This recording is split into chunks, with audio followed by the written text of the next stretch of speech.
Which is funny how almost every foreigner has something to say badly about African Americans. Even Africans sometimes have to say about African Americans, but then everybody comes to America trying to be African American. I'm going to speak for my whole country, love Jamaica, but I think quite a few Jamaicans think that you guys play the victim a lot. Like an outsider looking in, it's like, gosh, them complain about everything. Look how much opportunity them have. Look how them can work. Look how them can buy $1 burger. And them over there complain. And that is how I was preconditioned, if I'm being totally honest. They're like, Shante, it makes sense. Yeah, don't go over there and waste the opportunity. Don't go over there and start complaining. Work for your own, focus on that. So that's always been my mindset. We're so focused on just making it. I really want to emphasize that. But sometimes when you just are focused on, oh, you go eat, you know, things say somebody a touch you. You know, things say, you know, oh, I'm gonna have the right temperature. I'm hungry. What y'all gonna do? Like, the way how African Americans prioritize blackness isn't necessarily the same way in which an immigrant would prioritize their blackness. So, you know how African Americans will say, oh, black writer, black creator, black artist, black lawyer, black doctor, black woman in STEM. No, when we come to this country, it's immigrant or nationality. Maybe our careers next, and then whatever else comes after that. So immigrant, Jamaican, marketer, whatever else comes after that. The issue that you're having is we don't see ourselves as one of you. And the reason that we don't see ourselves as one of you is not because of blackness. We just see ourselves as an outsider. The issue that you're having is we don't see ourselves as one of you. And the reason that we don't see ourselves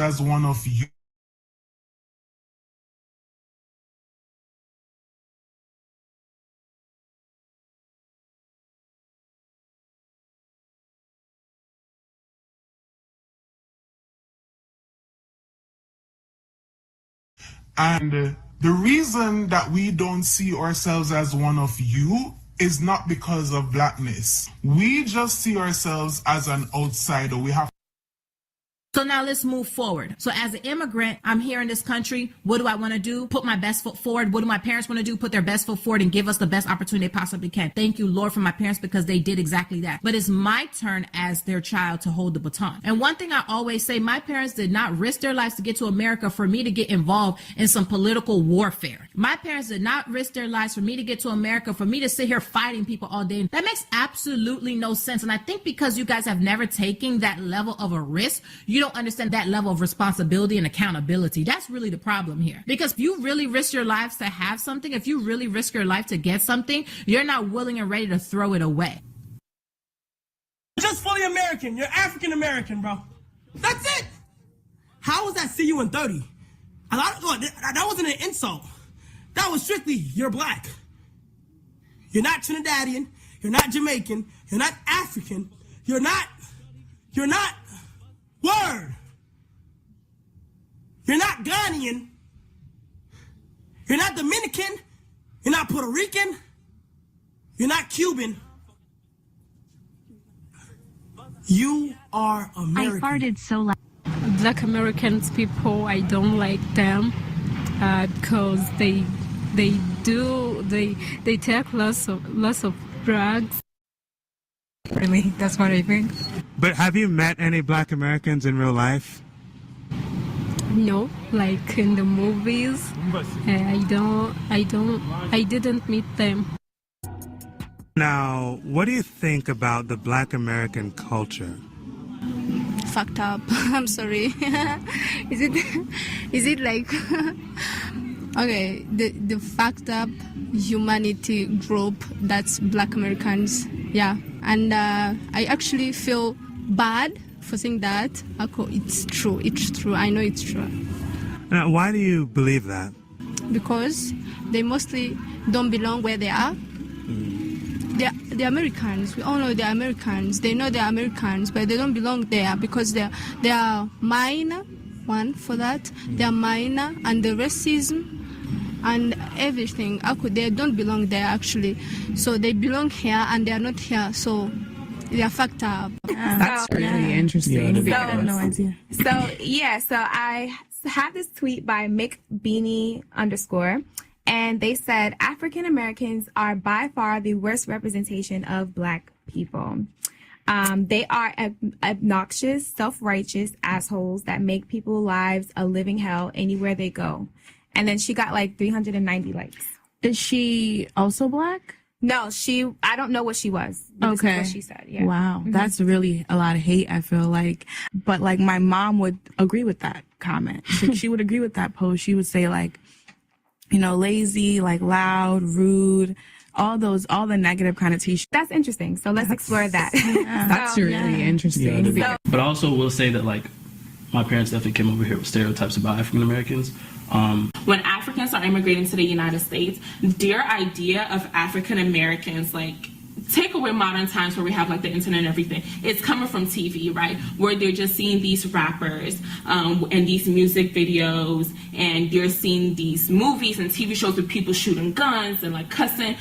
Ignorance from our parents as well. Our parents say things to us in which, at least I can't speak for African Americans, but I know Africans, our parents say things to try to get us to stick with other Africans instead of branching out, and for that festered. So now it just lives on as we get older.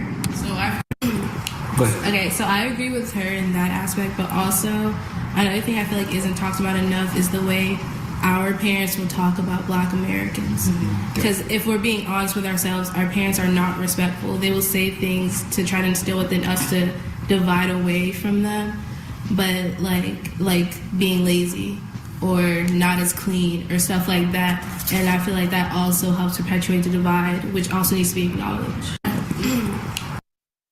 Okay, so growing up, I had this ideology from the media, from people around me, that African Americans were these ghetto, noisy, arrogant, aggressive,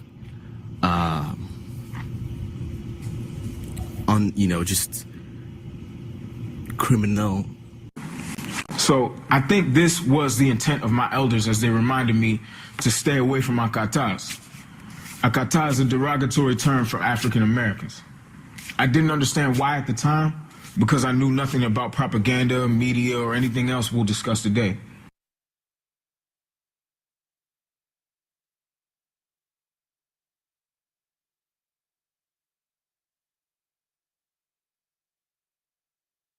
Listen, I'm gonna keep it a buck. Like, ever since I was hearing about this whole ADOS, from the minute I heard about it, it was like a division. Yeah.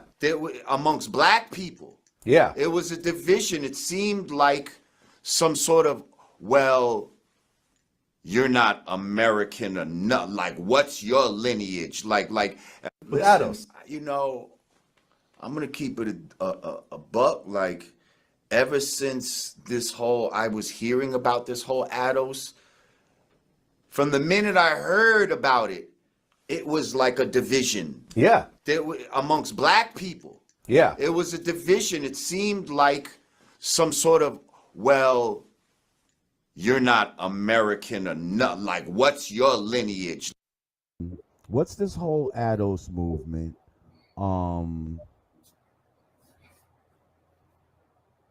And how is that not something that's kind of divisive amongst people in this country? Like how do we decide who's who? See what I'm saying? How disrespectful they've been to them. Exactly. Right, but then this is also, to me, foul. I see this as a divide and conquer thing. So now I'm supposed to get oh, word? That's what the Jamaicans are saying? Well, then fuck that, And on the list of tangibles, I would assume that that's where this ADOS comes in, because I'm thinking that certain people would hope that the tangibles, that the part of the tangibles would be reparations for the ADOS movement. Yes? Yes. Is that what I'm to believe? Now, not just that, but definitely number one on the list. Right. I definitely have something when you ready, Jay. Yes. Before you add on, I just would like to say now there's some that feel that this movement is quite divisive and just another way to divide black people. Foundational black Americans, because over here in the North American continent, us foundational black Americans, we're the founders of the United States. There was no United States until foundational black Americans built it. So we are acknowledging our own designation. So that's not divisive because other groups do this. And I just feel like we need to come together as black people, you know what I mean, as much as possible. And it just feels like that type of thought, and I understand where you're coming from with it, but it feels like that type of thought helps to divide instead of bring us more together. Okay, this is the problem, Lord Jamal. That division is caused by non-FBA. Foundational black Americans, we have been the only people fighting for everybody. First of all, you know, there's a lot of divide and conquer with this. There's a lot of bullshit that goes into this talk of reparations. You know, as far as who gets it, and both of my parents, on both sides of the family, we can trace everything back to plantations in Alabama and North Carolina. So my family, 100% foundational black Americans. Nobody in my family immigrated. How many people can do that, though? We can. We can do that. Most of us can. How many that are claiming to be can really do that? Keep it real. You can trace your family lineage at least back to 1870. You can trace your family back to the 1870 census. If you know your mama and you know your daddy, their name has been documented somewhere. You know where to trace them. Right. So a lot of them had just first names, though. You know what I mean? Like, I'm telling you, I physically, this is not no easy shit to do these traces. Like, I physically have been through this shit. Like, I've seen it. Like, I went down that rabbit hole for a second. And when you get to all of that slavery type of shit, like, the records are not what you think. There's outliers to it, but generally, it's pretty easy to trace your lineage back to slavery, to a plantation. Or it's easy to trace your lineage back to at least the 1870 census. The average person who can trace their lineage back to 1870, 9 times out of 10, you came from a slave plantation because they'll list you as a farm worker or domestic or something like that. So that means you came most likely from a slave plantation. And that's a little bit different from somebody who immigrated over because you wouldn't be eligible for a reparations claim. We can't open up that door, and this is for several reasons. If we start letting African and Caribbean brothers start getting reparations based on the Jim Crow treatment, then what's going to happen? The damn white Hispanics are going to start saying, okay, well, damn it, I was mistreated too. And then it's going to undermine the reparations claim. We respect CARICOM. Over in the Caribbean, they have a reparations movement. My thing is, there was a lot of suffering done by all of us at different times in America. I don't give a fuck if you got to America 5 years ago, from whatever fucking country. If you black, you're gonna go through you're gonna suffer some bullshit. Let's just say we all get $2 million, all black people that can prove it, that, they have lineage here in these North America, and they were slaves here, and they get $2 million. What the fuck do you think these motherfuckers are gonna do with that money? Fuck. They just give the money right back. They just would give the money right back. Just like you get your taxes and all that tax time coming, half of these motherfuckers giving that shit right back to the within 6 hours sometimes in the motherfucking black community. Needs to be running around with, like, the shit would be fucking crazy. Like, and all the guns and, and Mercedes and blinged out, it would just be, fuck. They just give the money right back. They just would give the money right back. Just like you get your taxes and all that tax time coming, half of these motherfuckers giving that shit right back to the within 6 hours sometimes in the motherfucking black community. Needs to be running around with, like, the shit would be fucking crazy. Like, and all. Are you Ados? Here's the thing. On my father's side, no. Okay? We trace back to Guyana. Okay? So Caribbean then? South American, yes. Oh, Guyana's not It's Caribbean? a Caribbean, it's in South America, but it's considered Caribbean in a way. Got it. It's one of Yeah, because whenever I go South to American countries. the West Indian Day Parade, I think pretty sure I see Guyana Absolutely. Guyana You see flags Guyana flying flags around. in Yeah, South America. Right. Just like you might see Honduras or something like but that's all in South America. So anyway, now my mother is adopted, so I don't know her. I still got to do some research on you know what I mean? I actually discovered one side of her father. Now I got to trace where his family's from, but I did the trace on my father's side. So on that side, no, I'm not Ados. It's possible I'm on my mother's side I am. But see, again, that's some bullshit. But anyway, who here in America are direct descendants of the slavery, and I'm assuming that that happened here on this land in America, and they're probably not even thinking about South America or anything like that. But let's just say they're isolating it to just here in just America. Well, now immediately they've isolated the South Americans. You can trace your family lineage at least back to 1870. You can trace your family back to the 1870 census. If you know your mama and you know your daddy, their name has been documented somewhere. You know where to trace them. Right, So a lot of them had just first names, though. You know what I mean? Like, I'm telling you, I physically, this is not no easy shit to do these traces. Like, I physically have been through this shit. Like, I've seen it. Like, I went down that rabbit hole for a second. And when you get to all of that slavery type of shit, like, the records are not what you... Both of my parents, on both sides of the family, we can trace everything back to plantations in Alabama and North Carolina. So my family, 100% foundational Black Americans. Nobody in my family immigrated. How many people can do that, though, do you think? We can. We can do that. Most of us can. How many that are claiming to be can really do that? Keep it real. You can trace your family lineage at least back to 1870. You can trace your family back to the 1870 census. If you know your mama and you know your daddy, their name has been documented somewhere. You know where to trace them. Right, So a lot of them had just first names, though. You know what I mean? Like, I'm telling you, I physically, this is not no easy shit to do these traces. Like, I physically have been through this shit. Like, I've seen it. Like, I went down that rabbit hole for a second. And when you get to all of that slave, there are outliers shit to it.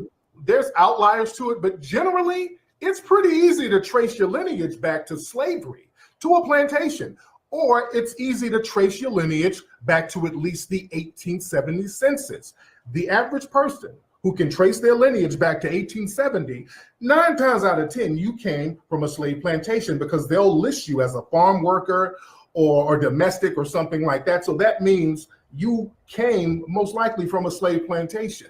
And that's a little bit different from somebody who immigrated over because you wouldn't be eligible for a reparations claim. It's my great-grandfather on my father's side that wasn't born here. It's my great-grandfather on my father's side that wasn't born here. How does one know that they're foundational American? I, a few years back, did a like an ancestral so I had just did on my father's side, right? But in doing all of this, and I'm going to tell you, it traced back to Guyana, right? Okay, right. So I had just did on my father's side, right? And I'm going to tell you, it traced back to Guyana. We can trace back. My family suffered from redlining and all that type of shit, because I know how you feel about, like, Jamaicans that come here right now, this generation, and they're able to get loans. My family didn't go through that. My family didn't get all that when they came here. We lived as regular black people. So let's talk about that. Let's talk about that. That would not, if they came over and they immigrated, because your family came from immigrants, they immigrated over here, and you can trust Ellis that. Island. Because your family came from immigrants, they immigrated over here, and you can trust that. Island. Right. I know the vote. That's very different, because you can't get a reparations claim like that. Because you can't get a reparations claim like that. And it's very important to not mix it up. But now keep in mind, this is just my father's side. I understand that. We all have two sides now. My mother's side, I ain't traced that yet. Y'all would know who the southern side of her family was. So if y'all don't know, that means she's from the Caribbean. If I can understand that you don't know your dad, that's one thing. And your mom didn't tell you where your grandmother was from? Your mom didn't say shit? She had to come from somewhere, either immigrated from another country or came from the South. If she's black, right? It's just find out where your parents are from and where your grandparents are from. Your grandmother, if you knew your grandmother has a birth certificate, brother. Look at the birth certificate and see where she was born. And then see what her mother and father's name was. It's on the birth certificate. And then see where they were born. You trace it back like that. And if you can go all the way back to the 1870 census, that make you a foundational black American. All you got to do is just trace the parents back. Okay, some of these folks, you don't know where your mama's really from. Okay, my mom's from New York. We kind of lost, and then, okay. Well, folks, okay. I don't know how y'all don't be knowing where your mama from. And you don't know your mama's side of the family. At least I can understand the dad's side might be a little sketchy, but you don't know your mama's side of the family? See, that raises red flags. That raises a lot of red flags when folks don't be knowing what their mama's side of the family is. All right? That's all right? That's weird. And I feel like they want us to spend our energy on this conversation when we really need to be focusing our energy on more practical things. So when are we going to get ready? We're just not going to be ready for it. And what are we going to do? We're going to blame white people for systemically oppressing us for generations. Yes. We're not even going to try it. Well, that's what I'm saying. We need to. I'm not saying. I mean, I know, but you just made the point that African Americans won't get a piece of that. Whereas when it was vice versa back in 2016, the Jamaicans were saying, hey, African Americans, we want a piece of that too, because we were all on the same boat and just got dropped off in different places. Back in 2016. But do you see how the Jamaicans turned on it? They're saying, African Americans, you don't get a piece of this. That's the talking. But you see what I'm saying? How disrespectful they've been to them. Exactly. Right, but then this is also, to me, I see this as a divide and conquer thing. So now I'm supposed to get oh, word? That's what the Jamaicans are saying? Well, then fuck that. You know, if they trying to keep it, then we're going to keep our shit to ourselves. See, that's the type of attitude that they want to inspire by having these fucking conversations right now, so that we'll be fucking mad at the Jamaicans. So, well, Baba, why have you? There are 4 sentiments that are often expressed by our young brothers and sisters when we engage them, our FBA family, and they are our family. And when they express them, what they'll say is, well, like Baba James, he aligns with us, but I want to share these 4 sentiments with you, and I can do it one at a time, or I can give you all 4, and I want you to be able to just do all 4, and I can respond, because if I'm late for my sister's birthday, she's gonna kill me. Gotcha. All right, so I'll give you all 4. I'll give you all 4. So these are 4 of the most common, like, anti-African sentiments we hear being expressed by some of our brothers and sisters. The first one is, Black people in America are not African and have no connection to Africa. We're Native Black Americans. That's one. The second one is, Black people in America may be genetically African, but so is the entire planet. Everybody on Earth is African. That's 2. The third one is, African people on the continent don't refer to themselves as Africans. We're the only ones who call ourselves Africans. That's 3. And the fourth one is Black Americans are the only ones who practice Pan-Africanism.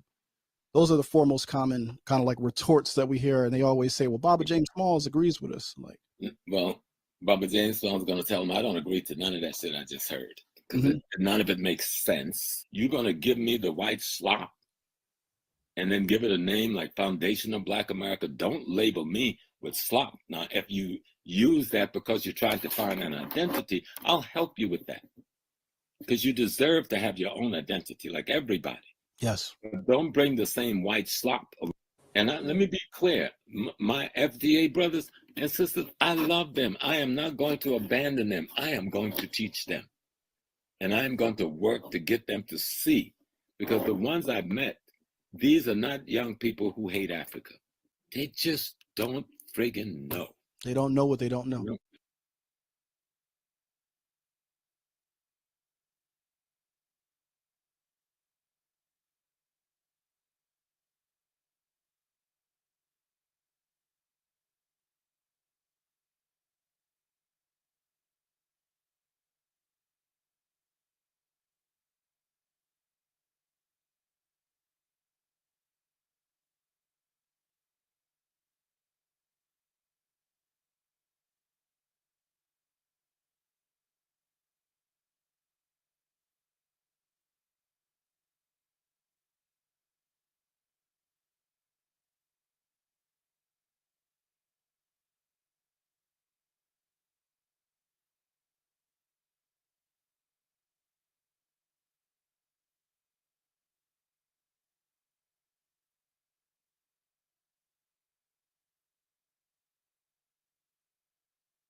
Yes, indeed.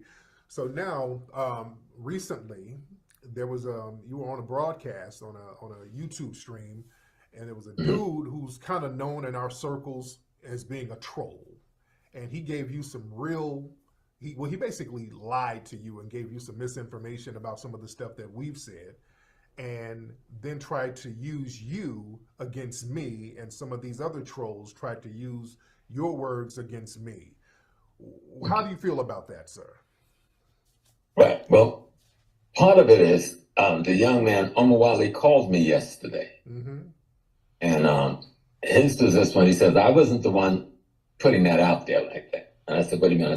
I said because, I couldn't find him. I had the name wrong. Yeah. And when I found the name in my phone, he called me just as I found the name. And he says, listen, because I did this little piece, I was trying to get it right on Twitter.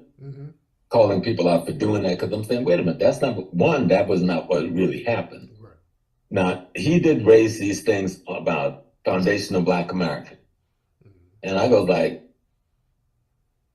these are my children, I think is the term I use, and I love them. You got to understand it. If I think my children have any issues, I'm going to argue with them to get the issues right. Right? If they made any statements wrong, then I'm not going to stab them in the back or talk to them about behind their back.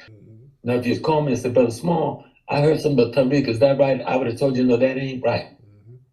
You've been misinformed. And so when I did the show with the young people, because they'd call me, and I do a lot of shows with young people call me, and most of the times I don't know who they are beforehand, and a lot of times it's the first time. And then we had a pretty, what I thought was a decent discussion with me explaining what Pan-Africanism is, explaining what Foundation of Black American is, and tell them I'm both. Explaining what Foundation of Black American is and tell them I'm both. Foundation of Black American, that we have a right to identify ourselves in the same way any other ethnic group. And I think I used the Jamaican community. They don't call themselves African, they call themselves Jamaicans. Right, absolutely. The people from Haiti don't say I'm African, they say I'm Haitian. And we find no contradiction with that. We're the only group in North America that use the term African to describe ourselves. I give Omawale credit in that he was man enough to call me yesterday and I said, well, what is your beef for Tariq? And he gave some critique about Pan-Africanism and your view on Pan-Africanism or attack of Pan-Africanism. And I gave him my view on you. and what I think your view is. And I told them that, the work that you have done bespeaks itself. Now they try to take you out of the picture with the work. I'm still suffering with that. Yeah. But then what happened after the show, I started looking, I just going around internet and had people taking little pieces of what I had said and using that to say I'm attacking you. Right. And that's what pissed me off, because usually I don't get involved in none of this tete-a-tete kind of stuff.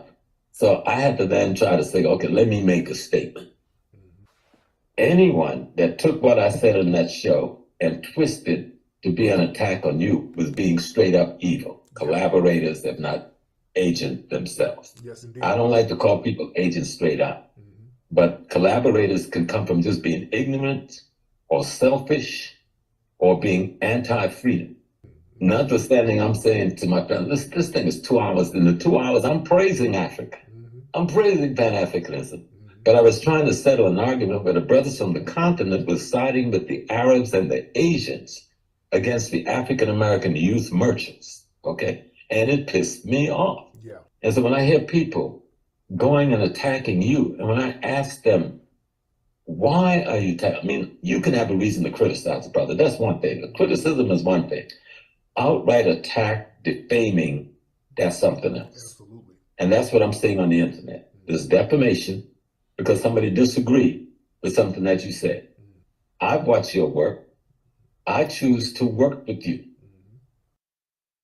Been a thorn in our side for more than a century decades, now. For decades. Oh, yeah, and we have to contend because there's just so much confusion, right? So, but Baba, why have you?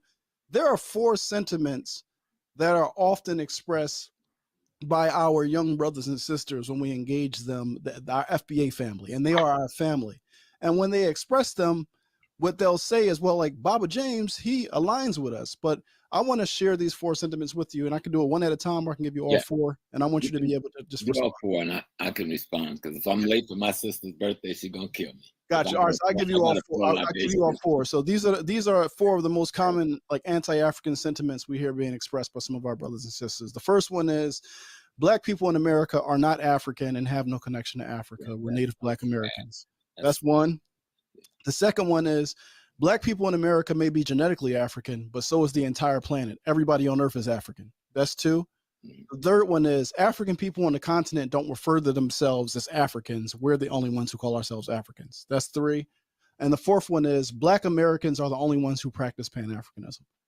Those are the 4 most common kind of like retorts that we hear. And they always say, well, Baba James Smalls agrees with us. Like, well, Baba James Smalls is going to tell him I don't agree to none of that shit I just heard, because none of it makes sense. And it alludes to the ignorance of not knowing your history. It alludes to the fact that you don't realize that Kwame Nkrumah, Jomo Kenyatta, Nyeri were all at the Pan-African Conference in Manchester. And when they all walked away from that conference, they led some of the most fierce revolutions on the continent of Africa based on Pan-Africanism. That we got defeated in many sectors by the enemy at the ideological level. We won at the physical base ground level. We got our land back. We got political independence back. We're still fighting for economic, cultural, and intellectual independence from these people. What is so sad, and normally if you ever see me lecture, I got 1 or 2 books. Whatever subject I'm talking about, I got a book, because y'all need to read, because if you don't know history, how are you going to lead anybody politically? That's the sad part about many of the young people. They don't know history. This thing, I'm from South Carolina. I'm from a population that was here in this country before the Mongolians came to this country, an African population. I know who they are. I grew up attending their grave, the monks where they buried themselves, because our grandfather made sure we cleaned them every year. I'm also from a population that came in later on with chains on them from Sierra Leone and with chains on them from Uganda. And I know them. These are my great-great-grandparents. I'm only the 4th generation born. Mama first, Ning second. I'm the 3rd generation African born in this country. From those Sierra Leone Mende people I'm from those Tutsi people I'm from in Uganda. and I've been out and found my family. So, and for those people who had come by the boats into the Bahamas, into what is Haiti, and made it up through Florida to North America before the Mongolians came across the Bering Strait. They're the same people. They came from the same Sierra Leone, the same Ghana, the same, you understand? The Malian people who came in between those two episodes came from the same West African kingdoms. Yes. So I don't understand where their brains are when they say, I'm not an African. And all this tells me that self-hate, self-ignorance, lack of understanding of African history and of history in general are what we're dealing with people who have taken some, what do you call it, clips? Yeah. Little sound bites from the internet, and now they've become historians and political leaders because they can get a bunch of people to, when you push the little button for them, Subscribe. Yeah, yeah. And that's insanity. That's why you see me out here, because I didn't do a lot of stuff on the internet. Or brother says snippets. I like that even better. Okay, snippets. Because I was very quiet for a while. And then I go like, I can't stay quiet. So but the last year and a half, I've just been out here trying to teach as much as I can. And everything has to go back to the history. Yes, we were the first. We're the Aborigine everywhere in the world. Hell, we're the Aborigine in Europe. We're the Aborigine in China. But that don't make us non-Africa, because everybody that walked on the planet Earth walked out of Africa, yes. But the people who we're talking about, those who are not the mutants, people want to go there, let's go there. You're going to tell me that something got trapped in the ice, mutated, and then decide to declare war on nature, on God itself. And the war is against me and you, the African, because they see us as the epitome of the authenticity of the divinity itself. We got to know what we're really up against. Mm-hmm. They don't have a clue, most of the young people who are using these labels, partially because they feel hurt and rejected by their own people who feel hurt and rejected by them. You, the brothers and sisters who come from the continent of Africa, they look at, but we have not reached out to help them. We have no welcoming wagon for them. So if the enemy takes them and give them counseling and guidance and jobs and stuff, we gonna blame the hungry man? Or should we blame ourselves because we weren't the one there to say, welcome, brothers and sisters. Here's how we're going to get you a job. Here's how we're going to find you a place to live. Here's how we're going to help you get your children in school. Here's how we're going to get you on your feet and get started. Well, we left that to the enemy. And now we mad with our brothers and sisters because they didn't stay there and died and starved to death. No, we have to get our brains straight. We have to understand what being an African means, you know. The melanin is essential to our Africanization because we are the universe itself, yes. But being an African means the thing we describe as God, that's what being an African means. Mm. That thing we call the divinity, that's the character of the African itself. That's our culture. And people are afraid because that means you got to change your little black behind into something better than what the white man has created you to be. You're going to give me the white slop and then give it a name like Foundation of Black America. Don't label me with slop. Now, if you use that because you're trying to find an identity, I'll help you with that. Because you deserve to have your own identity like everybody. Yes. But don't bring the same white slop along saying you're anti-African, you are not African, you're not from Africa. That's the white slop that they've been trying to push in our brain from day one. Throw that slop out, empty and wash your bucket, and let us bring some real black stuff up in there. Let's talk about Martin Delaney. Let's talk about Booker Washington. Let's talk about Ida B. Wells. Let's talk about Harriet Tubman. Let's talk about Sojourner Truth. Go back in our history. Every organization that we formed from the 1700s forward was called the African something. Every damn one. Prince Hall, African Masons, Free African Lodge, 1749 or someplace up there. Richard Allen, Absalom Jones, the African Methodist Episcopal Zion Church, the African Methodist Church, the Black Baptist Movement, the African Baptist Church. This is all back in the 1700s, okay? By the time we hit the 1792, Malcolm didn't invite the Afro-American nothing. In 1892, a group of black women out of Rochester, New York, formed the Afro-American League, headed by T. Thomas Fortune. Okay, we had the United African Societies. This is all in the 1800s. So they need to study some history. Yeah. We never stop identifying ourselves as Africans. Not one moment, not one day, not 1 hour. You know? And so I understand the hurt that some of them feel, but a lot of this hurt is out of the ignorance. Our brothers and sisters from the continent is being murdered and killed by the same cat on Wall Street that's murdering and killing us. Yes. They're just doing it long distance or got some surrogates. They have impoverished them just as they have impoverished us. All the Europeans and others stepping off of a boat every day as immigrants, you got no issue with them, but you got an issue with your brother and sister who's trying to survive and come and wake and make a little bit of money and send back home to keep his mama medical bills paid and to send his little brother and sister to school somewhere. Yes, there's a problem. He doesn't know you and you don't know him. So then that should be what our work should be about. Yeah. And be about to reach out to one another, grab each other, figure out how to educate one another, you know, and we can criticize each other, but let the criticism be about love and unity, not the criticism be about destruction and death of our own people. Yeah, they're not here to usurp us. They're not this notion that everything that happens bad in Black America is a non-FBA person doing, or they're here to steal resources. And crap. I always tell folks, who was selling the dope down on the corner? Who was the hip hopper with the pants up the behind? Who was Jack? Listen, I have not, and let me tell my brothers something so they get it real clear. No disrespect, my sister, because you standing here, right?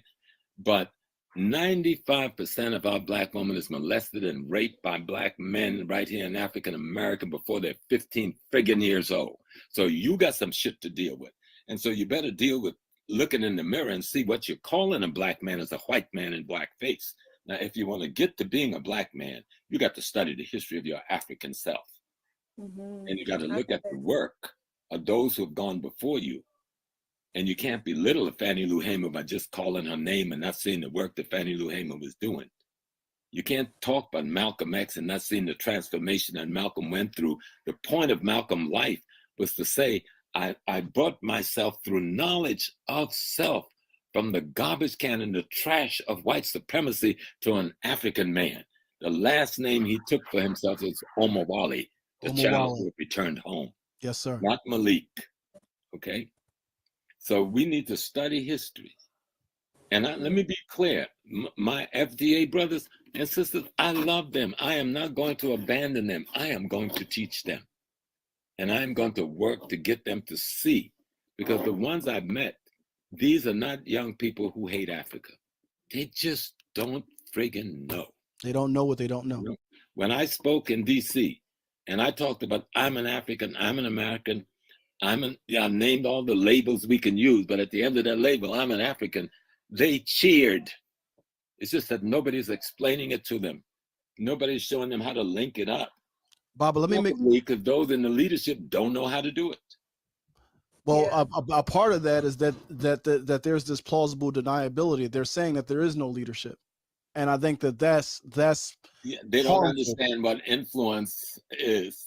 A leadership is someone who can influence your thoughts, and that then influence your actions. And there is someone influencing their thoughts and their actions, but he's saying that he's not their leader. But Baba, really quick, because I want all engaging in conflict and argument with people that is not worthy of the work that you have done and the work that you're doing. But I say that to your face. Absolutely. We're brothers. Absolutely. You've been in my house. Absolutely. You've been in my home. You know, my first time doing Hidden College, you flew me out to California. You know, me and my partner, Brother Rockwell, who has passed away from COVID, that beautiful brother. I did not know that. Wow. Sorry to hear that. We lost him a year ago, 3 days ago. Oh, wow. Man, my heart is still broken on that piece. You know, I'm still suffering with that. Yeah. But then what happened after the show, I started looking, you know, I just going around internet and had people taking little pieces of what I had said and using that to say, I'm attacking you. Right. And that's what pissed me off, because usually I don't get involved in none of this tete-a-tete kind of stuff. So I had to then try to say, okay, let me make a statement. I thought I didn't do a good job in getting it out there, but I must reach somebody, because some people fired some people's asses up. Or whatever little bit of my little statement got through on Twitter. Because anyone that took what I said in that show and twisted to be an attack on you was being straight up evil. Collaborators, if not agent themselves. Yes, indeed. I don't like to call people agents straight up. But collaborators can come from just being ignorant or selfish or being anti-freedom. Because what we're talking about is freeing our people. That's what information gives us the ability to do. This technology gives us the ability to use this information very well.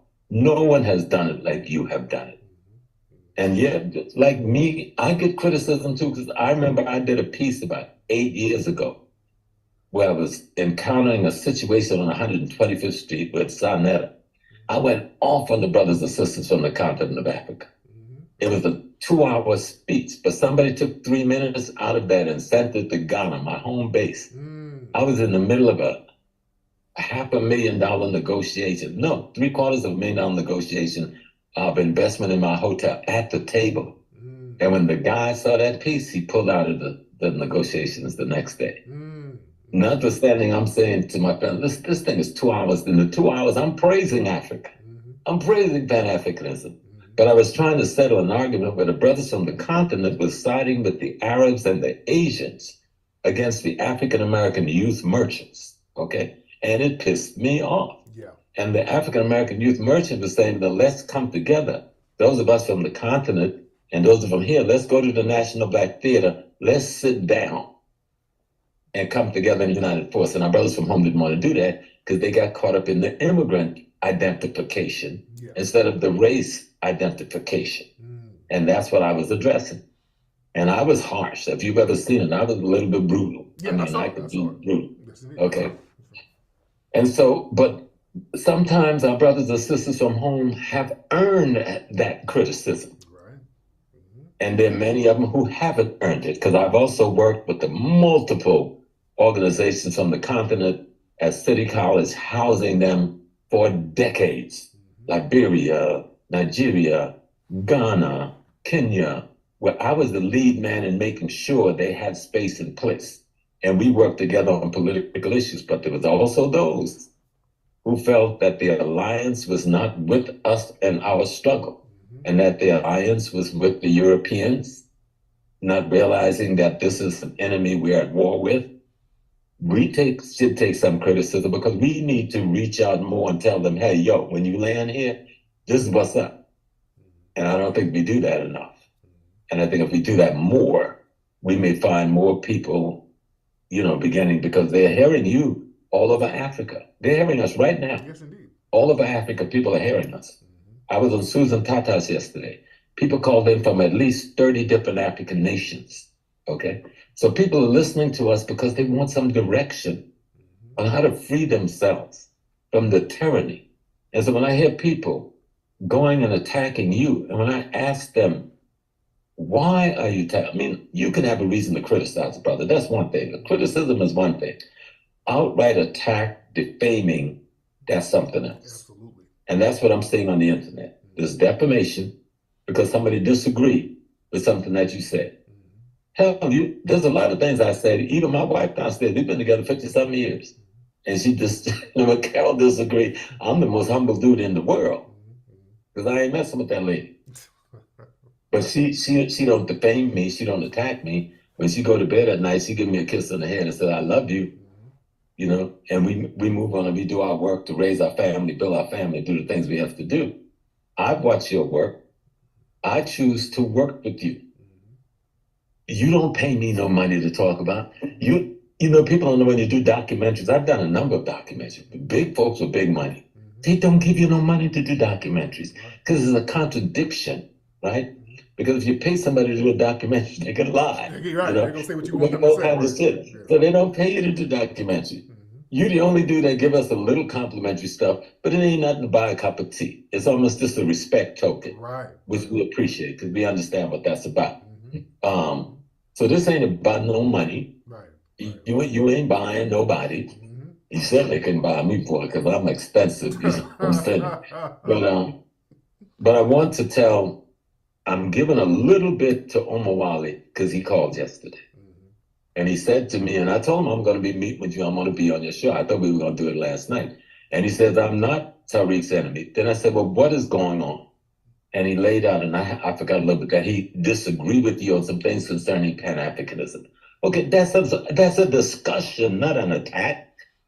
You don't attack somebody because you don't agree with their approach to dealing with a particular, political concept, political idea, political process. Because many of the brothers and sisters who call themselves Pan-Africanism don't have a freaking clue what Pan-Africanism historically is about. Right. And what they're running with is quasi-nationalist ideology, not even based on history, on how to formulate a revolutionary process for Black people. And that first part of formulating that process is you must be informed and instructed by your history and your culture. You've done that very well. Yes, sir. And the attack on you, I have to look at sometimes sideways and say, wait a minute. This dude, this Tariq dude, he has brought us a stream of historical events that tie our stuff together over hundreds of years. And you put some of the finest scholars, because I know most of those men and women. Before I ever met you, we've worked together on multiple other things. And I know these are good people. And I know these aren't people who are out there trying to ego, because we've been out here, some of us 50, 60 years. We ain't egoing. We just having fun teaching Black folks. I'm just glad God has let me live long enough I can even have a conversation with a young man like you. But I say to those who took that information from that show, I forgot the name of the show, and decide that they were going to attack you because I explained to them that if I have what I was explaining, if I had a criticism of you, I would speak it to your face and I would speak it in the public. I thought I was giving them a way of understanding how to be critical without becoming the enemy of your own brothers or sisters. And somebody took it and spun that. Prof.Smalls said about Tariq Nasheed, that's not what I said. Right, and that was very deceptive. Nor was that the intent of what I said. Nor was that the purpose for saying it. I'd be a fool. I would be disgracing my family and myself to do that. And so, and the young man who called me yesterday, because this is only the third time I spoke to him, and I wanted to know, why are you so angry at the brother? Because we all have disagreements. Me and Dr. Leonard Jeffries, we've worked together for 55 years. You think me and Leonard ain't had some tit and tat over 50-some years? But that's my brother. That's my father. He was sick and in the hospital for the last few months. I'm trying to be there every day. I'm trying to work with the brothers, make sure he ain't got no bills when he get home. Make sure his house is fixed up. Make sure his life fixtures are done. You contributed to it. Yes, I did. Yes, and you did. And I'm not gonna say what you contributed, but you made it a good contribution to Doc. Absolutely. And he appreciated it. Yes, indeed. Even though he's a man of great pride, he didn't want no help. We told him whether you like it or not, we're gonna help you. And we got together, Baba Kalafani, Baba Reggie, and others, and we made that move. Yes. And so what I'm saying to these brothers and sisters, because I think it ain't just brothers, there's some sisters too. Stop this attack. You can't rationalize attacking your own people when I don't see one attack coming from you on the enemy. I don't see any documents you're doing where you're attacking, identifying and attacking the enemy, or you're informing the people of who the enemy is. Because certainly when they attack you, they're attacking me, they're attacking Baba Coleman, they're attacking our sister Nelson, they're attacking Dr. Nobles, you're attacking all of us. Because we've all been a part in multiple parts of the exercise you've been involved in instructing and teaching our people. Some of it, I think, Tariq, is just plain ignorance, right? Some of it is ego. Some of it is envy. Some of it is jealousy. But let's not make no mistake. The enemy created the strife between Malcolm and Elijah. okay, and fanned the flame that caused us Malcolm's life, okay? The brothers and sisters who was in there shooting their mouth off didn't realize they were carrying out the instruction of the enemy without even knowing it. Now, I hope I'm making it plain to people because y'all won't understand what's going on. Yes, indeed. They've made this division, they divide Minister Farrakhan from the rest of us. You know, like somehow Christianity has more credibility than Islam. Give me a break. But the enemy has told you to keep this division going. So you can find everything in the world wrong with that brother, no matter how much good he does. Now, some of it is ignorance. Some of it is envy. Some of it is jealousy. But some of it is treachery and collaboration. And for those who are involved in the treachery and collaboration, I can't put my finger on you and say specifically who you are. But I want to be very clear. You're not going to play me in the middle of your treachery. And you're not going to play me in the middle of even your envy, your jealousy, and your hatred because someone has achieved something that you don't feel you can achieve. Maybe you need to do the work. Because a lot of things, when you see people achieving, they put the work in. And not only put the work, I know this brother, not only put the work in, he put his own money in. Ain't nobody really giving you no money. Go back to history, they made the same attack on Booker T. Washington. Booker T. left us Tuskegee. How you gonna put him down? How you gonna make him a coon? Booker T ain't no coon. You gotta study his history and really understand that man. Right, he wasn't. Let people know that Booker T. Washington was a real rider and a real revolutionary, especially behind the scenes. Absolutely. He was always, I'm from South Carolina. You know, South Carolina people, we easily dream Booker T. Washington. And Diane Wright, Dr. Diane Wright has written a wonderful book on Booker T. Washington, Pan-Africanist, to get rid of a lot of that myth. Booker didn't run around wearing a dashiki every day or making trips to the continent. But Booker financed Bobby Du Bois. Du Bois was his friend. They had a rift. They had a tip. They got past that shit. Those brothers have been friends most of their life. Du Bois and Garvey had a rift over a real issue around Garvey's meeting with the Klan. But they did more work together than they did fighting one another. But somebody's job was to make us see them divided. And then we get caught in these divides. And they're doing the same. I see the same thing with you. I'm trying to listen for a logical reason why you've been put under attack. I have not seen one. Right. I mean, the only thing, you cuss sometimes. Yeah. You know what I'm saying? And you use that N-word, which I'll tell you right here in front of the whole words. Stop using it. Now, I didn't agree with that discussion on the so-called N-word, right? But since our people made that a consensus among them, I said, okay, I'm gonna respect.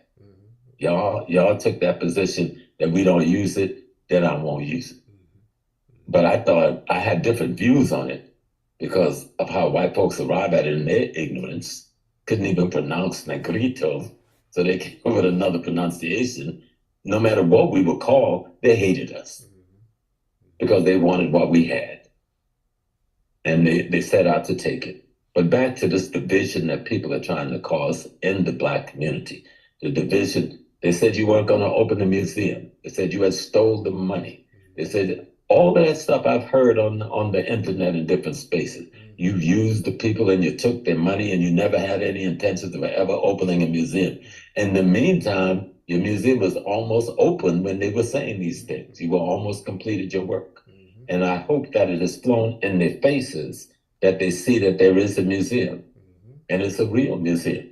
And how extraordinary it is to try to build a museum. Because I've been working with some brothers from the continent for the last decade. We're trying to build a piece down there in Winnipeg, and we still just barely getting off the ground because that's no easy task. Yeah. You know. Yeah. So, but I want to come back to my brothers and sisters who watch us, not the ones who've been spreading the discord, because they will be dealt with by the people, because when you pull the cover off them, the people gonna see who they are. Right. I said I give that other little brother, I know he's been harsh on you and abusive, and he man up to it, right? In the conversation we had yesterday. But I tell him he need to recheck why you feel so harsh. You know, because a lot of times we get caught up in these little false ideological realities. And then we look at ourselves in the mirror and we're not even doing the thing we're accusing the other person of doing, not doing. Go do your work. Stop fighting each other. Stop attacking the men and women who are trying to do good work.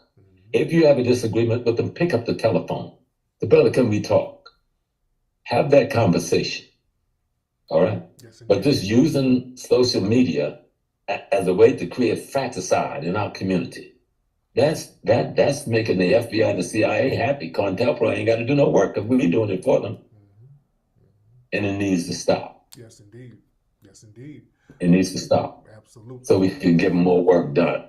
Absolutely. Every day you wake up. I woke up this morning with a call from a cousin from Philly, and he's crying. What's the matter, Chris? He said, my brother was executed. So I'm thinking, damn, did I have a family member in the penitentiary and I didn't know about it? No, he wasn't executed that way. He took 8 bullets this morning at 4 a.m. in the morning from somebody in the community. You know? Wow. So I'm dealing with that all day, you know? I'm dealing with my other little sister up in Buffalo, one of my ears. About a month ago, there was a fire, and her sister, and I performed this child's wedding, right? Her sister was a fire where 5 of her children died. Wow. And she was giving her sister the last rites last night. I mean, so I have to deal with counseling my people on these things. And I'm listening to these egoists, these envious, jealous behaving people. If you got a beef with me, my telephone number's on the internet. Call me. I put it out there.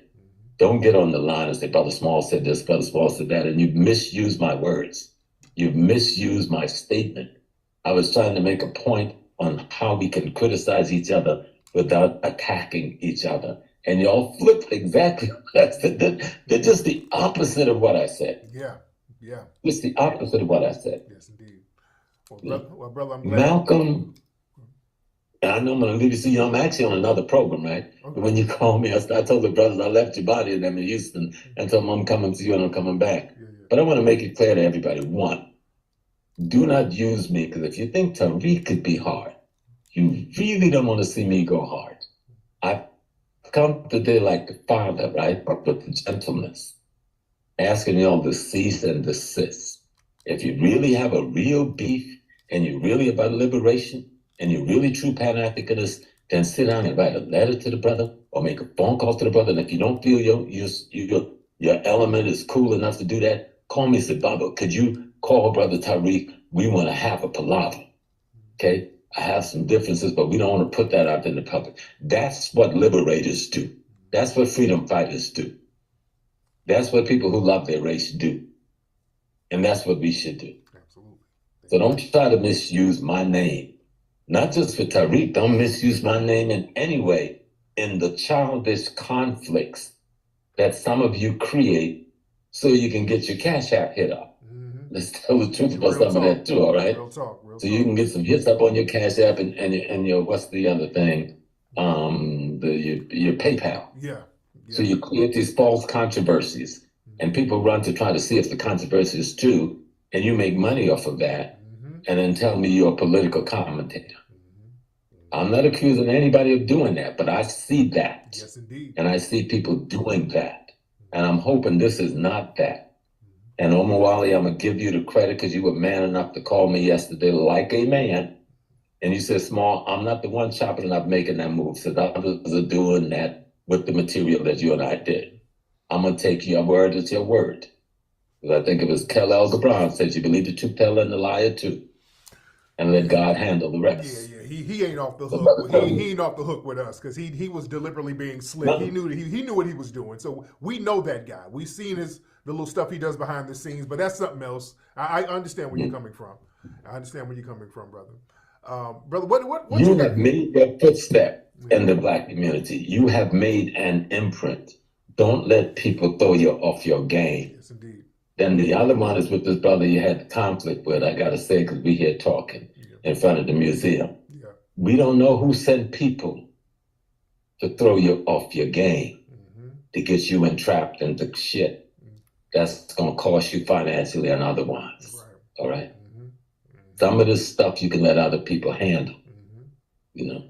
And you got to know when you put yourself in a certain position in leadership, you got to also give up certain freedoms to respond in a certain way. Just as an elder, because I've been through it, I done been in the mud, and I've been to the, you know, I done been, I can't say on this day. I mean, I've had the COINTELPRO in my bedroom, brother. So I could tell you before I woke up, all right? So I know how it can be. I've had them walk beside me as the best brothers I've ever had, baddest dudes you've ever known, best martial artists in the world. And then get the shock, I'm walking with the man. All right? So all these things I've seen. That's why you got to be skeptical about behavior. And if people want us to respect their behavior, then conduct yourself like African men and women. And with the technology we have today, there's no excuse why we can't reach each other rather than attacking each other, creating this rift between our peoples that don't exist except that you put it there. Right. And the enemy is just there with his band having fun, fanning the flames. Remember, those flames got Malcolm X killed. Yes, indeed. You know, it probably got Khalid Muhammad killed, okay? It got Tupac killed. The rift Tupac told me the rift between me and Biggie wasn't real. Somebody else created that rift. And other rappers jumping in, yada, yada, yada, with their big mouth and became a part of it, not knowing how they were being used. Because those brothers was fighting to try to take control of distribution of their own music, they lost their lives. Because Negroes, and I'm not going to use that word you use, Negroes allow themselves to get played by trying to play other people out of envy and jealousy at the end of the day. That's why Tupac's dead, that's why Malcolm's dead, and a host of others. So I'm telling our people, I'm not saying that to play anything. This young man, I don't have to placate him, you know. His work speaks for itself, you know. And as a father figure, and I'm old enough to be his father at almost 78, I can chastise him, but I do that to his face. And if I have something really deep, it'll be quietly and privately between me and him. And anybody else that care about this race, then that's the position we should take. And then that is the position of freedom fighters. Those are the people I would call true Pan-Africanists. If you're not about Pan-Africanism, like what Du Bois was about, what Malcolm was about, what Kwame Ture was about, then you need to keep your mouth shut. I stopped around here. Yes, indeed, brothers and sisters. I do whatever the movement calls for. If I got the shovel, I got the shovel. If I got to do salt, I got to do salt. Whatever we got to do, brothers and sisters. Oh, you know, yeah. Do me a favor, youngin. You know what? Take this. I'm gonna have you finish salting. I'm gonna grab the shovel because I gotta get that snow right there. So finish salting that for me.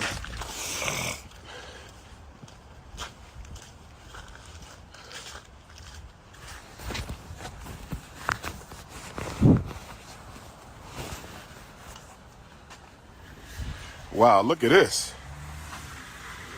Look at that. The bugs is huddled together. This is what black people should be doing. Look at the RBG fireflies huddled together. Look at that unity. Look at that unity. Because it's so cold outside, they huddled together. Look at them. Look at the bees. Look at the bugs right there, bro. Look how they huddled together. You think they dead, they awoke. That's called unity. That's what we need. That's called unity. That's called organization right there. Look at the solidarity with the bugs. Look at the solidarity with the bugs. Let's see what happens. Look, they fighting me. The bugs is fighting me. Look at the solidarity with the bugs. My bad, young. This is our last piece. And you went around the corner, right, with the ice? Okay. Let me get this.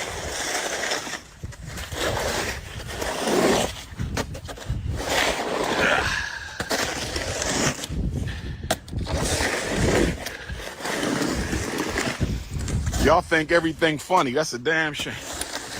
Everything is funny to y'all. Everything is funny to y'all niggas.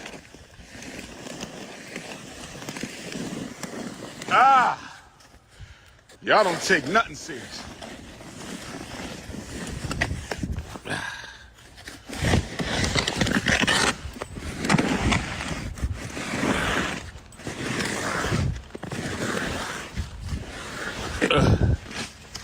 Woo. They plotting on my downfall. We're all the sisters who pray for Dr. Umar every day in FDMG. We're all my sisters who pray for Dr. Umar. If you pray for Dr. Umar in FDMG, where you at, my queens? Where my prayer warrior queens at? Where my prayer warrior queens at?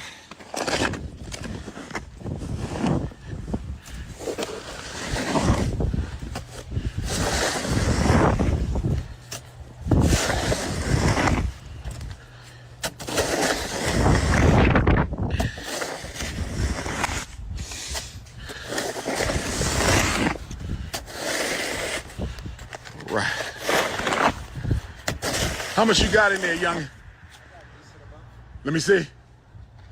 Get me some more. I'm gonna do this last part. Do it about a half bucket.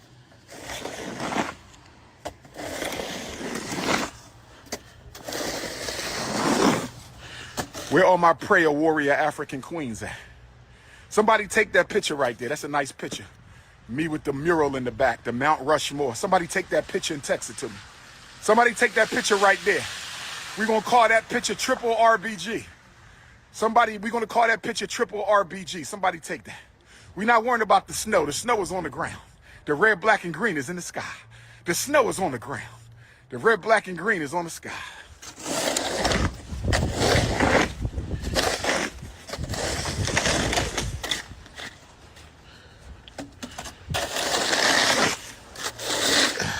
Where are my prayer warrior queens at? If you're not praying for the success of this movement, I don't even want to see you here.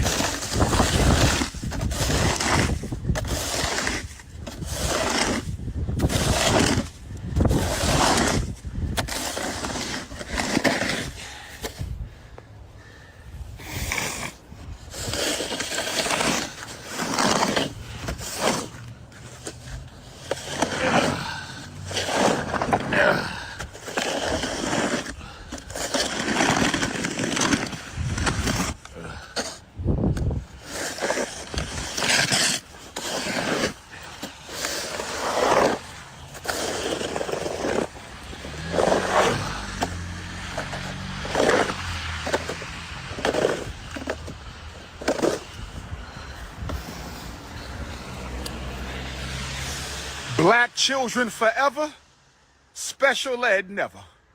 Black children forever, special ed never. Black boys forever, public school never. Black girls forever, teenage pregnancy never. Black girls forever, teenage pregnancy never. I said black girls forever, teenage pregnancy never. Oh yes. Oh yes.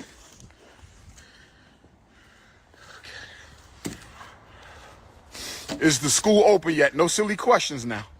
No silly questions. Hit that Cash App, $ FDMG school. Hit that Cash App.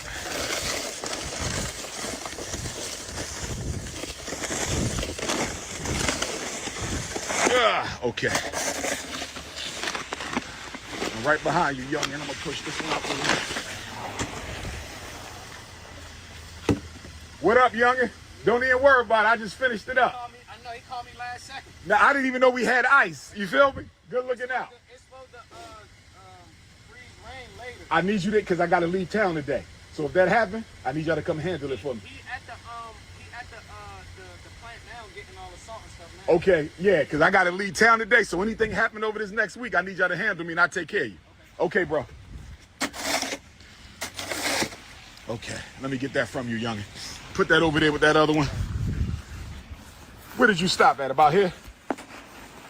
But okay.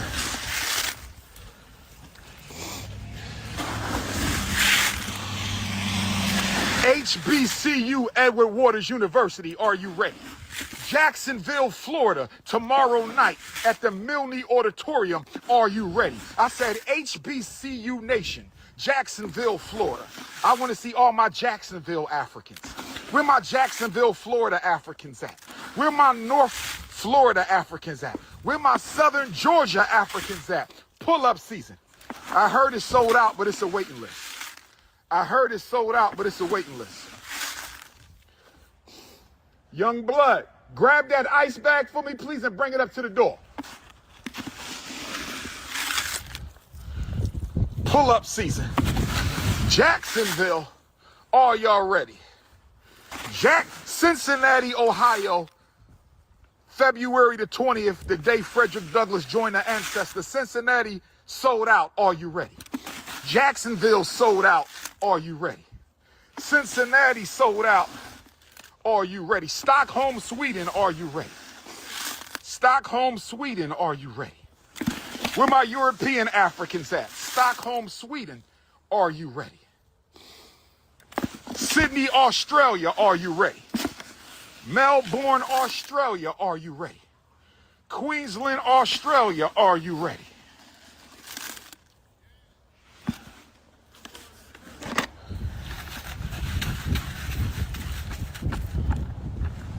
Woo!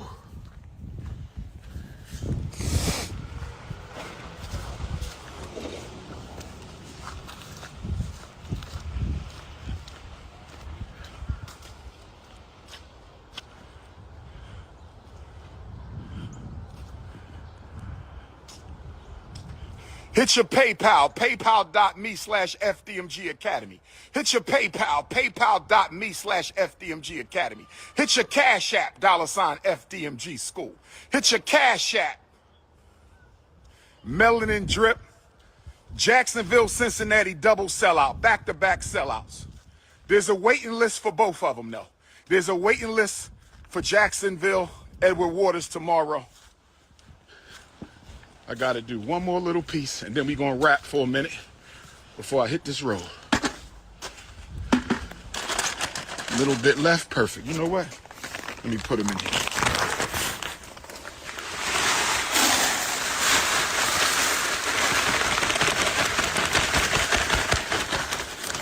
Look at the bugs freezing. Put that in that black one for me, young. I'll be right back. Look at that beautiful FDMG park right there. Look at that beautiful FDMG park right there. Look at that beautiful FDMG park right there. Oh, yes. Who ready for the 3rd annual festival? You did this already, right, youngin? Okay. Who coming to the 3rd annual FDMG festival? Who coming to the 3rd annual FDMG festival? Who coming to the 3rd annual FDMG festival? Who coming to the 3rd annual FDMG festival? I'm not no doctor. Go ask your mama if I'm a doctor, ninja. Another crust stash ninja. Another crust stash ninja. I'ma call you MC Skid Mark, ninja. You little crusty ninja, I'ma call you MC Skid Mark.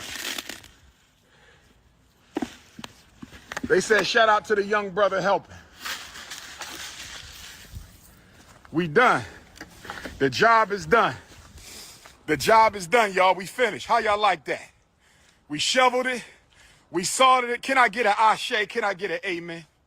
Can I get an ashe? Can I get an amen? Can we finish, y'all? Ifatunde Avenue, Dr. Papa Boulevard, Prince of Pan-Africanism Parkway. This is what we do. We build schools for black children. What y'all do? We build schools for black children. What y'all do? We build schools for black children. What y'all do? Hit the Cash App if you need to reach me by text 215-989-9858. By text 215-989-9858. By text 215-989-9858. MC Skid Mark, relax.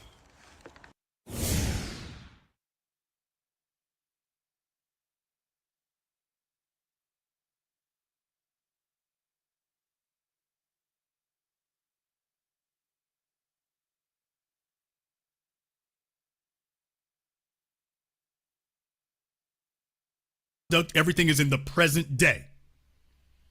Everything's in the present day.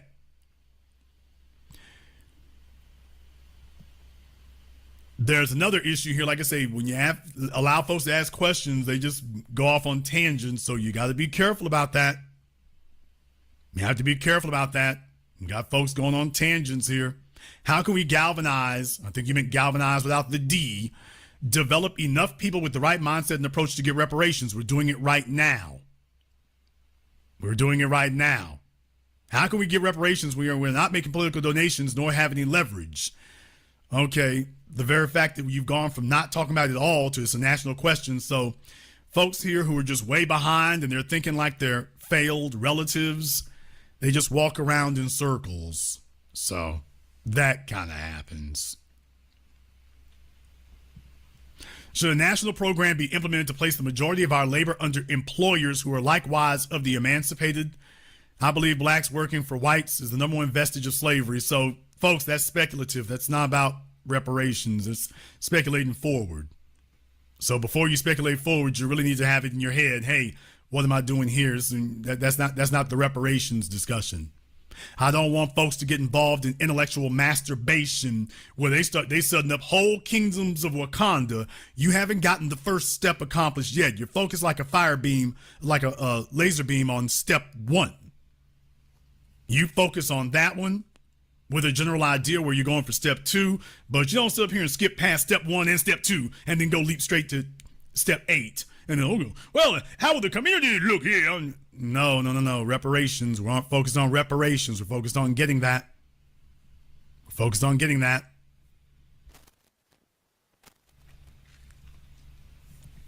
All right, folks, here's another misguided question here.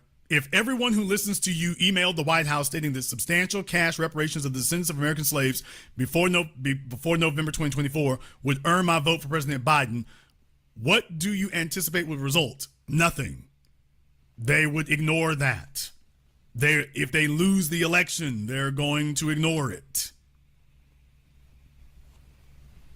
That's the whole point, is they're going to keep a stiff upper lip until they can't take anymore. So that's what will happen. 2024, if they lose the election, it's going to bruise them, but they're going to keep marching as long as they can, which is what, by the way, I've answered all this previously here before. So folks, that's why I'm doing this on tonight's program. We've already mentioned this before, but no, if we set up here and sit in front of the place, that's not going to change their current behavior. What they want to see is, are we going to remain consistent? And when that occurs, and if they lose and keep losing, now you've got their attention because you backed up your demand for reparations, and now they are now suffering tangible consequences. Talk is not going to do that. Talk is not going to do that. For anybody who mentions anything off of topic tonight here, you're going to be timed out for 24 hours. We are not discussing Trump or anything else. If you're late, that's your problem. So to my mods, if they're off topic, let's go ahead and suspend them for the next day.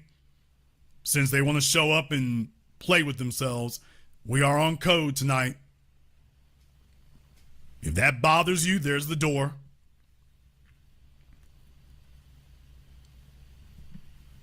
Do you have suggestions on how to force the issue locally in our community, locally in our cities? The first step here is for hearts and minds. The first steps is that we talk to each other. Jason Black is one guy on YouTube. Yes, I have a national reach, but folks need to hear this anywhere and everywhere. When you travel across this country, and whether it's Biden or Trump, you see the flags. People are talking about it. They go to work on that. So the idea that, okay, well, let's just go ahead and rev Jason up enough and Jason will get it done. No, everybody needs to get together for that. Everyone needs to get together for that. Not just one person. So what's my suggestion for how to force the issue locally? You locally. If you believe that you're in a place where that's the thing, you locally. The first thing I would do is I would recommend to you that you need to get together with, if you have a legal community, because there's the real problem that we've had. We've had to rely on the activist community because the legal community has been summarily worthless. But the first thing I would tell you is, yeah, you want to get folks together locally. You have radio programs locally, television stations locally. This is the kind of thing that you make noise for, but also with your legal community, that's the next thing you do. So if you're talking at a local level, that's the next thing you do. If you're going to do something like that. In California, they just went straight to the state level. Fantastic. Great. Wonderful. Some states make it easier to petition for things in that manner, but we should have a legal presence everywhere to the extent that you can. To the extent that you can.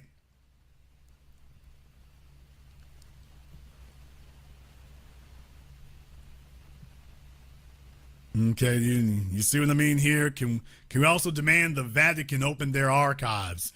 You can try. I mean, you can certainly try. Those of you going back to the 1500s, like I say, folks, the claim is being made against the United States government, not against hither and thither. So, to the extent you could. Can you get the Vatican to open their archives? Would it matter? You'd have to get the Italian. They're not a United States government. How are you going to put pressure on an overseas government? So it's one thing for us to put pressure on the government here. It's nothing to put it on somewhere else.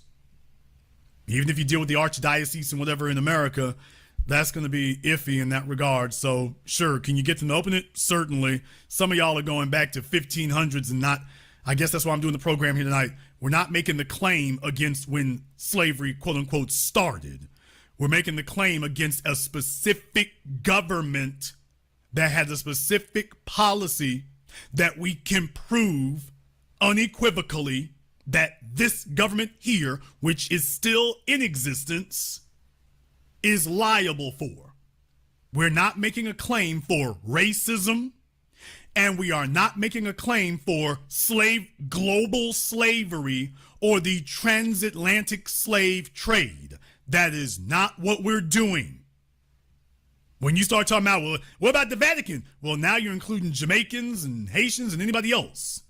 And the whole point is we don't have a claim to defend them. We don't have standing there. Our standing is in the United States. That's our legal standing, not for the transatlantic slave trade, not for racism, but for our lineage as the descendants of American slaves in that system of American slavery.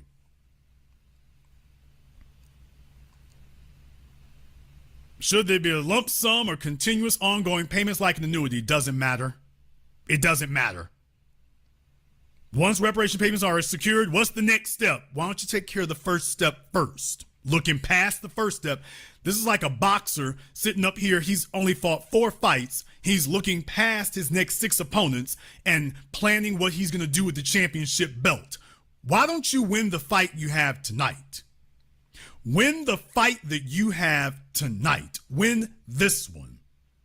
And if you get a title shot, then focus on the title shot. Don't focus on whoever's after the title. You're already counting winning the title. And who am I going to fight after I win the belt? Win the belt first. So win the fight you got in front of you tonight, then win the next one. And then if you do get a championship title fight, focus on that one. So folks, keep focused on where you're at, not fantasizing about where you're going to be. And make sure you have yourself together as an individual, because if you have a 400 credit score and cable television in your children's names, and every dollar you get flies out of your hands, and you don't know how to turn $1 into 2, or much less have a concept of investing anything, it doesn't matter how you get yours in a lump sum or every year, you're going to trick it off regardless. Hi, Jason. Will every Black American qualify for it, even newborn kids in 2024? Number 2, how will we be paid one lump sum, yearly or monthly? My short answer to that would be that it is owed to you the same way it is to everyone else. So if everyone else, regardless of their age, is eligible for that, or there is a factor that you're liable for what you owe them, that's what you go off of. For example, if you had parents who were murdered in the Holocaust, if you were 10 years old, well, you are a beneficiary. So no, age is not going to be what we look at. Now, maybe it needs to be held in escrow or whatever until they're grown. Okay, but no, your age is going to be, age should not be a factor because it hasn't been a factor for everyone else. You don't get to just, okay, everybody who's of a certain age.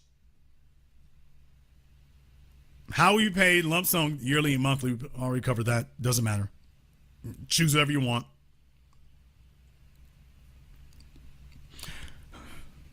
Nehesu Bantu. So you know there's going to be a long nigga post here. It's like, okay. Cornerstones and questions regarding reparations for descendants of enslaved indigenous Americans. Do y'all see what happens here? It's just, dude, this thing says for questions. Here's my thesis.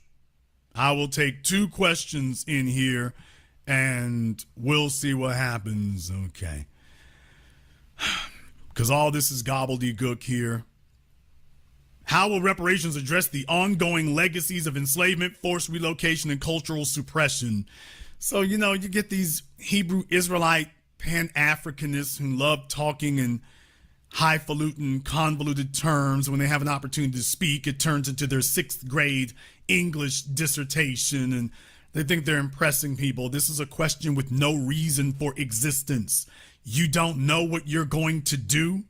Then why do you want reparations in any form, education, land, food, books, or money, if you don't know what you're going to do with it? You are the victim of American slavery. If you don't know how reparations addresses your victimization by slavery, then maybe reparations just isn't for you. Maybe reparations is for the rest of us. It's not for you. So that's my first response to that. How will reparations be tied to tribal sovereignty and self-determination? It won't. So you all can go to the page on my community tab and y'all can go read his stuff if you want to there. But that's what I mean. We get together and instead of everybody getting straight to the point, we're focused like a laser beam.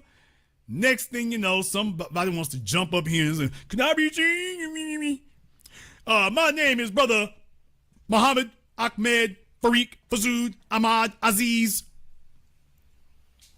Escalade Cadillac Brome. And I'm interested in discussing about the subject of reparations and sovereignty and entitlement and self-determination of the original Aboriginal Indigenous American slave people. How will the funds be aggregated in a cohesive and concise manner as we look at our... Man, if you don't shut up. This is not your time to go attention chasing. Ego stroking.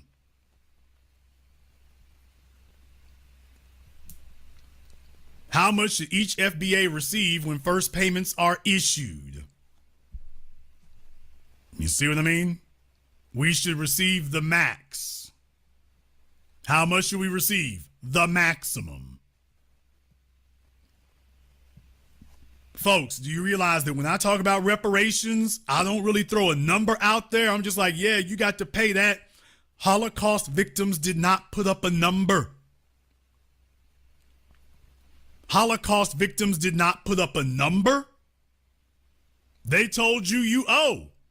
And they started cutting checks, and they haven't told them to stop cutting checks yet.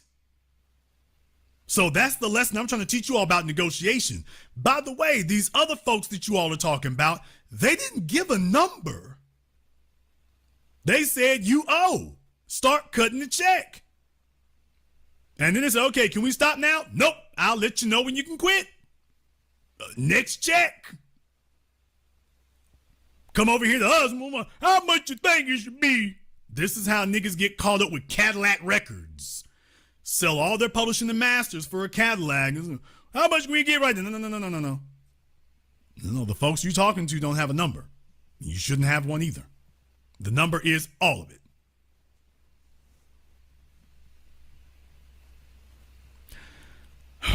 I'm from Bermuda. Where do we peace in the system? You don't. You peace for Bermuda. We're talking about in North America. So your slot is over there. You got to make your claim for what happened to you, if anything happened, over there. That's what you have to do.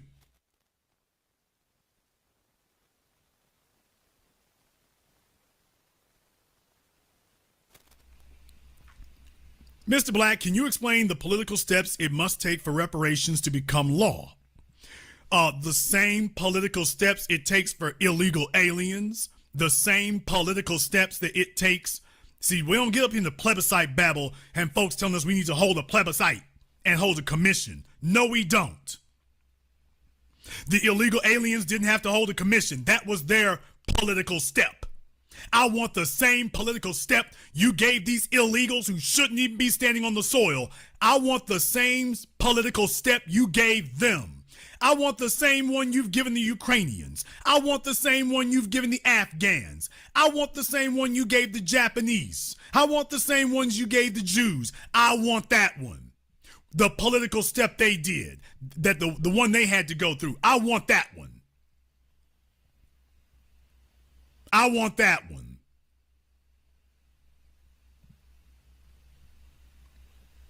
That's the political step I want.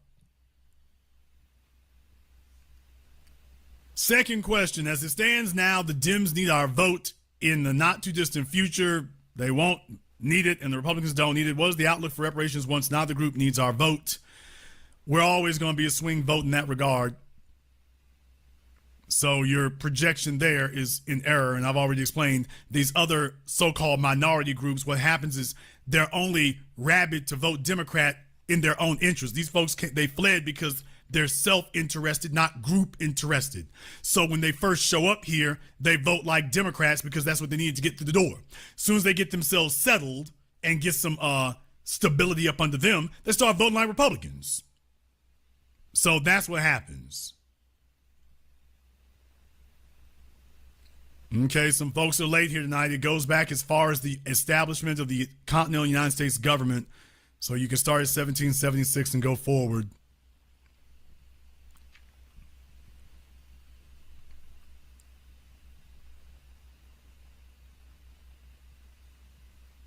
How do you debunk the comment reparations starts at the local level? Here's the issue with reparations at the local level. If your local government was not involved, how do you make a claim? So if your local government was not involved, what's your claim? The local level would be the state level. So if your local government wasn't actually involved, now in some cases they were, but for a lot of folks, they're not.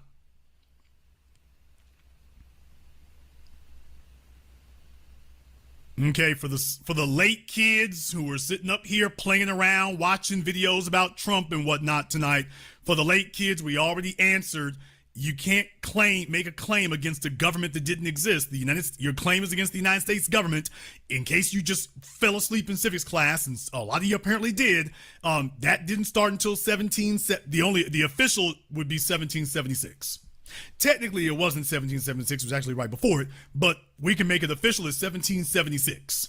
Nobody disputes the establishment of the United States government by 1776. They have already established that legally with their currency, with their documentation and everything else. They've already established it as 1776. Okay, fine. 1776 it is. There was no United States government before then. You can't make a claim against the Plymouth colonies. You can't make a claim against the colonies. The colonial governments are gone. So for those of you who those dates just whizzed by you, okay, you can't make that claim. So if we're going to make a claim against the United States government, then you need to be aware of the United States government history. There was no U.S. government before 1776. Your claim starts then. This is not a claim about racism or slavery. This is not a claim about racism or slavery. This is a claim about the descendants of American slavery, not global slavery or general slavery. So now understand the legal framework and the basis upon which you're making it.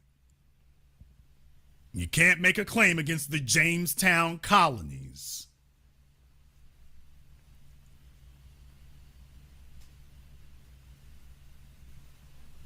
So somebody catch anybody saying anything before 1776, just try to catch them up to American history. Clearly they weren't paying attention in class. So I'm not you're being snarky. I'm saying a fact. If somebody has to remind you, we keep saying the United States government, 1555, 1496. Okay. All right.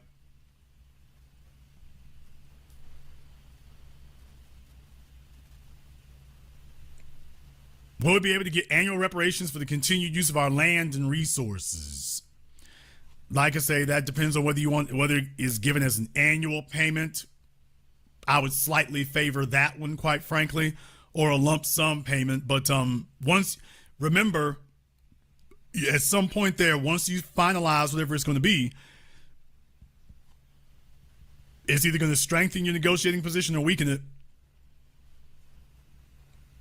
So I'm a firm proponent of, okay, I'll tell you when.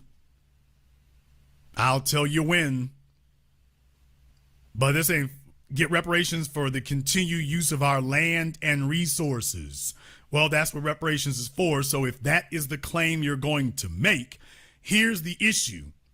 The issue with that, I think what they're trying to say is that, okay, if this is our land, will we get continued reparations for the white government being on that? The problem is you have to establish a specific claim. So if you can't show ownership of the land, then what are you making a claim on?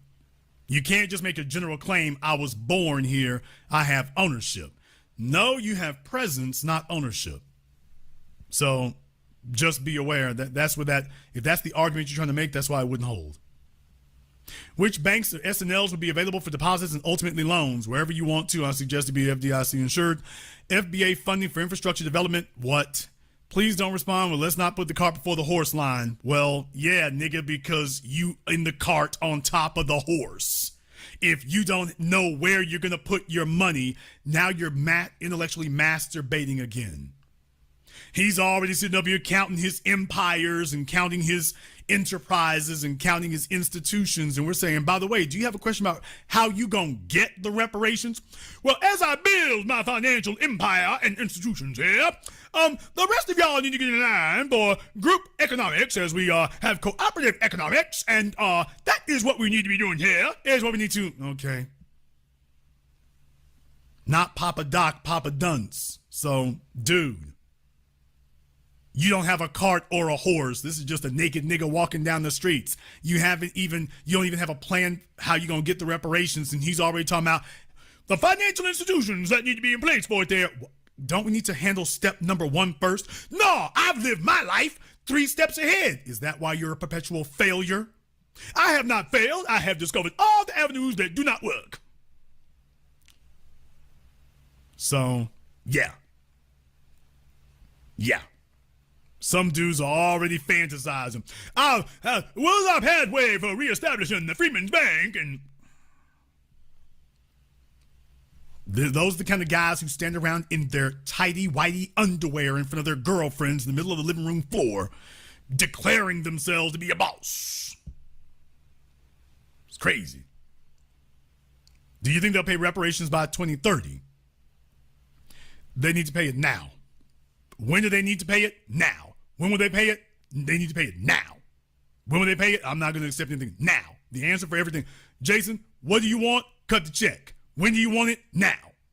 When do you think they'll do it? Now. 2030? Now. That's the only answer? Now.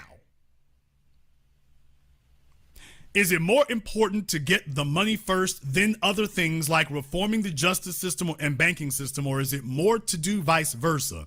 Or should those things happen simultaneously? I hope this question isn't confusing. No, it's not confusing, but it's convoluted.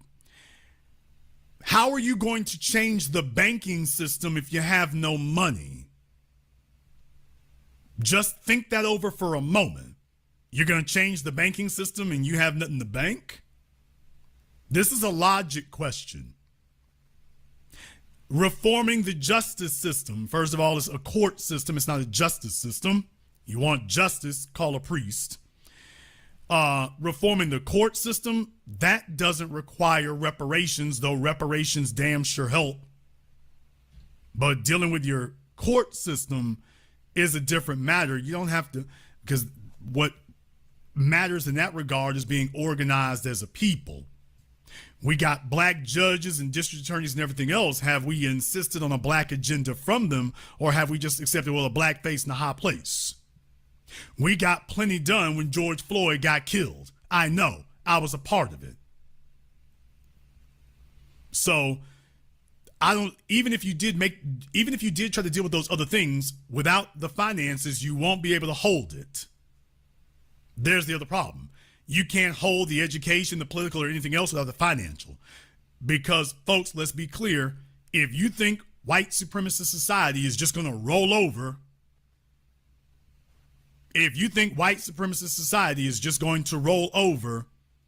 and is just going to roll whatever we do, that's not the way that works. That's not the way that works. So be aware, when we start moving, they're going to push back.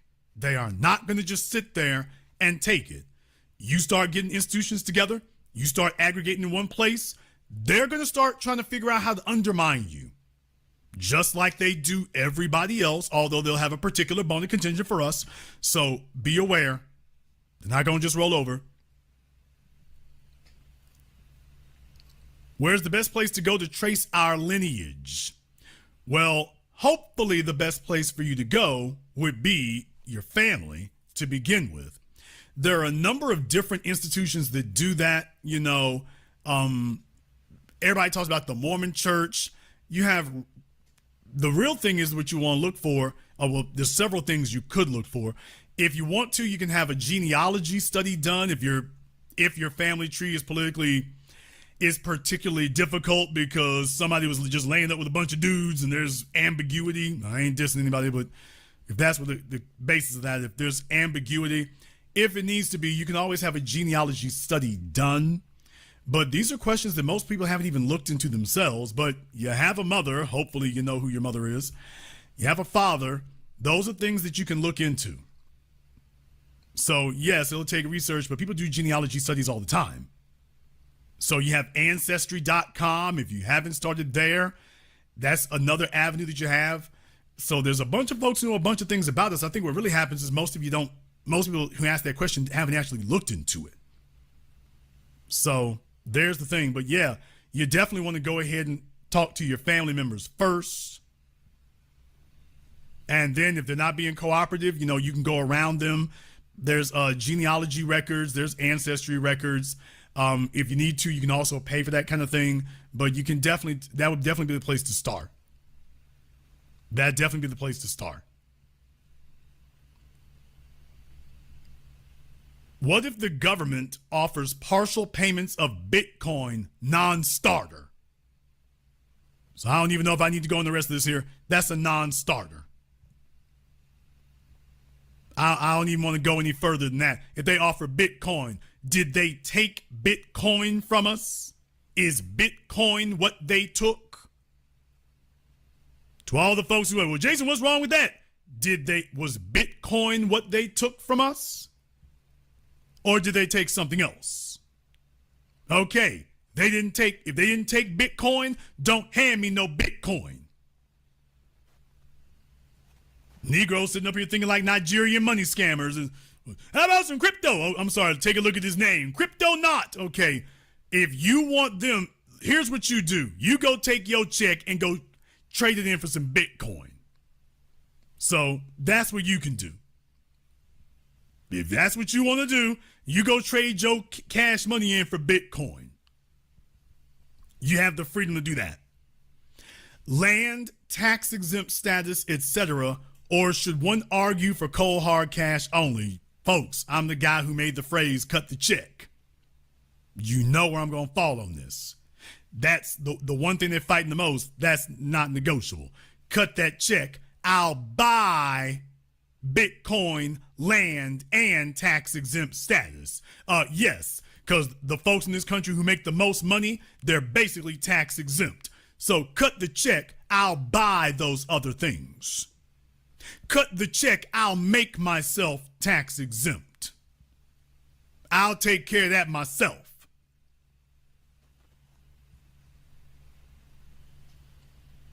What is the exact amount of money owed to foundational Black Americans? All of it.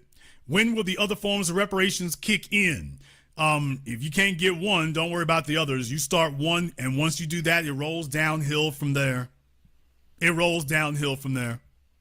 Will the government be able to come after any FBA's reparations money for things like hospital bills, college debt, etc.? That's the kind of thing you make clear from the beginning, that it's tax exempt. It is exempt from any collections or anything else like that. It has a homestead exemption. So it's tax exempt, homestead exempt. So it's like, okay, that money is off limits. That money is off limits. That's what you're owed. So how much do they owe us? All of it. What paperwork should FBA have ready and on hand to certify lineage when reparations are passed? This is a good question. I'm sure there's going to be other folks who repeat this one, but this is a good question. The question here is, what is it that should certify us? Now, really, that I give you all the same. In this case here, we would have the three pillars, of course. The three pillars of our identity here. Number one is your lineage, that you can track yourself back to being one of the Aboriginal or enslaved people in North America. Don't ask about the race. There was only one race that was eligible for that, so that settles that one. Next, of course, we need to make sure we ain't Rachel Dolezal in it. Got questions about that. And that, so phenotype, and that comes into the third one, which is identity. If you've been living like a non-black person, if you have lived your life as a non-foundational, if you've lived your life as a non-descendant of the slaves, you are not eligible for reparations because you have exempted yourself. So if you're some Afro-Latino and you've been calling yourself mixed or Hispanic black or Hispanic anything or Latino, that, okay, you got to ride in that car. You got to ride in that car. And everything, your records, returns, job applications, social media, if you have been identifying as something other than us, then even if you technically do qualify, you've exempted yourself. So if the federal government or state governments want to have an out, okay, there's an out we'll give them. Hey, if you can find where a person, you all can disqualify that person if they have exempted themselves. So if they've identified as something else, well then you can go ahead and disqualify them. You know, like folks trying to get unemployment insurance. Okay, he says he's got a bad back, but he's carrying around 50-pound bags of cement. Okay, well, you've exempted yourself, dude. You don't get to sit up here and say, I'm Latina for the last 30, 40, 50 years, and everywhere you go, you sitting up here singing Celia Cruz, and then reparations come down, and all of a sudden, yay, us black people, us descendants of slaves. If you have ever identified as something other than us, that's where you stay. So that is a disqualifier, hard and fast. Absolutely not. When you jump over there, stay over there.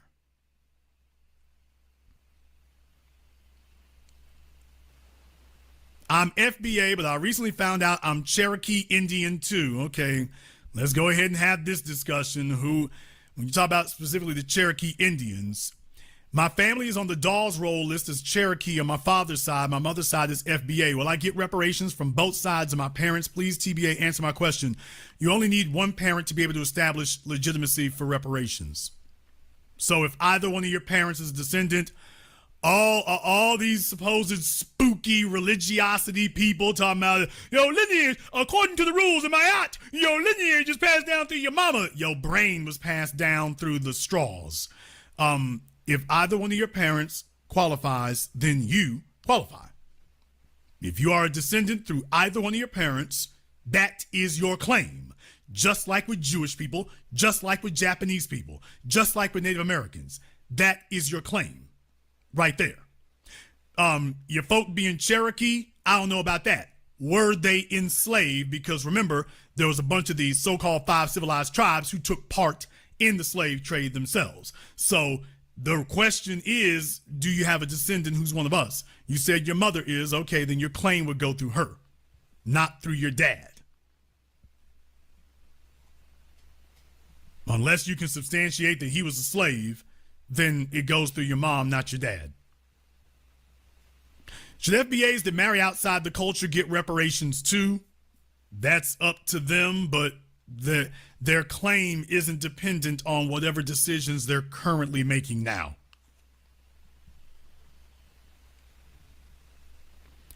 You're worried about the future and whatnot. Look, if there's folks who want to make certain decisions, that's going to be up to them. If you're worried about what they going to do, that's the other thing right there. You're worried about what other folk are going to do. It's like, wait a minute. Solidifying our claim is the most important thing. After that, if folks want to sit up here and do things, if they want to make decisions, if they want to sit up here and go give it all to Kim Kardashian, it's theirs to give it to her with. If you fought all this time to get it and the first thing you want to do is go drop it off to Kim Kardashian, well, it's his to do it with. I think it's stupid, but it's his to do it with. Will a class action suit against the government help with FBA obtaining our reparations? Technically speaking, it would, although a class action against the United States government would be extremely difficult to do because the government has made itself exempt from lawsuits. So that would be extremely difficult, but technically speaking, yes. It certainly would make a whole lot easier. It sure would. It sure would. If we get reparations, will biracials be eligible to receive it too? Already answered that. Or will they only be entitled to have? That is not the way you do that. Now, let me explain why that's not the way you do it. The reason why those of you who you don't want to try to disqualify people by basis of being quote unquote biracial or mixed, because you're then giving the government, if you're going to sit here and go on a percentage basis, a lot of you who think you're pure-blooded, you're simply not. You're going to arm the government to sit up here and cut down or eliminate whatever you would be eligible for. So while you think you're disqualifying somebody else, understand that rule is going to apply to you. And what they'll do is say, you know what? Let's do a DNA test on you. Hey, you look like you're 80% Negro, but we actually determined you're 50%. You're just really melanated. So you should only get half of what we're going to give. All of a sudden, you'd be jumping up and down and say, hey, you can't do that. So don't sit up here and make unstrategic moves that sit up here and arm these people against you. You start giving them wiggle room that doesn't actually apply to the integrity of our claim. Just understand they will find a way to maneuver it and massage it and make it work against you. They'll find a way to do that. So if you start saying, oh, well, them folks over there is biracial, they say, oh, really? So we can disqualify you with that? Oh, good. Please remember, folks, for folks talking about blood quantum, please remember that was the rule that they used. Yes, that was the legal basis that they used. Now it comes back to bite you. But if that's the claim that they used, okay, you're going to get ready to stand on that one. But if you allow them to, trust me, they're going to find, if you make it a percentage basis based on, quote, DNA, if you do that one, you just told them how to cut you down. I assure you. You just told them, and not just cut you down, in many cases, cut you out.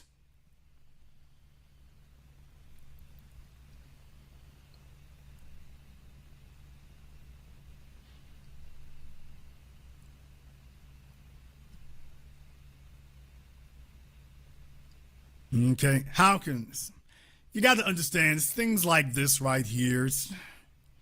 How can Black Americans expect to receive reparations without a political pack or movement that Republicans have when they want something like the, okay, one run-on sentence. So the kids, The kids with the run-on sentences, it's just on third grade. That kid back there's with the buck teeth staring blankly into the stars. Dude, did the Japanese need a political pack? Did the Afghans need one? The the illegal aliens need one? Okay, why is it we gotta have one and they don't? Did the Native Americans need one? Tell me the political pact that the Native Americans had. I want that one. The political pact the Japanese had. I want that one. We can use that one, sir.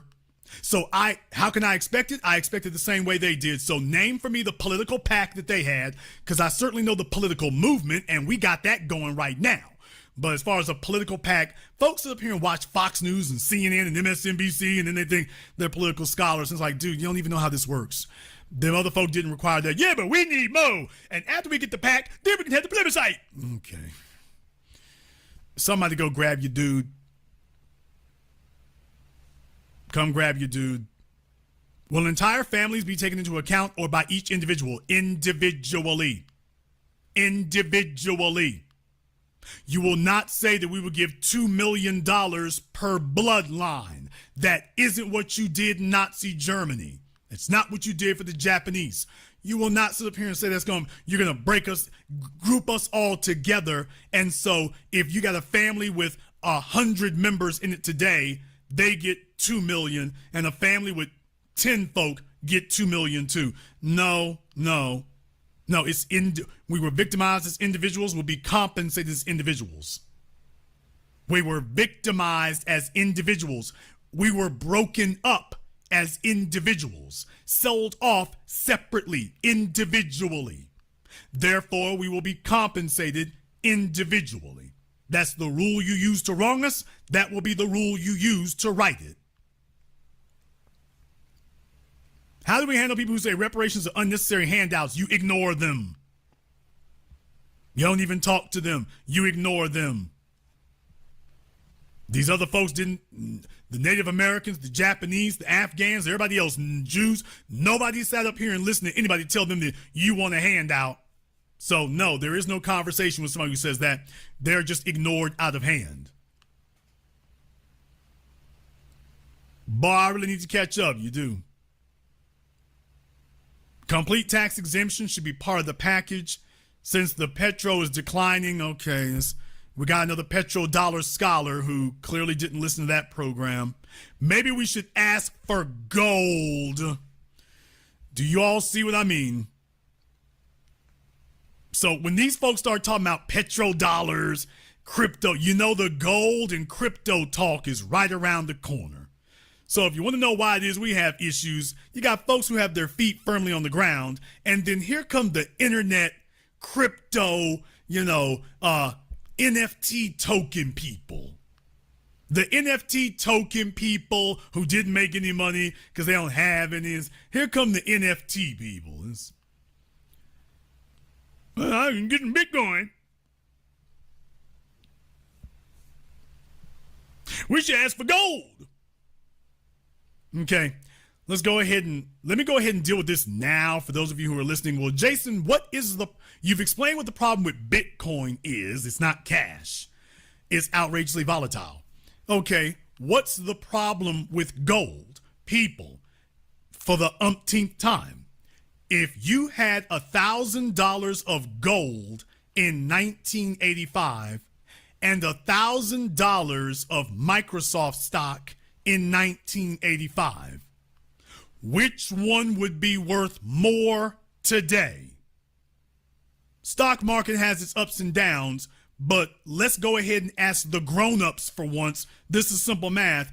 If you bought $1,000 of gold in 1985 versus $1,000 of Microsoft, what would you have which one would be worth more? That it ain't even close. It isn't even close. So when you got somebody trying to sit up here and GED professor their way through the gold standard and silver standard, this is a person who does not know the history of the valuation of gold or silver or anything else for that matter. And even gold wasn't what had the value, as gold was used as to undergird the currency itself. So I know the special ed scholars, they jump up and gold, silver, Bitcoin, land, and they haven't been able to make. If gold and silver was worth so much, you'd already have it, and you'd already be making it pop off. So you're saying those things because you don't actually have any of them, and it's like, okay, don't suggest those things if you had no experience dealing with them, and you don't. So no, cash only. By the way, if you think those things are smart, why is it that all your billionaires are not trading in all their billions for billions in gold or silver? They may buy a little gold and a little silver for their portfolios. Ain't nobody making half their portfolio gold anywhere. Stop lying to yourself. How can we start a unity for reparations at grassroots level? We're doing it right now. Should there be a recognized group in every state in anticipation of a class action that is solid? I mean, if you can organize one, sure. No reason you can't. But don't talk about it, be about it. If you want to go the class action route, don't talk about it, be about it. Why don't you ask for reparations for Jim Crow laws instead of reparations for slavery, and why no one has assembled a team of lawyers together to sue the U.S.? Okay, all the slow bus kids here. Your claim Jim Crow was an outgrowth of the system of slavery. So you're leaving the establishment of what caused it on the table, the causal of it on the table. Furthermore, if you go by Jim Crow standards alone, remember, Jim Crow wasn't everywhere. So if Jim Crow were legal statutes, now you're limiting your claim. You actually had a much broader one, sir or ma'am, when you linked it where you were supposed to chattel slavery. By you limiting it down to Jim Crow, there's a bunch of places that actually didn't have Jim Crow statutes and can prove they didn't have Jim Crow statutes. They may have had slavery or participated in slavery or cooperated with slavery, but they didn't cooperate with Jim Crow. Now you've let them off the hook. So no, don't limit your claim trying to be too slick by half. You're trying to be too clever by half. No, chattel slavery is the claim. That's all you need. That covers everything. And then from there, we connect the Great Betrayal and Jim Crow and segregation. From there, we get to link those things. But the foundation is our lineage. All those other things were against that too. We're not going to limit it to the 20th century. Our claim goes all the way back, and then we put everything on top of that from there. So that's not even good law. No, you start with slavery, you go from there. You don't start with a limited claim and see how much you can maximize it. You start with a very broad claim and you pile everything else on top of that. That's how you make that work. Do we have to agree on an official group name that specifically categorizes us, that is recognized by and on the U.S. Census in order to receive reparations? Well, certainly that helps. I'm from the category of I don't care what you call it so long as you recognize what it is and cut the check. However, technically speaking, it certainly helps from a cohesion standpoint if you understand who we are. The names are simply to tell you that we are the people who are descendants of American slaves. People who are descendants of American slaves. There you go. Simple as that. Doesn't have to be complicated. From there, because you can have whatever name you want to it, but from there, people are going to ask, okay, why are we liable for something? So remember, the name is really a way of getting people as a group on code, but it's really going to be superfluous as far as your claim. The claim is we're descendants of American slaves. No matter what you call us, we're descendants of American slaves. By telling you that, we're also telling you what we are not. Understand that. We're also telling you what we aren't. We're not immigrants. We are not folks who are aggrieved of racism. That is not the claim we're making. So after that right there, I just want everybody here to understand, I've done this for years. When folks go, we shouldn't call ourselves black. We need to call ourselves the Moors. We need to call ourselves accidental Africans. We need to call ourselves American African descent. Okay, dude, whatever you want to call us, great, fine. Now, what are we, I'm buying whatever you're selling. Now, what are we going to do about this white supremacist system? Then y'all know this over years. You've heard me, whenever somebody's tried that, they start clamming up real quick. You've heard me over the course of years now, we're going on 2 decades. They start clamming up real quick when I do that one. Okay, once we get past the semantics, what you want to do. So I'm not going to sit on semantics for any real length of time. Call us whatever you want to. Just understand we're descendants of the slaves, and that's what you owe me for. You can call it whatever you'd like. We're the ones who qualify. The $5 Indians and immigrants, when they don't. There it is. There it is.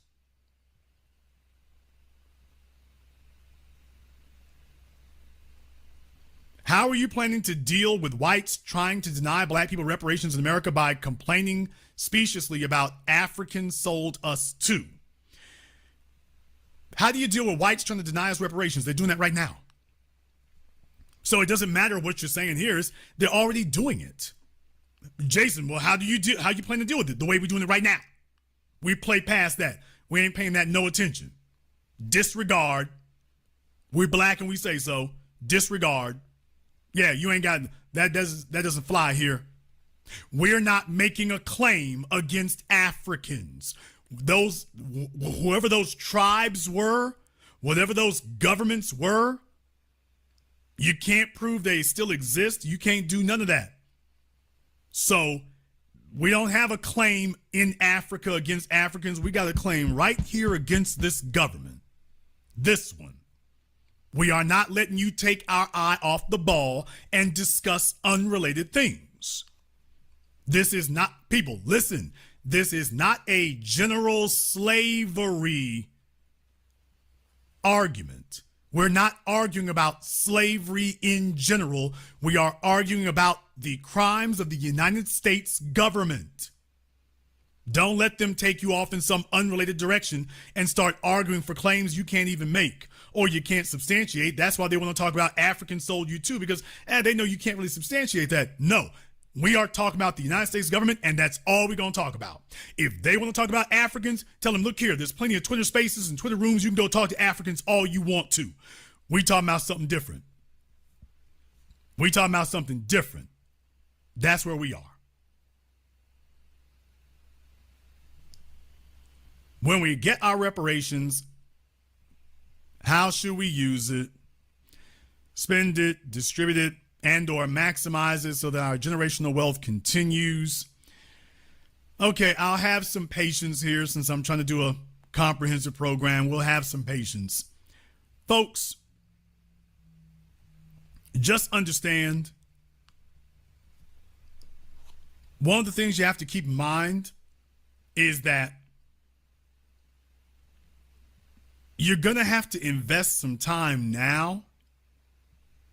You're going to have to invest some time now if you are serious about this. And my whole thing is that this is supposed to be on top of everything else you're doing. It's supposed to be on top of that. It's not supposed to be some incidental thing. It's supposed to be on top of that. So everyone has a responsibility. Everyone has a responsibility.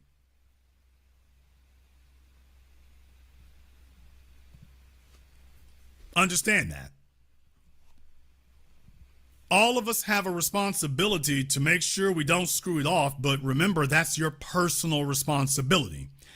If you want some finance tips, at the very least, I would recommend that you at least, and this is baseline, that you at least put it in a high yield savings account. Okay, forget the stock market. At least put it in a high yield savings account. At least do that. At least somewhere where it's drawing some modicum of interest. In the stock market, picking stocks is very tricky. An index fund or mutual fund, but most likely an index fund, that'd be okay too. But if you don't know anything else, do that. I'm not going to suggest life insurance because that's really a financial vehicle. And if you don't, you're really going to be taking out a loan. So if you don't do that, you know, that's not going to help you. If you don't do that, that's not going to help you. But other than that, no. So folks, I want you, like I say, take some time now, look into that now. This is basic financial literacy. Don't just sit around looking at other folk and being all silly. Opening a high yield savings account, you can do that with $1,000 to see what it does. Opening for an index fund, you can buy into that. Buying into an ETF of something that actually makes some sense. Petroleums are cool and okay. There are technology funds you can buy into. There's a number of funds you can buy into. An index fund, of course, is the one that Vanguard does. So when Bogle created that changed everything. So that's one that you could use, but at least put it in a basic place where that would happen. At least. Even if everybody needs to learn how to get their finances together, you need to learn how to get your credit together, not own a bunch of people, not having a bunch of outstanding bills, making sure that you're financially solvent. You don't go off and pay for a bunch of garbage you don't need. Live within your means. I mean, that's literally what it is, living within your means. You can have a certified financial planner. That's one option. Just understand they get a percentage no matter what occurs. So keep that in mind. So does Vanguard too, by the way, but technically speaking, they've done a whole lot better. Those are things you can do in that regard.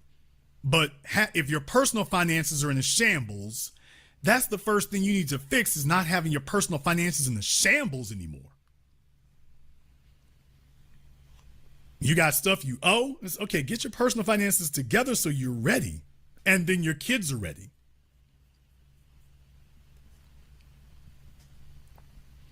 Yeah, I mean, there's a number of different things. Make sure you're with a reputable firm or something like that. But there's a number of different vehicles you could use. You got Black Unicorn here. Y'all listening to this nonsense? Wow. Y'all not tired of being scammed? SMH, being scammed? How? What is the scam? You got to understand, when you're desperate, you just start saying silly things. When you're desperate and you wish you had some goods against us, but you don't really have anything, you just start talking silly. That's a problem. Hey, I know this old buck-toothed bedwench and hoe here. Okay. No wonder you angry and upset. Things ain't never worked out for you. I remember her. Things ain't never worked out for you. It ain't worked out for you before. It's not working out for you now. So your whole life is in the wrong place. I don't know why you mad. Well, I do know why you're mad over here. It's just, nothing came right for you. That nigga didn't come back. You never got them edges together. The rent is always due. So she'll never get it right. So now I recognize her. Nothing ever went right. Nothing.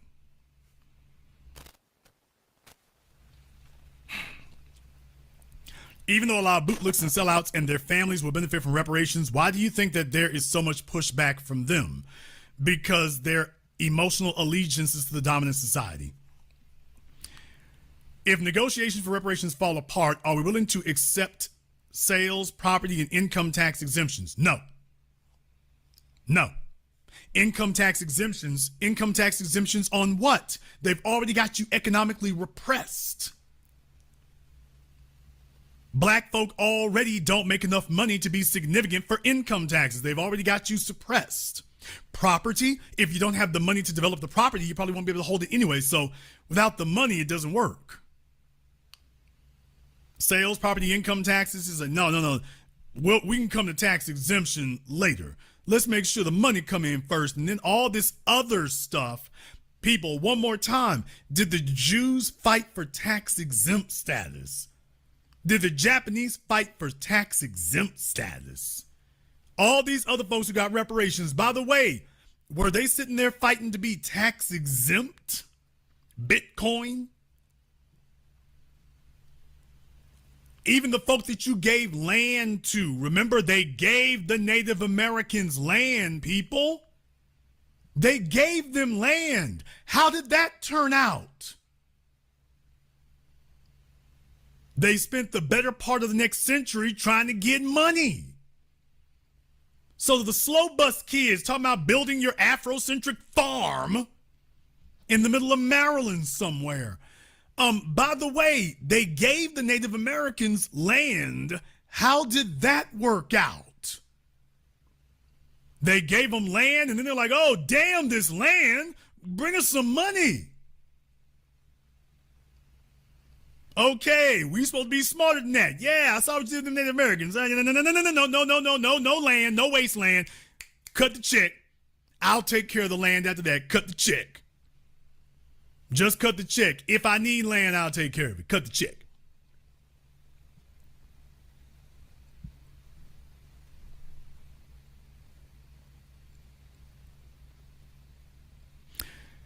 This is when you have Democrats who just show up in places and just say things, and it's just, we talking about stuff here and folks, what about Rudy Giuliani? What about Trump? We talking about reparations. Just understand the ADHD kids, they need to be more worried about that instead of trying to question us about reparations. Dude, you can't even pay attention long enough.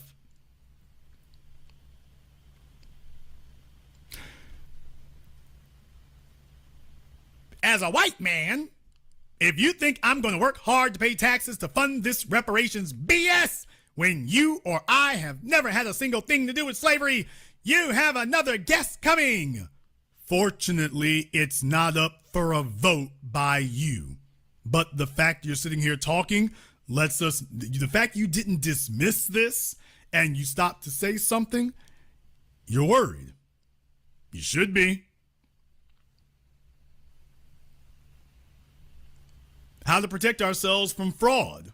Okay, if you don't know how to protect yourselves from fraud right now, maybe you need to just, okay, for everybody who's not sure what to do with their reparations, a high yield savings account or an index fund, that's where you need to be.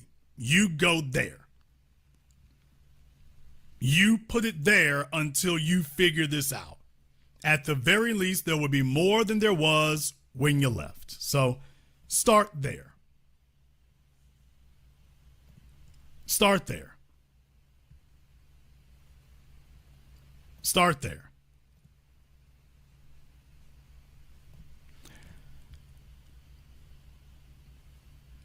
How to protect ourselves from fraud, because you know people will try to take it back from us. Will reparations be in perpetuity?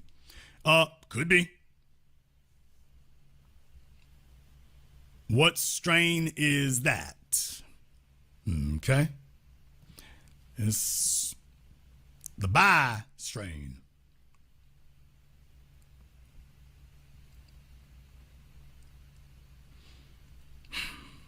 I'm only going to read this one right here to show you this is your brain on drugs. Blunts and beats. With all the reports about the US dollar collapsing in just a couple of months, and all of these foreign countries joining BRICS, where exactly does the argument for reparations stand in the middle of all this? Because what if reparations were promised between now and then, and the money received wasn't worth anything? My second question, even though the DNC is failing with the debates and obtaining the black vote, when it's getting as bad as it's been for the DNC, should we be concerned with whether or not they may try to rig the election in their favor? Okay, folks, old Beats and Blunts here, he's telling all of us that the dollar is going to collapse in the next 120 days. How many of you, here's my thing right here, how many of you right now want to bet me your income for the remainder of your lives? I say the dollar will be here and will be fine in 4 months. All of you who think the dollar is collapsing or will collapse by October, I would like for you to make just a friendly little agreement with me. If the dollar collapses, I'll take care of you and your family for the rest of your days. However, if the dollar does not collapse, you will hand over all your lifetime earnings to me, which you shouldn't be worried about, because after all, aren't you going to be making your new income with bricks And by the way, BRICS is not a currency. For the folks who don't really understand that, so many of these folks talking about petrodollars and things, they don't understand the difference between currencies and agreements, but okay. But by the way, if you truly believe the dollar is going to collapse in 4 months, by the way, do you all think this fella is going to show his face in 4 months? I'm going to leave his comment right where it is. I want all of you to keep up with it here. We're going to see how well this one ages. How many of you think Mr. Blunt-Head Beats is going to show his face in 4 months, is going to speak up in 4 months? How many of you think he will? To come back and brag to us about how correct he was that the dollar was going to collapse in 120 days. How many of you think he's going to be here in 4 months to defend any of this? How many of you think you're going to be able to find him? I'm going to leave his comment right where it is, but let me know if you think you're going to be able to even find him in 4 months. When the dollar is, by Christmas time, when everybody's still sitting here and the dollar's still sitting here, anybody think he's going to be jumping up there and say, I told you so? Or do you think he's going to say, okay, not this month, but next month? It's going to collapse next month. In November? Yeah. November come. Hey, is it going to collapse yet? It's November 30th. It's going to collapse next month for sure, December. All that Christmas spending and all them gifts and things people can't afford, it's coming down next month. Okay. How many of you truly, sincerely believe that that's what's going to occur? That in 4 months, the dollar's going to be worthless. If you believe that, then let's you and me go ahead and make this agreement. I will take everybody who shows up. Oh, don't worry. My lawyer will make sure it's legally binding. My lawyer will make certain it's binding.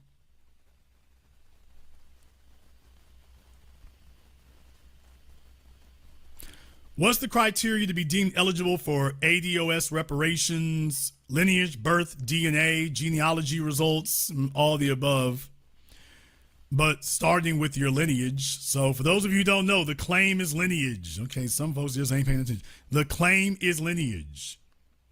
The claim is lineage, and you need birth location and genealogy results, obviously, to help establish your lineage. So being kind of redundant there. Because what about blacks who own slaves? Really, nigga? Really? What about blacks who own slaves? What about blacks who own slaves? Like I say, that just sounds real weird, doesn't it? That just sounds real weird. It really, really does.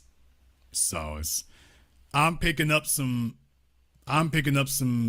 real serious immigrant vibes there saying that. That's got some real immigrant vibes to it. You all can go to her page and take a look. That's got some real immigrant vibes to it. Real heavy buck dancing vibes to it. So, a whole lot of that.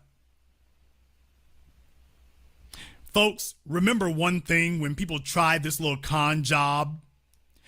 Can you find one black plantation in America? What? For all the folks, tethers, buck dancers, ass kissers, white supremacists, suspected white supremacists, who try to trot out this black people owned slaves line. By the way, can you show me the black plantation in America? Well, surely if it was that ubiquitous, certainly we should have a bunch of places that are historical sites where these black slave owners were stacking up the dough because they had all these black slaves, right?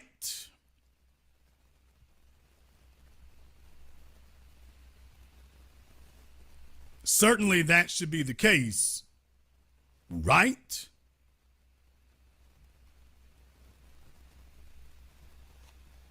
Right?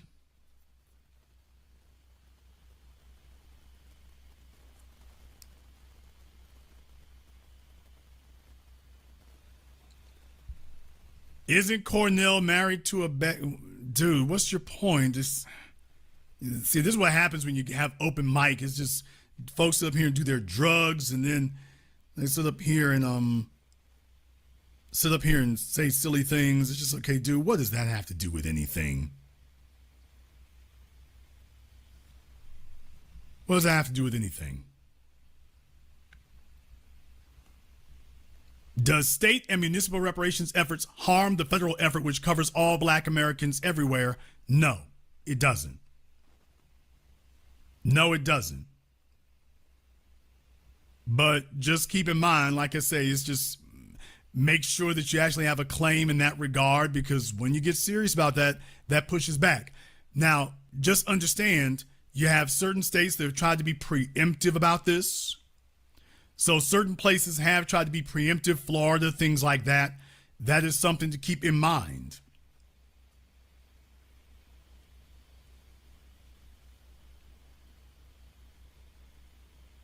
That's something to keep in mind here. So don't just assume that you can press a claim everywhere. You want to be strategic about it. I would rather folks gather in one place where you can get things done than just be scattered everywhere, knowing that you got legislative headwinds against you. You want to be strategic.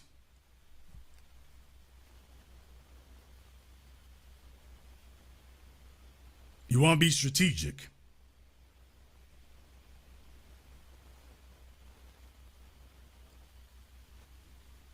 Okay, let's take a look here.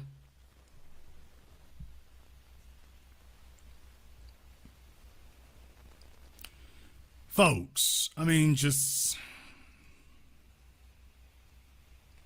come on.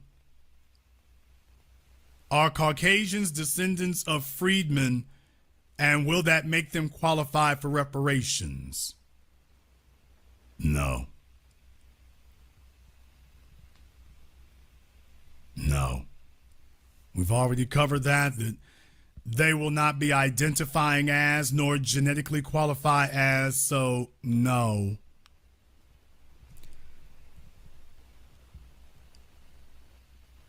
If states have committees for reparations to implement reparations in the future, can you only collect reparations from the state you were born in?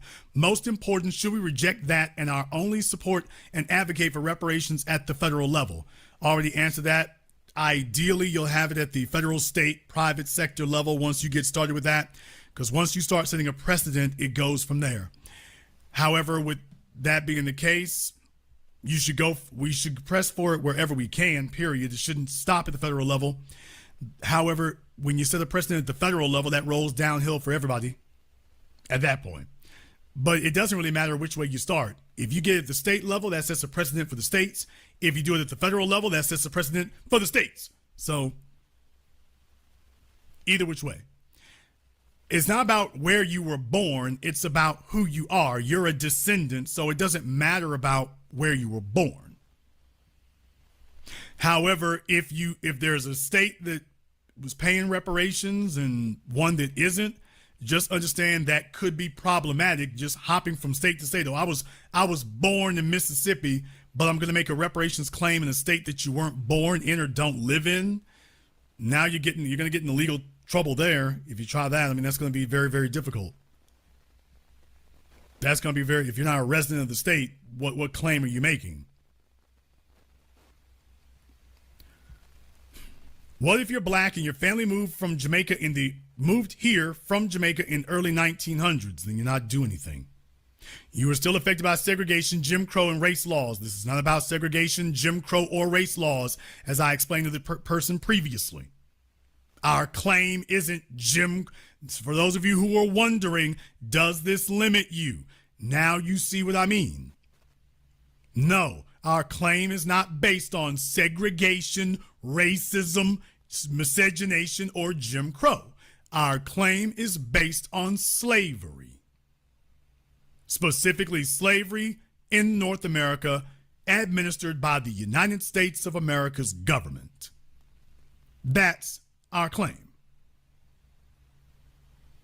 If you immigrated here, you knew what you were getting into.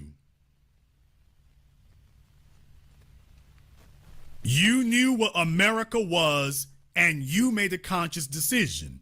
We are telling people we had no choice in the matter. We were pressed into this system. You like the system so much, you said, you know what? Is whatever going on in America is better than what we got going on in Jamaica. Then that's what we call assumed risk. Understand that. That is what you will be told. If you try that one, they're going to tell you that's assumed risk. You knew that before you came over. So, there. By the way, yeah, I mean, if you're from, well, he's talking about if they came here and this isn't a liability claim for racism.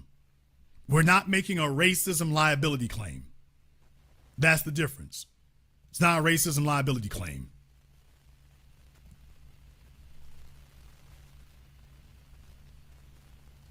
It's not a racism liability claim.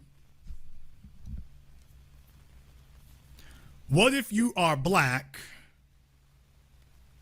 You're okay. What's the cutoff time for reparations? So we already covered that, starting with the establishment of the United States government, 1776. 1776.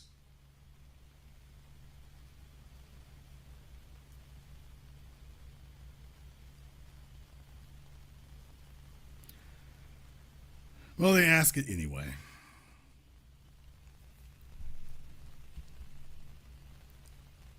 What percentage of foundational black must you be to receive reparations? We've already covered that. Mine is two-part for those that say no to reparations. A, slavery means work without pay, paraphrasing. Okay, do you actually have a question in there? Okay, they're just talking. Should black-owned financial institutions be in charge of disbursements to FBA? No. And should it be a requirement to bank with one of these black-owned institutions as well as FBA? No. Pay a once-a-year black tax deposited in these banks that goes towards needs in our community? No, no. All three questions, no. No. The black so-called banks are going to have to determine that they're responsible enough to do that.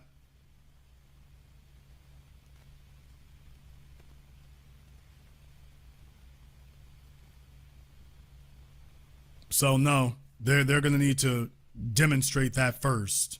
No. And by the way, we'll be tax free except we're going to put a tax on ourselves. No, they need to qualify for that. So no. How do we teach the younger generation on reparations? We're doing it right now. What we're doing right here, right now, this is what teaches them.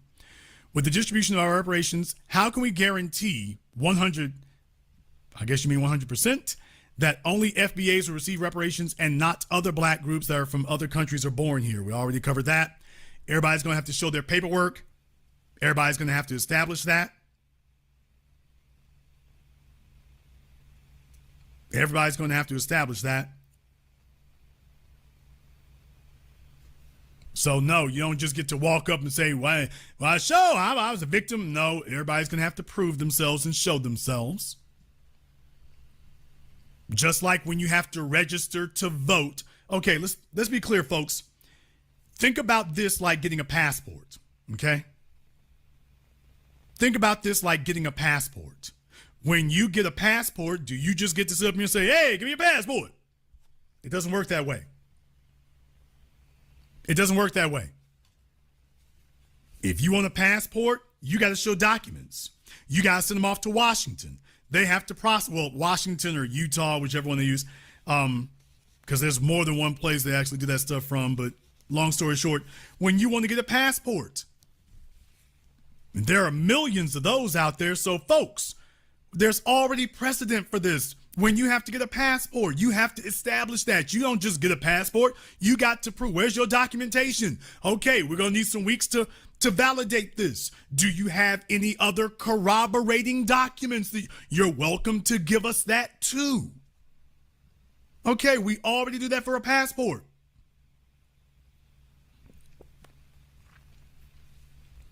So for those of you who are having trouble wrapping your heads around it, we already do this kind of qualification process for a passport. So now just think of it as a lineage. This is your lineage validation. You have your passport for international validation. This is your lineage validation. There you go. There you go.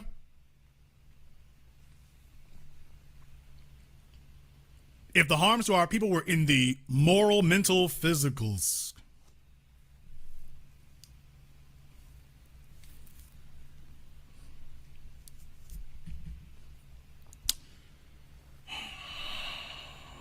Damn it. One moment.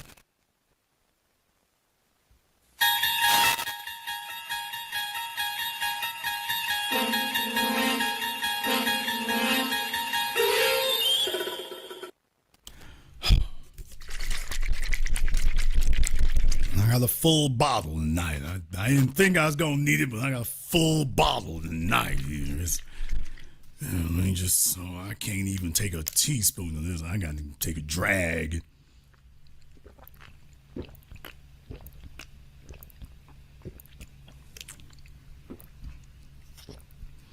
I got to drag the Pepto tonight. I can't even take a teaspoon or a tablespoon of that. I got to drag this.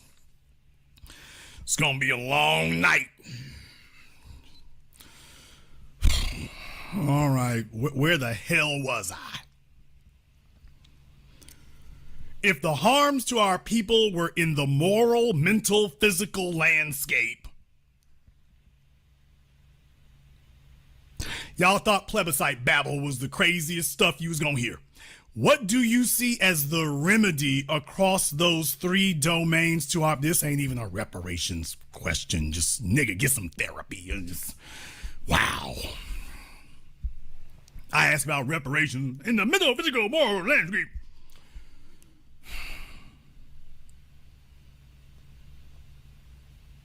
Okay, this is speculative. That's not really what we're talking about. We're talking about reparations questions, not political questions with a reparations slight reference.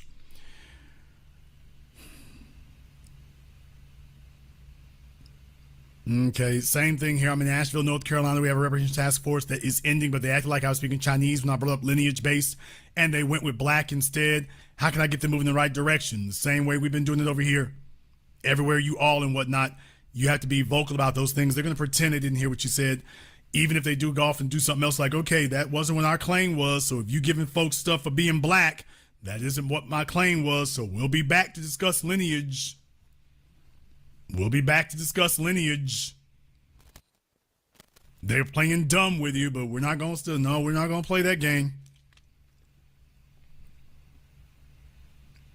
Question 1, is state-by-state reparations an acceptable alternative to federal level reparations? No. It can be in addition to, but it cannot be a replacement for. Number 2, how do we prevent them from cherry-picking the leaders who finalize the terms of our reparations agreement? What we're doing right now. This is led from the grassroots, and it must be led from the bottom to the top. We are not electing any leaders. We're not electing any representatives, and we are not going to let the matter go until it has been addressed on our terms. So, no, they're not going to get to pick anybody, and we're not going to allow it because the conversation is going to be led by us, and every time we hear something we don't like, we're going to be very, very vocal in that regard that we didn't like it. And we will simply not go along with it.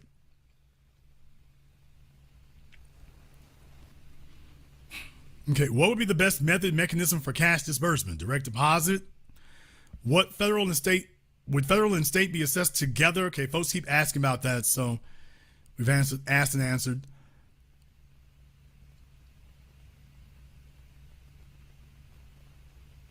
Okay, when mentioned that there is a process in filing an application for reparations, can you, Jason, explain the agencies and possible documentations we would have to apply be one?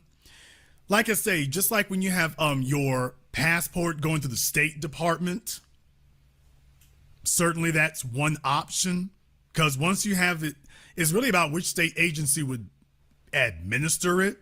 So, I mean, having it administered through the State Department, just like they do for your passports, that's a way to streamline it. Or Social Security. Social Security's another one that could be used for that. Or maybe better yet, Department of Commerce. But I would want to go through agencies that, you know, really their job is to keep track of people and backgrounds and things like that. And they pay out money or they validate documents. So the State Department or Social Security, either one of those I think could do fine in that regard. Either one of those I'd be fine with, but just so long as it's clear what the documentation needs to be. Okay, as a non-FBA person, I really don't understand how any black person could be against reparations. Neither do I. So my question is, why are my fellow non-FBA people so scared to get reparations from the other colonial powers? Are they really just that scared? Yes. They are terrified that they're going to wake up one day and have to identify as something other than what they are, and they are so invested in it, they ain't trying to do nothing else. They are so sure that that's going to be the case. That's what they're looking for.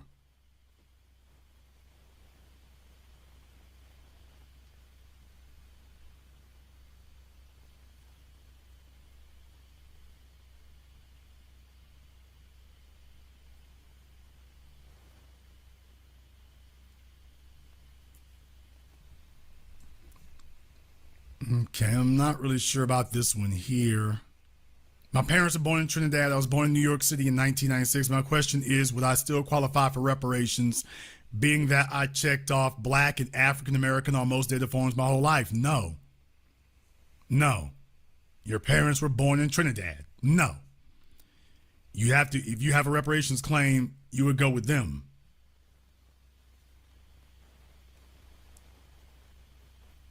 You have to go with him. If that was what they did, they're from Trinidad, that's where your claim is.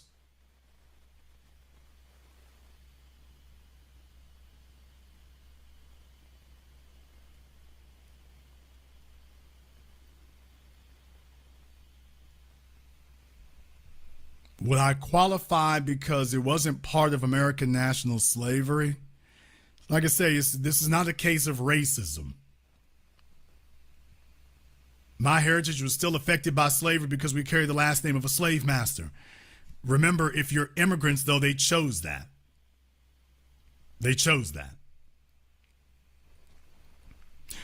Would you be content with the idea of having reparations in the form of us not being taxed on our paychecks and getting untaxed back pay from all of our employers we worked for in the past?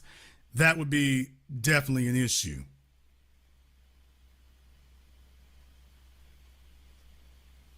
That'd definitely be an issue.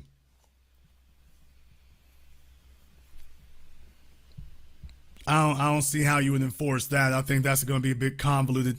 And the other thing is, I don't want us to limit this to folks we worked for or employers.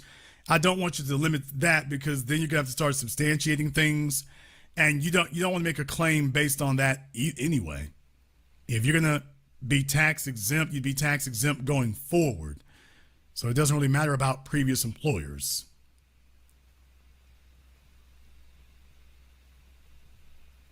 What can we do about the FBAs who are financially illiterate? They need to get up to speed, quick, fast, and in a hurry. A lot of us, including myself, don't know how to manage money well. Should we have a law in place to assist/educate those who want to build generational wealth and not spend it? Yes, here's the problem. The problem is you have something that you're owed. We have two options. We can give it to you and ostensibly hope for the best, or we can withhold it from you until who decides that you're ready.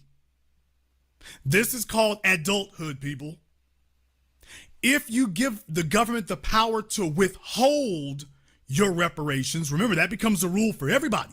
So if the rule becomes, well, we shouldn't give it to you unless you prove that you're financially literate enough and financially competent enough, well, that would become a qualifier on all of us. And who decides that we are competent enough?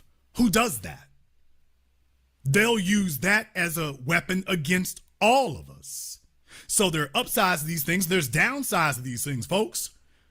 So if you let them tell you that, wait a minute, only if you're competent enough, well, you might as well just put in one of those literacy things for voting. And they will then tell all of us that none of us are competent enough. Or, well, you can get it after you take these classes. You're going to give them the ability to start putting regulations in front of it. They didn't put regulations in front of anybody else. So, no, you don't want this to be a situation where they got two choices: hand you what you're owed or withhold it until we feel like you're ready for it. That you don't want that to occur. They'll use that as their excuse to give everyone nothing. Once again, for those of you who are not financially literate, once again, you can start with little things like balancing, they used to say balancing your checkbook, but I'm going to give it to you very, very simply. You should have savings at the end of the month. You should be able to save at least 10% of your income every month. If you cannot save consistently 10% of your income every month, you're messing up financially. So there's a real simple rule of thumb. Can you save 10% of your income? If you cannot, you are financially irresponsible. You need to make changes, get a second job, stop spending so much, cut out anything and everything that is extra. You need to, that's how you prove financial responsibility. But if you can't save any money by the end of the month, that's financially irresponsible. You don't spend every dime you get. You pay your bills, you pay for a few things in particular, and then the rest of it gets saved away. That's proper financial stewardship. So if you want to know if you're on the right track, tell me if you can save money at the end of the month. If you can't, start there. Stop going out. Stop hanging out with that dude. No extras. Vacation what? Do you need to get a new skill set so you can get your income up? But save 10%, at least 10% every month, preferably 25%, but at least 10% every month.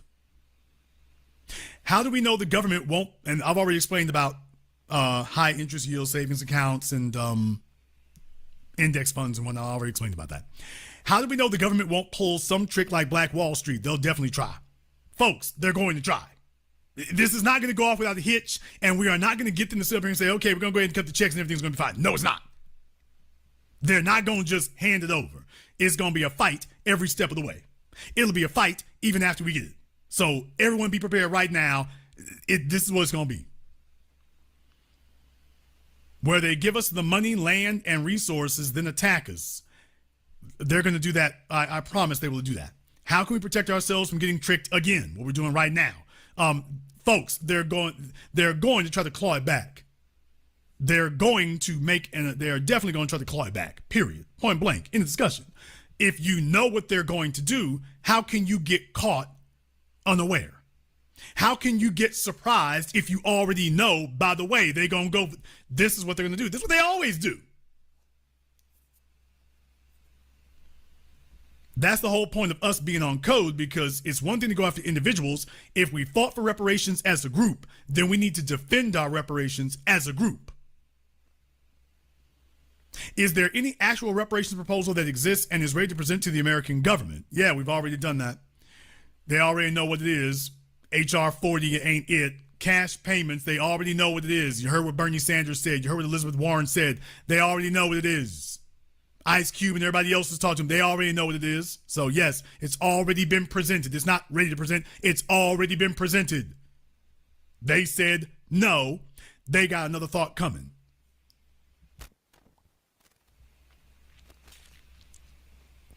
Should we have an opt-out option for reparations for the coons that say they don't want it? I mean, certainly if they say they don't want it, I think it would be delicious to have to make them exempt from it. If they said, I don't want reparations and I want to be out of that, then they should be disqualified from it. If they have decided that they have made statements that clearly indicate that they do not hold the United States government liable and that they're not interested, I have no problem whatsoever. As a matter of fact, that is justice. Okay, you claim that you hold them without any sort of guilt, then you need to stand by that. You hold them guiltless, you need to stand by that.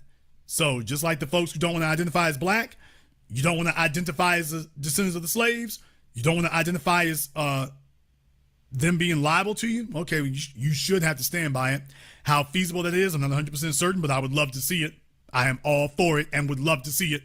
I'm 100,000% behind that. No, that's not what they're saying. They're not saying voluntarily opting out. Like, how do we opt them out? Because you know they're not going to voluntarily opt out.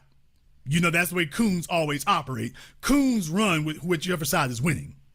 So if we start winning, then the coons, yeah, right there with the rest of you. No, Charles Payne. No, Charles Payne. Thomas Sowell. No, not you. Not you.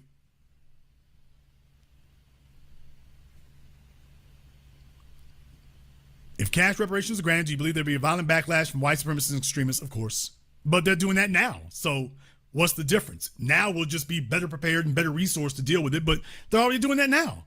So I don't know why folks trying to get scared. They're already doing it. That there will be. So there's not a violent backlash right now? Okay. How much cash should each person who qualifies get for reparations? All of it. Would this be a one-time payment or yearly? We already covered that. When do we stop asking for what's ours and go take it? Okay, get up and go take it. Should biracials get half the payment? We already covered that.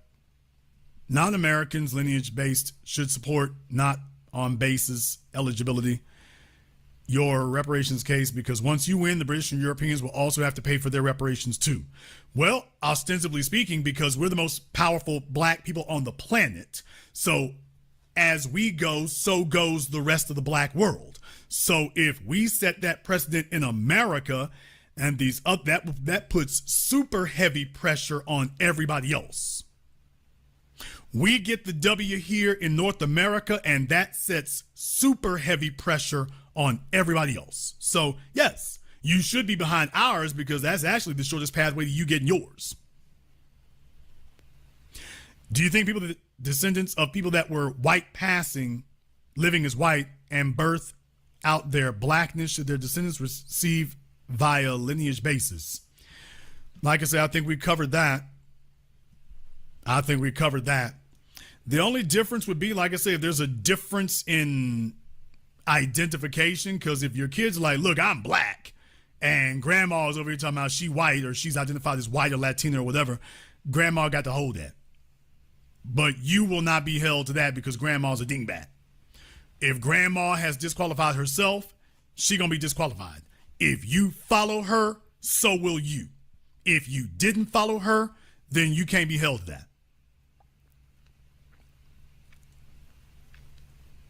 Do people ever think about what Tulsa, Oklahoma would be like today? Okay. If they try to take over reparations, what's going to be the strategy? The strategy is you're prepared. Okay, folks are asking about whether folks got one parent. We answered that already.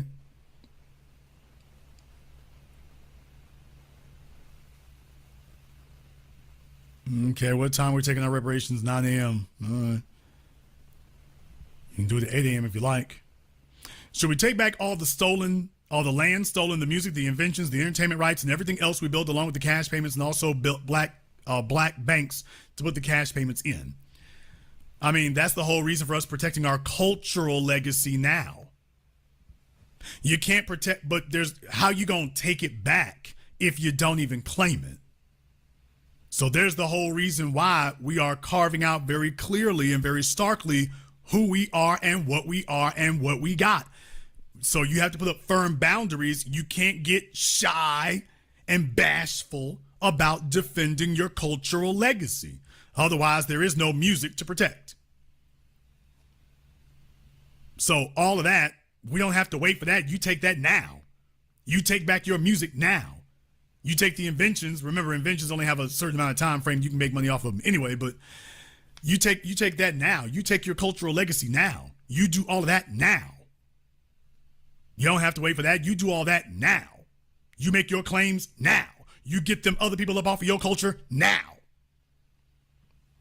That's going to be hard for some folks because they are hell-bent for leather on interracial sexual access, so that's going to be a tough enough for them to crack. But for the folks who are not, by the way, if we all got on code and got reparations, what percentage can we all put towards black empowerment? You can put as much as you want. You can put as much as you want. Folks, like I say, speculative things like that, it's yours. Do whatever you want to do. If you want to get together with 5 or 10 other people and y'all do that, go ahead and do that. It's yours to do that with. But as far as all of us getting together as a group, these other folk didn't do that either, by the way. Nobody told Jewish people to get all their money together in Jewish banks. Nobody told any of them to do that, and they didn't do that. Neither did the Asians, neither did the Native Americans. So it's not up to us to go ahead and do something like that instead. But by the way, if you have enough there, you got enough to get together with a few other people and start a bank of your own if you'd like to, by the way. Just thought you should know. Should we have a county or state freedmen bureau set up to approve/validate who are descendants of American slaves? I mean, you can do that, but if you're getting it from the federal level, you probably best to have it done in Washington, but that way you got one clearinghouse for it. Because you set it up at the county and state level. Remember, Ron DeSantis is there in Florida talking about ain't gonna be no reparations. So please remember the reality of these things when you're speculating about that. What if we address the idea of reparations as restitution to make them folks more open to the idea? We all know restitution still must be paid to the surviving family of the payee. So if reparations makes their orifices pucker, we'll speak their language. No, we don't. Reparations is fine. Reparations is the word. The fact that they are uncomfortable at first, that's the whole reason for us repeating it unapologetically. They can try to mock it and try to laugh. We don't ever back off of it. That word is now in the national lexicon, folks. It's not on its way. It's here. So now you got it. You work that one. And we continue repeating it, and they will get comfortable with it. Didn't say they're going to like it, but they will get comfortable with it. So this tool is already working. There's no reason for us to sit up here and overthink this and start over. This tool is already working. At what point do we present our case for reparations to the international courts, alliances, and governing agencies? Here's the problem with that. The Nuremberg trials were conducted by the Allies. Let's be clear about that. The Nuremberg trials were not conducted by the United Nations. The Jewish people didn't have to go to the United Nations and get them to sign off on that. Going to go round up the Nazis was not something that went through the United Nations and the international courts. Also, please don't be deceived. The Hague is controlled by the West. So your so-called international courts are controlled by the very people you're talking about. So you're going to make limited progress in many regards to being able to make that work. So the very people you're trying to go after, they control those things. So just understand, you're going to have to deal with them one way or another. Why not deal with them right here? Why go internationally to people who have no power to enforce it? Even if they agreed with you, they have no power to enforce it. The folks who really matter are all on code. Okay, nothing for y'all. So start here. Mr. Black, my question, when FBA get their reparations, can we wipe out all debt that includes student loans, medical, and mortgage debt? Yeah, when you get enough money, you can wipe all that out. Since they still have corporations, insurance, hospitals, churches, banks, universities, plantation tours that benefit from intergenerational wealth from legacy of slavery, all profits from global slave political economy should be used to push all FBA descendants. Should be. I mean, wherever you extract the money from doesn't bother me. So extract it from wherever, but the bottom line is where it goes. So all those things there, that's kind of speculative, but I don't care where you extract it from. You can extract it from them. Whatever your basis is, you pay me what you owe me. Out the gate, how can we quickly create an economy? Okay, that's not a reparations question. That's an economic question. Okay, determination of the actual amount of each individual received reparations. Should we base it on what 40 acres of prime property with water and mineral rights plus the cost of a most notable breed of mule compounded? This is overthinking it, Holly. Holly, this is overthinking it. Once again, nobody said this to Jews in Nazi Germany. Nobody said this to the Asians. Nobody said this to the Native Americans. Special Field Order 15 and the 40 acres and the mule, that's a great historical anecdote. What all that establishes and solidifies is that people recognize they owed us and it was never paid. That's what it is. We way past 40 acres and a mule now. We way past that. Because right now we are up for economic damages and punitive damages, but we way past 40 acres and a mule. Way past it. So compounded, sure. But we're way past 40 acres and a mule. Numbers may vary, but the ultimate number I want folks to understand is the number ain't cheap. This is to be the most historic thing ever done in economics in order to compensate us for the most heinous thing ever done in economics in human history. So they say you can't put a price tag on suffering. Watch us. I believe reparations should be a forever debt, such as $150 trillion. What's your take on that? Here's the issue I would want to remind people of. Just remember, you're experiencing a demographic change and a demographic shift in America. So that is something that should always be kept in mind. What I'm saying is that you don't want us to be paying for our own reparations. So I will just let you all know for the future, that is a factor that you must keep in mind. You must keep in mind the demographics of America and population changes over time. You would hate to end up in a situation of the only problem with an eternal forever debt is that at some point we may be the majority of the population. If that occurs, then we would basically now be subsidizing them and paying for our own reparations. So be aware, there are circumstances under which you want to say, okay, let me turn that spigot off, just in case it starts weighing on us too much. It's like, yeah, let's turn that spigot off. Okay, things are lopsided over here now. Okay, enough. You can turn it off now. Enough. You took out all the money. Yeah. Don't worry about that. You can go ahead and turn it off now. Wait a minute. It's your turn to pay. No. We good. You can turn it off now. Yeah, let me help you with that. Squeak. All right. Yeah. We're good. Here, let me put a padlock on this. Yeah, just in case somebody gets bright ideas. Yeah, we good.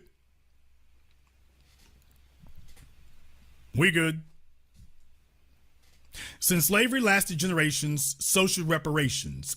Would that mean weekly, monthly, yearly checks per person if I receive reparations? Will my children also receive a check, or only if they're over the age of 18? I mean, if reparations is dispersed, then that would go to everyone who is alive now.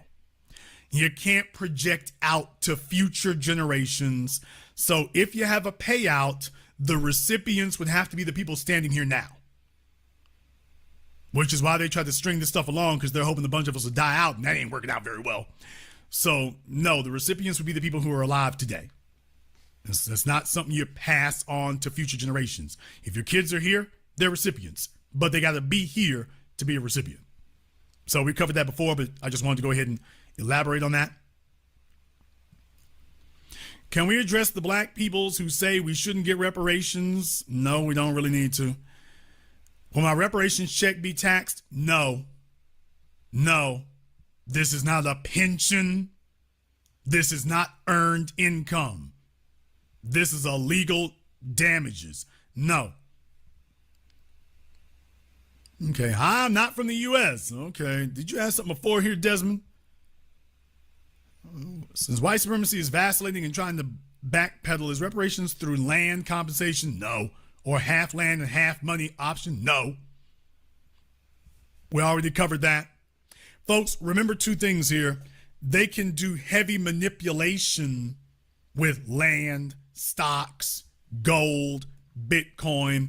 You cannot do the same thing with the currency, because if they play serious games with that, that hits them. So they wouldn't have the option of playing with that heavy.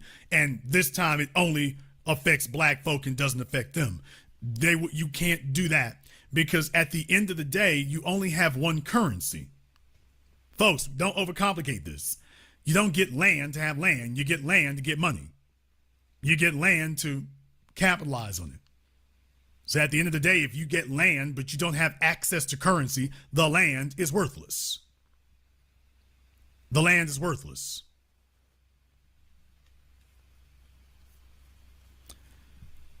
All right. How do we keep the black churches and civil rights groups and black state and federal caucuses from being designated distributors of reparations? What we're doing right now.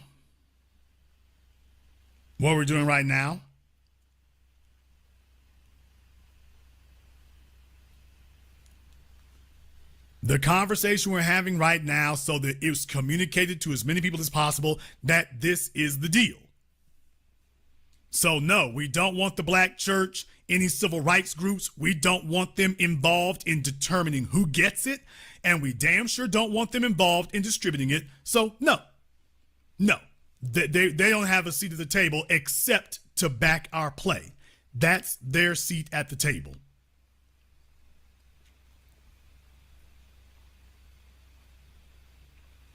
Do we demand distribution come directly from the government? Yes. Like a tax refund? Yes.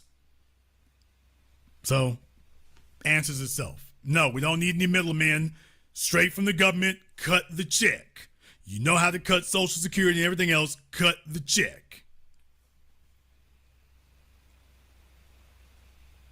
Okay, another thing about exclusion from taxes. Like I say, folks, anything like that would come second, because remember, our income right now is already the lowest, so they would actually be thrilled to just make us exempt from taxes, because like, hell, you ain't really getting charged in taxes that big no way, because we kept your incomes down.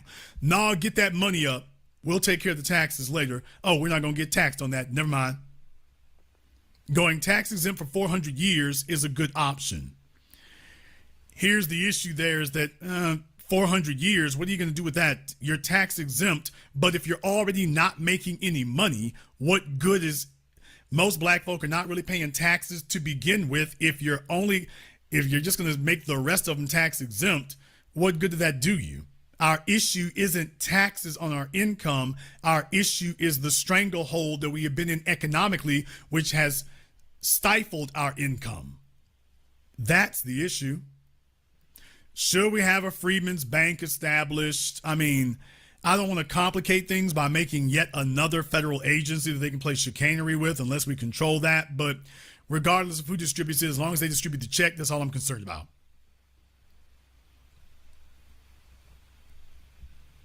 You're leery about the banks. Okay. Do whatever you will with that. I mean, I don't know what folks are thinking they're going to do here. So if you want to put your money in a black credit union or whatever, I mean, certainly you can go ahead and do that. But if you haven't done that already, then why are you not happy with it? And if you're not happy with it, so you're saying you want to double down on it? Will there be a Freedmen's Bank in every state? We don't need another Freedmen's Bank. Each of us needs to be the Freedmen's Bank. Cut my damn check. I'll be my own Freedmen's Bank. You just cut the check for the money you owe me. Will you host the after party?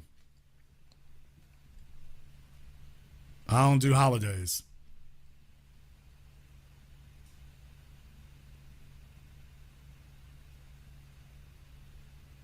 Okay, Jason, I'm sorry if you discussed this before. Would having a setup like the $5 Indians have, ownership of schools, hospitals, police forces, banks, qualify as being feasible for reparations? No. I apologize if that's the point you already made. No. Cash. No substitutes. Don't offer me any schools. Don't offer me any diplomas. Don't offer me any parks. Don't offer me any cars. Cash. I'll take care of the rest from there. Cash. Don't talk around it. Cash. I don't discuss anything else. Cut the check. Cash. That's the only thing I'm interested in. Dollars. Done. No pacifiers. No tokens. No symbolism. Done. Dollars. Did you bring dollars? We brought a school. Go back. Go take that school, sell it, and get my dollars. Take that school back, go sell it, and get my dollars.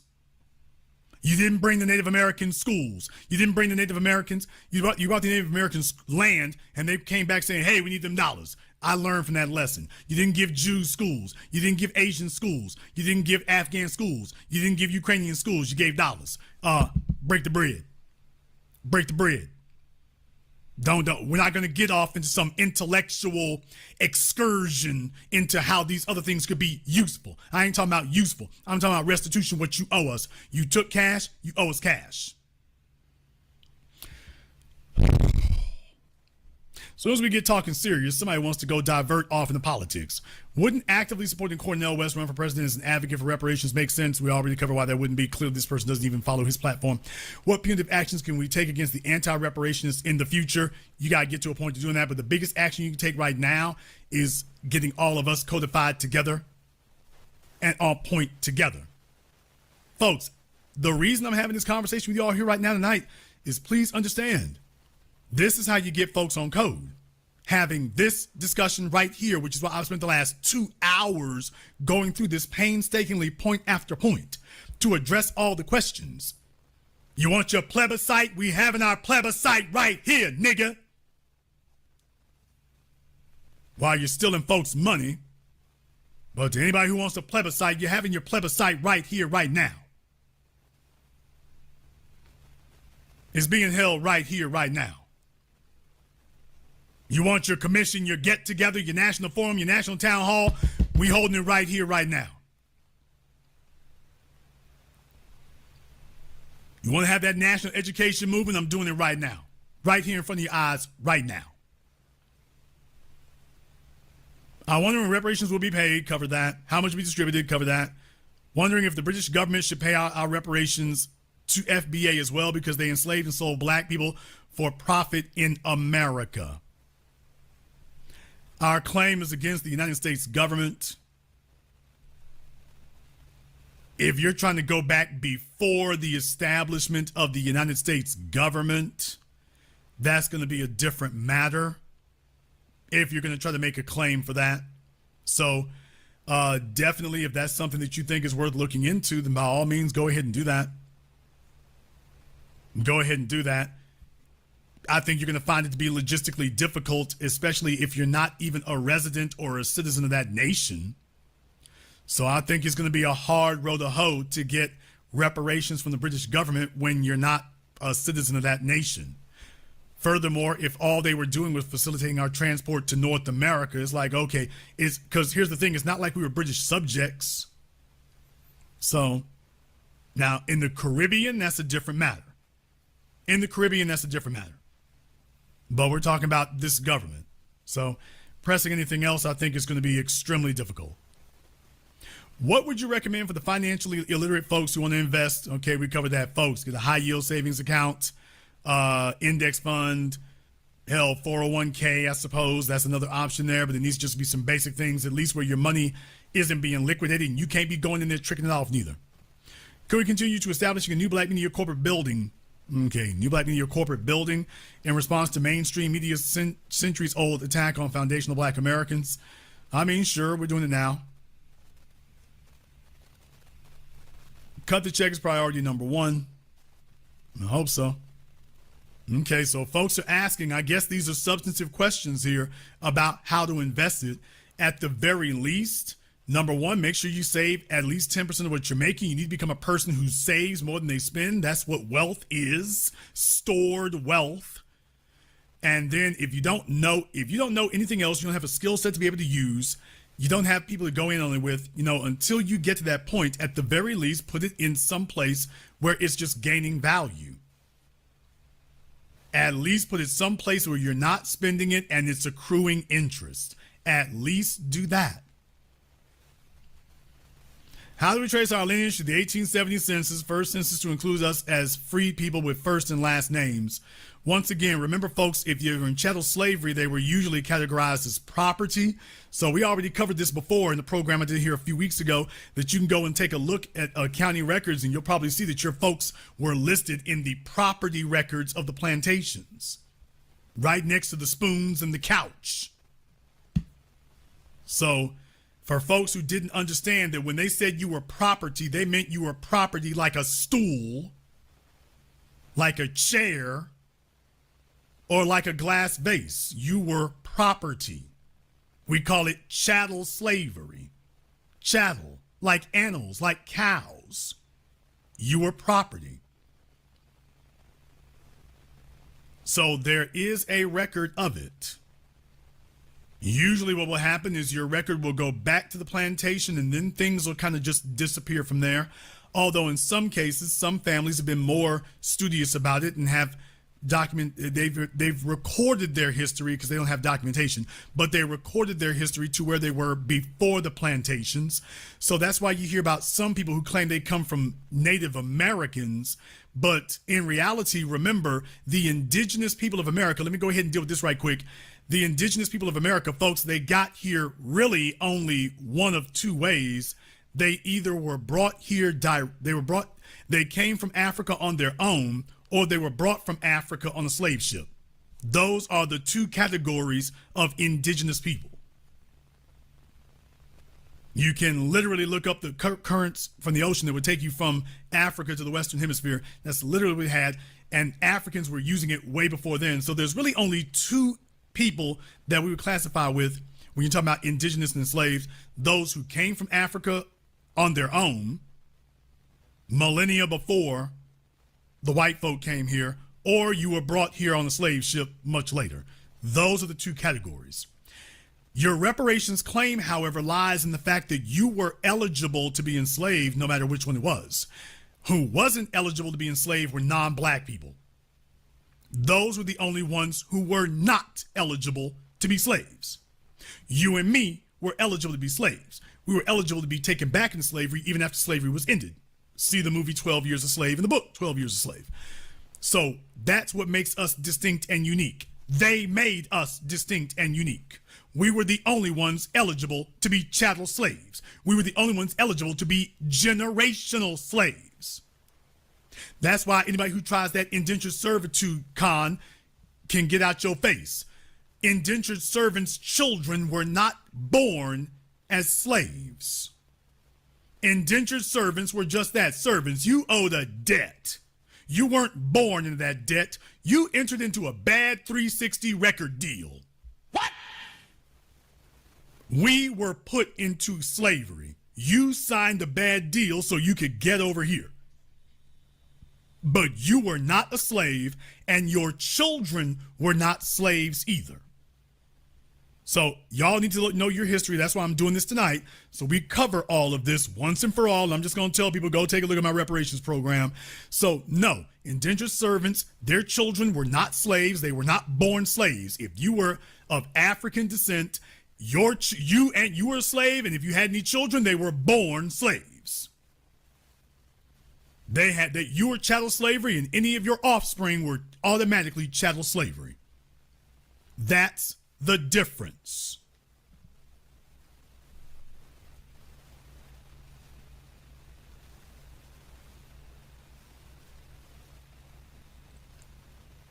Is it okay to keep voting for the couch if our demands are met? Okay, that's not reparations. If white people find an African slave in their lineage, should they receive reparations? No. How close or how many generations removed from the lineage should folks be to not be able to qualify?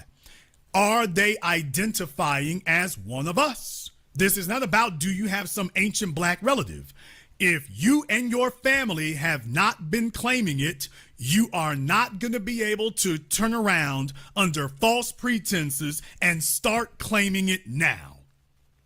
You have already assumed a socio-ethnic disposition. You've already done it.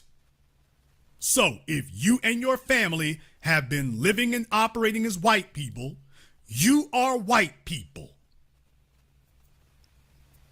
If you and your family have been adamant for the last century and a half that you are not white people, you are very fair-skinned Negroes, that's a different matter. But that ain't what y'all been doing. So you got some black auntie somewhere. No, that does not make you one of us. No, not at all. So just finding some long lost black relative, and it don't work that way. Doesn't work that way.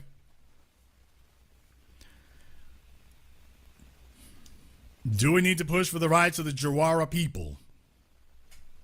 Cut the check, sir. What if we've moved? Are we entitled to reparations from states that we lived in? If you can get them to pay it, yes. Or where our ancestors lived in, your claim is for yourself, not for them. So you're going to have what they call in law a theater of operation. You're going to have a place to make your claim. So you can't just claim everywhere you've ever been. Oh, I lived in this state and I lived in that state. No, technically speaking, probably where you were born is going to be the best thing to use as your point of reference, because that's when you became an American citizen. If you have a state that's willing to honor something outside of that, I guess that's up to them. But I don't think you're going to be able to go ahead and just move from one state to another and here you go. I don't think that's going to happen.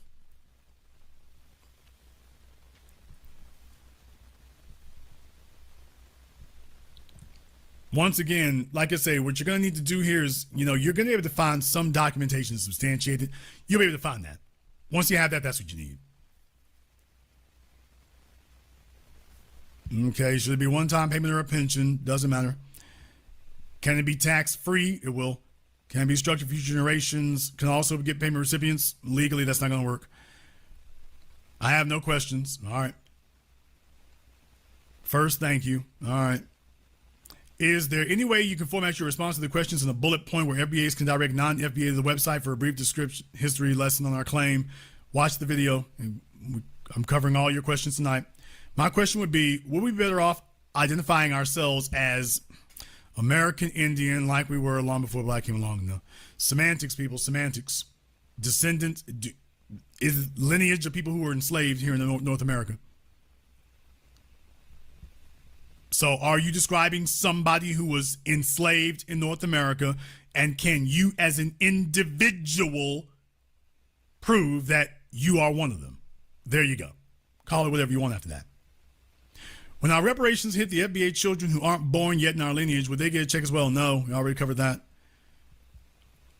I'm from Chicago, Evanston, Illinois. That's not reparations. They have a reparations bill, not really, but they're inching in that direction, which is why folks are getting upset. So I believe you have to have at least $25K in property. Do you think that that type of local legislation is futile because many don't have $25,000 in assets? I think it matters simply because it sets a precedent. So that's why they're taking them to court, because it's setting a precedent. So I actually, that's its usefulness for things like Evanston. It sets a precedent because each victory fuels the next victory. You keep going down this road and eventually you end up with cash payments. But certainly you can see what's happening in the absence of it.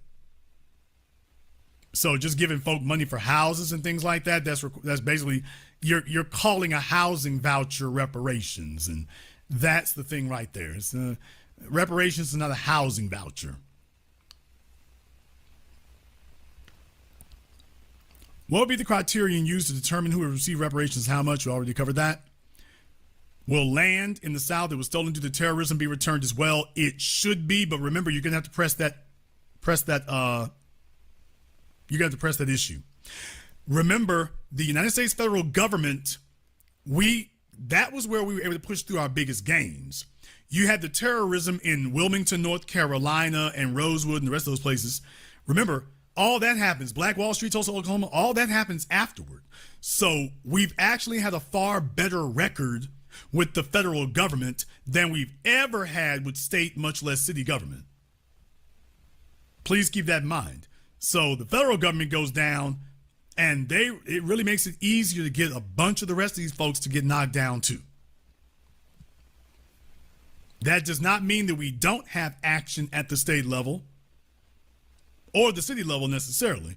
But if you're asking about that, as far as stolen land and things like that, just be aware, yes, we are certainly owed that, but that's going to be a different issue to deal with, because the federal government can't really just tell the states, okay, you got to do X, Y, Z. As far as the land is concerned, that'd be a different issue to push. I think focusing on specific areas certainly helps. So in California, Bruce's Beach. In North Carolina, Wilmington. I think that one in particular is one to look at. In Georgia, Savannah, Georgia. I think that's another one in particular to look at. So there are certain places I think that are of particular interest that would fit that bill for what you're talking about. Because if you're going to talk about things stolen due to terrorism, you're going to have to actually prove terrorism. And those are places where we can prove that.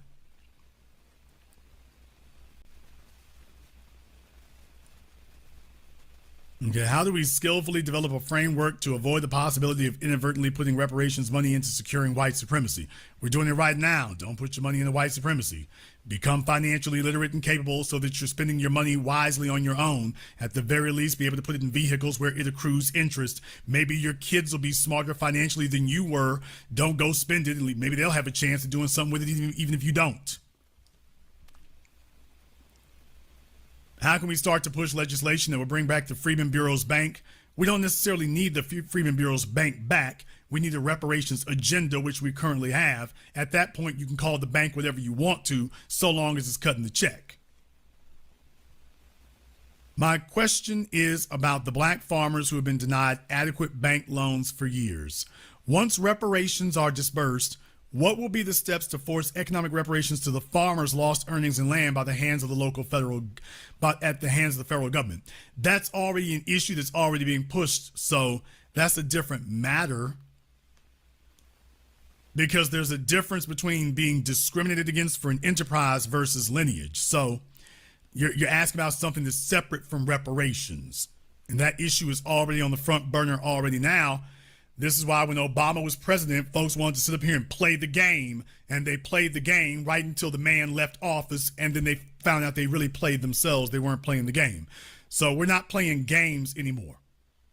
The black farmers, unfortunately, they got quiet when Obama got in office, and when it was very clear he wasn't doing what he's supposed to be doing, they listened to a bunch of folks tell them, okay, well, you can't embarrass him now. Don't call him out publicly. They played the game. Now they waited until the man's been out of office for 8 years. Now they want to say something. The time to put the pressure on him was when he was up for re-election. You had leverage then, that you're going to speak out against him. You had leverage. We're supposed to speak up when we got leverage. You're supposed to speak up when you still have the power and the ability to sink their ship. You can't wait until their ship is in a safe harbor and then talk about, hey, if you don't act right, we're going to sink it. They're already safe. You let them sit up here and con you into thinking, okay, you be quiet now. We'll take care of this when we get over there. No, you take care of this right here or none of us are getting back to shore. You take care of this right here, right now, or none of us are getting back to shore.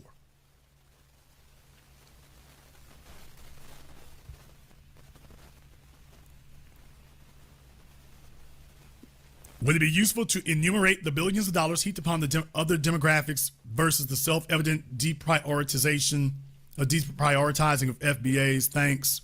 No. We got to stay focused on us and our issue. We got to stay focused on that. That, of course, is a moral substantiation of why we're doing what we're doing, but we got to keep focused on us and our issue. If we start bringing other people into the conversation about what's happening to us, if we start bringing in how you calculated what other people should get or how it stood in the way of ours, just remember, you're bringing them into our conversation. Once you bring them into the conversation, now they feel like they got leverage. No, none of the above. This is our conversation. This is us. This is all us. All us.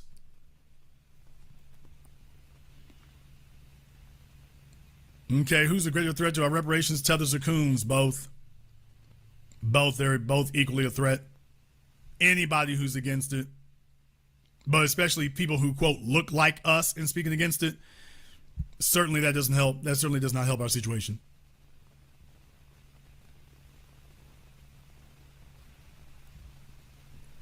Okay. Can you give a clear answer on what an American...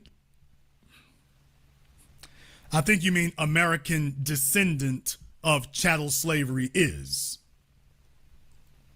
And we've never really used that particular phrasing of it, but I mean, sure. Also, why lineage-based legislation is the most intelligent way to complete the process. All right, let's start backwards. Why is lineage the best way to start the process? Because you're in the United States of America and you cannot make a claim here based on race. So there's the problem. You cannot make a claim based on race, but furthermore, we don't even want to make a claim based on race. Legally, they say we are not allowed to make a claim based on race because, well, you can't give preferential treatment based on race. But they've given it to other people. We say you gave it to the Japanese. Oh, that's based on their lineage as the result of a specific incident or action. To which we said, okay, we are victims of a specific incident or action. What they thought was going to occur, what they thought was going to happen was when we made that switch, they thought it was going to set off this big fight where we all start arguing amongst each other and say, wait now, we got to include everybody who black now. It's about racism. So that's what they thought was going to happen when we said, okay, fine, it'll be based on lineage. They thought that was going to occur. They thought it was going to set off this big internal conflict and this big internal fight. And that didn't happen. We switched over and got on code and said, okay, lineage. Then we started insisting that it has to be lineage because we started recognizing a disturbing pattern among the people who were speaking up most to argue against reparations. Folks whose families are not descendants of slavery. So that just further confirmed to us that it can't be a racial argument because too many of the people who are not from our lineage are actively fighting against it. So it can't be race-based because of American law, but furthermore, we don't want it to be race-based because we're undermining ourselves. All right. What is a clear answer? I think you mean what is a definition of what an American descendant of slavery is? I mean, I think it's pretty self-explanatory. You are a descendant of American slaves. A descendant is if you come from the bloodline or the genealogy thereof. So you can trace it back to parents, grandparents, great-grandparents, great-great-grandparents. If you can travel up that family parental tree and you got one of those people was a slave, congratulations or not, you are a descendant of American slaves. There you go. You're a descendant. Simple as that.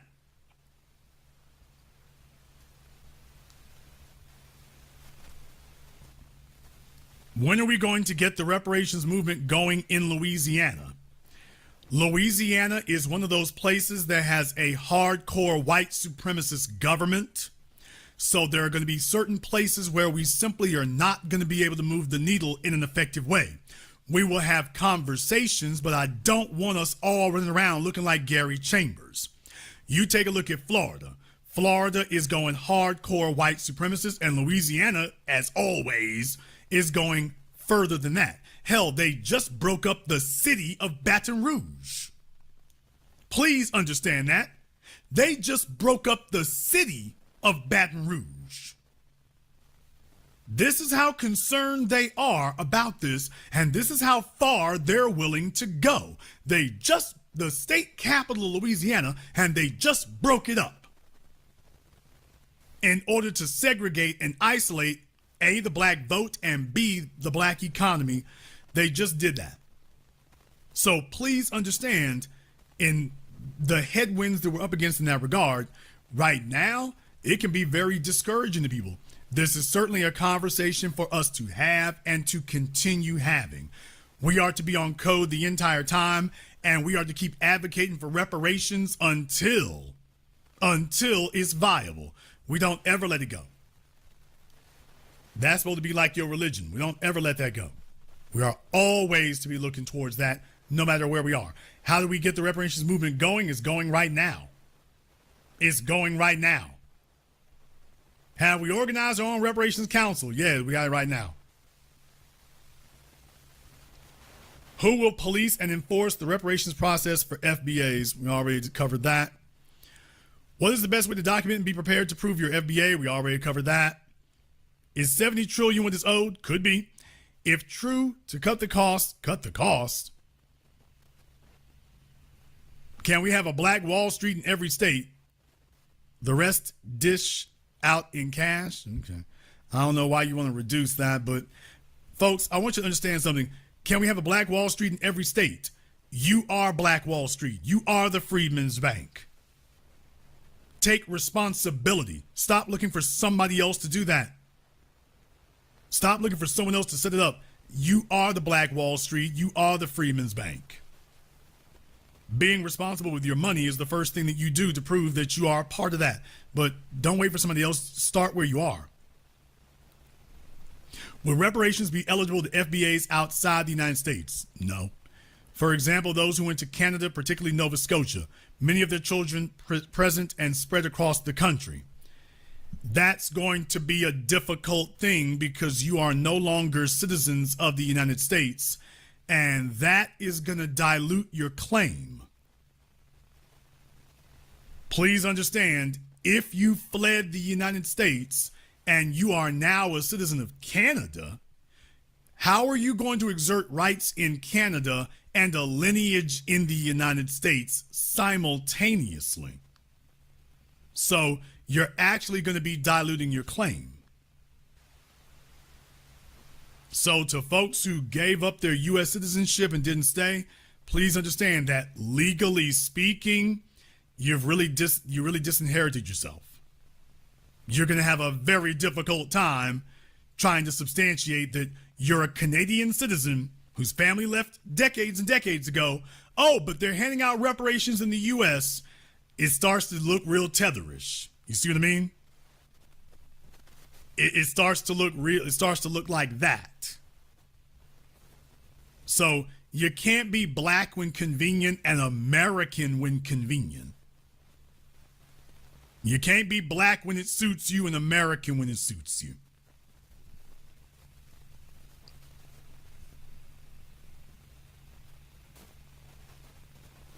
Okay, what about the mixed people here? I mean, we've already covered that. Reparations are a cash payment. Okay. Taxes, land, mental health, free education, and medical should be included. We got a whole bunch of folks out there. I guess y'all work at schools or you work in psychology and you start putting these things together like a thesis paper and you start including all kinds of things and, oh, let's be comprehensive. No, it's really simple. Cut the check. Yeah, we don't even have to worry about the rest of it. Cut the check. If you don't have the dollars, I'm not trying to hear it. Cut the check. Cut the check. Should there be increments of payments every 2 weeks paid as well? I mean, as long as it adds up to what it's supposed to, doesn't matter to me how often it is, so long as it adds up like it's supposed to.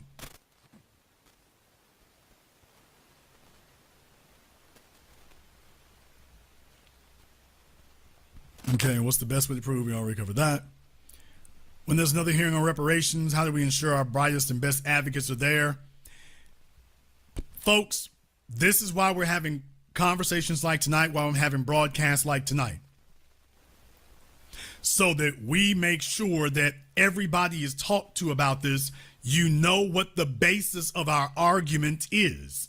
It's not based on race. It's not based on racism. It's not based on Jim Crow or segregation. It is based on our lineage. And lineage means you are a descendant in the lineage or the line of an American slave. If you can draw your lineage and genealogy and bloodline back to an American slave, and that's through your parents, folks. Now, I got a great cousin out there somewhere. That might not be you. If you can go up your parental tree, parents, grandparents, great-grandparents, great-great-grandparents, great-great-great-grandparents, you find just a slave in there in your parental tree, you got it. There it is. But we have to be advocates, folks. We can't give it to everybody else. We have to be advocates. We have to be the specialists. We have to be the spokespeople where we are. In Jewish society, they didn't outsource it to other people. Individuals volunteered to be Nazi hunters. That man and his wife, who were the most famous two, they volunteered to do that. Wasn't nobody paying them. They took that on their own shoulders. We have to do the same. This idea that we're going to get somebody else, get a Cornell West or somebody there, and you sit back and somebody else is going to drag you and carry you to it. No, you're supposed to be the advocate for it. You're supposed to be the most knowledgeable person in the room for it. You are.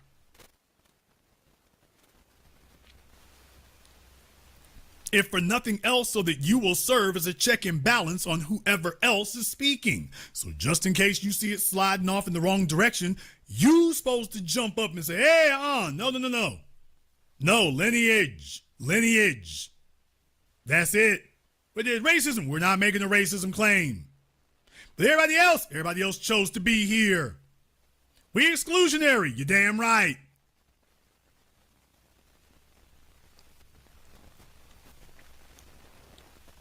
So you doing that is not supposed to be just one or two people and everybody gonna galvanize behind them, because that's that Negro walk behind people things. No, you're supposed to be leading wherever you are. Not just simply admiring the other folks. You see what we're saying here? Okay, we got it on code. All right, we got the points together. Good. Take it on the road. That's it. You are the best and brightest. At least you're supposed to be. Do you all see the pattern that Jason is laying down? You are the Freedmen's Bank. You are the Black Wall Street. You are the Deacons of Defense. You are the best and brightest. You. Stop trying to leave it to somebody else. You. It is not somebody else's responsibility. It's yours. There's a whole bunch of folks talking about what they're going to do with their reparations check, and not even good advocates or spokespersons for their cause.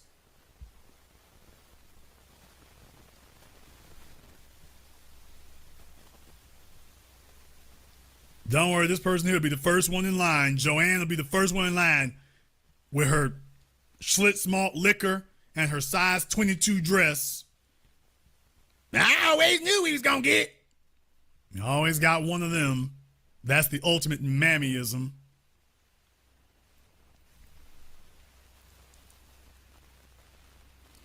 Okay, if the name of the game is benign neglect, marginalization, and replacement when we vote, how is it feasible that not voting will secure FBA congressional support to pass a comprehensive lineage-based reparations package? Who said we want congressional? We don't have congressional support. So, once again, we've already explained this right here. This is not about getting together a political agenda or congressional support. But by the way, congressional support, when the voting support collapses, they will recognize, oh, that occurred. Now, it can't just happen once. It can't just be 2024. It's going to need to be 2024 and 2028. But it can't happen just once. It can't happen just once. So, no, we're not looking to Congress to lead on this because the Congressional Black Caucus has already stated that they're against us. Ain't that right? Jimbo Jangles Clyburn, Sheila Jackson Lee, all the rest of them. So, no, we're not looking to congressional support now. We didn't have to look to congressional support or anything else with George Floyd. Asians don't have to do that. We're not doing that now. Staying home and not voting is sending them a message. They're counting on us to show up, to show we still have faith in the process. They're counting on us to hold on to their little seats. We just stopped showing up. That sends a message. Take a look at how they're already panicking. I'd like to see you explain what reparations really is. Cash payments. Ain't that simple? It's a lawsuit. I mean, you can file a lawsuit, but you don't have to. What steps we need to take as a group to achieve that, for instance, is the formation of our own nation is necessity. Okay, folks, have you ever seen a nation finance the formation of another nation? Somebody show me when one nation has ever set about to remedy a situation with somebody by forming another nation for the people that they're at odds with. Show me when that's ever happened. They didn't even do that for the Native Americans. The Native Americans don't even have that. So all these folks talking about formation of nation, like I say, it's more intellectual amusement, but it's not a real thing. Should reparations be the sole reason rather we participate in any election at all? Well, I think black empowerment should be the reason for participating in an election. A black agenda should be the reason for participating in an election. I haven't said that you shouldn't vote, that the issue is, oh, if they're not offering reparations. I've said, is there a black agenda of which reparations needs to be in the conversation? I would, especially at the federal level, at the very least, anybody that you would consider voting for needs to at least in principle publicly declare that they are in favor of reparations, at least in principle. Even if you cannot get it as legislation, they should be able to at least say, I am in favor of you receiving reparations. Even if Congress fights it, even if they don't improve it, I personally am in favor of you having that. That's what they do for LGBT. That's what they do for illegal aliens and dreamers. Okay, you have no problem articulating that you are in favor of their socio-political goal. As our elected representative, you should at least be able to say the same damn thing to me. This is my socio-political goal. Do you agree that I should have it? Even if the state makes a law against it, do you agree that that law is wrong and I should have it? Think of it like hiring a lawyer. I don't care if you are guilty as sin. If you hire an attorney, you should ask them, do you think I'm innocent? If your attorney, who you are paying to represent you, if he can't even look you in the face and say, yes, I think you're innocent, even if he doesn't mean it, even if he's lying, if he cannot bring himself to at least go through the motions that he said he's dealing in your best interest, which means you are innocent. There's no part of me that's expecting you're guilty. You're innocent. If he can't do that, leave. That is not your advocate. Your advocate needs to be able to speak in your best interest, whether they believe it, whether they're in favor of it. His job is to promote your best interest. If he cannot say that he at least is in favor of it, even if he can't get it done, go find somebody who can. Don't have somebody who says, yeah, by the way, yeah, you're guilty and I don't think you can win. That's not an advocate.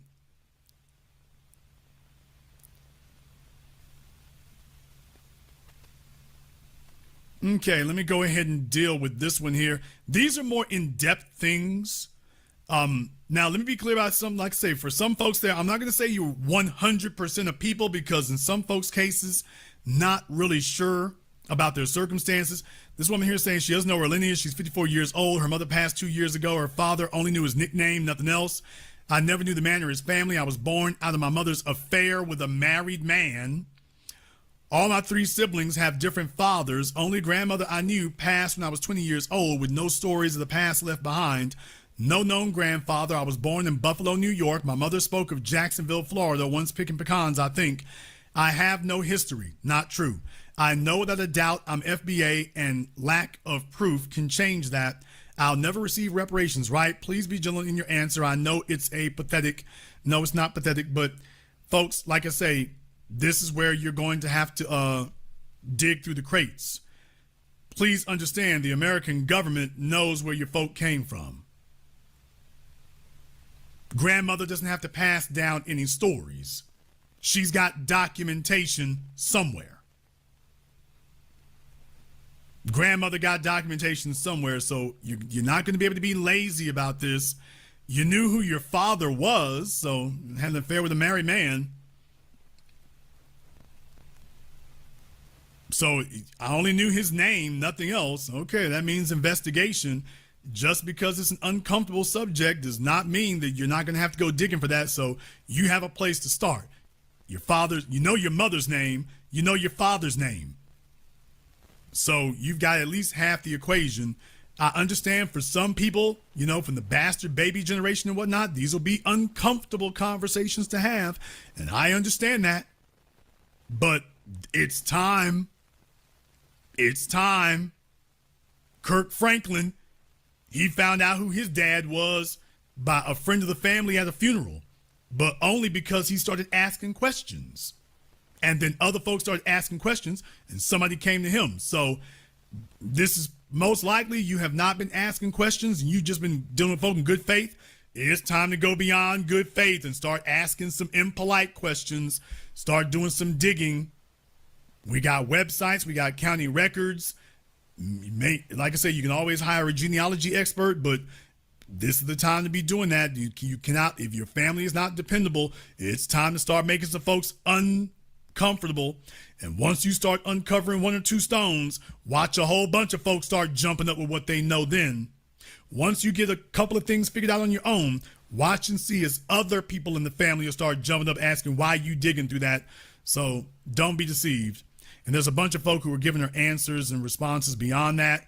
But yeah, so they already knew that. You get a genealogy expert. You can look up birth, death certificates. So you're going to have to do that. So thanks, I will. So like I say, folks, you can't be lazy about this.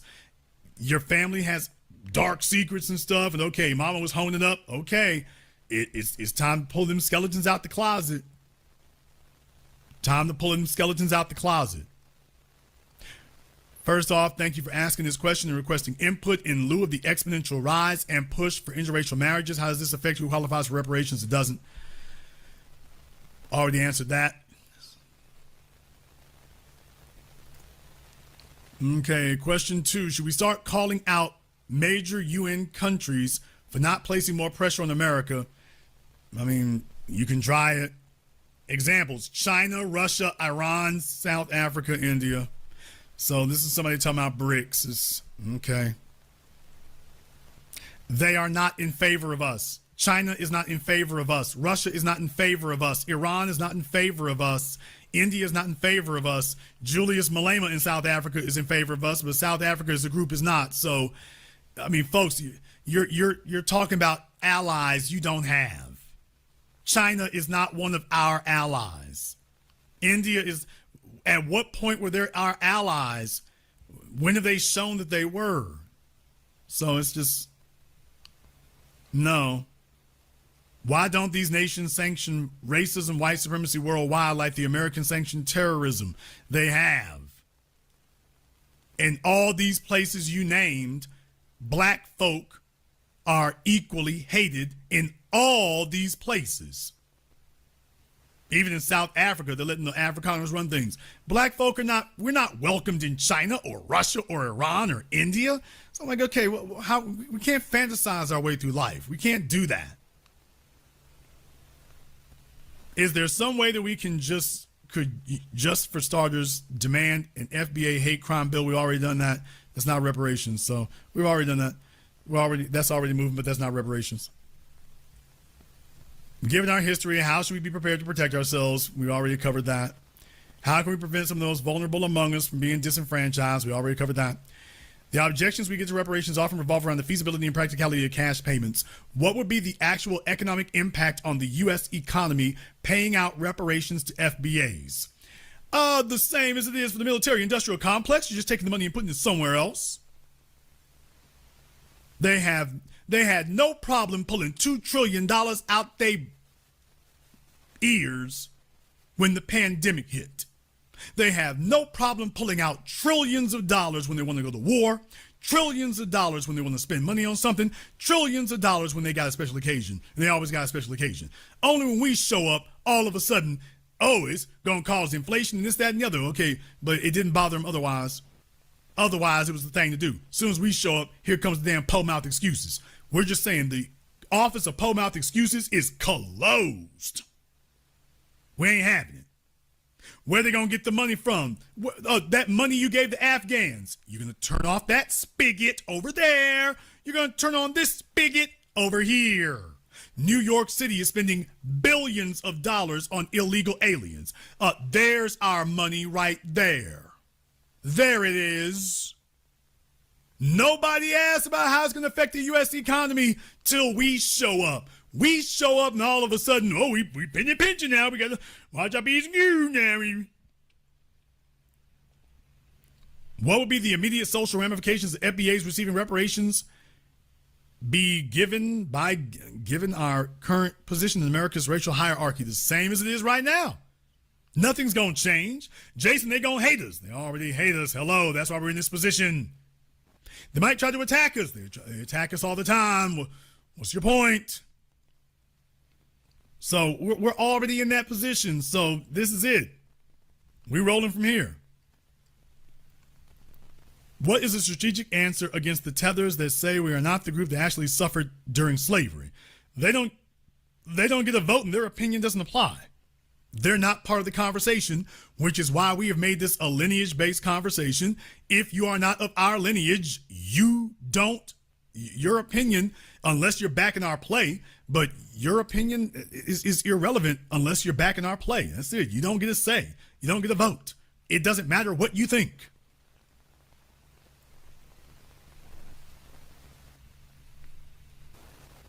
How much should an individual reparation check be? We covered that. Define who is eligible.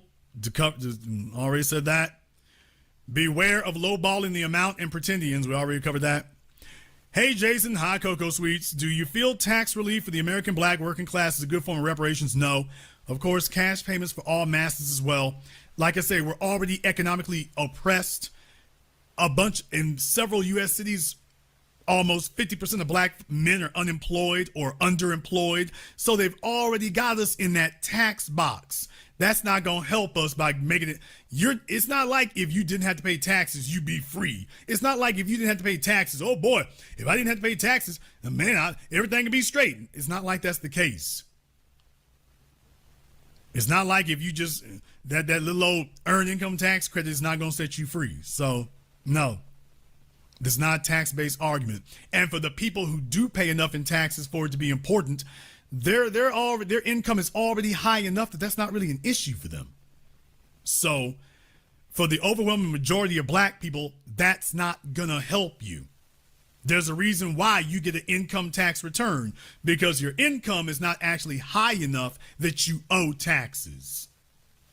And if all we did was allow you to keep that little old $3,000 or $5,000 a year, that is not going to set you free. That is not going to overturn 400 years of systemic oppression.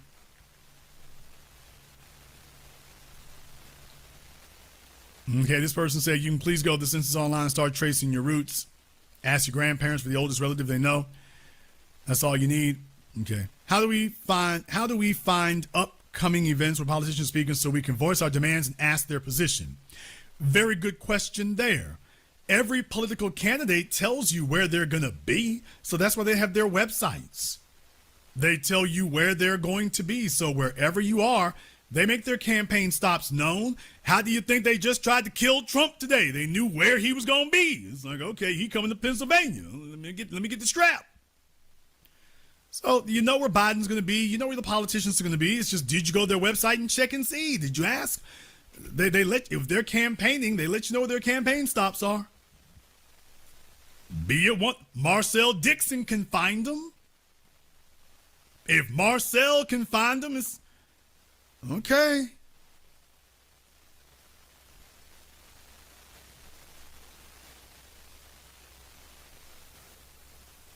In the chat room, Samuel Logan, what institutions, any of them, but you're going to have to knock that government down first.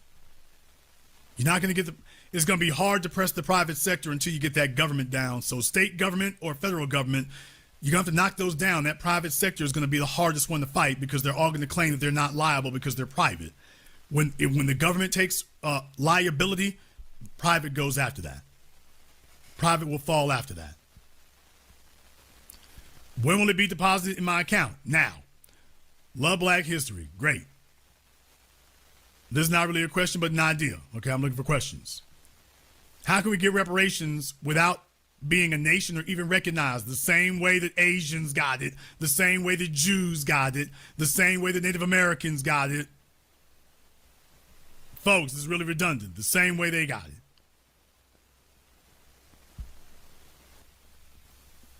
Okay, Icy said her eyes are open. Glad to hear that. Do I need to prepare to return to California to receive my reparations? Arkansas will never vote on giving reparations. Don't say that about Arkansas. But about California, I don't know. It depends. If they give a residency requirement or something, you could be on the outside looking in. I'm not sure. First, get the standalone African-American anti-hate crime bill, then ho for reparations. I think you meant go for reparations. Okay. You're sitting here emotionally masturbating it. No, you don't have to do that. You go for both at the same time. The hate crime bill, these are two things running simultaneously.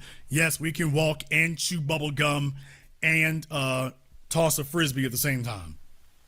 We can walk, chew bubble gum, and toss a frisbee at the same time. We sure can. Is state by state the best approach? It could be. I'm actually in favor of dogpiling certain states. So when California started moving and everybody jumped on California, you saw how well that worked. So I think I'm in favor of all the above. Jason, which strategy do you support? All the above. City, state, federal, all of us in one state, many of us in multi-states, all the above. Everything. There is nothing, you leave nothing on the table. You grab everything. How many generations removed does it make you unqualified? There is no if you can trace yourself back to the lineage, you qualify. For example, Obama's daughters, if they had kids with a non-FBA, would those children be qualified? But okay, if they had children with a non-FBA, would they be qualified? Well, through Michelle, but assuming, of course, that they even identify as, so through Michelle. Assalamu alaikum, Mr. Black. My comment is, okay, I don't want to comment on one questions. Okay. I'm not FBA. A whole bunch of folks not FBA. All right. I'm certainly hoping we get the reparations. Thank you very much. We appreciate that. My question would be, what is the total amount of reparations demanded? All of it. And exactly how much cash per household person would everybody get? Every penny they owed. The amount, everything we're owed. How soon? Now. With the Supreme Court's end to race-based support program, shouldn't this make it easier for Black Americans to lobby for legislation solely on lineage? No. Based on civil rights and benefits? No, it will not. Nothing is going to make it easier for us. It's not going to get easier. We got to keep pushing. They're always going to tell you that the very thing that they just set a rule that you just said, okay, y'all supposed to do like this right here. They're gonna always tell you, oh, that doesn't apply to you. They're always gonna do that. That's what they just did in Oklahoma. Didn't even give an explanation. So that's why we're not depending on the Supreme Court.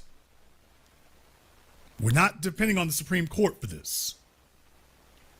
So folks who talk about courts and international courts and Supreme Courts, by the way, there's a reason we're not going through them for this. Are there any expected lawyers willing to take on the government? Our legal class as a group has been summarily worthless. So there's the biggest obstacle that we face with trying to file a lawsuit or class action or something like that. Our legal class in Black society has been summarily worthless. That's the problem with that. So you can talk about filing lawsuits all you want to. We don't actually have a competent legal class in Black society. Okay, and that question's been asked and answered. What percentage of Black people are American descendants of slavery? Why does that matter? That doesn't matter. And why is it accepted for politicians to keep trying to attach our apparent claim with others? Because most of those politicians either are not one of us or because they're trying to figure out how to weasel out of it. Do you believe non-ADOS Blacks would oppose lineage-based repair, being that this phase would exclude them? They already do, so it's... A lot of them already do, so this is redundant. I'm wondering if we are holding our vote to throw a wrench in the electoral system in order to get reparations. Yes and no. We're withholding our vote because we're making a stand that if we are not all going to be equally comfortable, we'll all be equally uncomfortable. There is only one political party that has claimed that they support Black people and they're the party of Black people. But that party has obviously been dealing in bad faith.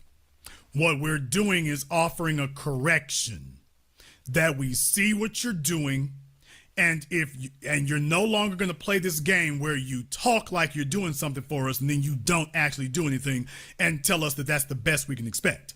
So what we're saying is, okay, you know what? Since you're not going to represent us, there's no reason to support either of you. There's no reason for me to support either of you. Your vote is supposed to have value. When you allow yourself to be reduced to the lowest common denominator of the lesser of two evils, that's when your vote becomes worthless. You're voting now not to get anything. You're just voting. You're not even voting on principle. At least people who vote third party, even when their candidate doesn't win, at least what they got was their principles affirmed. You voting for these votes, well, I mean, which party gonna win? That's not a reason to vote. That's not a reason.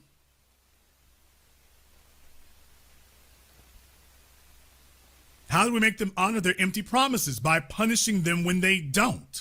By not showing up to vote. If you continue to show up to vote and they didn't keep their word, you're now rewarding them for not doing it. You're telling them that there is no deterrent and there is no penalty if they break their word.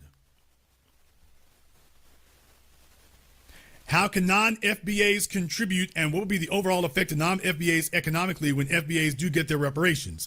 Non-FBAs can contribute by taking the tether class to task. We shouldn't even really be saying a whole lot. When they throw up their foreign flags and whatnot, you tell them, hey, I'm Jamaican, you pipe down, you off code. That's how you back our play. Because if we were FBAs in South Africa and somebody came from America talking about what the South Africans ain't doing or supporting the Afrikaners against the South Africans, we would be the first ones on deck, front line, taking them down. We'd be black South Africans wouldn't have to say nothing. We'd be the ones cutting that person off. We'd be the ones taking them down. We'd be the ones putting them in their place. We'd be the ones letting everybody know that's off code. They wouldn't have to say nothing. The problem is when they come over here, all of a sudden folks get quiet. Now they know what we would do if we were over there, but over here, all of a sudden, they're getting quiet. So that's what non-FBAs who support us can do. What we would do if we were in your country, if we were in your bag, that's what we would do. Well, you do the same thing. Simple as that.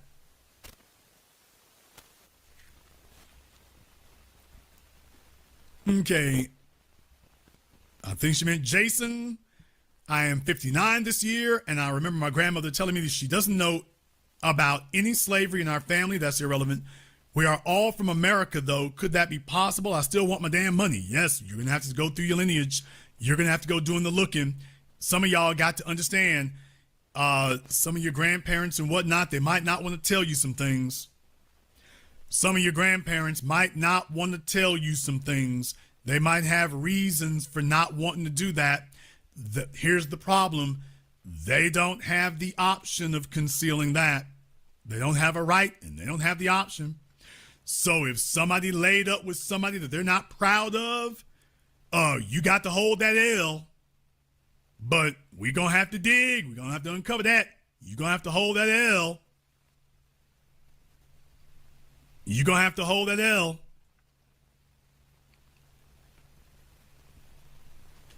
No, she didn't say they don't know if they're from America. She said that her grandmother told her she doesn't know about slavery in the family. So just because they're from America doesn't necessarily mean that they're descendants of slaves. That's very true. It's most likely that you were, but that doesn't guarantee that you were. Not necessarily. So with that being the case, yeah, you want to check the genealogy. Are there property records of a plantation or an owner or a white person that claims they own you all? You know, things like that. Was it ever registered that way? Are there gaps in there that show that that was the case? Those are the kind of things you want to look for. Those are the kind of things you want to look for, but the records are there, I assure you.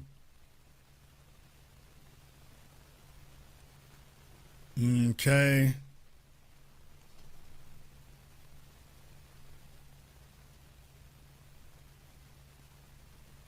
Okay, this isn't even making grammatical sense, so not really sure. I don't know what you're saying. I'm just going to assume you're trolling because I'm having difficulty deciphering it, so I'm just going to assume it. Okay, should we withdraw our support from athletes, entertainers, celebrities who have remained quiet about our push for reparations? Yes.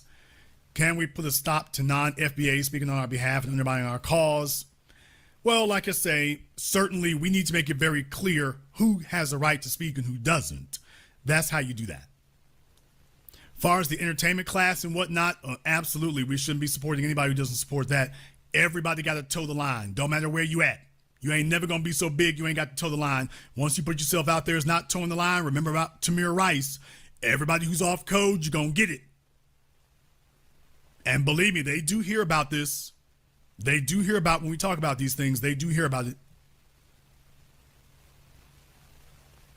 If power is taken, why are we waiting for a handout? Nobody's looking for a handout. So I'm a social studies teacher. I already teach from an ADOS centric perspective. Congratulations. What else would you recommend I include in my curriculum to prepare our young folks to continue the fight for reparations? Most importantly, they need to be taught about chattel slavery and the debt that is owed. Most of these states now are trying to erase slavery in particular from history. They need to be taught about American chattel slavery.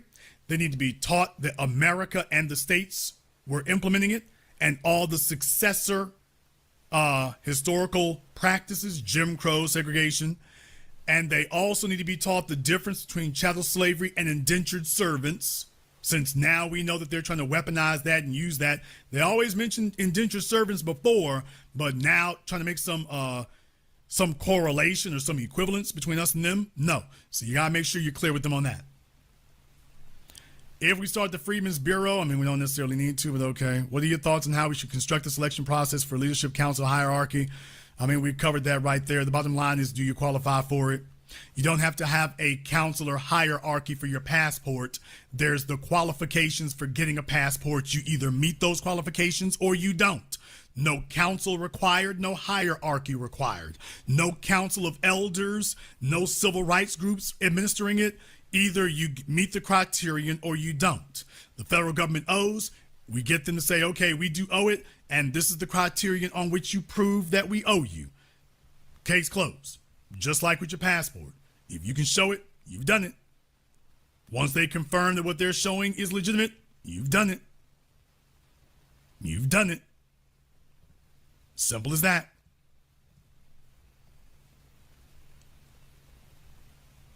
Okay, should FBAs doing life sentences be able to bargain their freedom as part of the reparations claim because technically they are still enslaved?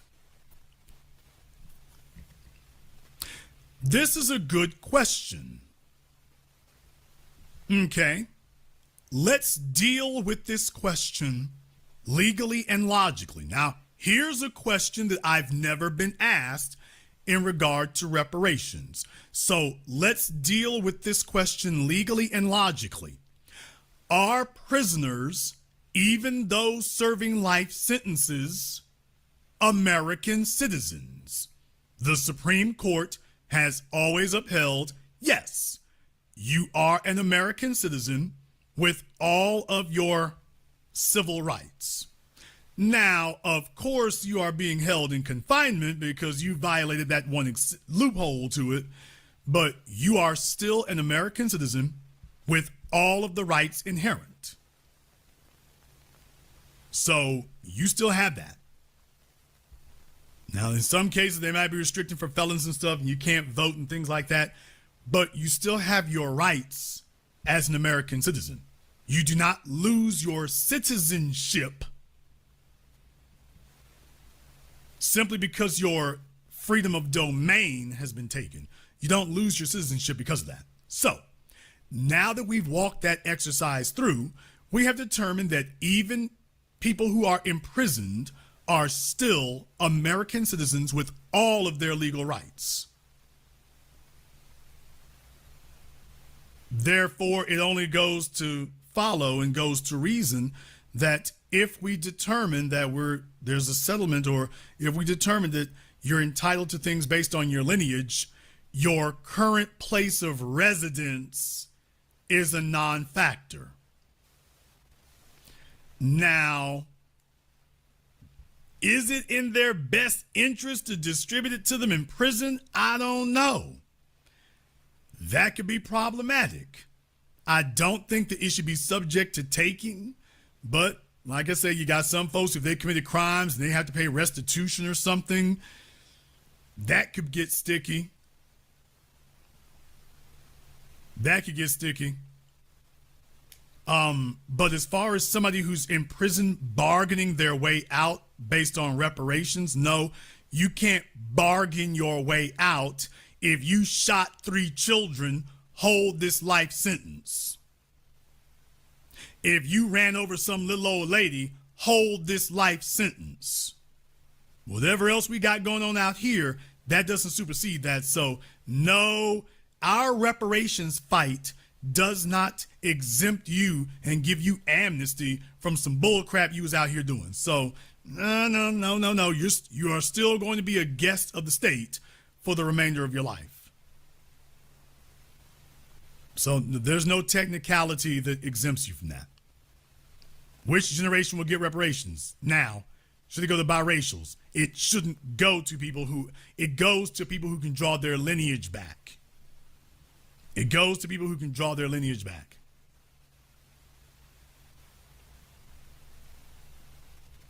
Okay, I can find public records of my ancestors owning their own farms as early as the 1790s. However, I don't have any record of a family coming up on slave tables. Is it possible that many of our ancestors that toiled the fields of the South were never subjected to chattel slavery, yet were still subjected to white supremacy in wages for their goods and stolen land? Should we expand the demand for reparations beyond just chattel slavery? Thanks. Now, please remember, yes, you had people who were chattel slaves. You also had people who were freedmen. Well, yes, you certainly did have that, but the onus is not on us to prove that. If they were on a plantation, it's going to be up to them to prove that they weren't slaves. But remember, slave has a specific definition, that you were somebody's property. It is outrageously unlikely that your family was, quote, laboring on some white people's farm for the remainder of their whole damn lives. That's very unlikely. Very unlikely. To the extent that you live in a system of white supremacy, please be aware that's where the claim may get specious in that regard. You're going to have to show where they were damaged. That's where the lineage of slavery comes into play. But is it possible? Well, yeah, I guess it's possible. I just think it's very unlikely. You're probably making an assumption that's actually not accurate. They just worked on some white folks' farm for their whole damn lives? I don't think so. I don't think so. Black Authority, why aren't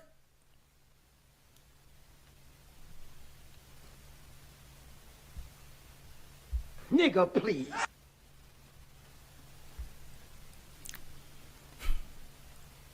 Black Authority, why aren't you reporting how many Black Americans are targeted and tortured by space and military weapons?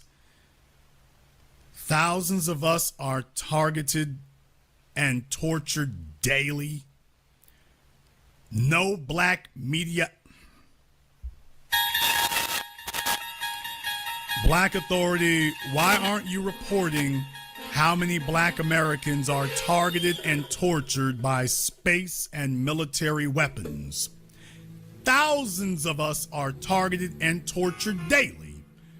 No Black media outlets talk about this Holocaust that's taking place in America.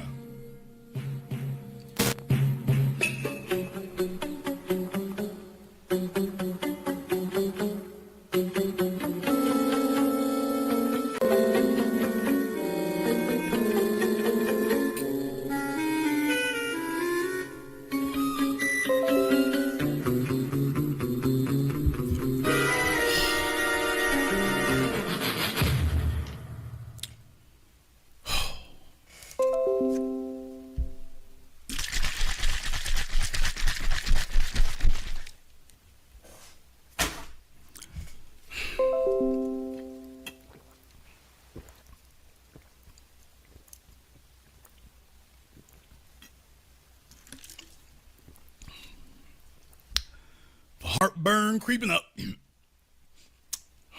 The heartburn creeping up. She must be in the women's prison. Yeah. Do you all think it's easy to be me? You see things like this, we're trying to have a serious discussion. You think it's easy to be me? With some of the stuff that people come up with?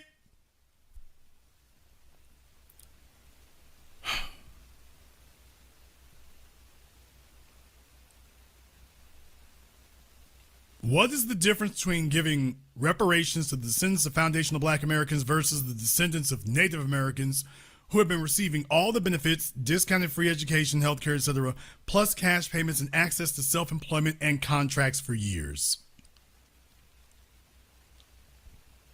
We're not worried about what Native Americans are getting. That's the difference. The difference is we're not worried about them. We're worried about us. If somebody already identifies Native American, oh, well, you're not one of us. So that's the difference. We're concerned about us. Okay. Mr. Jason Black, my question, how would the application process work? So we've already established that. Say that they have a document from a Bible written on parchment paper with calligraphy and signed by a county clerk, birth of my relative in 1867. A can trace my lineage back this far on both sides. Thank you. Side chick wannabe. Okay, ma'am, this is the most awkward side chick application. This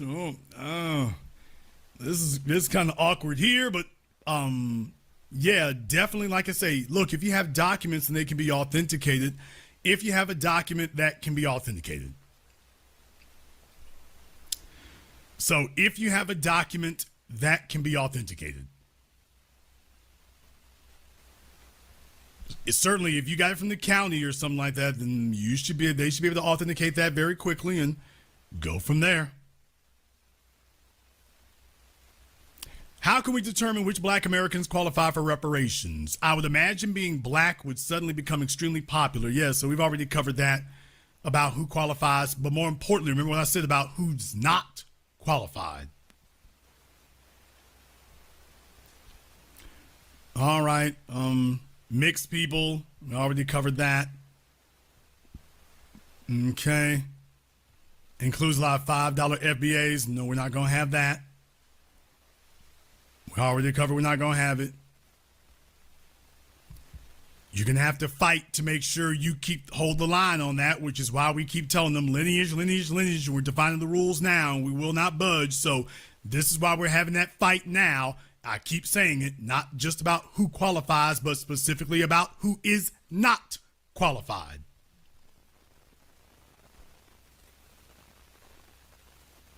Because it was a motivational lie said by General Sherman, not the government. Okay, if you're that worried about it, that's why you're losing. Okay, generational distance. Given that slavery was abolished over 150 years ago, how valid is the argument the generational gap weakens the case for reparations? It doesn't. It's been accruing interest because you've been satisfying something that's already been codified and established, especially when those directly affected are no longer alive. That has never been the standard. You didn't make that the standard for Jews in Nazi Germany. You haven't made that the standard for anybody until we showed up. Now you're going to say you're going to change the rules? We will not allow that. How might focusing on reparations risk increasing racial tensions or division within the society? Excuse me, we weren't asking for reparations in the 1960s or the 1920s or the 1890s or the 1860s. Are you going to tell me that racial tensions have been low? The white supremacists have all been peaceful on their P's and Q's, and now there's never been trouble before now, really? Folks will say anything to get away from that check. They'll say any nonsense. Do children of immigrant Caribbean parents who were born in the U.S. and did not assume the risk to no fault of their own deserve something? No. What if that child doesn't even like their lineage and identity as Black, as the U.S. is their place of birth and only had nothing but a Black experience? This is not about racism. This is about lineage. If your parents cannot go back, if you do not draw your parents' lineage back to the slave fields of America, you have an argument with somebody else. You can't bootstrap or tether onto ours because you have a different argument somewhere else. So, no. Your parents are from the Caribbean, case closed. This is not an argument about the United States is racist and has racism. That's not the argument. Amount per check, already covered that. Will we pull together to build vital buildings? You can. Why should Black Americans receive cash over other tangibles like land or health care? Okay, fall for the okie doke if you want to. Land, who's going to decide what land it is? How are you going to force that issue? Simple answer, you can't. Health care, you already get health care. So now you're actually dumbing it down. You already have Medicare and Medicaid. I'm not fighting to get Medicare and Medicaid. Who are these people who think that health care is tantamount to wealth? I mean, where are these people from that they think health care is equivalent to wealth, currency? What is going on here?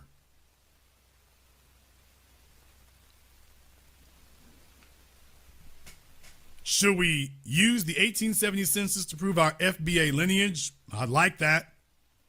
Should we consider state and federal tax exemption as a starter option? No. That can come later, but not a starter option, no. As far as cash options, how do we get Congress to appropriate the funds, and who would be the candidate attorneys to facilitate that? We covered that already. SecDef Austin will likely be the first and last Black along the, what is this for?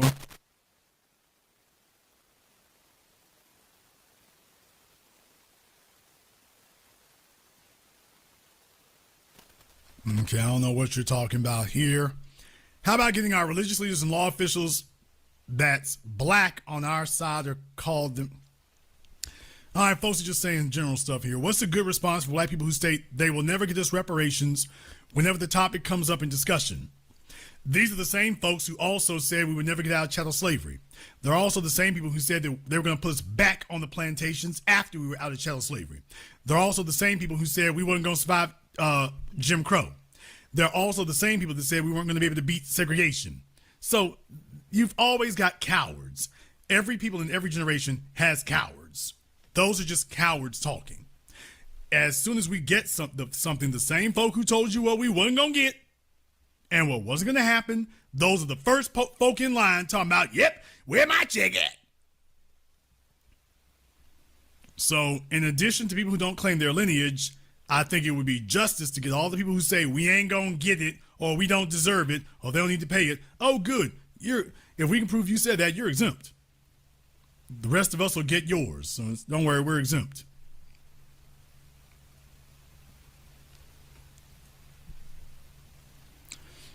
Okay. How are we gonna get reparations if we're not organized? We're organizing right now. There are no real reparations committees. Okay. Folks chasing committees have already lost the plot. Folks sitting up here looking for committees, they have already lost the plot. Already. They're not even on their way to losing the plot. If you're talking about committees, I'm like, you're going backwards. You're going backwards. This is spiritual. Yes, it is. I agree with that. Printing money for reparations would cause a massive amount of inflation. This would have a devastating effect on the economy. Wouldn't that present a risk for re-election bid for whichever party that decides to give us reparations? It doesn't matter who goes for it. Political parties are in power, then they're out of power. They're in power, and then they're out of power. So our job is not to attach ourselves to a political party.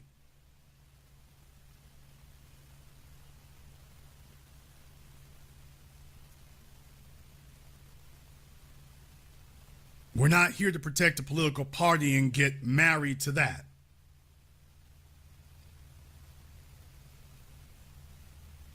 We're not here to find a political party and we're not here to find a political party and then attach ourselves to that and then hold on to that. That's not it. We have an agenda.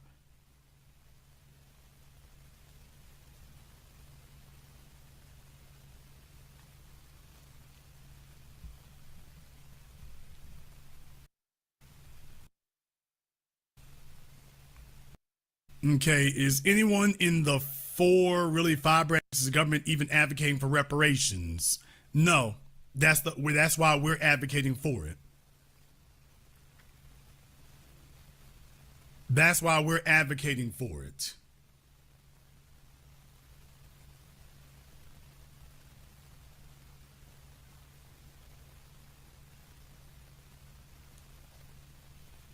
We will never get reparations from this country. The best we can hope for is tax exemption. You got to understand how stupid and silly that statement is. Why would the federal government make us tax exempt? Where is the movement that is approving or in favor of making us tax exempt? Where are they? Where are they? Where is the movement that is looking to make us tax exempt?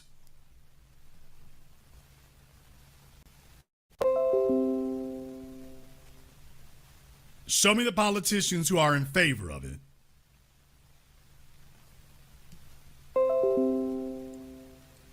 Does our ignorance of local politics affect our reparations status? Well, I guess it could if you're ignorant locally, but all right.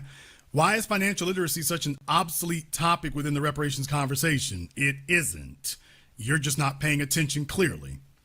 As a young black man aged 21 living in New York, how can I affect the fight for reparations? The same way we do everywhere else, especially in so-called progressive areas, but that's all the more reason. The fact that they have flooded New York City with so many illegals, that bolsters your reparations argument. That bolsters your reparations argument. The fact that New York City is doing that. So those of you who live in those places that are doing wacky things, just understand that actually enhances your argument. Should people like Trump pay reparations because their family didn't own slaves and migrated in the 1920s? Our claim is against the United States government. If you or I move to a different country, we are subject to the laws and the social condition of that country. Case in point, if you move to Colombia, you are going to be subject to their war on drugs or what passes for it. If you move to Manila or the Philippines, you're going to be subject to whatever the social conditions are in those areas. You're going to be subject to the laws. You're going to be subject to the taxes. Well, guess what? Every nation has national debt for the most part. Practically every nation does. When you become a citizen of that nation, that's what your taxes are going to go pay. You're paying taxes on a number of different things to a number of different places to a number of different entities. And yes, some of these places are paying reparations or restitution of things they owe to other folk. When you become a citizen of their nation, whether your family has been there 500 years or 5 years, once you become a citizen, you are now subject to that. Isn't this amazing? Folks never talk like this about anything else except when this comes up. All these people who want to talk about being expatriates and things, they never talk like this. When they're talking about being expatriates and going somewhere else, they know what's going to happen whenever they end up where they're at. It's only when we start talking about this that all of a sudden, folks, wait a minute now. I mean, should I have to do that with them? You had no problem when you expatriate from America. If you go live in Mexico, you're going to be subject to whatever their national debts are and whatever they owe. If you move to Canada, same thing there. If you move to Greece, same thing there. If you move to the Middle East, same thing there. When you become a part of a nation state, you are literally declaring allegiance to that state. Okay. And if that state has racked up a bill, remember, citizens have two things. Remember, every citizen has two things: privileges, should we say rights, and responsibilities. I mean, sitting up here saying that should you pay reparations because your family got here in the 1920s, that would be the same as me saying, why do I have to pay public taxes for public schools when I don't have any children? Folks, I don't have any biological children. I'm paying for all y'all kids all around America off my pockets. Do you know how much lower? Now, I actually pay taxes. Do you know how much lower my taxes would be if you all would honor the fact that I ain't got no kids? All the rest of you with kids, y'all should have to pay that. Why I got to pay for your kids? I'm paying for public schools I ain't even using. I'm like Chris Rock. Do you think I give a damn if your kid spells cat K-A-3? I give no dams. But they taxing me regardless. And they're telling me the only way out that tax is to no longer be an American citizen. That's how I can get out from that obligation. Okay. So I got to pay public school taxes to pay for public school, even though I don't have any children in public school, but I got to pay for it. I have to pay for freeways whether I drive on them or whether I don't. There's all kinds of things. I have to pay for military weapons, weapon systems, all this damn money being wasted through waste, fraud, and abuse to all these military contractors to the tune of trillions of dollars. I got to pay for wars and equipment in places I don't approve of. You kidding me? Now all of a sudden folks start asking silly questions. When it's time to talk to us, all of a sudden they start asking silly questions. You had no problem paying for all this other stuff. We show up. Ooh, do I have to? We just got here. Why do I got to pay that? We just got here. On account of the fact that you have joined that nation, and this is what happens when you join nation states. They came here in the 1920s. Oh, maybe they want to leave. They certainly have gained enough wealth in the last century to do that. Must be nice to have that option. They certainly gained enough wealth in the last century to do it.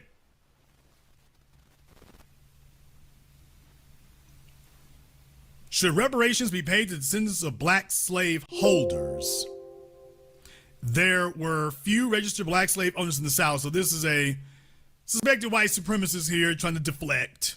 Should reparations be paid to descendants of black slave holders? I think they're trying to say blacks who own slaves. Are they descendants of slavery?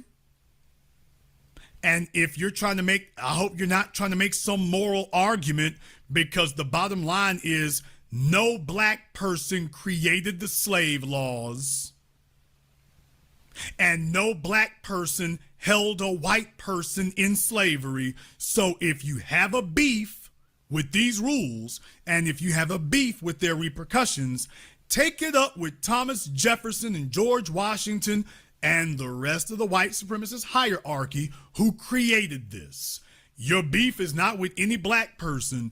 If you got an issue, take it up with the white government that started all this. Because this would not be necessary if Thomas Jefferson, the man who wrote the words that every man, all men, we recognize this truth that all men are created equal, with inalienable rights endowed in them by their creator. Now, he said that, even, by the way, after he said it, he was questioned about it. It's like, we got them Negroes in chains back there. And he's like, yeah, everybody except them. No, that really happened. Those of you who saw that, I don't know if it was Nick Nolte movie about the biography of Thomas Jefferson. Yeah, by the way, yeah, there were folks calling him out about that then. He got called out about that then. They were asking him about that then. Hey, wait a minute. Ain't you got some slaves? Yes. Aren't they men? Man, got some women in there too. Do they have rights? They got rights. They're not rights, capital R. They're like rights, lowercase r,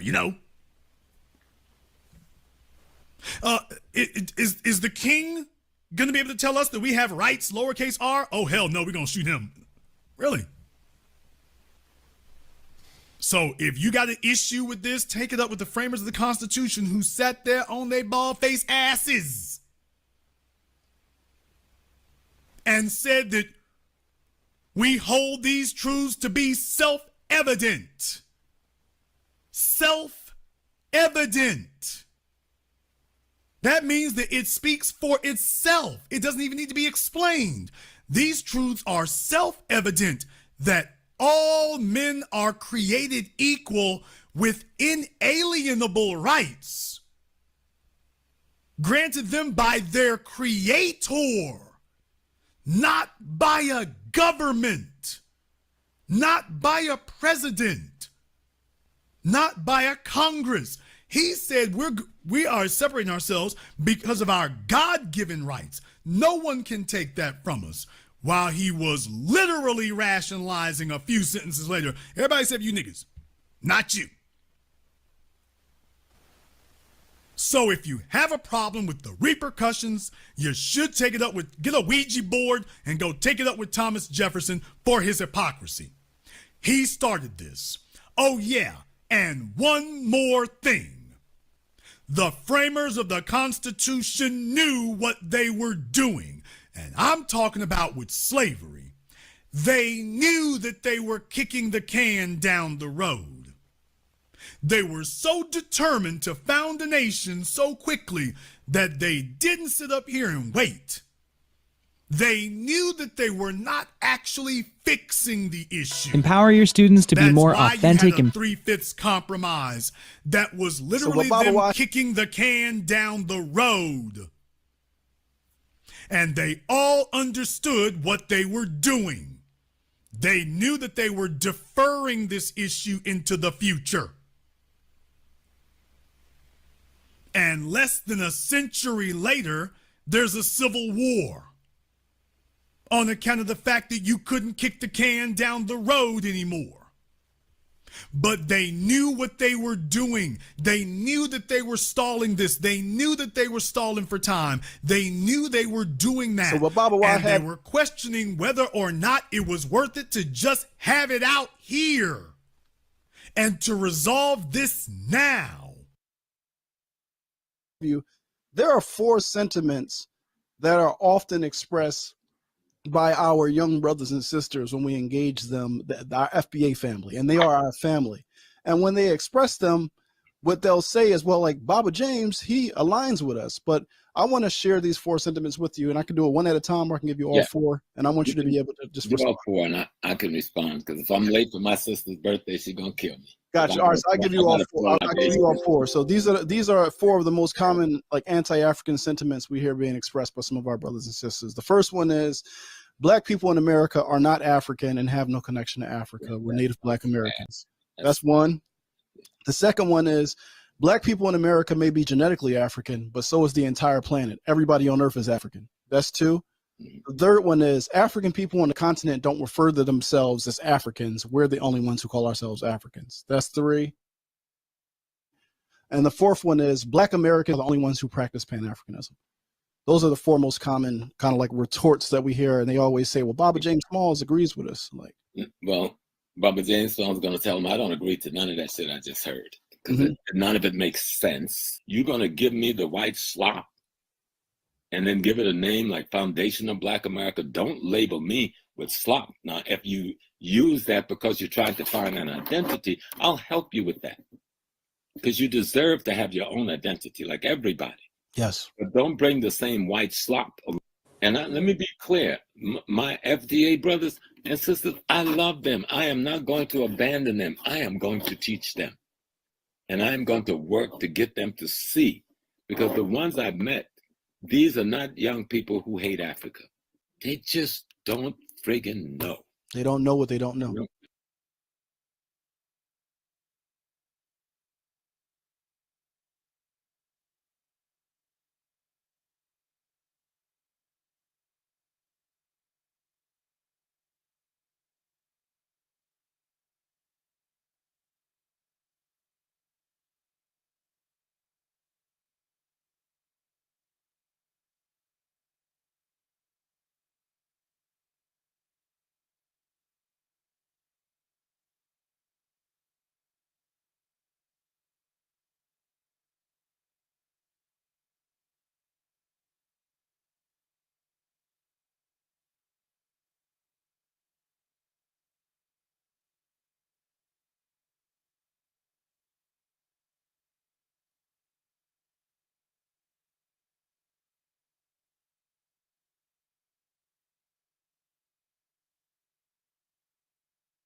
Yes, indeed.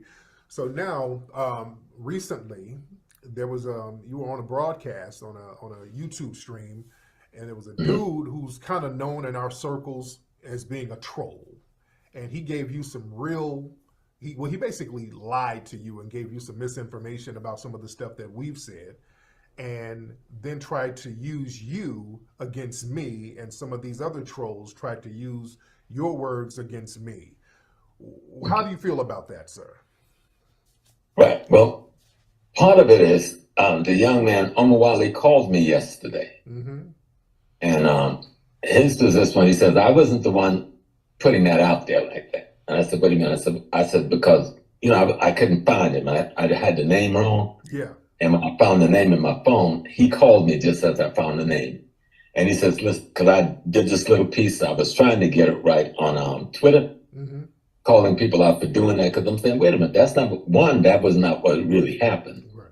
Now, he did raise these things about Foundation of Black American. And I go like, these are my children, I think is the term I use, and I love them. You got to understand it. If I think my children have any issues, I'm going to argue with them to get the issues right. Right? If they made any statements wrong, then I'm not going to stab them in the back or talk to them about behind their back. Now, if you call me and say, Brother Small, I heard something about Tariq, is that right? I would have told you, no, that ain't right. You've been misinformed. And so when I did the show with the young people, because they'd call me, and I do a lot of shows with young people call me, and most of the times I don't know who they are beforehand, and a lot of times it's the first time. And then we had a pretty, what I thought was a decent discussion with me explaining what Pan-Africanism is, explaining what Foundation of Black American is, and tell them I'm both. Explaining what Foundation of Black American is, and tell them I'm both. Foundation of Black American, that we have a right to identify ourselves in the same way any other ethnic group. And I think I used the Jamaican community. They don't call themselves African, they call themselves Jamaicans. Right, absolutely. The people from Haiti don't say I'm African, they say I'm Haitian. And we find no contradiction with that. We're the only group in North America that use the term African to describe ourselves. I give Omawale credit in that he was man enough to call me yesterday and I said, well, what is your beef with Tariq? And he gave some critique about Pan-Africanism and your view on Pan-Africanism or attack of Pan-Africanism. And I gave him my view on you and what I think your view is. And I told him that, the work that you have done bespeaks itself. Now, they try to take you out of the picture with the work. I'm still suffering with that. Yeah. But then what happened after the show, I started looking, I just going around internet and had people taking little pieces of what I had said and using that to say I'm attacking you. Right. And that's what pissed me off, because usually I don't get involved in none of this tete-a-tete kind of stuff. So I had to then try to say, okay, let me make a statement. Anyone that took what I said in that show and twisted to be an attack on you was being straight up evil. Collaborators, if not agent themselves. Yes, indeed. I don't like to call people agents straight up, but collaborators can come from just being ignorant or selfish or being anti-freedom. Notwithstanding, I'm saying to my friend, this thing is 2 hours. In the 2 hours, I'm praising Africa. I'm praising Pan-Africanism. But I was trying to settle an argument where the brothers from the continent were siding with the Arabs and the Asians against the African-American youth merchants, okay? And it pissed me off. Yeah. And so when I hear people going and attacking you, and when I ask them, why are you attacking? You can have a reason to criticize a brother. That's one thing. The criticism is one thing. Outright attack, defaming, that's something else. Absolutely. And that's what I'm seeing on the internet. There's defamation because somebody disagreed with something that you said. I've watched your work. I choose to work with you. Been a thorn in our side for more than a century for decades. Oh, yeah, and we have to contend, because there's just so much confusion, right? So, what Baba, why have you? There are 4 sentiments that are often expressed by our young brothers and sisters when we engage them, our FBA family, and they are our family. And when they express them, what they'll say is, well, like Baba James, he aligns with us, but I want to share these 4 sentiments with you, and I can do it one at a time, or I can give you all 4, and I want you to be able to just do respond. all 4, and I can respond, because if I'm late for my sister's birthday, she's gonna kill me. Gotcha. All right, so I give you all 4. I'll give you all 4. So these are 4 of the most common like anti-African sentiments we hear being expressed by some of our brothers and sisters. The first one is, Black people in America are not African and have no connection to Africa. We're Native Black Americans. That's one.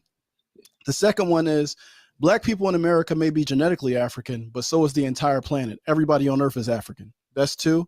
The third one is, African people on the continent don't refer to themselves as Africans. We're the only ones who call ourselves Africans. That's 3. And the fourth one is, Black Americans are the only ones who practice Pan-Africanism. Those are the 4 most common kind of like retorts that we hear. And they always say, well, Baba James Smalls agrees with us. Like, well, Baba James Smalls is going to tell him I don't agree to none of that shit I just heard, because none of it makes sense. And it alludes to the ignorance of not knowing your history. You know, it alludes to the fact that you don't realize that Kwame Nkrumah, Jomo Kenyatta, Nyeri were all at the Pan-African Conference in Manchester. And when they all walked away from that conference, they led some of the most fierce revolutions on the continent of Africa based on Pan-Africanism. That we got defeated in many sectors by the enemy at the ideological level. We won at the physical base ground level. We got our land back. We got political independence back. We're still fighting for economic, cultural, and intellectual independence from these people. What is so sad, and normally if you ever see me lecture, I got 1 or 2 books. Whatever subject I'm talking about, I got a book, because y'all need to read, you know, because if you don't know history, how are you going to lead anybody politically? That's the sad part about many of the young people. They don't know history. This thing, I'm from South Carolina. I'm from a population that was here in this country before the Mongolians came to this country, an African population. I know who they are. I grew up attending their grave, the mounds where they bury themselves, because our grandfather made sure we cleaned them every year. I'm also from a population that came in later on with chains on them from Sierra Leone and with chains on them from Uganda. And I know them. These are my great-great-grandparents. I'm only the 4th generation born. Mama first, and then second. I'm the 3rd generation African born in this country. From those Sierra Leonean Mende people I'm from those Tutsi people I'm from in Uganda. And I've been out and found my family. So, and for those people who had come by the boats into the Bahamas, into what is Haiti, and made it up through Florida to North America before the Mongolians came across the Bering Strait, they're the same people. They came from the same Sierra Leone, the same Ghana, the same, you understand? The Malian people who came in between those 2 episodes came from the same West African kingdoms. yes. So I don't understand where their brains are when they say, I'm not an African. And all this tells me is that self-hate, self-ignorance, lack of understanding of African history and of history in general are what we are dealing with people who have taken some, what do you call it, clips? Yeah. Little sound bites from the internet, and now they've become historians and political leaders because they can get a bunch of people to, when you push the little button for them, subscribe. Yeah, yeah. And that's insanity. That's why you see me out here, because I didn't do a lot of stuff on the internet. Or brother says snippets. I like that even better. Okay, snippets. Because I was very quiet for a while. And then I go like, I can't stay quiet. So in the last year and a half, I've just been out here trying to teach as much as I can. And everything has to go back to the history. Yes, we were the first. We're the Aborigine everywhere in the world. Hell, we're the Aborigine in Europe. We're the Aborigine in China. But that don't make us non-Africa, because everybody that walked on the planet Earth walked out of Africa, yes. But the people who we're talking about, those who are not the mutants, people want to go there, let's go there. You're going to tell me that something got trapped in the ice, mutated, and then decide to declare war on nature, on God itself, And the war is against me and you, the African, because they see us as the epitome of the authenticity of the divinity itself. We got to know what we really up against. They don't have a clue, most of the young people who are using these labels, partially because they feel hurt and rejected by their own people who feel hurt and rejected by them.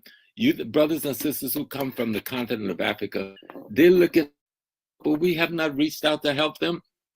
We have no welcoming wagon for them. So if the enemy takes them and give them counseling and guidance and jobs and stuff, we gonna blame the hungry man? Or should we blame ourselves because we weren't the one there that said, welcome, brothers and sisters. Here's how we're going to get you a job. Here's how we're going to find you a place to live. Here's how we're going to help you get your children in school. Here's how we're going to get you on your feet and get started. Well, we left that to the enemy. And now we mad with our brothers and sisters because they didn't stay there and died and starved to death. No, we have to get our brains straight. We have to understand what being an African means, you know. The melanin is essential to our Africanization because we are the universe itself, yes. But being an African means the thing we describe as God, that's what being an African means. That thing we call the divinity, that's the character of the African itself. That's our culture. And people are afraid because that means you got to change your little black behind into something better than what the white man has created you to be. You're going to give me the white slop and then give it a name like Foundation of Black America. Don't label me with slop. Now, if you use that because you're trying to find an identity, I'll help you with that. Because you deserve to have your own identity like everybody. Yes. But don't bring the same white slop along saying you're anti-African, you're not African, you're not from Africa. That's the white slop that they've been trying to push in our brain from day one. Throw that slop out. Empty and wash your bucket and let us bring some real black stuff up in there. Let's talk about Mount Delaney. Let's talk about Booker Washington. Let's talk about Ida B. Wells. Let's talk about Harriet Tubman. Let's talk about Sojourner Truth. Go back in our history. Every organization that we formed from the 1700s forward was called the African something. Every damn one. Prince Saul. African Masons. Free African Lodge, 1749 or someplace up there. Richard Allen, Absalom Jones, the African Methodist Episcopal Zion Church, the African Methodist Church, the Black Baptist Movement, the African Baptist Church. This is all back in the 1700s, okay? By the time we hit the 1792, Malcolm didn't invite the Afro-American nothing. In 1892, a group of Black women out of Rochester, New York, formed the Afro-American League, headed by T. Thomas Fortune. Okay, we had the United African Societies. This is all in the 1800s. So they need to study some history. Yeah. We never stop identifying ourselves as Africans. Not one moment, not one day, not 1 hour.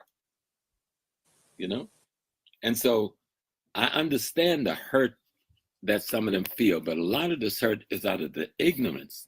Our brothers and sisters from the continent is being murdered and killed by the same cat on Wall Street that's murdering and killing us. Yes. They're just doing it long distance or got some surrogates. They have impoverished them just as they have impoverished us.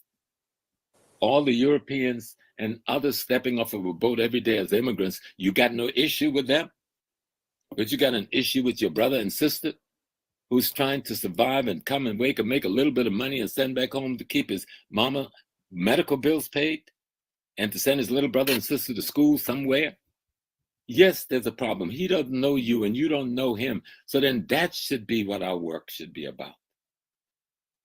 Yeah.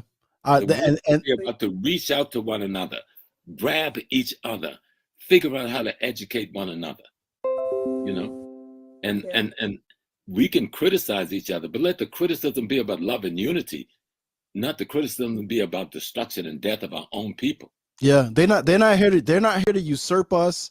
They're not this notion that everything that happens bad in Black America is a non-FBA person doing, or they're here to steal resources. And crap. I always tell folks, who was selling the dope down on the corner? Who was the hip hopper with the pants up the behind? Who was Jack? Listen, I have not, and let me tell my brothers something so they get it real clear. No disrespect, my sister, because you standing here, right? But 95% of our black women is molested and raped by black men right here in African America before they're 15 friggin' years old. So you got some shit to deal with. And so you better deal with looking in the mirror and see what you're calling a black man as a white man in blackface. Now, if you want to get to being a black man, you got to study the history of your African self. And you got to look at the work of those who have gone before you. And you can't belittle a Fannie Lou Hamer by just calling her name and not seeing the work that Fannie Lou Hamer was doing. You can't talk about Malcolm X and not seeing the transformation that Malcolm went through. The point of Malcolm's life was to say, I brought myself through knowledge of self from the garbage can and the trash of white supremacy to an African man. The last name he took for himself is Omowale, the child who returned home. Yes, sir. Not Malik. Okay? So we need to study history. And let me be clear, my FDA brothers and sisters, I love them. I am not going to abandon them. I am going to teach them. And I am going to work to get them to see.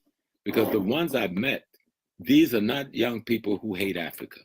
They just don't friggin' know. They don't know what they don't know. When I spoke in DC and I talked about I'm an African, I'm an American, I named all the labels we can use, but at the end of that label, I'm an African, they cheered. It's just that nobody's explaining it to them. Nobody's showing them how to link it up. Baba, let me make, because those in the leadership don't know how to do it. Well, a part of that is that there's this plausible deniability. They're saying that there is no leadership, and I think that's they don't understand what influence is. A leadership is someone who can influence your thoughts, and that then influence your actions. And there is someone influencing their thoughts and their actions, but he's saying that he's not their leader. But Baba, really quick, because I want all. Can you hear me? There we go. There we go. Let me get Brother Smalls in here. Hold on. Brother Small. I keep saying Smalls. There we go. We got Brother Smalls in here. Hey, Brother Small. How are you, sir? I'm good, Brother Tariq. How you doing? I'm good. I'm good. I'm just talking about the film that you were in with us, American Maroon. I got to thank you for being in the film. You have not seen the film yet, have you? No, I'm trying to figure out how to do it. But I heard somebody talking about it yesterday. I go like, okay. Get my technical skills up so I can watch it. I'm gonna send you a link. I'm gonna send you a link tonight. I'll send you a link tonight. Okay. Yeah, because there've been some good comments I've seen on it. Oh yeah, people absolutely love the film. They love it. And in the film, we talk about the people where you're from. You're from South Carolina. We talk about the Gullah Geechee people, how a lot of the Maroons were in the swamps in those areas and they freed themselves, and the Underground Railroad did not always go to the north. We didn't get assistance from whites. They weren't our saviors all the time. Why do you think that story about the Maroons has been hidden so long? Well, because they never wanted us to know. First of all, the whole story was we enjoyed slavery. Right.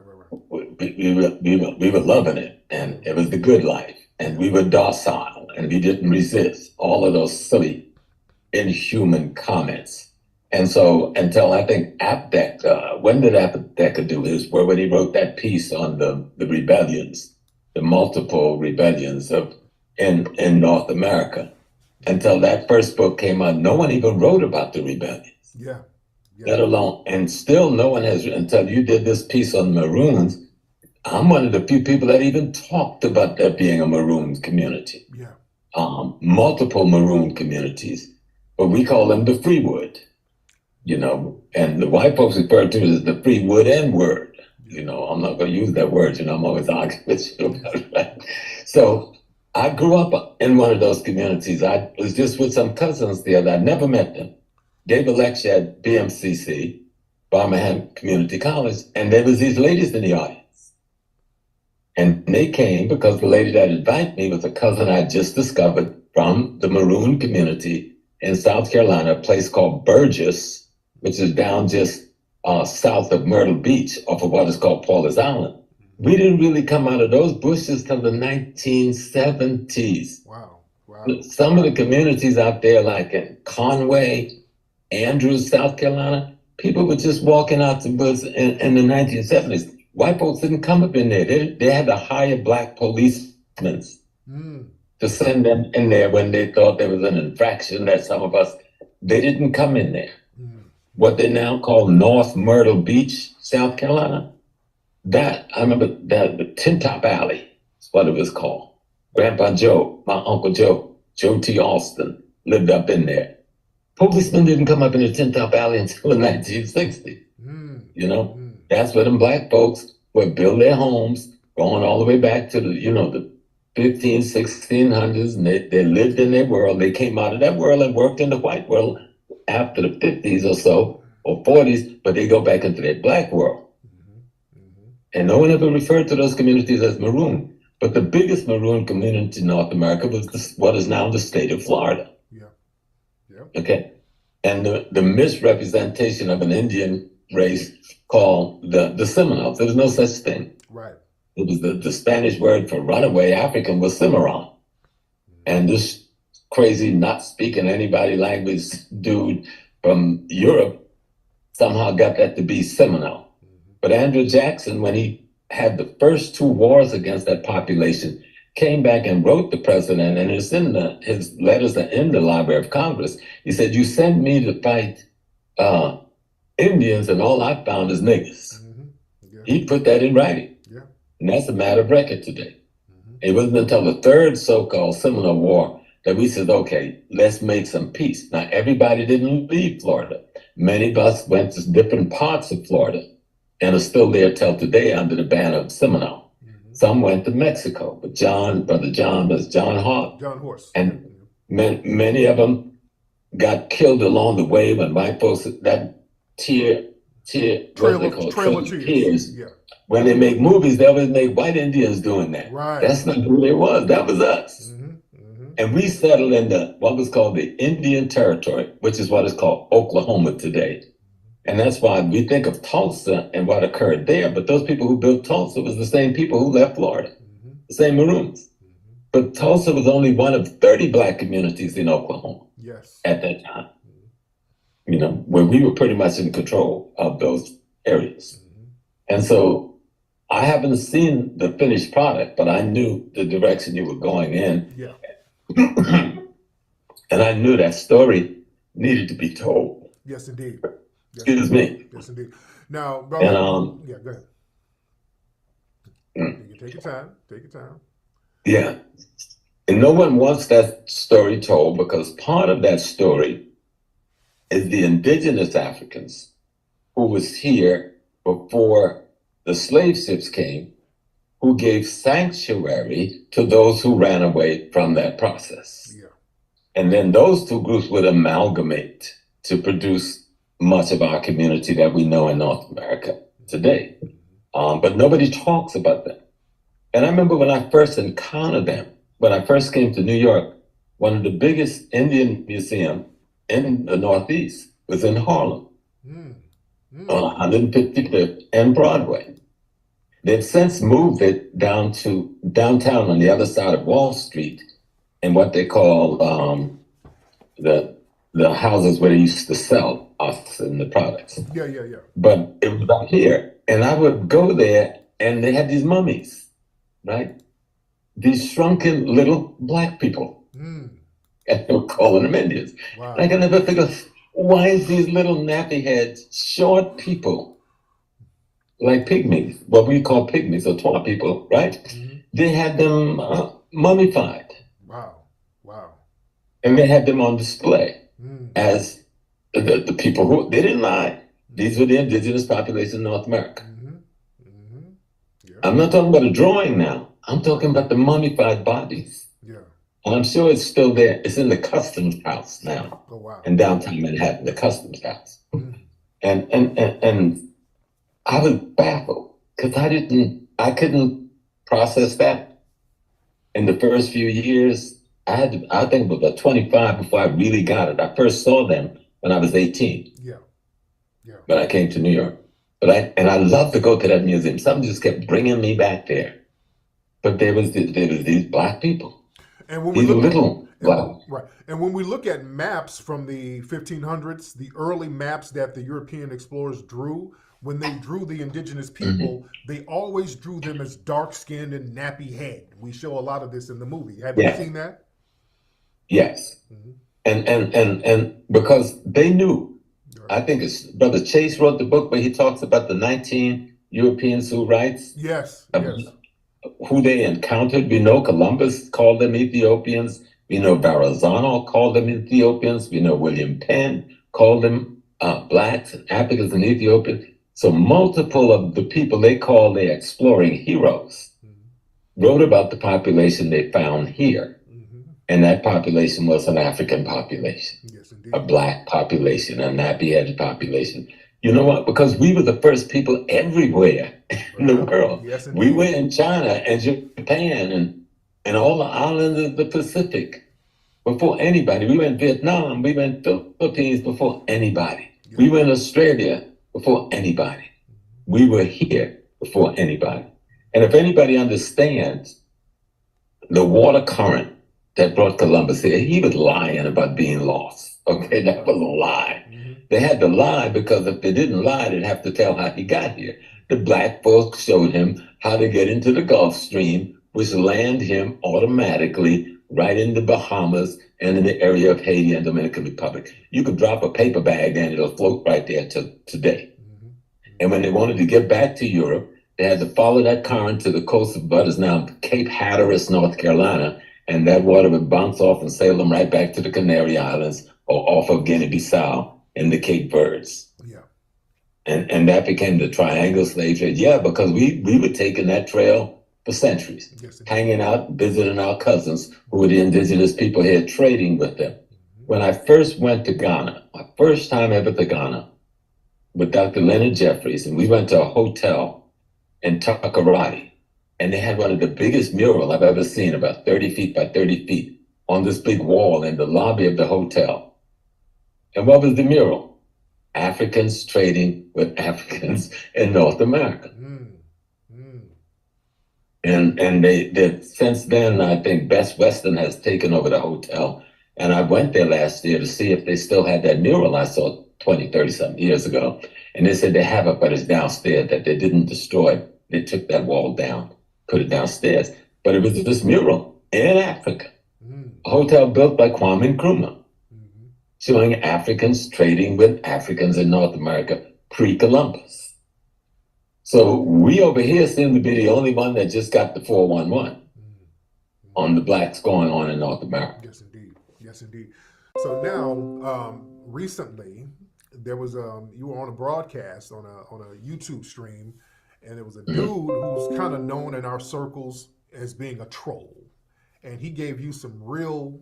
He basically lied to you and gave you some misinformation about some of the stuff that we've said, and then tried to use you against me, and some of these other trolls tried to use your words against me. How do you feel about that, sir? Right. Well, part of it is the young man, Omawale, called me yesterday. And his position, he says, I wasn't the one putting that out there like that. And I said, what do you mean? I said, because, you know, I couldn't find him. I had the name wrong. Yeah. And when I found the name in my phone, he called me just as I found the name. And he says, listen, because I did this little piece, I was trying to get it right on Twitter, calling people out for doing that, because I'm saying, wait a minute, that's not, one, that was not what really happened. Right. Now, he did raise these things about foundational Black American. And I go like, these are my children, I think is the term I use, and I love them. You got to understand it. If I think my children have any issues, I'm going to argue with them to get the issues right. Right? If they made any statements wrong, then I'm not going to stab them in the back or talk to them about behind their back. I tell them my love for you, our relationship, and so forth. And whenever I have any issues, I talk to you about it. Sometimes you be quiet, sometimes you take me on, but we've never had a negative. Right, of course. You and I. Of course. And you know the things I disagree on, and they ain't really big things. That's the issue. Well, then I really argue with you about one thing, the N-word, right? Yeah. And sometimes I think you lose your temper a little bit too much on some of these Negroes who don't deserve you putting that energy on. And those have been our two issues. Yeah. And we deal with this going back. And I remember when you were having an issue but I think we won't even call his name, but a little brother out there. Yeah. And I call you and I talk to you about it, and you squashed that. Yeah. There was an issue with some sister who was coming after you about some stuff. I called you. This is a couple of years ago. You squashed that. They didn't squash it, but you did. Yeah. So I have to let people understand and be clear, because I got some crazy calls from all over the world. You ain't. When I was coming to Washington, you're not going there. And I said, wait a minute. I had to do like a real, almost had to do a Tariq Nasheed. I had to go off on some folks. Who the hell are you to tell me where I go, who I speak with, and why? Now, if you call me and say, Brother Small, I heard something about Tariq, is that right? I would have told you, no, that ain't right. You know, you've been misinformed. And so when I did the show with the young people, because they'd call me, and I do a lot of shows with young people call me, and most of the times I don't know who they are beforehand, and a lot of times it's the first time.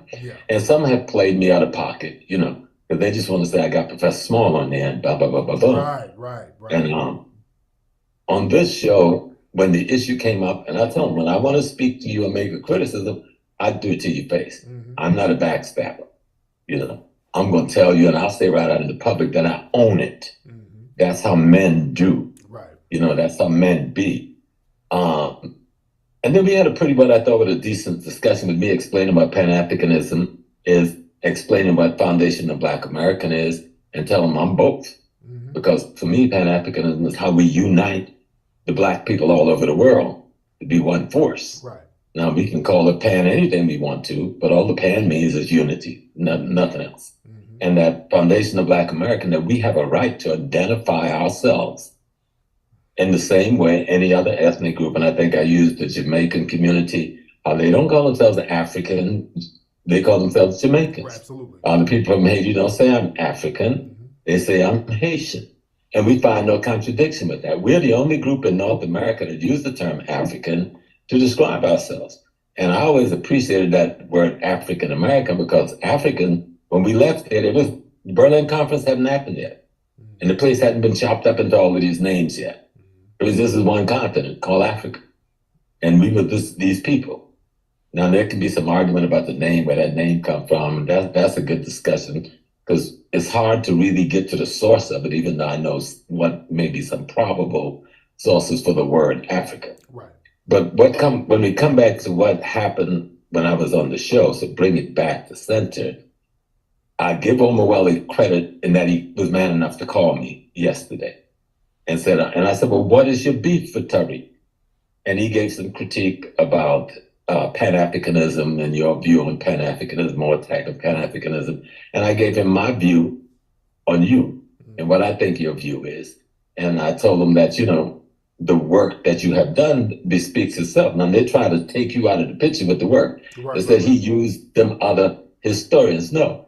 Even if that's all you did, right? If all you did was brought some historians together, and I think we're some of the best in our time, and you had us bring a lesson to our people, no friggin' body else had done that.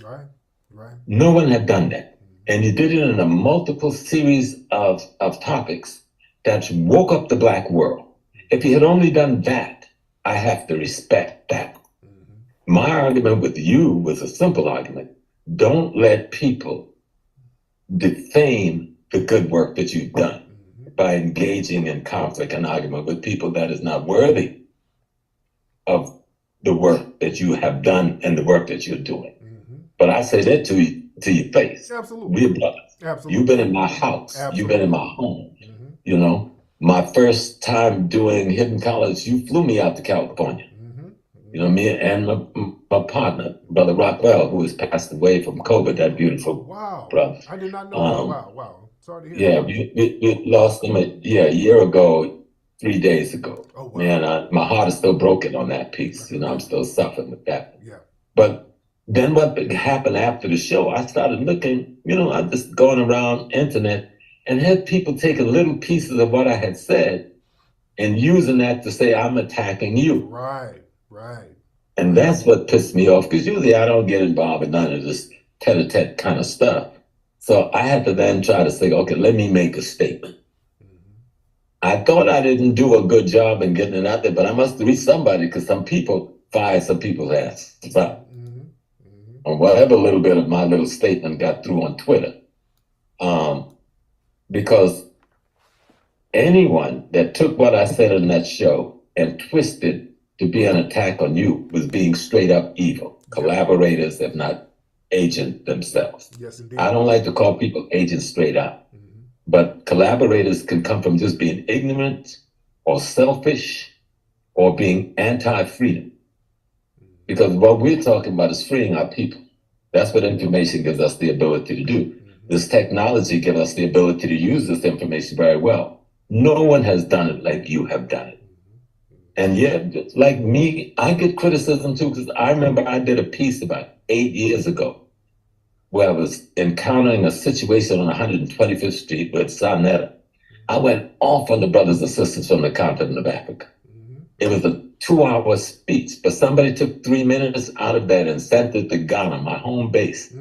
I was in the middle of a $500,000 negotiation. No, $750,000 negotiation of investment in my hotel at the table. And when the guy saw that piece, he pulled out of the negotiations the next day. Notwithstanding, I'm saying to my friends, this thing is 2 hours. In the 2 hours, I'm praising Africa. I'm praising Pan-Africanism. But I was trying to settle an argument where the brothers from the continent were siding with the Arabs and the Asians against the African-American youth merchants, okay? And it pissed me off. Yeah. And the African-American youth merchant was saying, well, let's come together. Those of us from the continent and those from here, let's go to the National Black Theater. Let's sit down and come together in united force. And our brothers from home didn't want to do that because they got caught up in the immigrant identification instead of the race identification. And that's what I was addressing. And I was harsh. If you've ever seen it, I was a little bit brutal. I could be brutal. Okay. And so, but sometimes our brothers and sisters from home have earned that criticism. And there are many of them who haven't earned it, because I've also worked with the multiple organizations from the continent at City College, housing them for decades. Liberia, Nigeria, Ghana, Kenya, where I was the lead man in making sure they had space in place. And we worked together on political issues, but there was also those who felt that the alliance was not with us and our struggle, and that the alliance was with the Europeans, not realizing that this is an enemy we're at war with. We should take some criticism, because we need to reach out more and tell them, hey, yo, when you land here, this is what's up. And I don't think we do that enough. And I think if we do that more, we may find more people, beginning, because they're hearing you all over Africa. They're hearing us right now. Yes, indeed. All over Africa, people are hearing us. I was on Susan Tatas yesterday. People called in from at least 30 different African nations, okay? So people are listening to us because they want some direction on how to free themselves from the tyranny. And so when I hear people going and attacking you, and when I ask them, why are you you can have a reason to criticize a brother. That's one thing. The criticism is one thing. Outright attack, defaming, that's something else. Absolutely. And that's what I'm seeing on the internet. There's defamation because somebody disagreed with something that you said. Hell, there's a lot of things I said. Even my wife downstairs, we've been together 50-something years. And she just, Carol disagreed. I'm the most humble dude in the world because I ain't messing with that lady. But she don't defame me. She don't attack me. When she go to bed at night, she give me a kiss on the head and says, I love you. And we move on and we do our work to raise our family, build our family, do the things we have to do. I've watched your work. I choose to work with you. You don't pay me no money to talk about. People don't know when you do documentaries. I've done a number of documentaries. Big folks with big money. They don't give you no money to do documentaries because it's a contradiction, right? Because if you pay somebody to do a documentary, they can lie. Right. They're going to say what you want them to say. So they don't pay you to do documentary.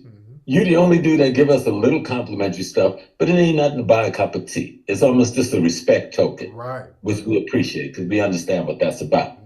So this ain't about no money. Right. You ain't buying nobody. You certainly couldn't buy me for it because I'm expensive. I'm steady. But I want to tell, I'm giving a little bit to Omawale because he called yesterday.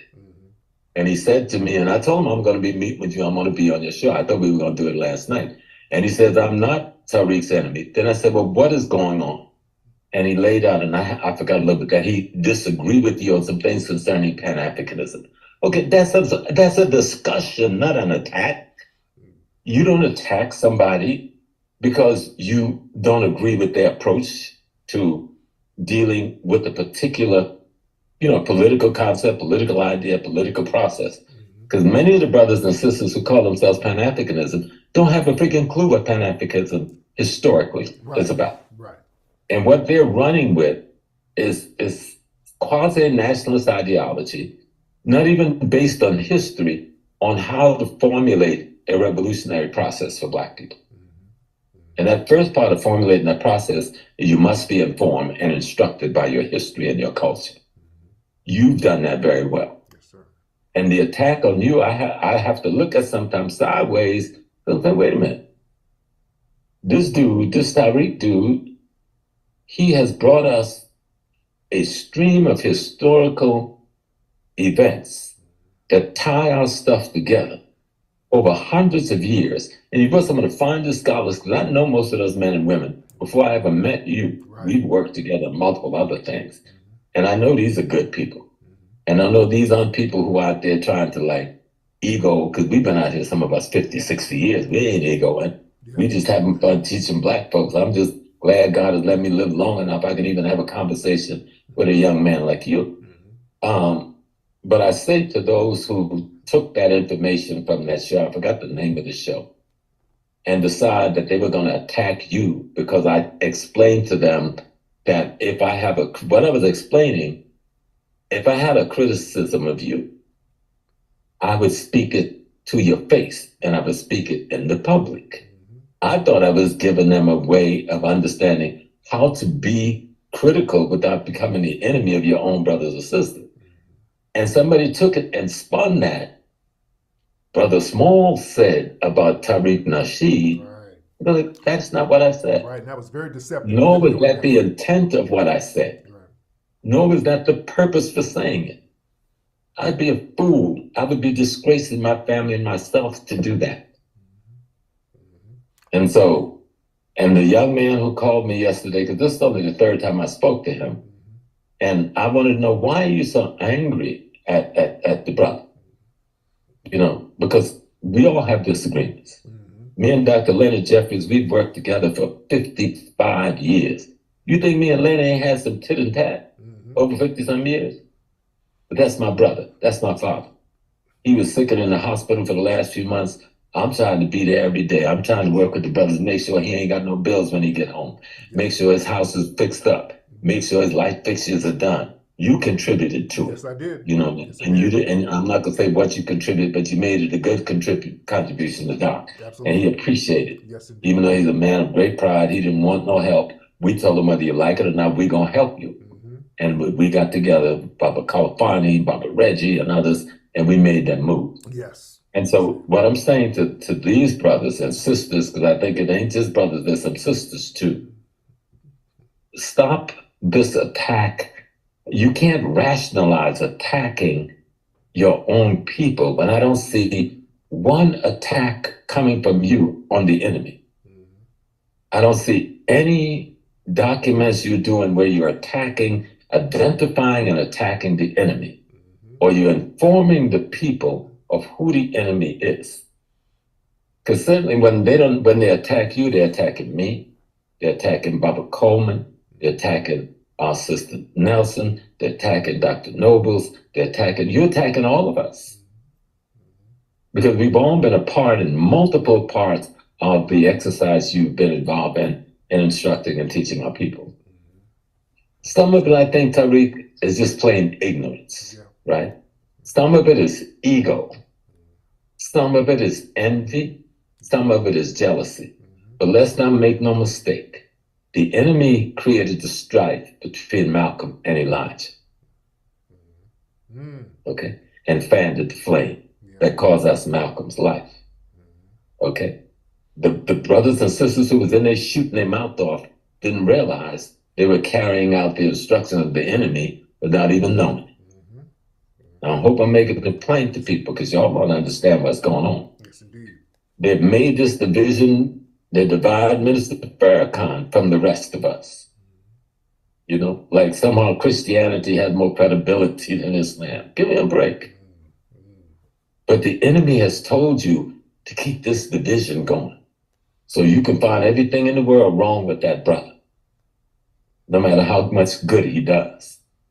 Now, some of it is ignorance. Some of it is envy. Some of it is jealousy. But some of it is treachery and collaboration. And for those who are involved in the treachery and collaboration, I can't put my finger on you and say specifically who you are. But I want to be very clear. You're not going to play me in the middle of your treachery. And you're not going to play me in the middle of even your envy, your jealousy, and your hatred because someone has achieved something that you don't feel you can achieve. Maybe you need to do the work. Because a lot of things, when you see people achieving, they put the work in. And not only put the work, I know this brother, not only put the work in, he put his own money in. Ain't nobody really giving you no money. Go back to history, they made the same attack on Booker T. Washington.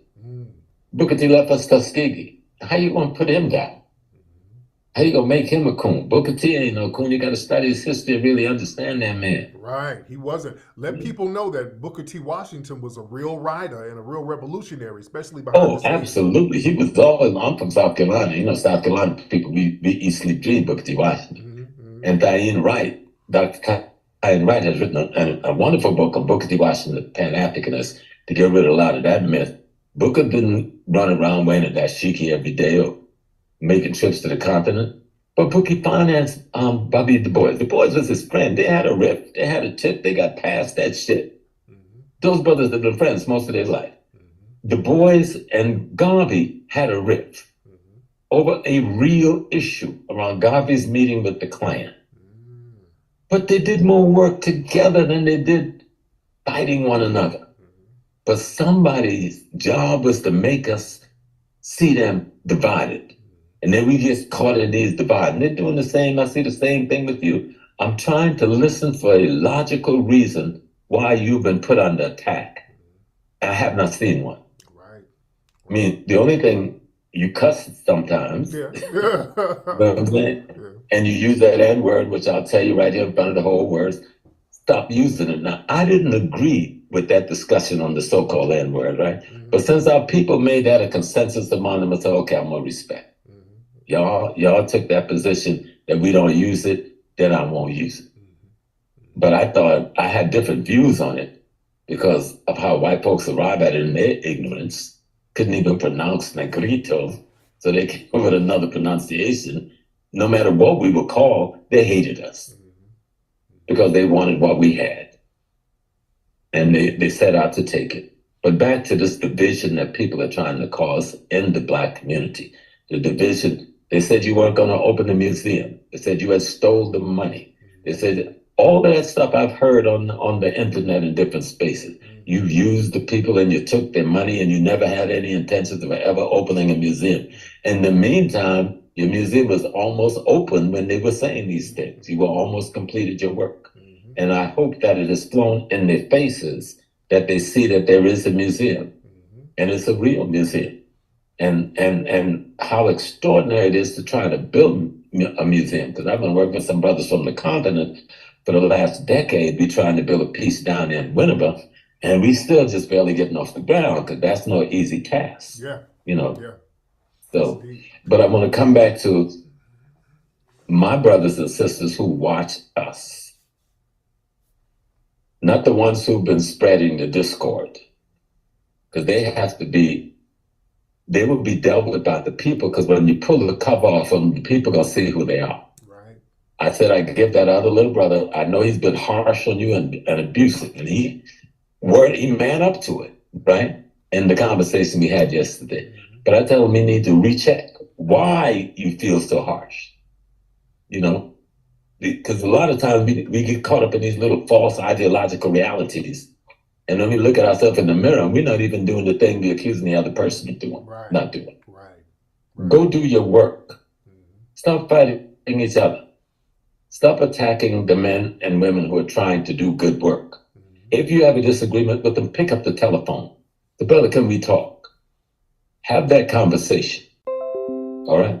But just using social media as a way to create fratricide in our community, that's making the FBI and the CIA happy. COINTELPRO ain't got to do no work because we're doing it for them. And it needs to stop. Yes, indeed. Yes, indeed. It needs to stop. Absolutely. So we can get more work done. Absolutely. Every day you wake up. I woke up this morning with a call from my cousin from Philly, and he's crying. What's the matter, Chris? He said, my brother was executed. So I'm thinking, damn, did I have a family member in the penitentiary and I didn't know about it? No, he wasn't executed that way. He took 8 bullets this morning at 4 a.m. in the morning from somebody in the community, you know? Wow. So I'm dealing with that all day, you know? I'm dealing with my other little sister up in Buffalo, one of my ears. About a month ago, there was a fire, and her sister, and I performed this child's wedding, right? Her sister was a fire where 5 of her children died. Wow. And she was giving her sister the last rites last night. I mean, so I have to deal with counseling my people on these things. And I'm listening to these egoists, these envious, jealous behaving people. If you got a beef with me, my telephone number's on the internet. Call me. I put it out there. Don't get on the line and say, Brother Smalls said this, Brother Smalls said that, and you've misused my words. You've misused my statement. I was trying to make a point on how we can criticize each other without attacking each other. And y'all flipped exactly what I said. They're just the opposite of what I said. Yeah, yeah. It's the opposite of what I said. Yes, indeed. Well, brother, I'm glad. Malcolm, I know I'm going to leave you. See, I'm actually on another program, right? Okay. When you call me, I told the brothers I left your body and I'm in Houston and told them I'm coming to you and I'm coming back. Yeah. But I want to make it clear to everybody. 1, do not use me, because if you think Tariq could be hard, you really don't want to see me go hard. I've come today like the father, right? But with the gentleness, asking y'all to cease and desist. If you really have a real beef and you're really about liberation, and you're really true Pan-Africanist, then sit down and write a letter to the brother or make a phone call to the brother. And if you don't feel your element is cool enough to do that, call me and say, Baba, could you call Brother Tariq? We want to have a palaver, okay? I have some differences, but we don't want to put that out in the public. That's what liberators do. That's what freedom fighters do. That's what people who love their race do. And that's what we should do. Absolutely.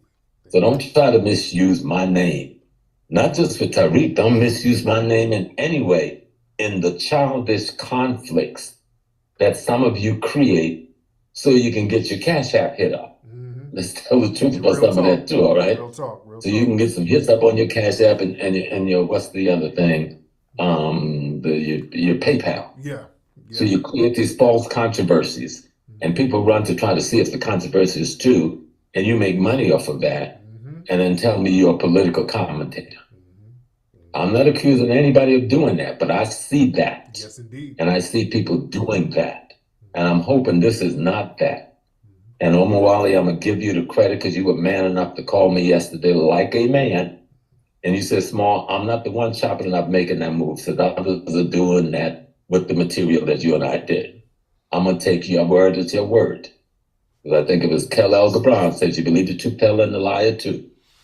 And let God handle the rest. Yeah. He ain't off the hook. He ain't off the hook with us because he was deliberately being slick. No. He knew what he was doing. So we know that guy. We've seen the little stuff he does behind the scenes, but that's something else. I understand where you're coming from. I understand where you're coming from, brother. Brother, what you have made your footstep in the Black community. You have made an imprint. Don't let people throw you off your game. Yes, indeed. Then the other one is with this brother you had conflict with, I got to say, because we here talking in front of the museum. Yeah. We don't know who sent people to throw you off your game, to get you entrapped into shit. That's going to cost you financially and otherwise. Right. All right? Some of this stuff you can let other people handle, you know? And you got to know when you put yourself in a certain position in leadership, you got to also give up certain freedoms. To respond in a certain way, just as an elder, because I've been through it, and I've been in the mud, and I've been to the, I can't say on this day.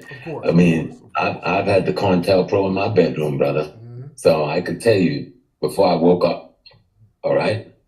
So I know how it can be. I've had them walk beside me as the best brothers I've ever had, baddest dudes you've ever known, best martial artists in the world. And then get the shock, I'm walking with the man. All right?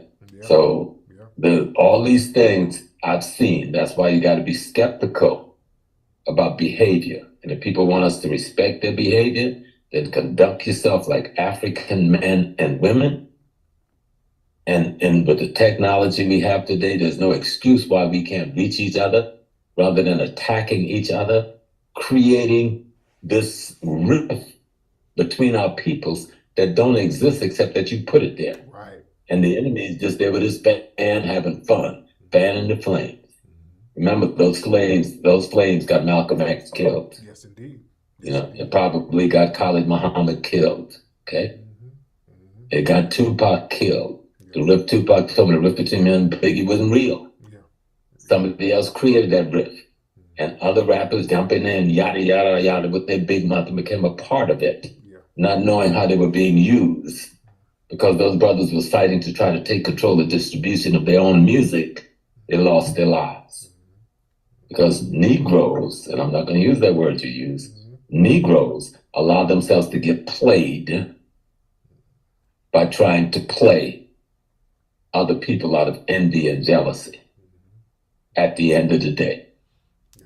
That's why Tupac's dead, that's why Malcolm's dead, and a host of others.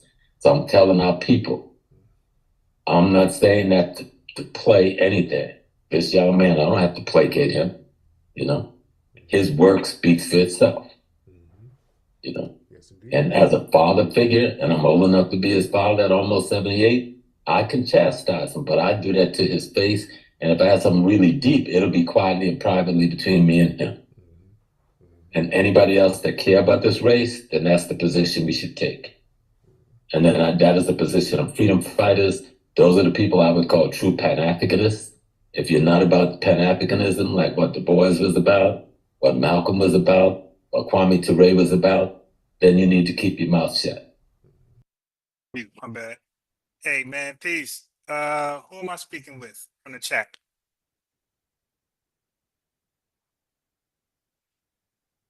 Caller, you hear me? 347, where you at?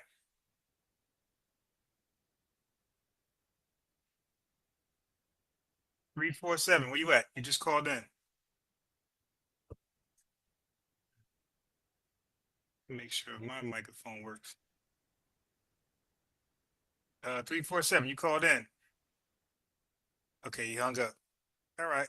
So maybe he thought I wasn't going to answer the phone call. No, if I give the number, I'm gonna let you guys talk. We can have a small dialogue. All right. You don't got to hang up because I actually allowed you on. You thought this wasn't live? Trivial parts of their. So sometimes you guys think this ain't live. Okay, this is actually live, as you just found out. All right. So anyway, you want to have a discussion, dialogue about something? It don't got to be an argument. Just call back. No. Listen, bro. We're talking about Europeans. The Northern Europe, Southern Europe, Eastern Europe, and Western Europe. All of them came over here. They got checked for diseases. They took a literacy test. They got examined like hell before they was invited to this country. Nobody got in this country without screening. Garvey didn't have permanent residence in the United States. But it doesn't matter. Look, listen, bro. He did not come here illegally. He was invited, and at that time you had no limitation on stay. Okay, but listen what I'm saying, though, because you're talking over me. You're just talking around what I'm saying. I'm saying anybody get in this country, they went through screening. You cannot bring diseases over here. Are you saying that Garvey got in here illegally? That Garvey came illegally? Look, okay, he's put the question back on me. I'm asking you a question. Okay. No, you asked the question, and I told you that he was invited. Okay, so you're implying. Okay. Are you saying that Garvey came here illegally? Look, no, don't flip it back on me. Because I said you don't know more Garvey than me. I'm gonna prove it. So I was asking you a question because you said, hold on. The first thing you did is lie. You lie on Garvey that he came here illegally. But you did not. I asked you the question because I know you don't know Garvey. Okay. Answered it. So just say you don't. So do you? So no, you said he got invited, but he got bro, invitation. I can. Okay. Wait, how does W. Du Bois? Whoa. How does W. Du Bois? It wasn't W. Du Bois. No. You talking Booker T. Washington? You talking Booker T. Washington? Booker T. Washington sent him an invitation. Cool. Okay, now watch this. Watch this.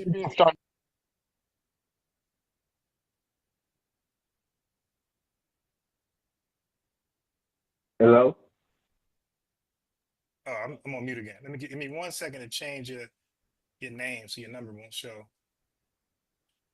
All right, so what's your name in the chat? Shate Indes. Okay, all right. Yeah, okay, I see the brother asked for the link. Let me just change your name real quick so your phone number won't show. There we go, I see it. All right, give me a second. So, okay. All right, so now what was your question in the chat? Oh, my question was, what's up with all the division? Trying to divide us. Explain what you mean by division. Like, what division do you believe is happening? So basically, we arguing over reparation that's hypothetical because it's not real. We're not going to get that. When you say we, are you FBA or ADOS? We, black people, anyone, no one is going to get anything. Okay, why do you believe that? Why are you so pessimistic about what's owed to black people of the world? Because it would have happened already if that was if it was going to happen. What's going to happen already? Are you familiar with the civil rights struggle over here in America? Yes. Okay, so did civil rights happen already, or do we have to fight for it for 100 years and finally get it? Yeah, that's not the same thing. Yes, the same thing. There was something else owed to us. We were not getting it. We fought for 100 years and we finally got it. What's different? That's not the same. Is there any measurement? Is there anything going on currently? I didn't really call for this reason. I'll call for my experience as a Jamaican that grew up in America. Okay, so you don't want to talk about that. All right, no problem. Okay, so go ahead and explain your situation. Go ahead. So basically, I came to America when I was 13, right? I came to Brooklyn, New York. I immediately had problems with African American. I have no idea. I don't know anything that's going on. Explain what happened. So you're 14. Were you like in high school or middle school? What grade? No, 13. Okay, so middle school. Okay, so junior high. So what happened? Like, what happened when you came over here? No. So when I came over here, basically, I don't know American culture that well at the time when I came here. And so I saw gangs going on, and I thought it was like a normal thing until later I got older, and I know it's a lot different. No, I got older, they was telling me that, gangs just started coming into the community while the same time I got there. So I thought it was like a normal thing. So immediately come I have a problem with these gang members. I don't even did anything to them just because I'm Jamaican. Yeah, but gang members bother everybody. Like, gang members wasn't cool with me. Gang members pretty much have a beef with anybody who's not part of their clique, part of the gang. So that wasn't your experience. That's most people experience with gangs. People don't really have positive experience with gang members. Yeah, and so that's why I'm telling you my experience as someone older now. In telling you, if I took that as in like, I have a problem with all Americans because I have a problem with those gang members. The same thing goes towards Jamaicans. That's not the same. No, that's not okay. No. That's not the same. No, because you guys are saying like these random Jamaicans that say something bad about Americans. Wait, so I don't say anything bad about Americans. Wait, slow down. So that's not what we're saying. We're hearing from not just Jamaicans, but people of the Caribbean and Africans of the continent. We're hearing from you guys there's something called diaspora wars that you guys do, and you guys say that your mothers taught you to hate us, and the other half of you guys say you got it from movies. So is there any truth to that? Is there any? Hold on, let me get the question out. No, there's Hold on, let me get the. Okay, sorry. Okay. So basically, the Jamaicans and Caribbean folks who said movies and their parents telling them bad stuff about Black Americans, FBAs, ADOS, that's false. So they were lying about that. And everybody on YouTube who are saying their parents and movies brought them their stereotypes against us over here in America, they're all lying. I'm telling you, I never had any experience like that. My grandma. I'm not saying you. I'm not saying you. I'm saying I never heard that before. I swear to God, I never heard that before. Because you okay. So your parents never gamed you on hating Black. Okay, that's good. So you're not one of those. But you can't speak for them. You can't say they're lying. If they're telling you an experience that happened with them and their parents, you can't say they're lying, because it's not just the Caribbeans. You got Nigerians and people from Ghana and Somalia. They're saying the same thing. They're saying their mothers told them bad stuff about FBAs and ADOS. Like I told you, that's what I was referring to as if you heard something bad about someone. If I came and my experience was bad. But that's different because you're an individual. So no, your one experience should not represent 43 million FBAs, right? Now, if you continuously, and you say gang members, that's a whole, we're not gang members. Matter of fact, gang members is a mixed way. I got it. But listen, gang members, Haitians can be part of a Black. Okay, got it. Listen to what I'm saying. When you say gang members, that's not even all FBA. You got Haitians in those Black gangs like Kodak Black. You got Puerto Ricans in those Black gangs, and you have Jamaicans in those Black gangs and people from the Caribbean. So Black gangs aren't just members of FBAs. You got you guys in our gangs. Yes, correct. But you wouldn't know if I came to America and that was only my experience. Now I'm talking bad about Americans. So that's all I was saying. No. But first of all, you were a kid. Okay, so now you're mixing up things right now. We're not giving you kid experiences about Caribbean people of the diaspora and Black Africans of the continent. We're not giving you kid experiences, bro. We're not talking about when we were 13. I'm 47. We're talking about experiences right now in 2025. We're saying people like DJ Academics, who's a grown man, who did a whole documentary on Chicago that was not needed. So he resurrected a bloodbath in Chicago. This is who we would call a tether. This is a Jamaican man who made his fame of disrespecting and degenerizing. Well, he just degenerating our culture as a whole. Like he giving a bad representation on FBA code. That's one. But that's one. Let me go another one. Q. I was going to talk about academics. Okay, wait. Before you do that, let me get you two more. One more, and you can go. So that's one guy who's making Black Americans look like SHIT. And then you have Q from World Star Hip Hop. He's in Haitian. Now he had the World Star, where he showed again Black people in a negative light before the world. So these two people are showing the image, not just nationally but internationally, a negative, poor representation of Black Americans. So these are a Haitian and a Jamaican. And I could keep going on, but I'll stop right there. Go ahead. So DJ Academics, for example, is not like, he's a different Jamaican. Like, so basically DJ Academics is from a good family. I wasn't grew up the same way he grew up. You know, he came to America, yeah. It's like, if you from a different country, you come to America, you have to understand that people from a different country that legally come to America, they have to have money in order to come to America. So usually those people are the upper class in whatever country they come from. So when they come to America, they look down on Americans as a group because everyone's combined, you know. So they look down on African Americans. So I don't know if they don't understand that you're speaking of African Americans as a whole. but they just looking at them as they lazy and stuff like that. When I go, because it's not logical, it's not, you can say the same thing about Jamaicans in Jamaica, about the other being lazy. But because they're from an upper class, they have that feeling. So that's the reason why I'm saying you're trying to divide people when this goes on for even in America. People in America, upper class, they look down on people that are like poor the same way.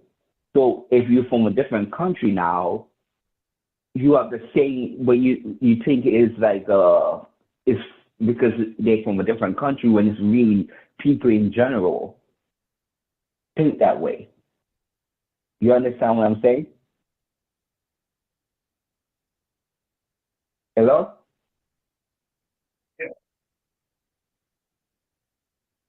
Yeah. Okay. So now let me ask you this. All right. So bottom line. Do you have a problem? You're breaking up a little bit. Okay. So let's get to the bottom line. Do you have a problem with Black Americans, who we call FBAs and some say ADOS? Do you have a problem with us asking our government for reparations for reparative damages that was caused by this government towards us? No, because like other race, the J people, they got it, and they never happen they never happen in America. So that's the reason why I don't understand why the fighting over something. Wait, hold on. Stop. You see, you're trying to fast forward. I'm starting from a position so we can go towards the future or the current, the present. I'm just thinking of one thing. Okay. So you said, no, you don't have a problem with us. Do you have a problem with us delineating or saying we're Black, but we're different Black than the Jamaicans or the Caribbeans and the Africans? Do you have a problem with us saying we're different? We're Black like them, but we're different. I get it, but like African, you compared Africans to Jamaicans or African to people in the Caribbean, but they were never slaves. So you comparing those people. No, we're not. You understand the difference? No, I think you're just being extreme and everything. So you keep okay. Are you divisive? Say it again. Are you divisive? As in what? Do you like to divide and cause problems? Divide and cause problems, cause trouble. No. Okay, well, stop doing it. Now, I'm just asking simple questions. Okay, so now, do you believe Jamaicans have stake in our reparations claim here in the United States? Do you believe that you should get some of our money if it was ever afforded to us? I don't really care that's not much. the question. That's not the question. Whether you care or not. No. Okay, cool. Do you care? Okay, cool. Do you care about Jamaicans receiving reparations from their claim that they had with CARICOM? Do you care about that? No. So do you believe the Jamaicans were done wrong by the British government when they were colonized and forced to do slave labor? Yes. So you don't think so? Wait, hold on. So you don't? I just know, but it's yes or no. You said yes. So you don't think that the British government owed them for the free labor they had them do, and British became a superpower as a result of the free labor of Jamaicans and other Caribbeans and other Caribbean people. So they get to just ride off in the sunset, and Jamaica, as a result, is a third world country still now. So now, are you saying the British? You're fine with the British never repairing Jamaica with some money? You're fine with that? No, yeah. Well, no, I know basic history. You asking me questions without no detail. It's like asking someone yes or no with no detail. Okay, so you believe in, so you just follow history, right? Sure. You know, in history, there's many people been slaves. Brother, so you think they should go back through history? You see, that's what I'm saying to you. What are you talking about, bro? I'm talking about Jamaican. I'm not talking about slavery among. I'm saying Jamaican slavery, bro. I'm talking about your people, your homeland, your lineage. This dude don't even care about himself.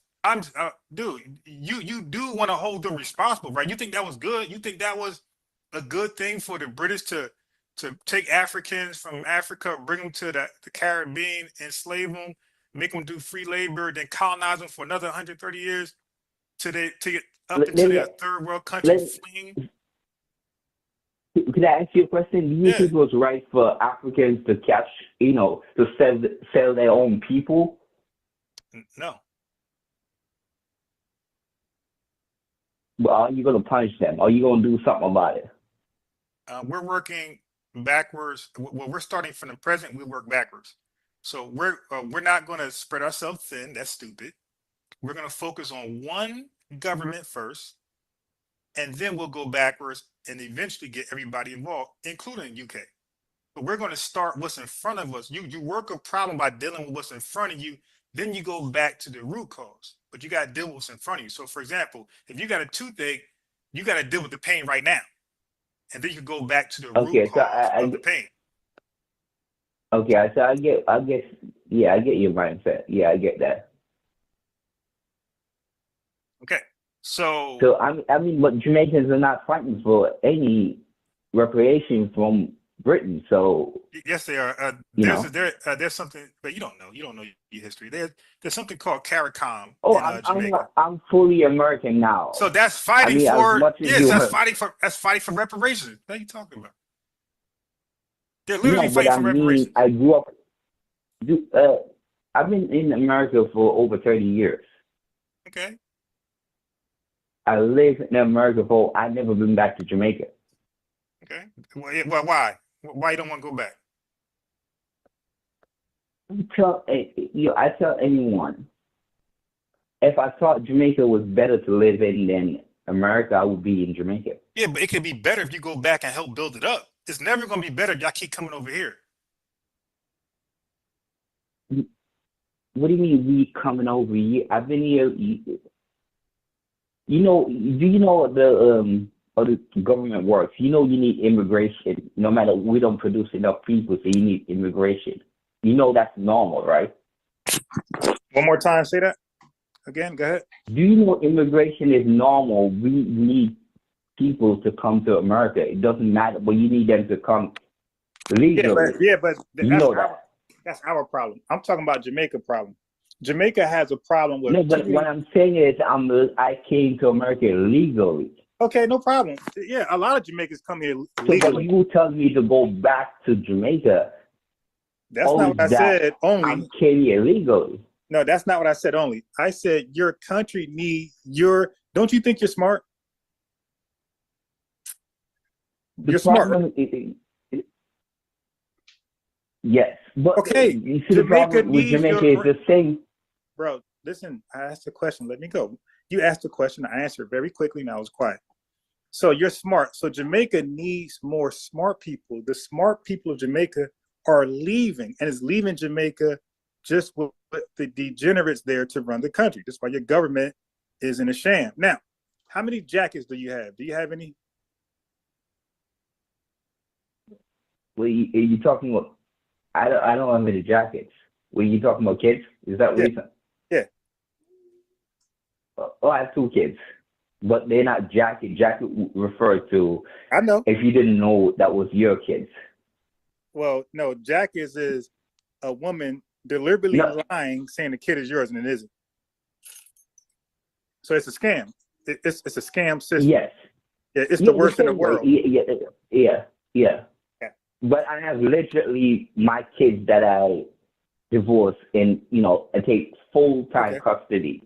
I mean, not full 50-50. Yeah, I got what you're but saying. Normally, a lot of guys that they say they're fathers, but they don't. They see their kids at once. No, I see their kids like 4 times a week. All right. That's great. Great to hear that. Now, yeah, but you don't want to see Jamaica built up to a great country? Yes, but Jamaica has similar problems like America. They're being controlled right now by. No, like there's no like job. Jamaica. What do you mean? Okay, so the homes in Jamaica look like they put together woods and sticks together, like, and built a home. Like the homes out there are terrible. And like I said, Jamaica would love to see you back over there building up Jamaica, man. You see what's the crazy thing about TV? It lets you think like the places, it's like no. You remember we grew up growing up, right? Wait, that's not that my reference. No, you remember growing up, we see all those videos on Ethiopia and all those kids. It's kind of like that. I got you, but you can't lie on my reference. My reference wasn't TV. My reference was Jamaicans themselves and the country. The country complains about the brain drain issue. You don't know what that is, but the country. I'm saying. Yeah, but the country is complaining. So it ain't just me. The country. My reference ain't TV. My reference is the country officials and the residents saying it's terrible. Like so many guys get deported from the UK to Jamaica and they be crying. Oh, like they say it's a hellhole. Okay, don't make me show a video. So there are deportees from Jamaica, the UK, and they come back to Jamaica. Pretty corrupt. Not just corrupt. Right? Oh yeah, it's corrupt because the smart people leave, and you're left with the degenerates, and they run your government and your police force, and they're corrupt because you guys keep leaving. So why don't you fight corruption? Go back there, be a policeman, be a politician, and help make Jamaica great. The police officers is the most corrupt one. So right, because all the smart it doesn't. It's a system thing. So he's not getting it, brother. I know what you're saying, but I'm not in Jamaican. I grew up in America. You understand this, right? I need you back in Jamaica, helping make your country great again, bro. That shouldn't be a hard favor. Right now, my brother was like the same thing like me, and he hasn't been back in like 20 years. And for the past like 7 years, he's been back. And he's like building his own houses and stuff like that, but you cannot change the system. No, you can change the system. See, now that weak mentality, like, see, if we thought like that, we'll still be in Jim Crow. See, that's not FBAs think. We don't think like that. We don't think. And keep in mind, your fight is easier because you're fighting yourselves over there. We're fighting a whole different people. The Europeans. We're fighting Europeans, and we're the minority.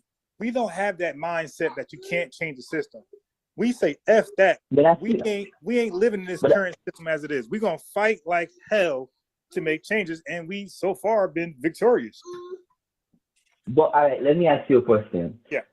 You don't think like when you could see, say you have a villain, and you could see the evil, isn't it easier to fight someone that you could see? But when you cannot see, bro, we can't see white systematics. Bro, we can't see white supremacy. White supremacy is invisible. So we got a similar invisible force like you. We just not afraid. We go out there and we go look for it and find it anyway. We put on infrared goggles and get out there and find it. We identify it and we ask for the fade. And y'all should do the same. It's easier and it's not invisible. They look just like you, and they're in government and they're in the police force. You can go over there and really go out there. But I'm telling you, in America, at least if someone get killed, they could pretend or lie. In Jamaica, they don't even need to lie. That's the difference. They don't even need to lie that, the cop killed someone. They don't even need to lie. And they won't do anything about it. Who won't do anything about it? Oh, the government won't do anything about it. No, you won't do anything about it because you could be part of the government. So you're not doing anything about it as well. You're just as bad as them. None of y'all doing anything about it. That's the problem. We need somebody to care. We need y'all to care about what's going on. Those are your lineage people being shot down, and they don't need an excuse. They don't need to say, hey, man, he was breaching. That's terrible what you're telling me. So I need you to love your people like we love our people, man. Get over there and make a difference. But where does the people Let me ask you a question. Where does the people start at? Is all black people the same people? It started at the grassroots. No. I mean, with you. So where did the line get cut off? All right, say, we say slavery happened and, same people, they decided to stop in Jamaica. Some decided to go to America. So the line cut off right there, right? Is that what you're telling me? No, what I'm saying is Jamaica got their independence in what year? Do you know? I think it was, there was games given, so it's not really. No, well, it's not really. It's like a pretend thing. It's like a pretend. It's a pretend thing. Bro. They have. Well, you got a flag. Well, then throw that flag in the trash if that's not your independent flag. Your independent flag. Why y'all cosplaying as an independent country? Y'all don't believe in it. See, I don't like that. So y'all should go ahead and a lot of people fighting. Have you ever? There's a guy on YouTube called Surfy, right? You won't understand because he's Jamaican, but like he's fighting against the system. He's fighting against that. So why you not helping him? What do you mean I'm not helping him? Why you not helping him fight against the system? He's doing it right now, and people are supporting him. What do you mean? You don't know what I'm doing. Are you supporting him? Yes or no? Oh, I support him. Okay, and where is he at, by the way? Oh, this is so like it's not. That's what I'm telling you. I don't know where you're getting the Jamaican information from. I'm getting it from you right now. I'm telling you, it's so. It's so bad that you cannot tell his location because they will go kill him. You understand? So he's doing it anonymous. So they got the Jamaican clan over there. The Jamaican KKK. No, he's doing it anonymous. This is how stuff goes. Like he looks, because you don't experience it, you don't understand it.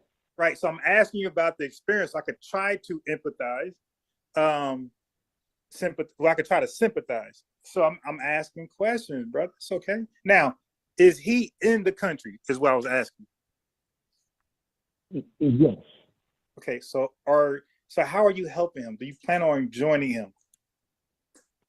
Oh, you support him because first what he's trying to do, he's trying to save people mindset, like the black people in Jamaica. He's trying to change their mindset of thinking. Right.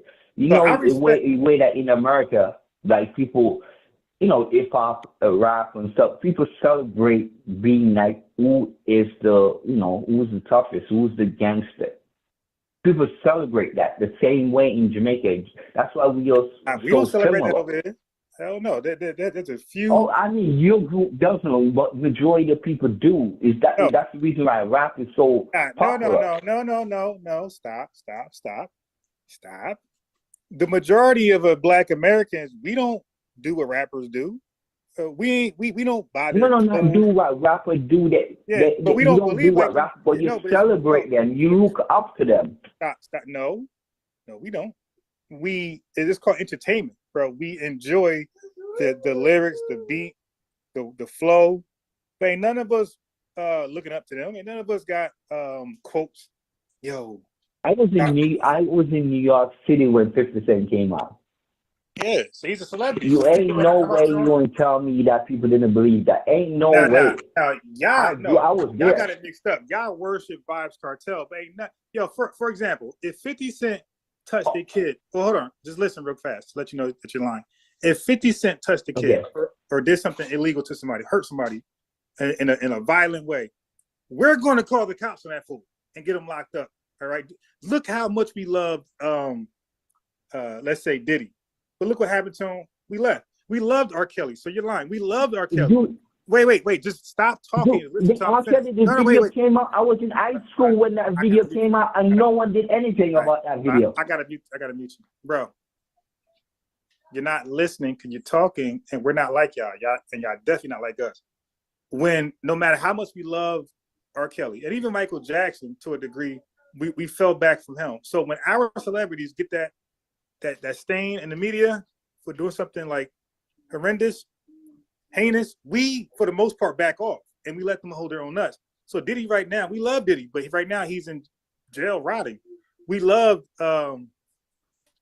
whoever else. But once they get to that trouble, we back off for the most part, and we look at them a little differently. Y'all look at Vybz Kartel as a goddamn superhero. This guy is alleged to did the most heinous things in the world of mankind. And y'all look at y'all look at y'all entertainers as heroes. That's not us. Once we'll like you, but once you do something dumb like Ja Morant, we be like, dude, the hell you doing? We'll like you till you fuck up. So no, bro, you got that totally wrong. And now you're telling me I can't speak for Jamaicans, but you're trying to speak for FBAs, which is hypocritical. That's not. I never said anything. Yeah, Hello?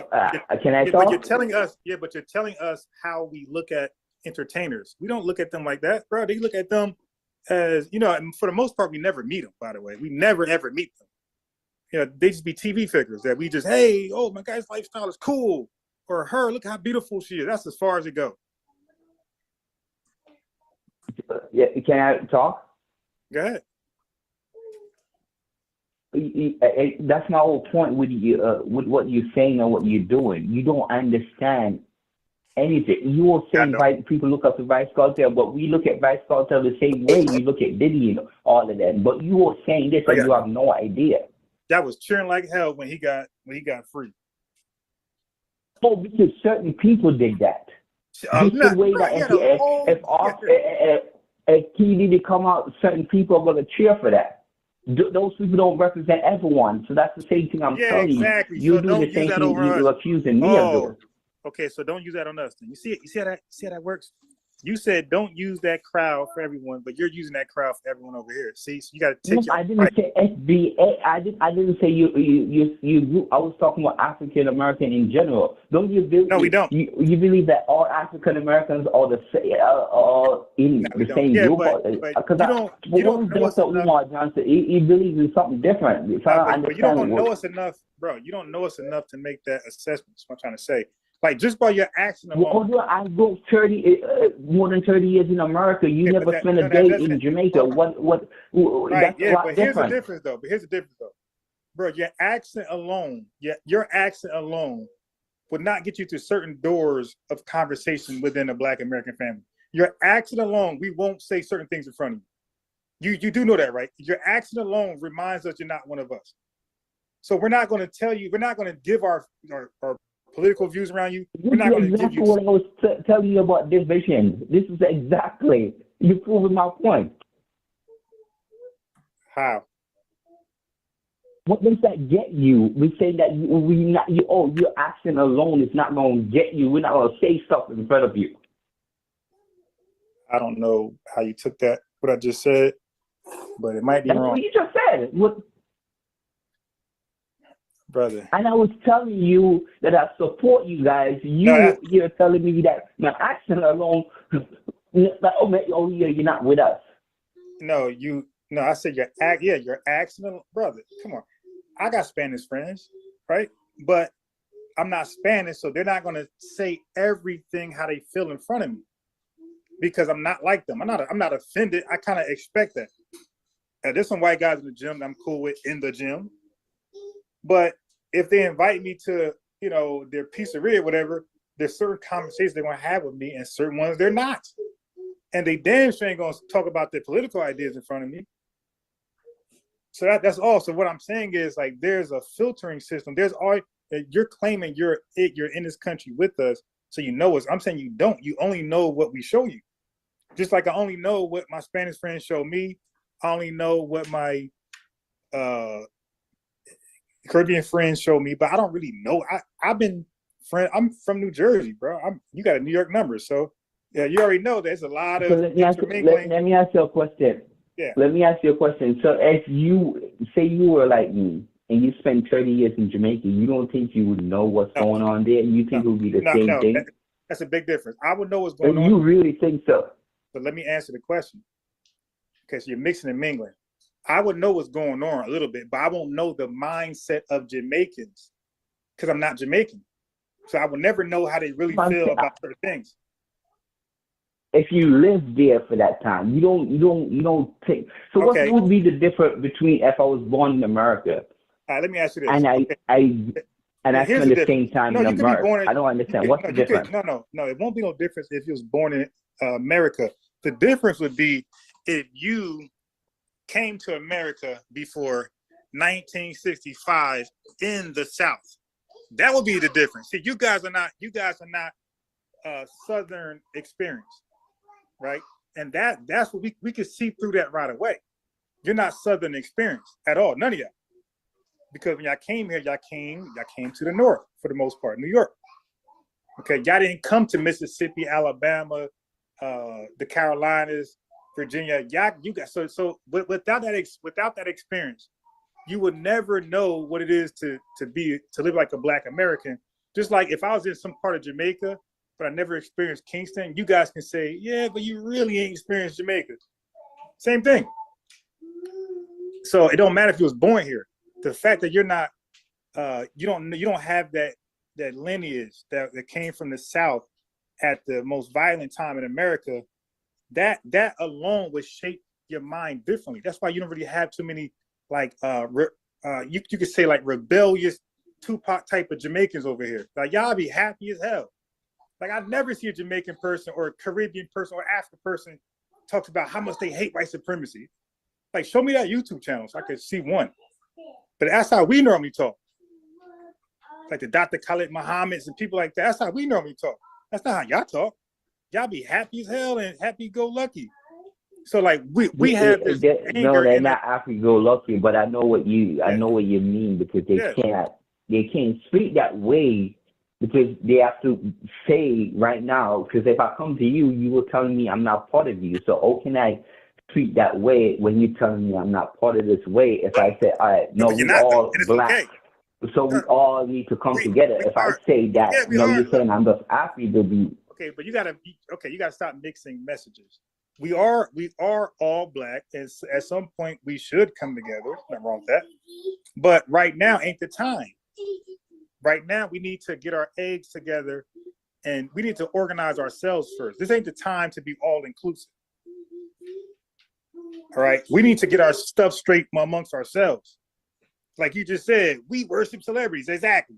That's the exact reason why we need to kick everybody out and come amongst ourselves, huddle up and get it together. And then we can go out there and be a better ally to you and the rest of the world. So you guys have no issue with us saying, yo, let's delineate, let's get ourselves together so we could be a better ally to our Black family across the world. Because right now, our minds aren't right. We're easily manipulated by people like DJ Academics and Q from World Star. So why you point to them only? Why are they the figure that you point to the most when you have tons of Americans that does the same thing? That does what? Destroy the culture. What do you even? Promote violence, promote nonsense. Listen. I don't know too many Black Americans who got rich and famous off exploiting Black Americans. I don't know too many, but I know dozens of Caribbean and Africans who came to this country and got rich by exploiting Black Americans. That's the difference right there. That's one big difference between mindsets, how we feel about ourselves and what we're not going to do, and how you guys feel about us and what you actually do when you get over here.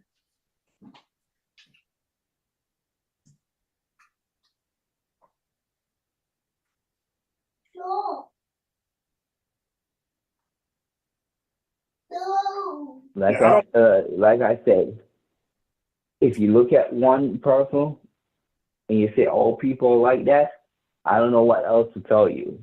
As DJ Abidez represent all Jamaicans, I don't know what else to tell you. Hey, brother, we're all come out my mouth, by the way. And I just said, it's real simple. It's not even a beef with us. This is what we're saying for the most part, okay? Generally. We're saying, stay out of our business when we talk about reparations. Keep your opinions to yourself. Okay, keep it to yourself. Or you can have your own opinion, no problem. Just don't try to represent our stance on reparations. And don't put your hand out in our cookie jar, in our reparation cookie jar. That's one. Secondly, we're saying be proud to be Caribbean.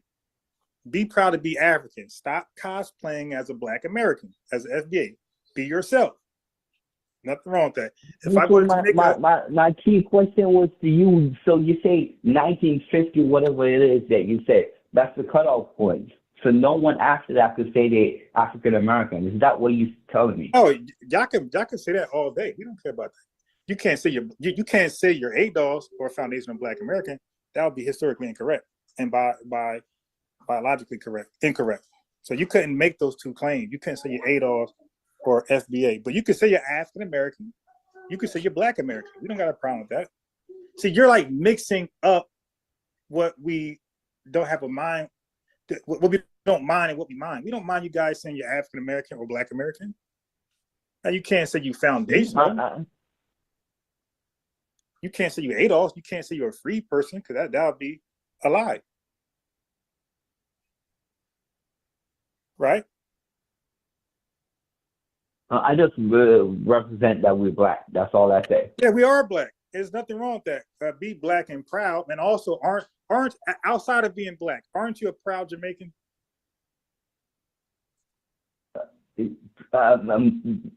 Jamaican. Well, there's no problem with that. Well, now I'm asking you: are you a proud Black man? Yes, I'm proud to be Black. Okay, are you proud to be Jamaican? But do you understand that Jamaicans have many different races there, right? I got you, but I'm asking you, are you proud to be Jamaican? I am Jamaican. Are you proud to be Jamaican? You could say no. I'm not making you say yes. Are you proud to be Jamaican? Yeah, I'm proud to have whatever experience I have right now. So whatever I am, I'm proud to be that. I'm saying, but your lineage goes back to Jamaica, right? Maybe you're not proud. I'm sorry. I kind of thought you guys were proud to be Jamaican. Yes, I'm proud to be Jamaican if that's what you want to say, but I know what you're that's trying what you want to say. That. No, I'm saying, if you're not I know what you're trying to get at. When I ask them questions, they're always saying, what are you trying to get at? When you ask me questions, I don't say, no, I know what you're trying to get at because I heard it before. Come on. I know. Okay, but it's not because I want someone to explain to me like. Okay, just hold on one second. Just give me 2 minutes to say something. Just 2 minutes. Chat. Okay. He said he was proud to be Black. He did not want to say he was proud to be Jamaican. And look, I'm not trying to force him to say he's proud to be Jamaican. Bro, you might not be proud to be Jamaican. And I can really believe that based on the research I got. I can really believe you're not really proud to be Jamaican. And that's okay. But I'm proud to be Foundation of Black American. And if I lived in Jamaica, like you said, for 30 years, guess what? I will still be proud to be Foundation of Black American. I would never say I'm Jamaican. I would say, I respect you guys for being Jamaican, but I'm not that. I'm not like y'all in that sense. I'm FBA. I got a different lineage, different history, different experiences, and the world looks at me differently than a Jamaican. Okay. So would you ever live in a different country? Hell no. I have no passport. And why is that the case? I'm never getting one. I have no passport. I'm never getting one. I would never leave this great country. Just like you don't want to leave. You don't want to leave either. But people act like all race does this. They come to America and they compare America to like their other country, but they only do it in one aspect. They like comparing with Canada, they like, oh, you get free healthcare, you know. Oh, if it's somewhere else, they only do one aspect. But you know, totally like I don't. If I thought another country was better, I would live in that country, wouldn't I? I wouldn't. I don't know why anyone would come here complain. I wouldn't. I would help build my country up where we're just as good or even better. I would not flee. You can't. It's like saying something that's not possible. You understand how small Jamaica is, right? Yeah, and Japan is small too, right? Not even the same realm. Japan is like so much bigger. you understand, Jamaica is tiny. So what does that got to do with anything? Jamaica's tiny. Okay, what's your point? Jamaica have no resources to be built up that way. Bro, you got petroleum. Stop. You got petroleum. And They don't have any resource. Come on, be honest. You were saying this, but if we're in realistic aspect, if you got no resources, if you have no resources, then what the hell the British was extracting from your homeland? If you got no resources, then what were the British extracting from Jamaica? Your British was using like a connection point. They was using Jamaica as. No, but they were extracting. That's where all the shit stuff at. Yeah, but they were extracting actually stuff from the land. Are you not aware of that? But you know, it's like me saying, which country in Africa have all That's not the same. You just said you have no resources. Jamaica got plenty of resources. If they don't have it anymore, they don't have it. You understand? Okay, so where do resources go? Say it again. Where did the resources go? All Jamaica produces sugar. You know, that's it. Say that again? All they produce is sugar. Bro, do y'all have petroleum? Like, they don't have any resources. Come on, they can't compete. It's like you telling me to go back to, like you telling me something that's fictional. Bro, there's nothing fictional about you going back to your homeland and help building it. Bro, there's so many countries that got fictional that you would think it would be. Europe don't have no resources, but Europe knows how to build their stuff up and then go import, export. See, y'all thing is y'all got to stop making excuses to flee. Y'all got to really. Let me ask you a question. In like 100 years from now, what do you think Europe is going to do? What do you think they're going to go down? Oh my God! Now we wish bad on my homeland, brother. I'm wishing your homeland does great and build itself up. You're hoping my homeland fails. That ain't cool, bro. Say it again. Why we gotta go down? Why you wish my homeland go down? No, I didn't say America. What are you talking about? Okay, who should go down? Who? Oh, I said Europe. I said not America. Okay, so you're gonna go down how? They don't have any resources. England is doing terrible right now. Do you guys know? They're doing really bad. Europe is doing bad? Yes. Okay. That sucks for them if that's the truth. Yeah, because they can't take advantage of people anymore. That's all the British used. That's all they did. Well, I don't know, because when they were at World War II, right? And when they reached out to the Caribbean to help build their country back up, they didn't force you guys. You guys fled over there so fast to help build up Britain back to a superpower. So they didn't take advantage of nobody. You guys felt like that was the opportunity to level up. You guys ran in droves to help build the European nation back up. So this is why I say Jamaica is like a fake independent. British still control them. Oh, did you talk about Vice Cartel earlier? Oh, did Vice Cartel get us? Hey, brother. What? Okay, so if it's fake independence, is that flag BS? If you want, people use it to represent the country, but Vice Cartel no, they use it to represent the British government. No, wait, they use it to represent the independence of the country, right? Yes. Okay, so if it's not really independent, then the flag is a false representation of independence, right? Hey, if you want to put it that way, I guess you could. I'm asking. No, I'm all right. Well, no, this is based off what you're saying, because the flag represents the independent state of Jamaica, and you're saying Jamaica is not really independent. So I'm saying that I'm asking the obvious question. Okay, then the flag is a false representation of the independent state of Jamaica, right? You could put it that way. I'm just telling you what happened. Wait, sorry, is that no black? other countries. Okay. If you one more question. Have a logical conversation. You ask me a question. Let me ask you a question. Wait. One more question. If you're independent, do you have a can Jamaican I ask flag? you a question? Yes, you can. Right after this, do you have a Jamaican flag in your home? I don't think so, but all right, yeah, you my man. But go ahead, ask me the question. Yo, you stand on business. You say I ain't going back. I ain't thinking about them. They can hold their own mess. All right. So, what's your question? I said, is someone independent if another country could come in and tell you what to do? Now, I agree with you. But what's your question with me? No, that was the question. Like, that's what I'm telling you. They told them that, yo, Vice Cartel, the trial wasn't fair, so give him a new one. That's what they did. They did that. The British government did that. That wasn't Jamaica that did that. You know that, right?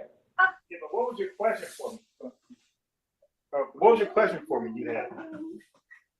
No, that was the question. Like, you're not independent if another country could. I was asking you, that was the question. Okay, well, I was going with what you guys say about the country. You guys, I heard some proud Jamaicans talk about how prideful they are and that they're independent. And, now I'm hearing you're not really truly independent. Y'all just was cosplaying as an independent country. That's interesting.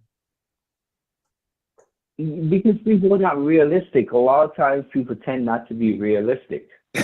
So why don't you guys fight for true independence? They don't have the power. You don't need power, bro. You need numbers, bro. But you got the power, bro. You outnumber white folks 20-1. Stop it. You would trample all over. Say it again. You outnumber white people in that country like probably 40-1 now, because 20-1 back in like the no, against Britain, not the white people. I'm talking about against Britain. No, but you don't need white people. You could just take over your own country. You can do what you want to do in your country. You can build stuff in your country. You don't need Britain help at all. You could just build your own country. All right. So the government, like America does this a lot, right? Say, for example, they like, all right, if you gonna, not gonna listen to what we say, we're gonna take this thing that we gave you guys. So they would have, these little deals that they have, and they would take it away if you don't actually listen. That's how the system goes. So it sounds like to me you're playing the victim, where you're like just victim, where you don't want any accountability, bro.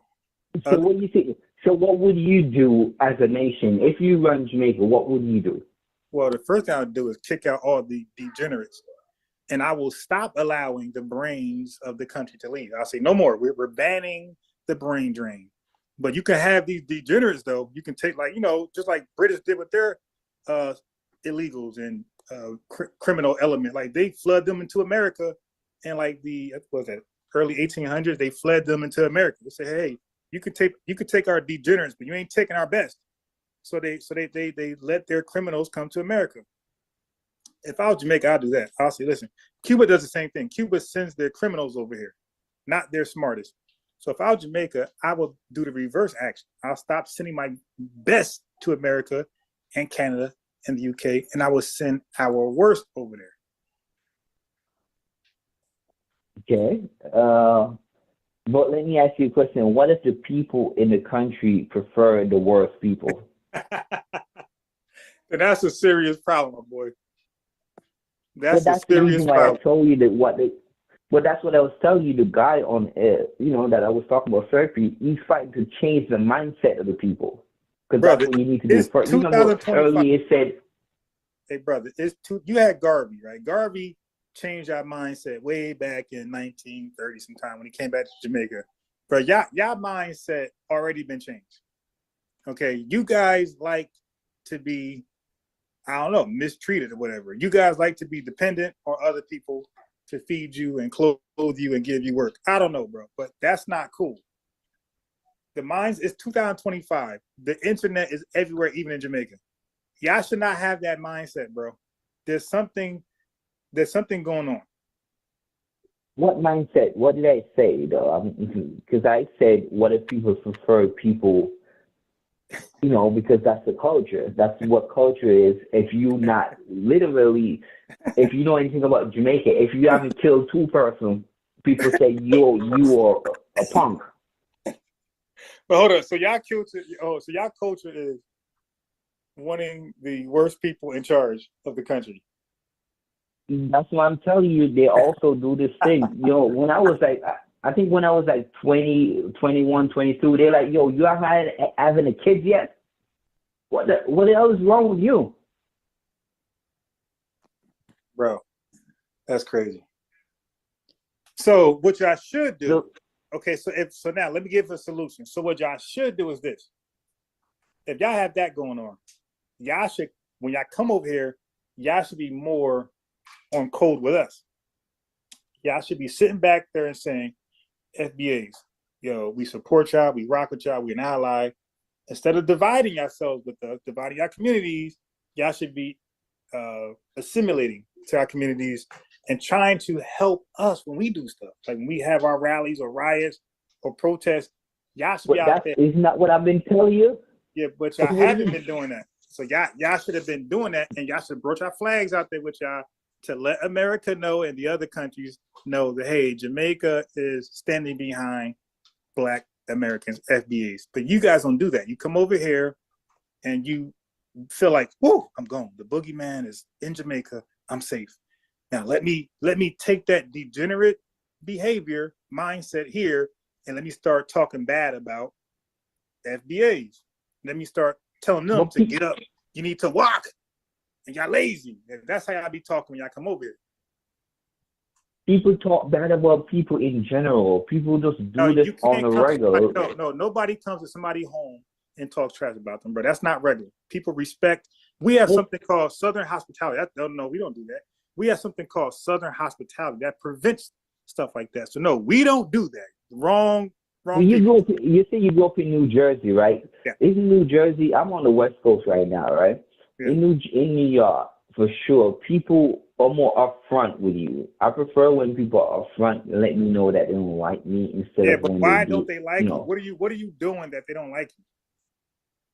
No, I'm just telling you. You say Southern hospitality. I don't have that. No, but I don't have. I don't want people to pretend. That's not what Southern hospitality is, bro. You know what hospitable means? That means that's genuinely in you. Like you just love your neighbor.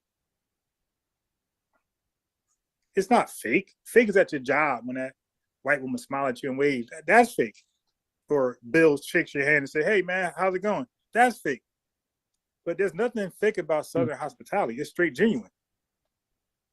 I know what you're saying, but people will literally try to pick you up as you're walking. They'll try to pull over and pick you up. That ain't fake. What I'm saying is, when we in Jamaica, or when I noticed in Jamaica, they talk bad about other Jamaicans. When Americans, they talk bad about other Americans.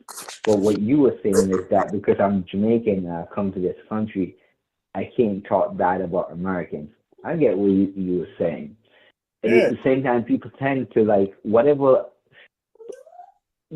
about something about someone, they use that against them. That's what humans, we all humans, that's what people do. So people are going to do these things. But because we're from a different country now, you use that as in like, oh, Jamaicans don't like Americans or vice versa. That's what usually tend to be. You know, because my earlier story is telling you, like, I immediately have a problem with Americans. Later on, I lived there for around like 10 years later. We like best friends now. All right, so this is what I want you to do, right, to make this call productive, right? So I want you to leave this phone call knowing that FBAs don't think about Caribbeans like that in a negative way.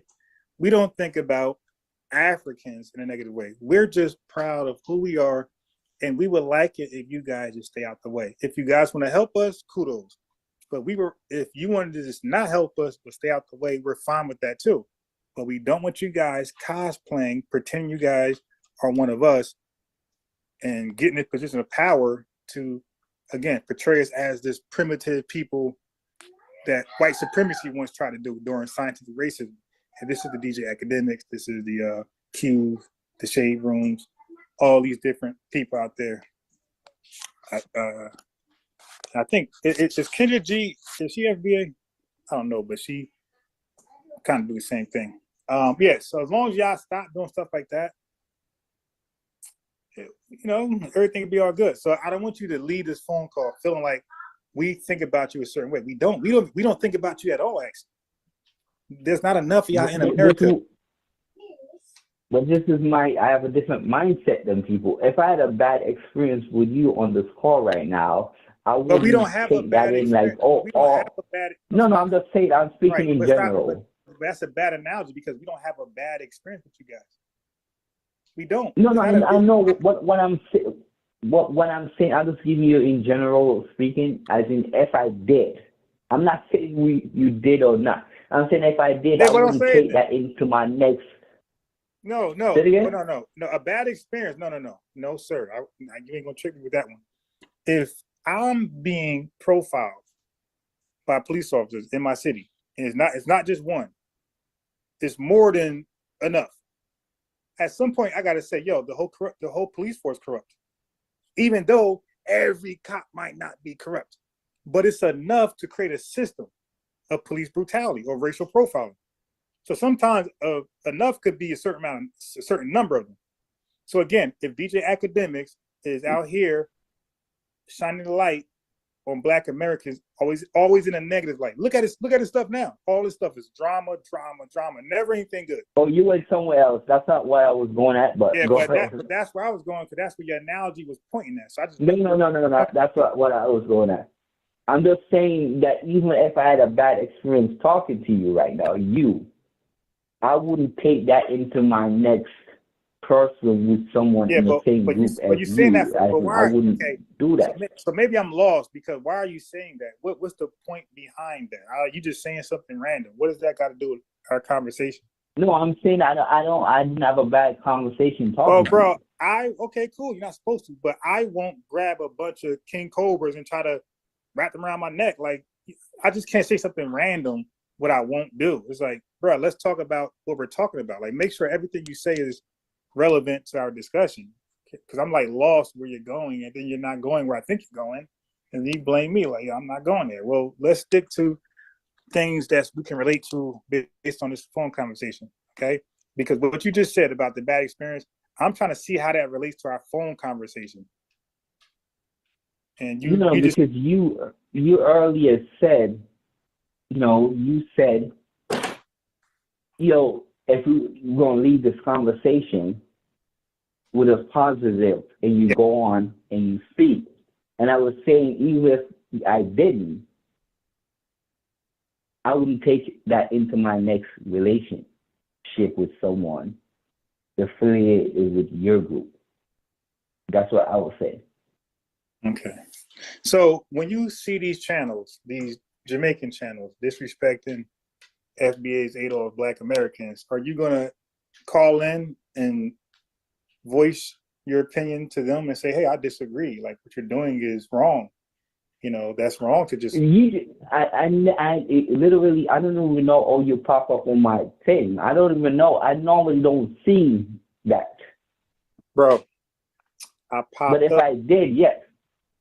Look, I popped up because this was due, right? You had to have this experience. And this was the right time. This was the right time. So now, the things that I showed on my live podcast, do you agree with anything or disagree? There was a lot going on, so Right. So what stuck out? When the Jamaican guy came in, and I know he was the last one in. I heard. I think he was speaking similar thing to what I'm saying, but he's just... No, he wasn't. He's doing it on a negative level, as in like everyone is bad. Isn't that different though? If he's saying from a negative level, it ain't the same that what you're doing. Because if you're being positive, then that means he's being negative. Therefore, it's not the same. Yeah, but it's like, if I say I love everyone, that's kind of meaning nobody's gonna that. say that. Don't forget. Let's talk about things that is relevant to the conversation. So I won't, be confused where you're going. So yes, the Jamaican guy that called in, right? What did you agree that he was saying? That we all do the same thing. Like what? But what I don't, No, explain. We all do what? That's the same thing. But what is that? No, we already had the discussion already about it, so I don't want to go. Okay, well, don't say it again. Into it. Yeah, but if you say it again, I'm going to ask you again. Like, what is this thing we're all doing? Because maybe I disagree. Criticize. Talk bad about each other. That's what. Don't talk bad about y'all though. Wait, how is? Okay, what did I say that was bad? Everything I played and everything I talked about from an African or Caribbean stance was actual history. When I went over your history, we said jackets. You agree? I said, you got any jackets? You said no. And we agreed what a jacket was. That's Jamaican culture, right? So when I talked about the homeland not being good, you agreed. You said there's no resources. You said that land mass is inhabitable. So you agree with me that nobody should be there. That's why you said you're not going back, and it's bad. Then you said the mindset of people are terrible. Their mindset's got to change. I agree. I said the brains of the country left, and the degenerates are left there. So we agree with everything I said so far. You agree with everything I said about Jamaica. So what? So I don't get when you say we are doing something negative. You were thinking I'm talking about you. That's why I'm so lost. But who are you talking about? I'm not talking. All this indirect. When he was speaking, he was speaking about not you. He wasn't speaking in people in general. Okay. So what was he doing? So that's the reason why I didn't even want to go into what he was like discussing, because it's like going around the same thing. Why you bring it up? But when I'm speaking, I'm not speaking that you were saying these things, because you never said any of these things. Okay. But so you don't responsible for what everyone else is saying. I can't say that you said what everyone else is saying. So when you said, "Oh, I have a bad experience with someone," and that was your like what I can't say that you did that. Yeah, but that was your analogy about bad experiences. I'm happy. I'm over here. I'm happy. I'm chilling. I'm happy. So that's why I asked you, so what did you agree with that I said? You just said all the stuff we agree with. So say that again. What'd you say? Oh, you just repeat all the stuff we agree with. So why would I need to repeat it again? All right. Let me walk this dog, because he about to go crazy. Look, I'm gonna go live again in about an hour and a half, right? Pull back up and call in. Okay, have a good day. All right, thanks for the call. It was a good dialogue.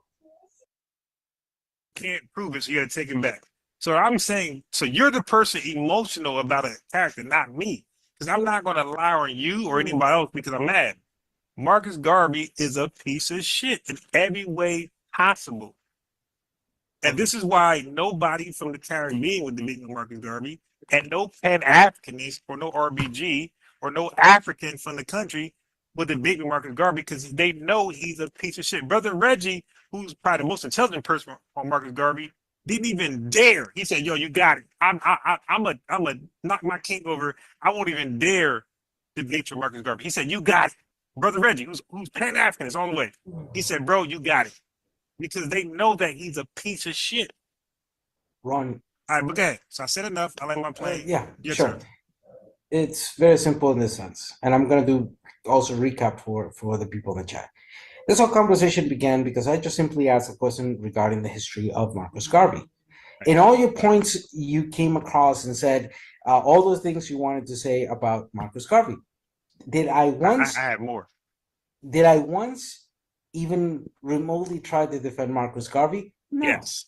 No, I did not. I did not. She did. I didn't. And in what sense did I defend Marcus Garvey? I was just talking in regards to the history of Marcus Garvey, but not on no Marcus history. Garvey His itself. history is shitty. Okay, hold on. Did He I was a failure everywhere he oppose? went. Did I again, Ron? Did I oppose? Did I defend Marcus Garvey? No, I didn't. The only thing, no, you're lying, Ron. You can go back to this conversation because you you went can back go back to this conversation you went back and rebutted with Tariq Nasheed. So you used Tariq Nasheed as a no, defense you're wrong, Marcus Garvey. Ron. Again, the only question I asked regarding Marcus Garvey is when he exited Jamaica on 1910, 23 years old, what was the first place he arrived to? You couldn't answer that. I don't care. He went into England. Okay. But again, I just wanted to prove the point that you did not, your claim in regarding knowing about Marcus Garvey in the United States, right? I clarified. Okay, you got me. So okay, in the United States, then you clarify. But okay, you see that in the beginning. I'm be correct myself. Okay, thank you. So, all right. I don't mind that. Second I'm point. secure. Second point. So yes. I did not defend Marcus Garvey. The whole intention of that point. He's a piece of shit scammer. That should have been hung. Actually, hold on. I don't care. I don't care. Go ahead, say it. The guy's dead. Who gives a damn? Nah. Again, they should have hung his ass for the shit he did. Whatever. I'm okay with that. I don't give a damn about your freedom of speech in regards of a particular individual. That's scammer, man. I wish like hell. Now, look. Can you exit one moment for your bias in regards of Garvey? Sure. Okay. So you told me you like to play chess. Yeah, I'm a chess teacher and I'm good at chess, right? All right. I play chess myself. I'm pretty good at it, but you know what I prefer playing? What's that? Go. Golf. Go. No, Go. Translated from Chinese is Wiki. The one that has the white and black dots. It's all about territorial, etc. So yeah, better than chess. Look, chess is lineal in many ways. I like it, but I prefer Go. I like. What's your chess rating in chess? I'll tell you if you're good at chess or not. What's your rating? Dude, I haven't played in a long while. The last rating I had was in the low 720s. All right, so now, respectfully, I gotta say you were a beginner. Yeah, I was a beginner. I'm not gonna tell you otherwise. Yeah, I like chess, but anyway, I'm much better on Go. So yeah, I'm not gonna brag. I would say only because you have not been taught correctly how to play chess. That's why. Yeah, no. I mean, I like playing chess in a very. But you were never taught correctly, because, for example, it doesn't matter. The point being here is well, that does matter to be taught correctly. How I apply strategy in matters of politics. I'll give you an example. I pushed for something here in my country, in Costa Rica, for 13 years. Something that everybody was telling me was impossible to achieve, and I achieved it because I knew how to strategize, etc. So, and the point being here is back to this conversation. The question of Marcus Garvey was just a point of historical reference that I wanted to put forward. Okay, so we did that. You went on your rant regarding Marcus Garvey. In one moment, I have not even defended him in any way, shape, form, or manner. I was just indicating that point of reference historically. Second, the point of contesting then is that I turned the table in regard to Tariq Nasheed, and I will stand by my words. Yeah, but you got to prove it. For me, as an individual, I will say the same things A. Phillips, the other historical A. Philip Randall said regarding Marcus Garvey. I'll say it to his face.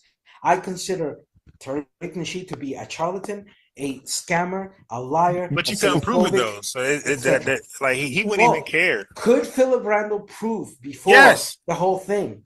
Yes. Okay, so now if he doesn't like me saying that, he can come down to my country and he can sue me in my courts. No, he's not gonna sue you because he's a coward. No. FBAs, we don't sweat that, right? We're used to white supremacists said the Marcus worst about Garvey didn't sweat that when he was. Oh yes, he did because he did because he was going at W. Du Bois really hard, so he definitely sweated that. But he was afraid of FBA Philip But Randolph. anyhow, the point being here is that it doesn't tether. really. The point being here is that you jumped at his defense because internally. Well, if you allow him, yes. If you allow anybody, as a matter of fact, look, some people are not religious, right? I'm not. I'm an atheist, man. I give a 10 bleeding craps about Abrahamic religions bullshit. Good. And I'm not saying you should, but and I wouldn't mind you expressing your beliefs about anti-beliefs about it. I wouldn't even care. But if you were to lie and say Jesus was Moses' brother, I'm gonna be like, bro, where'd you read that? Well, can we say that Jesus and Buddha and Shiva were sitting down and having a game of poker? And yeah, but if you seriously believe that, then I'm gonna say, brother, listen, you have a history of lying on people. I don't believe in anything. You lied on Tariq, so you might lie on Buddha and Jesus. In the matters of your reaction in Marcus Garvey is my same reaction towards Billy Carson or Tariq Nasheed or many other charlatans like Lord Jamar, etc. It's the same antibody that their supremacy, xenophobic stances originate in me in this whole conversation. How this individual, Tariq Nasheed, has become a voice for supremacy. And the worst of all, he's become a tool for white supremacy and gringo supremacy. That's my problem, and I understand it. All right. That's why I like to go into the depth of the subject and what I brought to the table in regards of the reality of the Western Hemisphere, aka America, aka North, Central, South, but that and is Caribbean. But that's not what's in question. No, it is in question. If you look at his page, he is arbitrarily defining who is an FBA in the Western Hemisphere. He's arbitrarily he's talking about the United States. Yeah, because the only thing he can see, this dumbass, like the gringo he is. No, that's all he should see for right now. So see, the thing with you is you're too early. You're too early. You're talking about a bigger fish to fry, and right now we're eating whitings. We've been here since the 500-year history, especially the African descendants of slavery, alongside those in what is modern day United States. Not only that, but in the process of independence, like I said before, the majority of our countries abolished slavery. Heck, the situation of United States when it became a country not abolishing slavery, well, that's a shithole of the foundational people who were there at that moment. And then we recognize the difference of that particular history and what that took. Of course, there's a direct relation between what was happening in 1850s and us here in Mexico and Central America, particularly with William Walker. So the point being here is that his arbitrary definitions are a clear attempt of erasure of identity. All right, so in America, in North, Central, South, and Caribbean. Okay, so let's think about that. Okay, hold on. So let's think about that, because most people, when they get on Tariq Nasheed, right, they get on him as though, and I'm not saying, you might be right, you might be wrong. Okay, what I'm saying is when people get on Tariq Nasheed, they act like he's the leader of somebody. When he says himself, he's not a leader. And then people like myself in the chat says he's not a leader. So if we all agree, and matter of fact, he don't put himself in position, he's not a politician, he's not in leadership, he don't have an organization, he's not in leadership in no which way, shape, form. So in every aspect, he's literally not a leader. You defended him like the leader. No. Hey, stop. Your whole reaction was protecting the leader. I'm sorry, but that's how it seems. No. Well, first of all, he's FBA. All right. So I'm gonna protect anybody FBA ADOS if they're being lied on.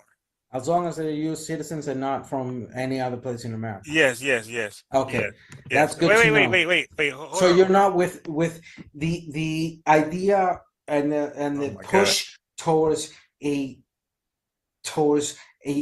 clear, I will not use the term unification, but at least a commonality, understanding our commonality, and working together to fix the bullshit that has been impacting us systematically, not only in the United States but throughout the whole continent. Okay, so let me answer that. So that's my criticism in regards of Tariq. His bullshit lineage. Okay, hold on. Is supremacy. He's working for the white man. That's the point. Listen, okay, well, white man hates him. All right, so look, let me because white men love him. Oh no, the white. Wait, I showed you the ADOS website.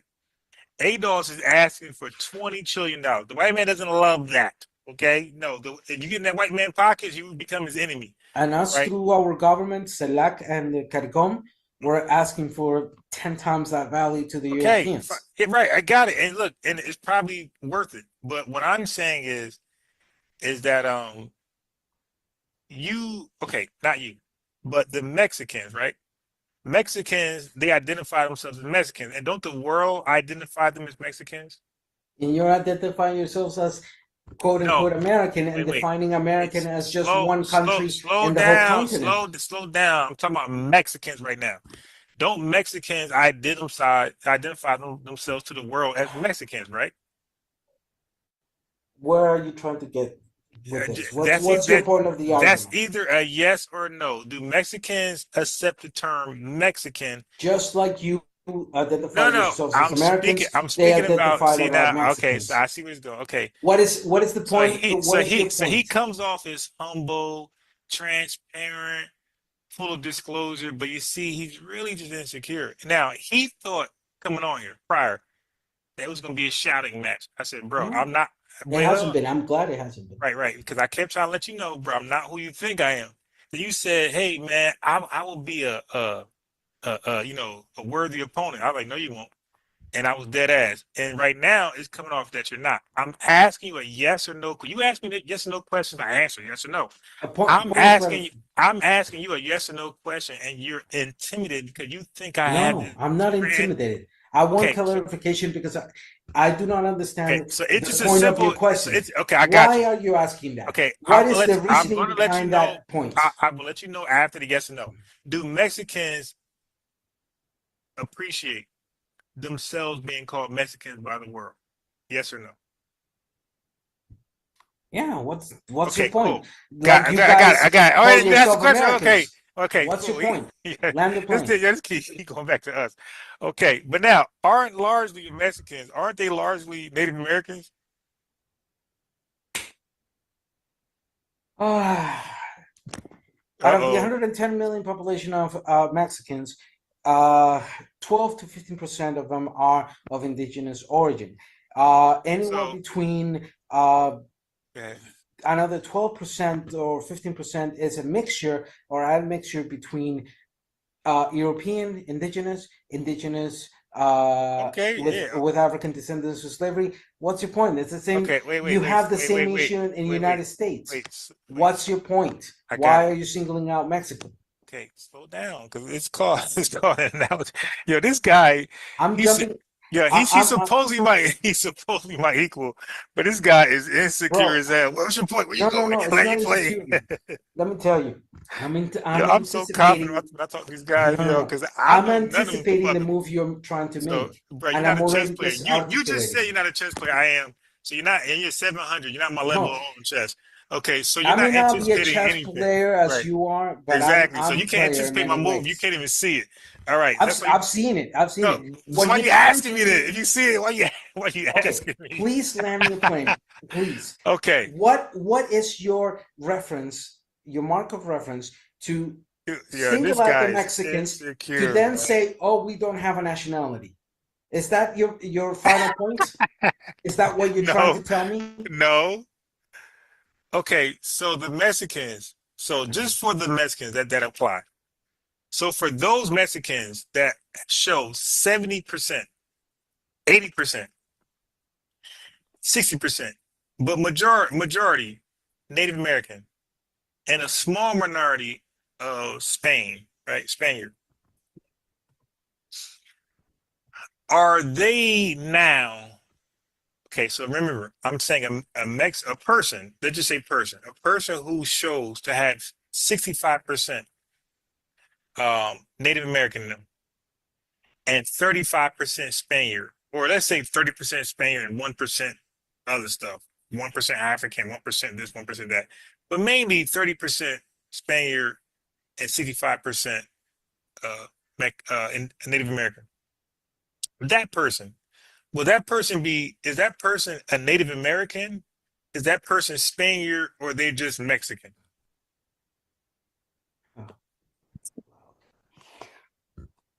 Do you understand how ethnicity works? Yeah, like it's a calculus question, bro. I'm just No. asking you. It is a stupid question because oh my god. I'm gonna simply put it this way. Level. Yeah, y'all gotta do a better job.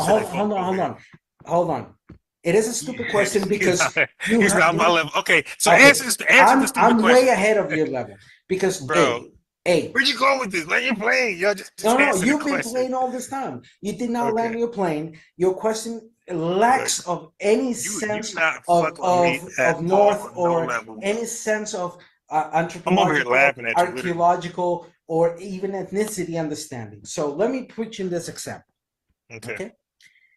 One, a person identifies themselves first and foremost with what their parents is able to provide them as a guidance of that identity.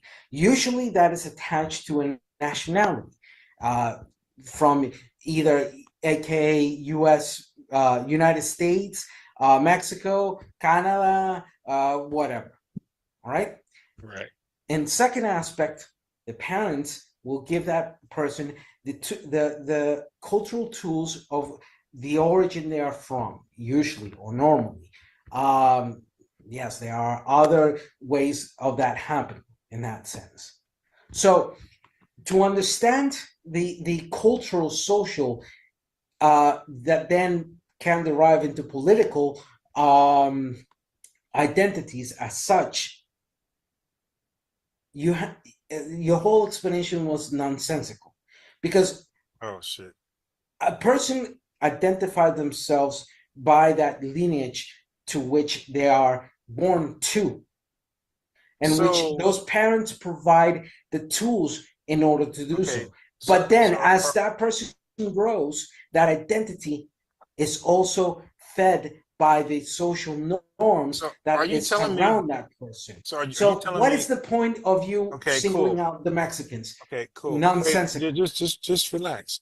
So are you telling me? So you telling me? I'm passionate, but I'm relaxed. Okay. So are you telling me a Native American who's a person? I'm sorry, a person who is 65% Native American and 30% Spaniard. You're telling me that person can be classified as Native American still?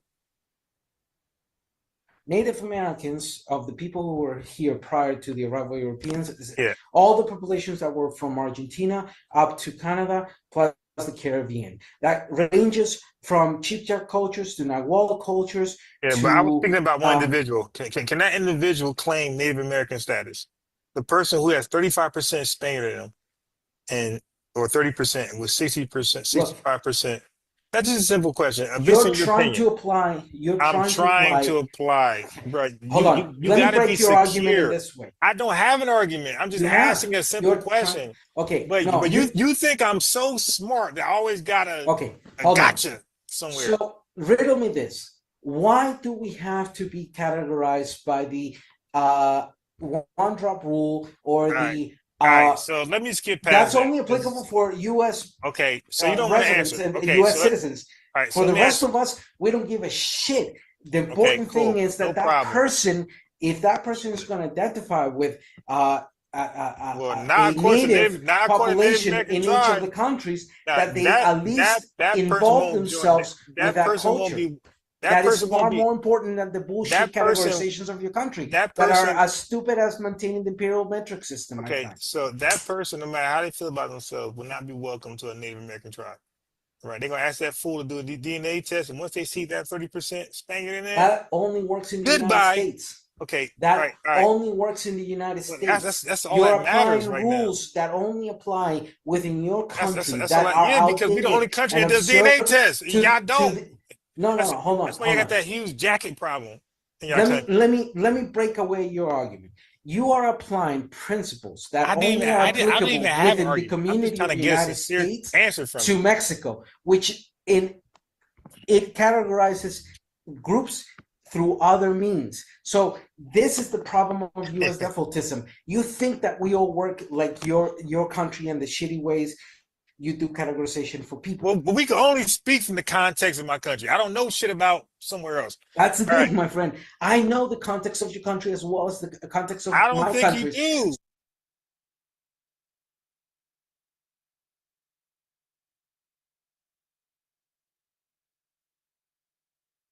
Let me pause this 1 second to bring you this. Okay, so we got a troll out here. And let me just address her. So, looking for attention.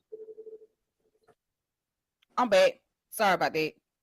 So let's go down to the foundational Black American flag, popularized online by controversial media personalities. Tariq Nasheed, foundational Black Americans are descendants of Black slaves who built the United States from the bottom. The movement is considered divisive for its anti-Pan-African segments. Transatlantic, the Caribbeans by a maroon flag with or Africans used to fight in Louisiana. So wait a minute. It's funny that notice how people use him as a scapegoat instead of addressing the agenda, the ideology, the concept. They like to attack an individual. But if we attack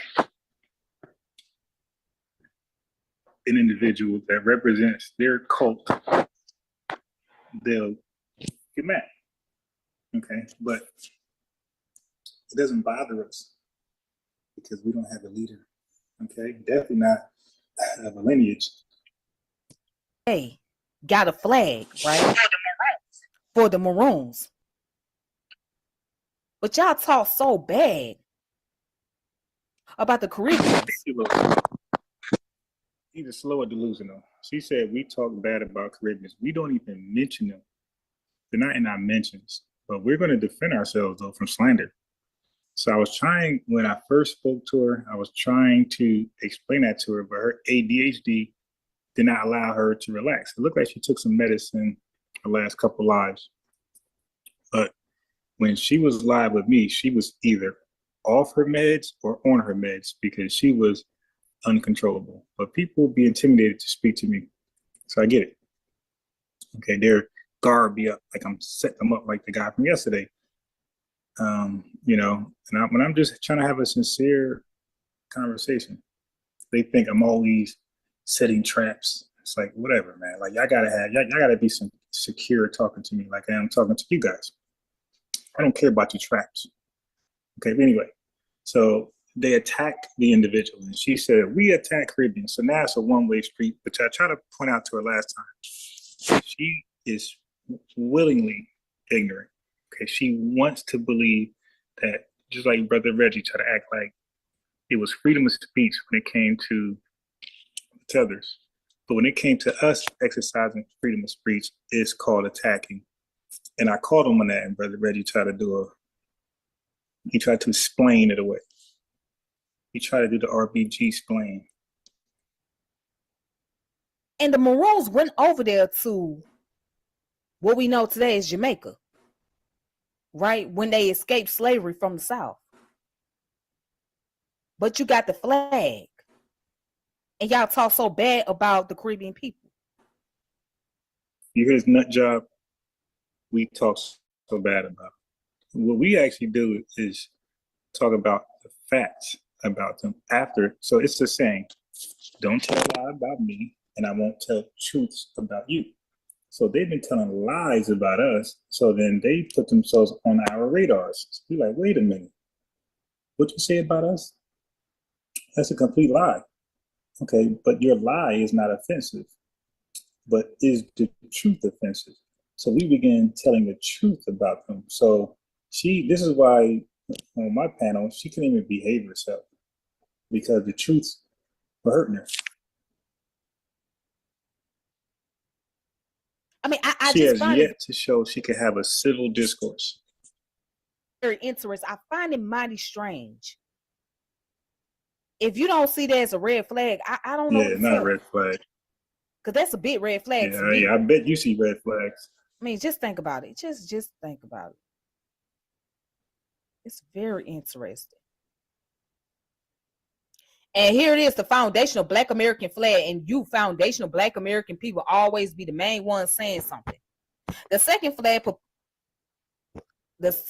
possesses the American color scheme and nod to the Grace Washer, or say Grace Wisher. So then she had Ngozi the other day, and instead of saying foundational Black Americans, Ngozi said foundational African Americans, and she was just a yes woman, straight, just quiet.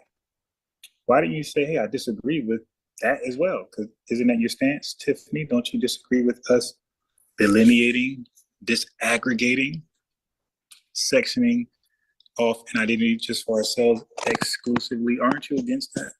So why do you express to Ngozi, no, Ngozi, why you gotta be foundational Black American or foundational African American or ADOS? Why you just can't be RBG or Pan-Africanist? Why you ain't do that? Free African American woman who was indentured as a child to the famous Star Spangled Banner flag seamstress Mary Pickergill. The 3 white stars represent the 3 ethnic groups that make up foundational Black American. The Black Aboriginal people of North America, Black explorers and traders who explored the Americas before Columbus. Whoa, hold on. Peace, FBA Mark, Devin, but Sensei, let's have an honest conversation. You guys say it's FBA, but he doesn't even say FBA. So I want to know, what information do you got about Lord Jamar that he doesn't have about himself? You guys are good. So I would like to hear your evidence how he's FBA, because it's going to be evidence that Lord Jamar doesn't have for himself. Black explorers and traders who explored the Americas before Columbus. And the captives brought to the Western Hemisphere from Africa. Oh, but I thought that y'all wasn't African though. Wait, whoa. Is this? Yeah, I'm telling you, this girl has a comprehension problem. I know she does. And that Ritalin, she needs to, give it that Ritalin so she could relax and focus on something. She thought we were not African. We're not African. This was, again, was trying to explain to this woman, but she can't get it. She either can't get it or hasn't gotten it. That's her problem. But she sounds crazy out here. Because now we get to review her foolishness and put it back in her face. Nobody's African, Tiffany. Nobody. Okay. Do our genes go back to the continent of Africa? Yes. But nobody in this world is actually African. Everybody's part of a region, and they're named by that region or that landmass. Nobody's African. Okay? So let's rewind it back. Whoa, hold on. The Black Aboriginal people of North America, Black explorers and traders who explored the Americas before Columbus. Whoa, hold on. Black explorers and traders who explored the Americas before Columbus. I thought y'all ain't believing in the transatlantic slave trade. So which one is it? So how? Okay, you see, so you could tell that she's so weird that she's normally arguing with people who call themselves, or people who are called abels, people who are called abels by other people. You could tell her argument is with people who are called abels. I don't know if they call themselves that, but I know people call them that. But Aborigines or Aboriginals, whatever. So you could tell that she's usually arguing with them. Because even when she came on my podcast, she said, I thought you don't believe in DNA. So that she's so weird that she can't even listen to my argument to kind of determine where I'm at. She already gave me a position. So she's thinking I'm somebody who claims to be an Aborigine or an Abo, and that I was always here, and the transatlantic slave trade never happened. That's the position she was trying to give me, and that I'm against science and DNA. But that's how weird she is. Like, she don't even have the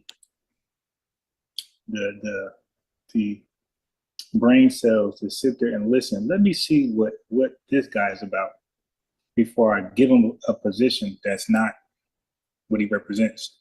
This flag has something that represents the captives that was brought from brought to the Western Hemisphere from Africa.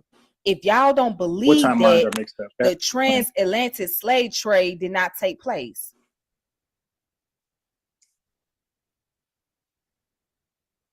Please help me to understand. Make it make sense, y'all. Not with you, we can't. It says the center is the Black Power fist from the 1960s.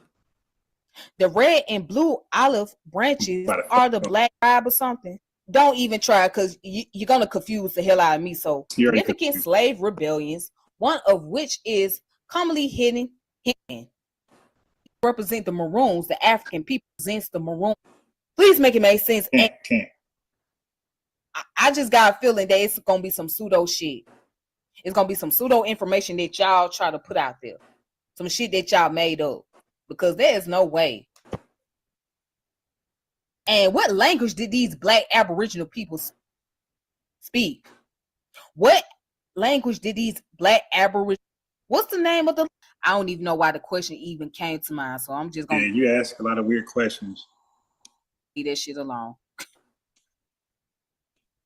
So now she's a Pan-Africanist, and when I attempt to get her to explain Pan-Africanism, she couldn't even do that. So you can't even explain something that you claim to be, something that represents you. So I don't expect you to understand anything concerning free people, ADOS, or FBA. So, child.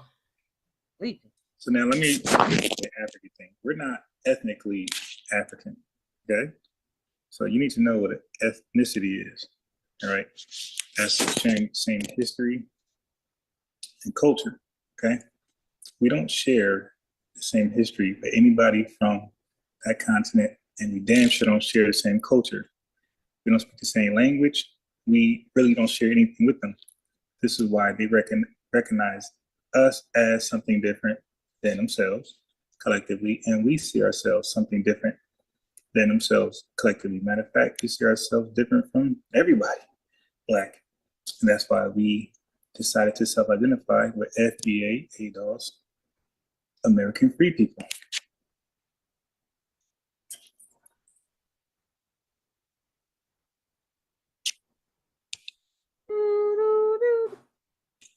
So many flags that we have.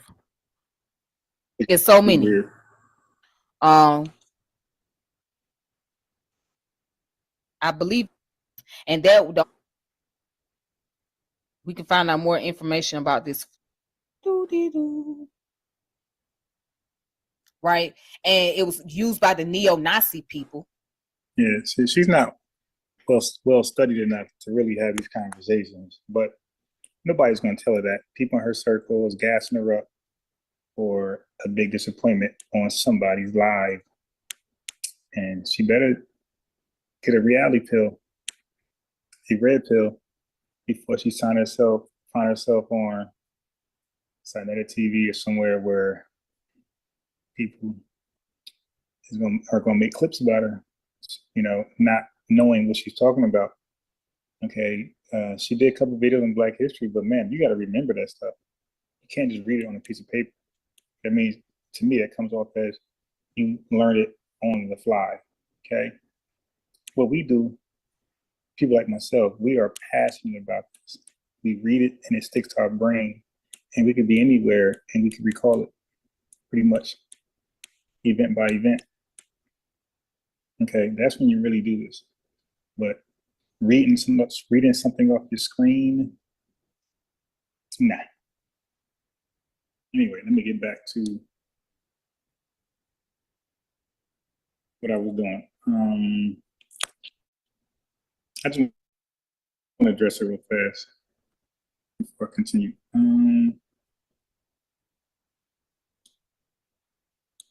So let me go back to my debate with that racist Latino guy.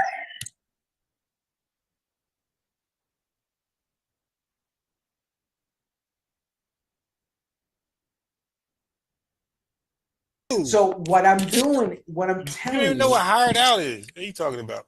Okay. No, again, the problem I don't is think you're that you fluent have in no, American history. the problem with your attempt of argument is that you're trying to cherry pick.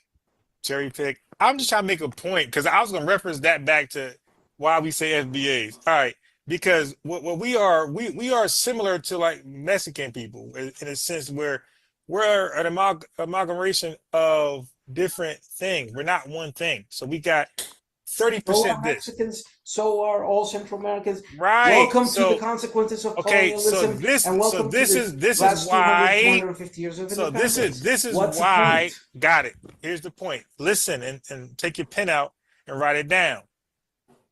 Screenshot it. This is why it's necessary for terms like FBA, ADOS, and free people, because we, like Mexicans, went through a change where we're blended amongst people. So we're not one thing. We're not Native American.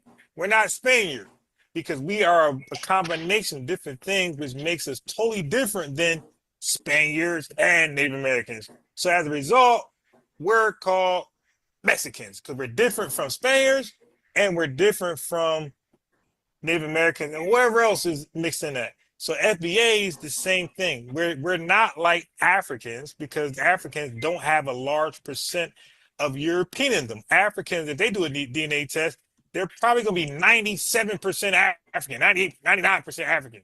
Okay, all of them. All right, that's why they're so damn black and dark.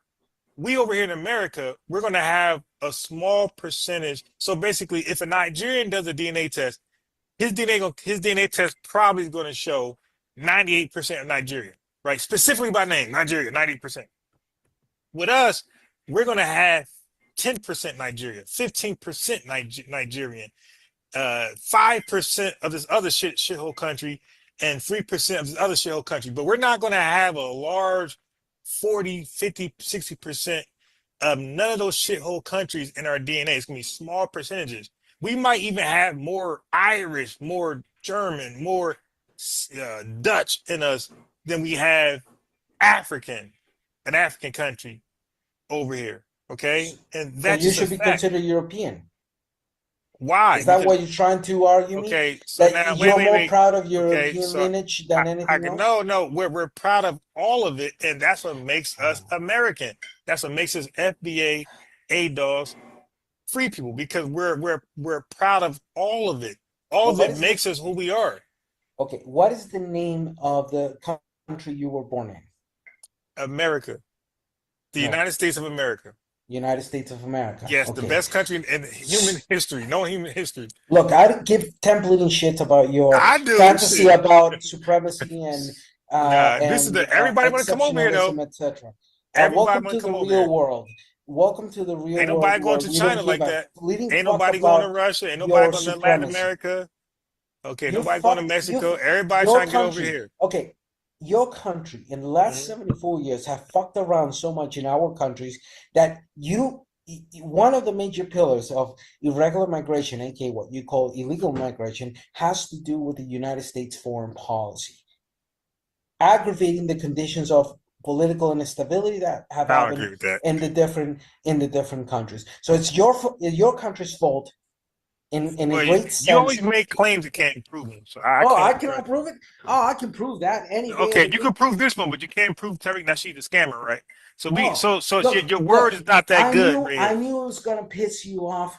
It didn't piss me off. I'm actually having fun, bro. No, I'm not mad at all. Fun too. I'm having fun too. I'm passionate. Okay, I'm passionate. So why? But I'm having fun. But the thing is, my friend, you jumped to protect your leader. You jumped to protect your leader. I'm laughing now. I don't have a leader, sir. And see, you jumped at the opportunity to defend your leader. That's okay. how it was perceived. That's how your action was perceived. No, you're actually mad. There was a reason. I stood. The reason why you're mad is that we are on code. I stood by my words. See, a lot of non-FBAs are mad that FBAs are on code. You're mad that I defend FBAs. And guess what? No. See, guess that's what? a problem. That's my New Year's resolution. You're defending is to defend FBAs. Hey, dog, man. Guess what? Whatever you call him, he's all good with me.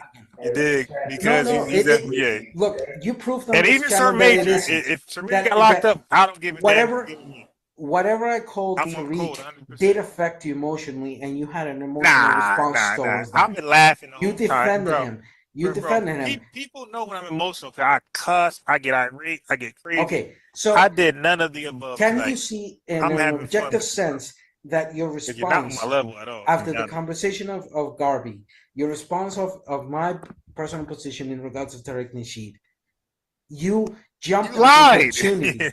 You jumped at the opportunity. So you jumped at the opportunity to defend your leader, someone you consider personally your leader. That's how it's perceived, my friend. You are defending the leader because what makes him say? Here's a real question for you. What makes him my leader? As simple as this. You guys are following his every word. Y'all just no, I don't because you guys are he's against vaccines and he's against vaccines. I'm pro-vaccine. Okay, so no, brother, the wrong guy. So you got the wrong guy. I was vaccinated. So if I have the wrong guy, why did you jump at that option? You just said, "All right, this guy thinks Tariq is a fraud. I cannot allow this guy you to lie." Okay, hold on. You can't lie. Is Tariq gonna listen to this? Are you afraid that he's gonna sue you because you allowed somebody like me to say my opinion about Tariq Nasheed? He's a fraud. He's a charlatan. He's a loudmouth bullshitter. He's a scammer. Are you lying? So, hey, that's the position I put forward. Just like you said in regards to Marcus Garvey, who I did not defend, I did not care.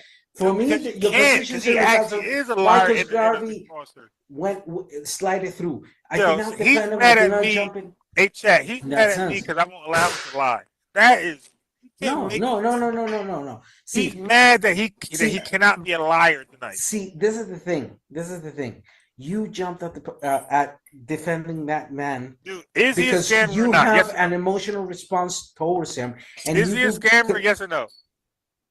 I consider him one. But I have all the right as freedom of speech to consider a person a scammer. Facts to back it up. Yes or no? Sure, I need facts, and eventually I will get more facts in regards of him. But it's not my entire who the hell draws responsibility. the conclusion and look for facts later? Dude, that's horrible research. You're supposed to let the facts lead you to your conclusion. You don't conclude and look for facts. That is called because I'm more pseudoscience. interested in attending the bullshit he lies about. Like what? And correcting. Like what? Okay, his arbitrary decisions in regards of what is and isn't an FBA. Dude, that's his opinion. Like you, no. You said his supremacy, his defense of U.S. Wait. and imperialism, working alongside supremacy and imperialist. Okay, now prove that against the other people. Third, prove that. No, prove that. Prove he's working along with white supremacy to further the agenda. Go ahead.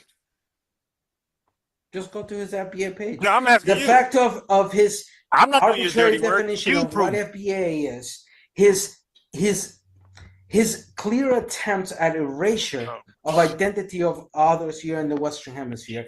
You don't want to accept that because then it breaks the whole argument, my friend. But you're saying stuff and you're not. Now, now, Ramon or Raymond, I blame you because you said I'm biased. Take him serious. He's no joke. You're a liar because he is a joke. Because I'm asking him to prove his talking points and he can't prove one. Hey, bro, can you just prove to us right now how he aligned himself with white supremacy, his ideology? Go ahead. Okay, so if we look at the definitions he's provided in his page in regards of FBA, right, it clearly shows that the arbitrary decision of what is an FBA as a U.S. supremacy control only, and I'm going to say this, he didn't say that. His ways of attending the reality, clearly shows his xenophobic stances and his like you just mentioned right now. We're the best country in the world. Nobody's in competition. What country is close? No, you are not. You're just a country like the rest of us, Okay, trying to survive the what realities country's of freedom, science? man. Okay, so what country's science can compete with ours? Oh, for Go. crying out loud. We are not competing. The world is not competing. No, science rules. You gringos science are the only ones trying to compete with They- everybody it- else you because have you have every country a competes. superiority Everybody- complex. Every With country 340 competes. Somebody million all do gringos. trade. They all got militaries. They all got their scientists, their statisticians. No, see, that's Every country you're not competes. What understanding earth the are you point. on? You're not even understanding the fucking point. You are so in deep with the supremacy and imperialism of your own fucking country that you're not even having the capability This of country abstracting is yourself. clearly the best country in known history. There's not Egypt can't hide the shoe. Look, of that's America. a problem of your again. That's a problem of people like you or Why does Tariq who everybody just wanna want to come here? believe the bullshit. So why does everybody want to come here? We're not going to Japan, China, Costa Oh Rica, no, you ain't. Mexico. We're You not ain't. going to Are those you countries. sure about that? Hell no, we ain't going over there. I don't even got a passport.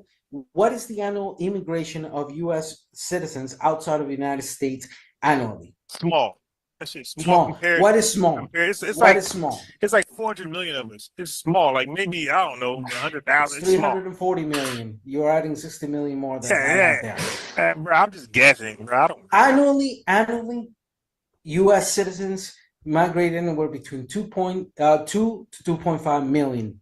That's a small that percent exit, of 300 that million, exit bro. United States. Okay, now watch this.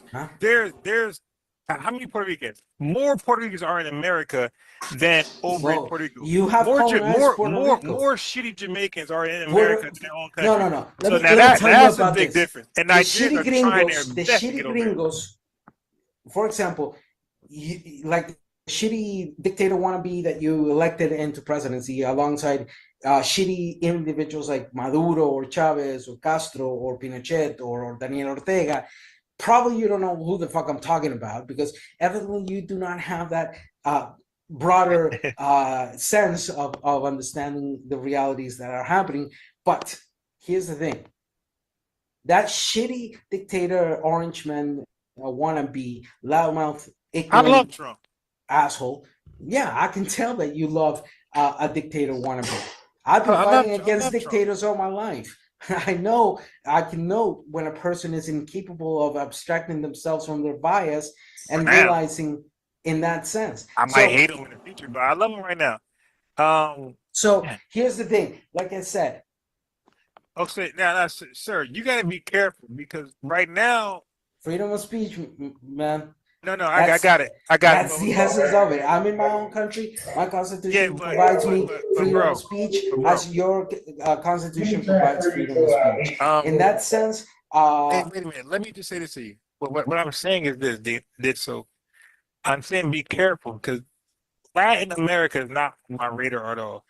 I'm attacking Africa, 54 countries, and I'm attacking the 33 shitholes in the Caribbean. Latin America is not on my radar at all. I have no videos of Latin America. You talked about Mexico. Mexico's one country in Latin America. So it is in your radar. I did not. No. Listen, what I'm saying. I didn't speak ill of Mexico. I'm saying I be telling the truth. I be exposing these Caribbean and these African countries, right? That shitholes. Hold on. Let me just finish. So what you're gonna do? Keep it up. You're gonna redirect my attention to Latin America, and I'm gonna start looking into. And you're gonna get your ass whooped in every sense of the word because we have people here that have more depth in history, that understand the elements of history, that are able to abstract ourselves from shitty positions. So, Chad, you see that, right? Latin America. I was giving Latin America a pass. I don't have one video of any Latin country, but now. I'm gonna focus on Costa Rica. Wait, let me look that shit up right now.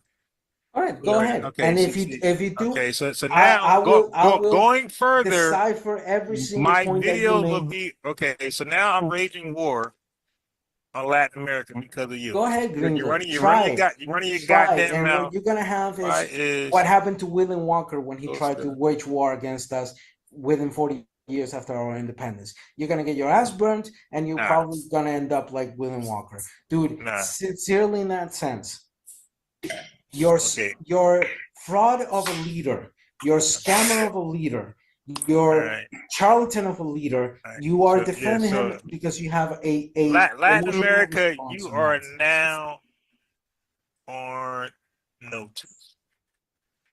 Okay, so I'm gonna lump you guys up with the other. It's evident that on this conversation you were unprepared, you were incapable of. Why doesn't Costa Rica have a military? Because we were wise and we abolished it 74 years ago. God. These guys can't even defend themselves. Is a terrorist organization against democracy. Dude, y'all don't have a military? Yeah, we don't. And that's a wise movement. Why the fuck the country spends $820 billion on a military? To kick ass, like your countries. Kick ass and take your resources. Kick ass, sure. That's why. Tell me one thing. After the Second World War, from Korea onwards, and that's Korea, Vietnam, Angola, Iraq, Afghanistan, so on, why hasn't your military have had any successful we hung Saddam Hussein. We took that nigga from start to beginning. You lost Vietnam, you fucked up Korea, you fucked up Afghanistan, you fucked up Iraq, you fucked up the drug war. Yeah, that's all good. All good. So that's what a failure. That's winning. That's not failing. That's winning.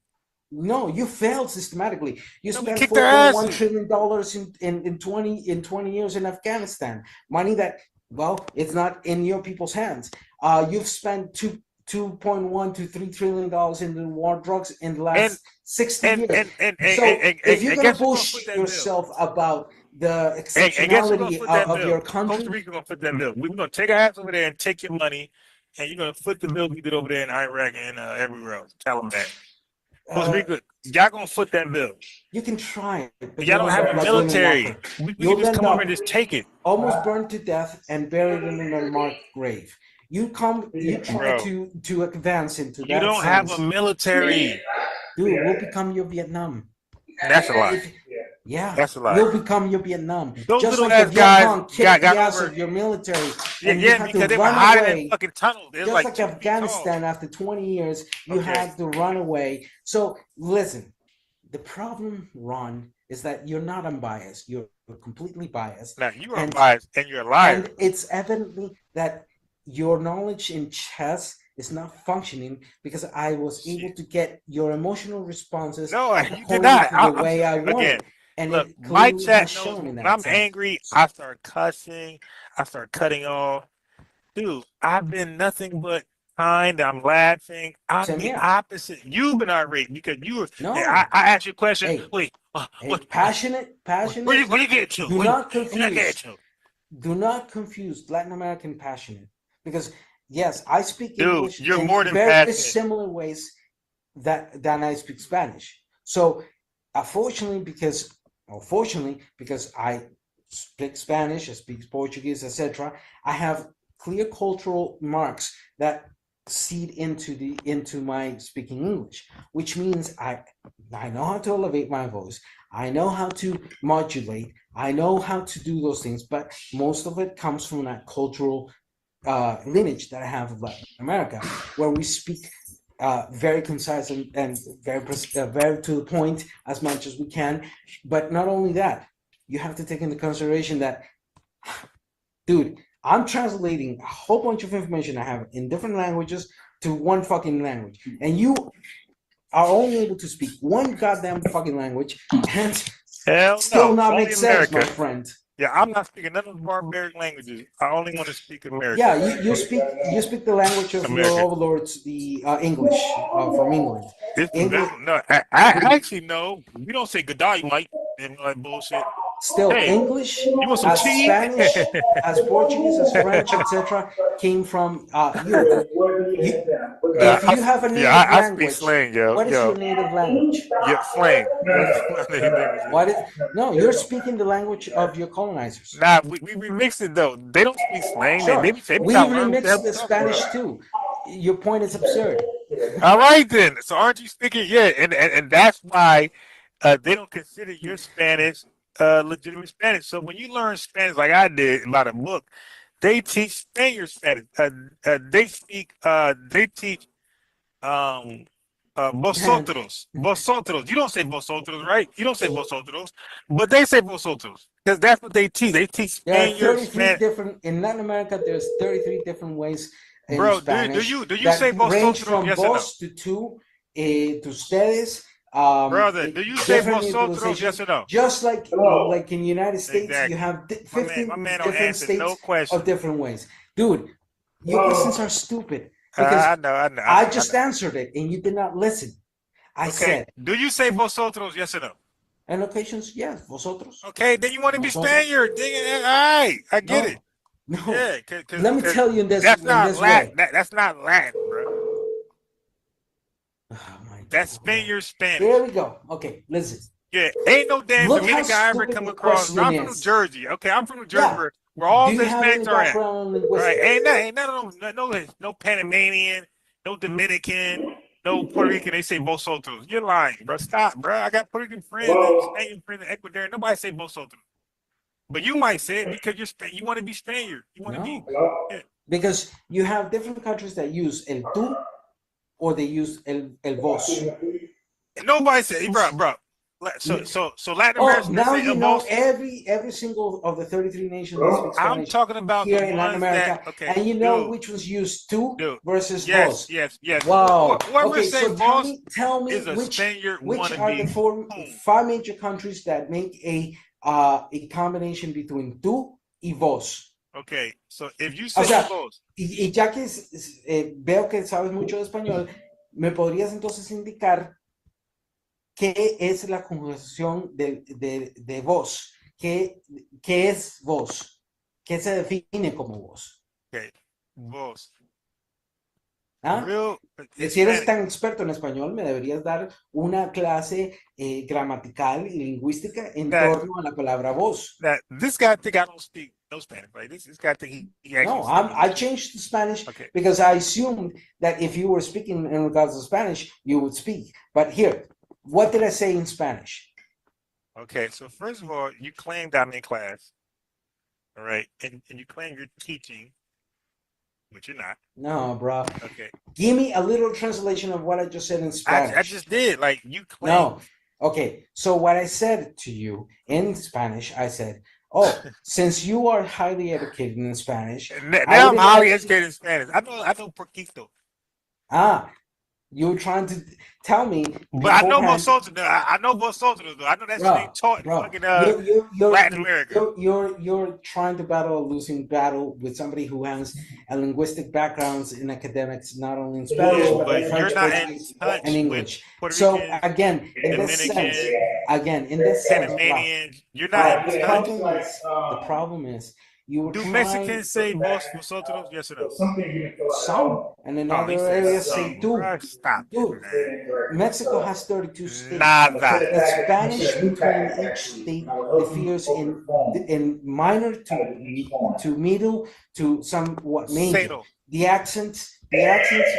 Mexican accents is because of the combination of Spanish with indigenous Nahuatl, as well with some African languages that were of that moment. For example, my accent in Costa Rica has a particular tone to it. Puerto Rico has a particular tone to it, even though Puerto Rico is a colony of the United States. Argentina, Colombia, etc. So again, you're confusing grammatical. You're confusing. Okay, so let me ask you this: is vosotros popular in Latin America? Huh?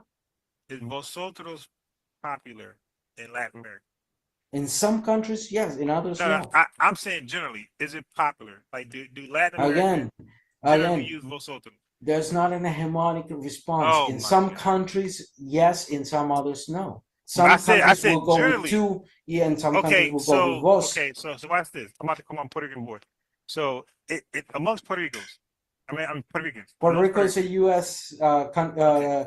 territory, even though they speak Spanish. So I'm gonna come about Dominican homegirl. I'm gonna come about Dominican homegirl. So you trying to tell me that they say vosotros. In some countries they do, in I'm saying others they Dominican don't. Republic. Dominican Republic. Do they say Dude, you're cherry picking like a motherfucker. I got to be specific because you're trying to act Okay, like put her they on the don't. phone. I'll speak to her in Spanish. No, we're not gonna talk in Spanish. We're gonna talk in English because I just want to know: do they say vosotros amongst themselves in Dominican Republic? Yes or no? What? Rephrase your question. Do they say vosotros when they talk? Bro, you asked me first in a general sense in Latin America. Because Yes or no? I had to pin you down. And now you're just cherry picking to Dominican. Dominicans do not speak of vos. Dominicans speak of tú. Right. That's one of the countries that speak of tú. Exactly. I reinstate. Thank you for being honest. For once in your life. Thank you. Like I reinstate and I repeated the myself because they speak that you real don't want to hear me. I Spanish. said no. Look how dishonest. Puerto Ricans speak that real slang Spanish. Look how dishonest. They're not trying to be white. Again, how disingenuous and dishonest you're being. Because you asked me, and you can go back to this recording. You are being a charlatan right now, just like your leader. But you can't prove none of that stuff you talking. No, so first you asked me if Latin America speaks of vos. I told you some countries yes, but I'm saying in no. general. In general, I answered you. Some countries do speak of vos. Some countries speak of tú. That has to do with majority elements. Say two, man. Majority say two. I call as again I said, some countries speak of vos. Some countries speak of tú. In my particular condition, we utilize more vos. Yeah, so y'all want to be white. Y'all want to be colonized. Motherfucker, that doesn't mean anything. It just means that the. All right, so let's bring it back. The tú is an impersonal. Right, it's slang, and that's no, what it's Latin not America slang. does. Okay, you don't know the difference between tú y vos. Vos you don't know the difference between tú and vos. That's Spaniard garbage, man. Tú and vos refer to the same. I know, but vos is more. Tú vos means, is more. It's an informal. While vos is vos is formal, and I'm saying that both of them are informal. Both of them are second person singular. Both of them are utilized in different contexts in that sense. To then define and say that tú or vos. But I was saying vosotros. I didn't say vos, by the way. I kept saying vosotros. It's the same thing. Vos, V-O-S, is the shortening of vosotros. Right. Look, oh my God, dude, you've been trying to speak over a language you do not speak.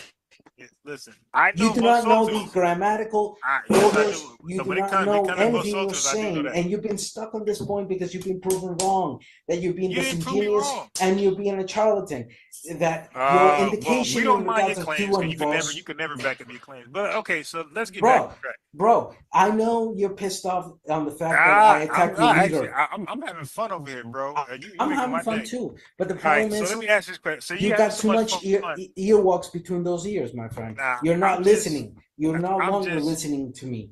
You're not. You're not engaging in that because you're pissed. You're angry that I have brought down every single one of your He keeps trying to make me mad, and it's not going to happen, bro. I'm having a happy night. It ain't going to happen. I'm not mad. The problem is I'm having a happy you jump night. all over the place, my friend. You have no complete I arguments. jump around like the House of Pain, like crisscross. I'm a jump.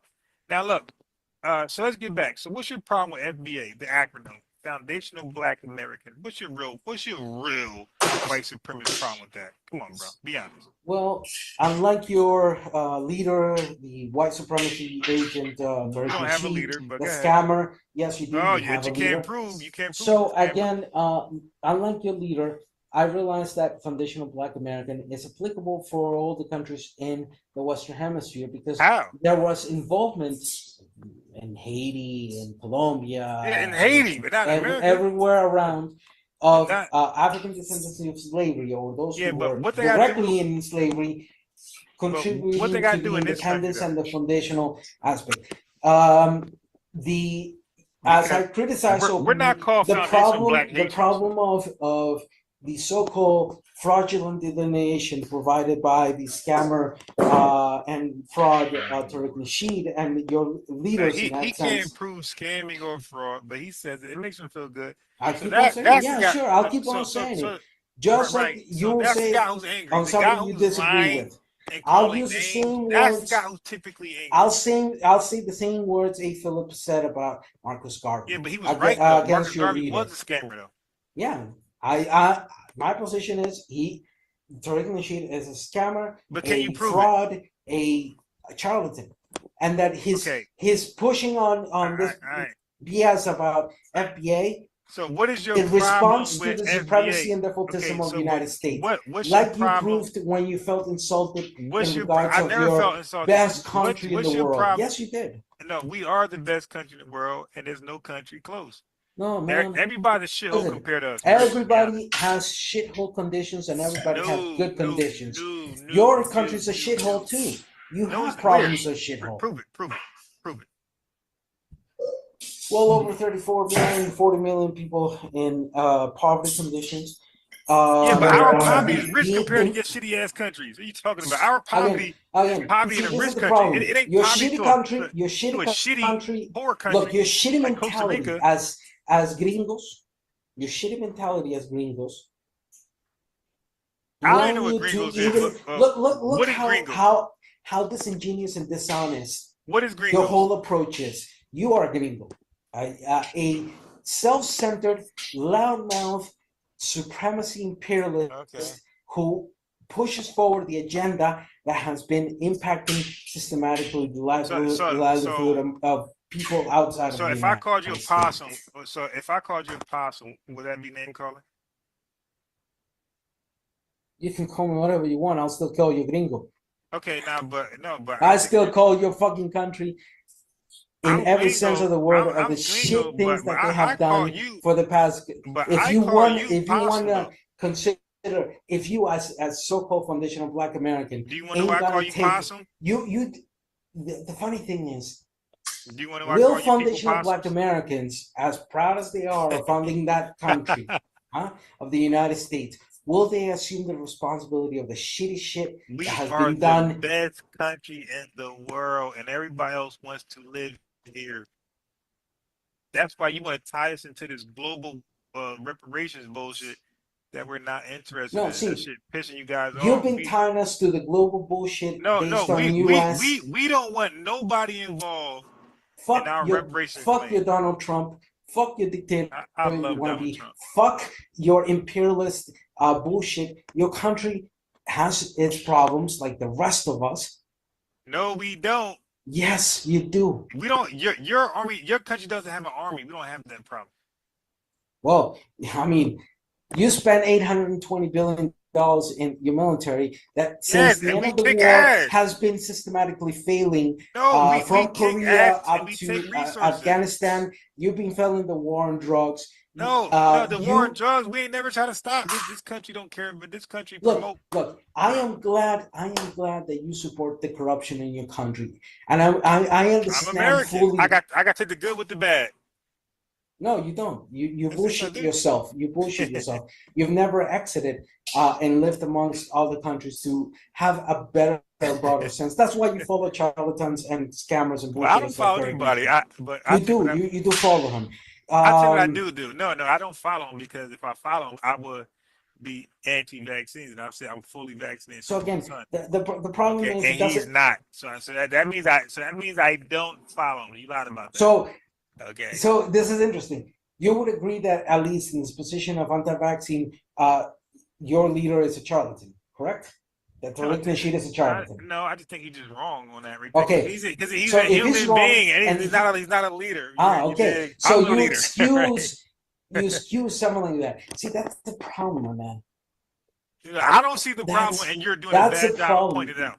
Precisely because you don't see it. What is the problem? The problem is, you told me that. And why is it so expensive to live in Costa Rica? I'm looking at it. Let me tell you on this sense. Oh yeah, it's expensive to live there. Why? You ain't got shit over there. Oh, we got a lot of stuff, but there like are what? You ain't got no army? Conditions in that sense. However, we're not talking about Costa Rica right now. Let's focus on to I know you're not. Yeah, another day we can have the conversation. Look, if you want me to say something as simple as this, and I've been trying to say, I did try to say how that do you earlier defend your on. resources? Anybody can invade y'all, just take over your Costa country. Rica's actual president, Rodrigo Chavez, is another scammer, bullshitter, No, he's not. sex abuser. Chavez was a real goddamn man. Rodrigo Chavez. You don't even know who the fuck Rodrigo Chavez is. I do know he is. That was who a is real he? man. Who is he? He Just said it. Named Rigo Chavez. Oh man, see, this is the problem. That was a real man. Look. What's funny on me is like, first, in the historical context or a historical analysis, you lacked knowledge. Second, for example, you got pissed off when I touched the nerves in regards to the leader. Two, third, you try to explain to somebody who's a native speaker of Spanish or Castellano.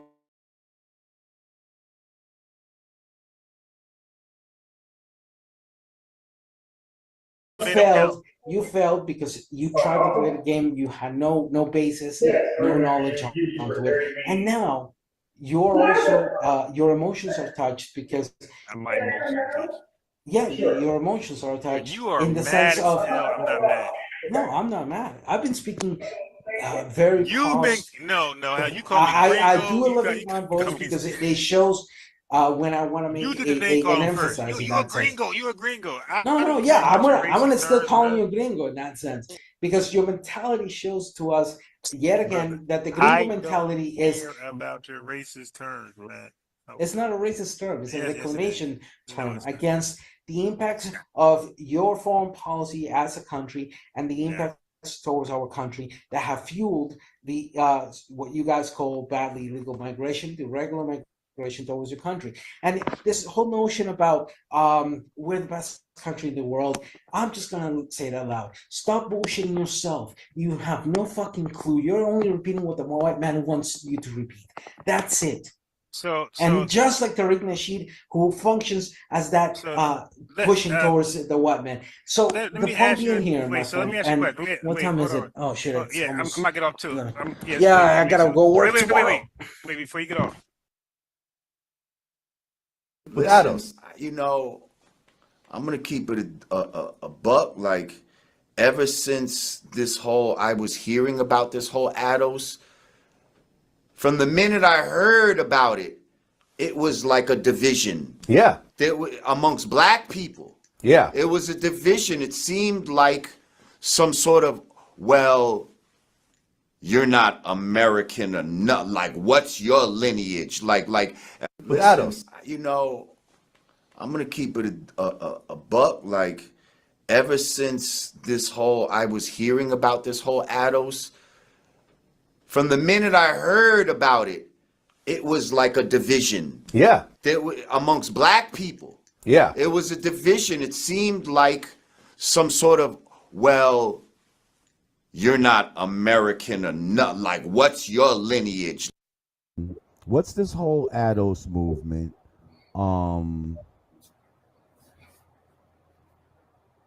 And how is this? How is that not something that's kind of divisive amongst people in this country? Like how do we decide who's who?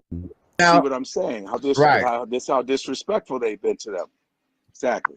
Right, but then this is also, to me, I see this as a divide and conquer thing. So now I'm supposed to get Oh, word? That's what the Jamaicans are saying? Well, then fuck that. And on the list of tangibles, I would assume that's where this ADOS comes in, because I'm thinking that certain people would hope that the tangibles, that the part of the tangibles would be reparations for the ADOS movement. Yes? Yes. Is that what I'm to believe? Now, not just that, but definitely number one on the list. Right. I definitely subject when you're ready, Jay. I like that. Yes.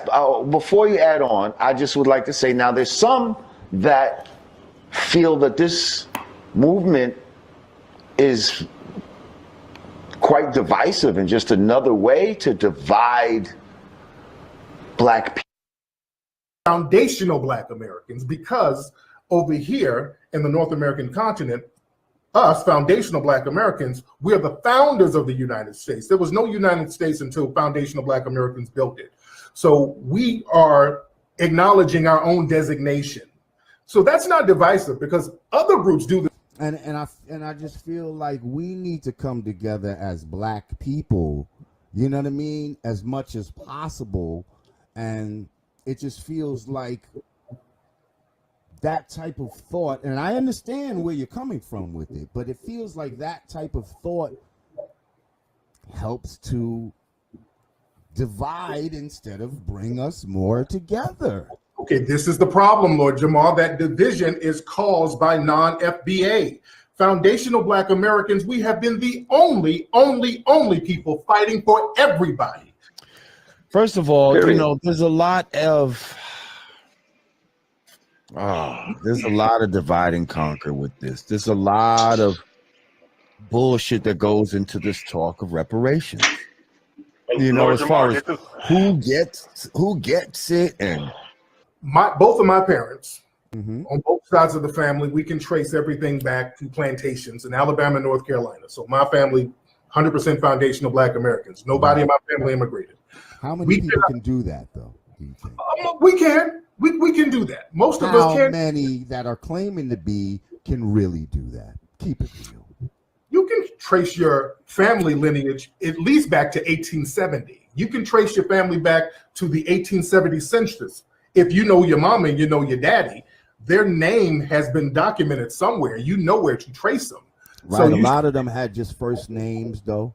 You know what I mean? Like, I'm telling you, I physically, this is not no easy shit to do these traces. Like, I physically have been through this shit. Like, I've seen it. Like, I went down that rabbit hole for a second. And when you get to all of that slavery type of shit, like, the records are not what you think. There's outliers to it, but generally, it's pretty easy to trace your lineage back to slavery, to a plantation. Or it's easy to trace your lineage back to at least the 1870 census. The average person who can trace their lineage back to 1870, 9 times out of 10, you came from a slave plantation, because they'll list you as a farm worker or domestic or something like that. So that means you came most likely from a slave plantation. And that's a little bit different from somebody who immigrated over, because you wouldn't be eligible for a reparations claim. We can't open up that door, and this is for several reasons. If we start letting African and Caribbean brothers start getting reparations based on the Jim Crow treatment, then what's going to happen? The damn white Hispanics are going to start saying, okay, well, damn it, I was mistreated too. And then it's going to undermine the reparations claim. We respect CARICOM. Over in the Caribbean, they have a reparations movement. My thing is, there was a lot of suffering done by all of us at different times in America. I don't give a fuck if you got to America 5 years ago, from whatever fucking country. If you black, you're gonna go through you're gonna suffer some bullshit. Let's just say we all get $2 million, all black people that can prove it, that, they have lineage here in these North America, and they were slaves here, and they get $2 million. What the fuck do you think these motherfuckers are gonna do with that money? Fuck. They just give the money right back. They just would give the money right back. Just like you get your taxes and all that tax time coming, half of these motherfuckers giving that shit right back to the within 6 hours sometimes in the motherfucking black community. Needs to be running around with, like, the shit would be fucking crazy. Like, and all the guns and, and Mercedes and blinged out, it would just be fuck. They just give the money right back. They just would give the money right back. Just like you get your taxes and all that tax time coming, half of these motherfuckers giving that shit right back to the within 6 hours sometimes in the motherfucking black community. Needs to be running around with, like, the shit would be fucking crazy. Like, and all. Are you Ados? Here's the thing. On my father's side, no. Okay? We trace back to Guyana. Okay? So you're Caribbean then? South American, yes. Oh, Guyana's not it's Caribbean? a Caribbean, it's in South America, but it's considered Caribbean in a way. Got it. It's one of because whenever I go South to American countries. the West Indian Day Parade, I'm pretty sure I see Guyana flags flying around. In South America. Right. Just like you might see Honduras or something like, but that's all in South America. So anyway, now my mother is adopted, so I don't know her. I still got to do some research on, you know what I mean? I actually discovered one side of her father. Now I got to trace where his family's from, but I did the trace on my father's side. So on that side, no, I'm not Ados. It's possible I'm on my mother's side I am. But see, again, that's some bullshit.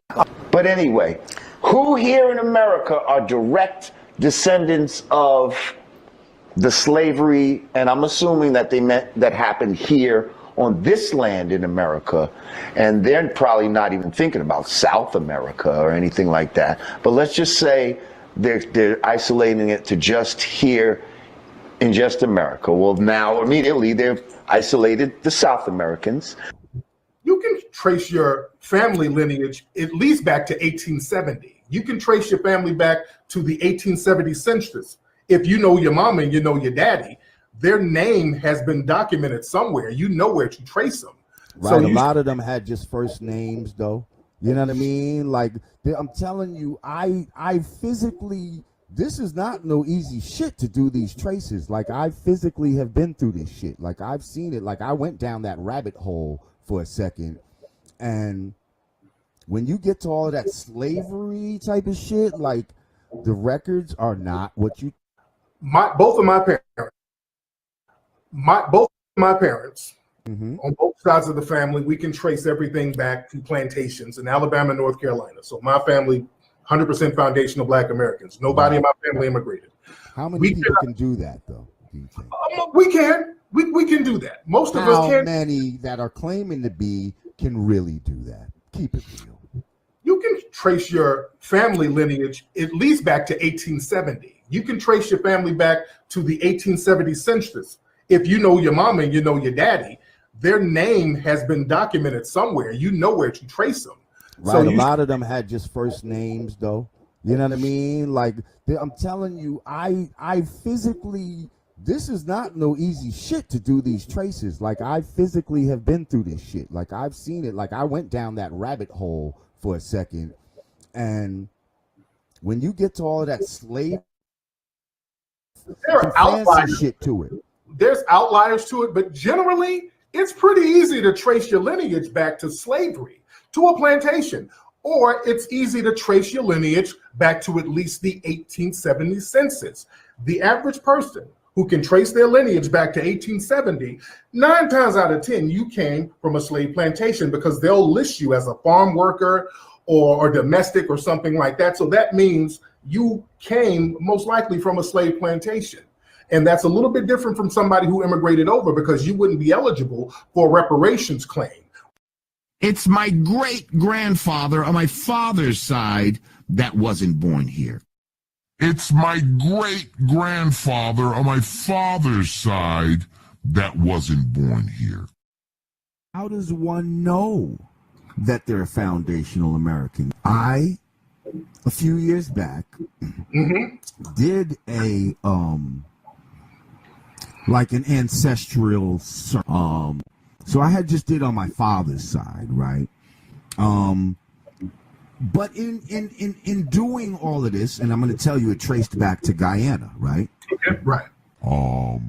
So I had just did on my father's side, right? And I'm going to tell you, it traced back to Guyana. We can trace back. My family suffered from redlining and all that type of shit, because I know how you feel about, like, Jamaicans that come here right now, this generation, and they're able to get loans. My family didn't go through that. My family didn't get all that when they came here. We lived as regular black people. So let's talk about that. Let's talk about that. That would not, if they came over and they immigrated, because your family came from immigrants. They immigrated over here, and you can Ellis Island. Because your family came from immigrants. They immigrated over here, and you can Ellis Island. Right. I know the boat. That's very different, because you can't get a reparations claim like that. Because you can't get a reparations claim like that. And it's very important to not mix it up. But now keep in mind, this is just my father's side. I understand that. We all have two sides now. My mother's side, I ain't traced that yet. Y'all would know who the southern side of her family was. So if y'all don't know, that means she's from the Caribbean. Because I can understand that you don't know your dad. That's one thing. And your mom didn't tell you where your grandmother was from? Your mom didn't say shit? She had to come from somewhere, either immigrated from another country or came from the South. If she's black, right? It's just find out where your parents are from and where your grandparents are from. Your grandmother, if you knew your grandmother has a birth certificate, brother. Look at the birth certificate and see where she was born. And then see what her mother and father's name was. It's on the birth certificate. And then see where they were born. You trace it back like that. And if you can go all the way back to the 1870 census, that make you a foundational black American. All you got to do is just trace the parents back. Okay, some of these folks, you don't know where your mama's really from. Okay, like my mom's from New York. We kind of lost, and then, okay. But folks, okay. I don't know how y'all don't be knowing where your mama from. And you don't know your mama's side of the family. At least I can understand the dad's side might be a little sketchy. But you don't know your mama's side of the family? See, that raises red flags. That raises a lot of red flags when folks don't be knowing what their mama's side of the family is. All right? That's weird. And I feel like they want us to spend our energy on this conversation when we really need to be focusing our energy on more practical things. So when are we gonna get ready? We're just not gonna be ready for it. And what are we gonna do? We're gonna blame white people for systemically oppressing us for generations. Yes. We're not even gonna try it. Well, that's what I'm saying. We need to. I'm not saying. I mean, I know, but you just made the point that African Americans won't get a piece of that. Whereas when it was vice versa back in 2016, the Jamaicans were saying, hey, African Americans, we want a piece of that too, because we were all on the same boat and just got dropped off in different places. Oh, really? But do you see how the Jamaicans turned on it? They're saying, African Americans, you don't get a piece of this. That's the talking. But you see what I'm saying? How disrespectful they've been to them. Exactly. Right, but then this is also, to me, I see this as a divide and conquer thing. So now I'm supposed to get oh, word? That's what the Jamaicans are saying? Well, then fuck that. You know, if they trying to keep it, then we're going to keep our shit to ourselves. See, that's the type of attitude that they want to inspire by having these fucking conversations right now, so that we'll be fucking mad at the Jamaicans. Let's get Bad Mon. Tariq, what's going on? What's up, Bad Mon? How are you? Well, how are you doing? I'm chilling like a villain. What's on your mind? Yeah, so I've been following you for a bit, and I'm curious, bro. Like this whole FBA thing. What is it all about? Okay, well, when you ask that question, that means you are not FBA. So where's your family from, first of all? Where's your people from? They're from the Caribbean. I'm from Brooklyn. Okay. The Jamaica or Jamaican and Trinidad. Okay, there you go. So yeah, you know what it is. You know, foundational Black American. We are not immigrants. That's what a foundational Black American is. That's a Black person who is a non-immigrant and who has a non-immigrant background or has family members who are non-immigrants. It's that simple. And you know that. You know what a foundational Black American is, Batman. Yeah, so honestly, I literally just found out about FBAs about maybe 2 months ago. Okay. And that was because I was being insulted by an FBA for like no reason. I went into a room and it was just like, why are Caribbeans disgusting and nasty? Yeah. So my question is, But go ahead. that wasn't cool. Yeah, that wasn't nice, but go ahead. So Tariq, what you're doing is pretty dope. You know, bringing Black people together, fighting for reparations and all of that. I look at it as like a modern day Malcolm X. You know, Right. that's what I look at you like. You know, something similar. Yeah. I'm not gonna put you on that type of caliber, but you know, I feel like you're like on that level because you gathered a lot of Black people together and start a powerful movement. And this FBA thing is super powerful right now. I Yes, looked it it up is. on ChatGPT, and you're the head and founder of it. Well, I just came up with the name and with the help of Dr. Claude Anderson, but I'm not really the founder of a lineage because when you talk about FBA, all I'm doing is talking about our lineage. So yeah, I'm not the head of anything. I'm just a regular foundational Black American like all these other brothers and sisters. But I understand, you know, what some of the AI prompts will say. So my thing is, Mr. Tariq, is that what you're doing, like I said, I respect it, but then again, it's sort of like you're segregating other you call us tethers. no, I don't. No, stop. No. No, you're not a tether because you're an immigrant. No. Because you're an immigrant. The tether is somebody who's doing something. A tether is a name that we put on things that's action based. That's a person who's trying to undermine us in some way. Somebody who's trying to undermine, denigrate, or sabotage us. That's tether. But you just being a non-FBA, you're not a tether because of that. But go ahead. All right, yeah, I'm glad you cleared that up. You know, because it's a lot of FBAs out here calling me a tether because I come from a Caribbean background and I'm first generation American. Are they calling you a tether because of that, or are you saying some shit in these rooms that's making folks say, "Hey, wait a minute"? Are you doing something that's funny style that people will take a certain way? Let's be honest. I'm gonna be honest with you.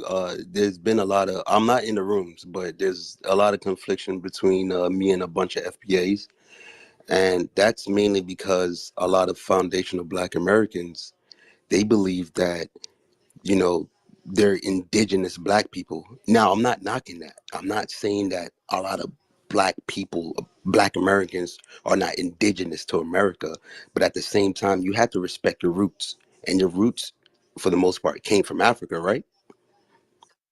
Everybody's roots came from True. Africa. Everybody's roots came from Africa. If you want to go back to Pangea, but we're talking about slavery days, right?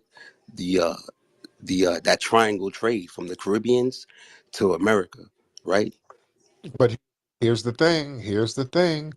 Only about 5 or 6%, or even less, came to North America. Most of the people who were brought from Africa went either to the Caribbean or South America.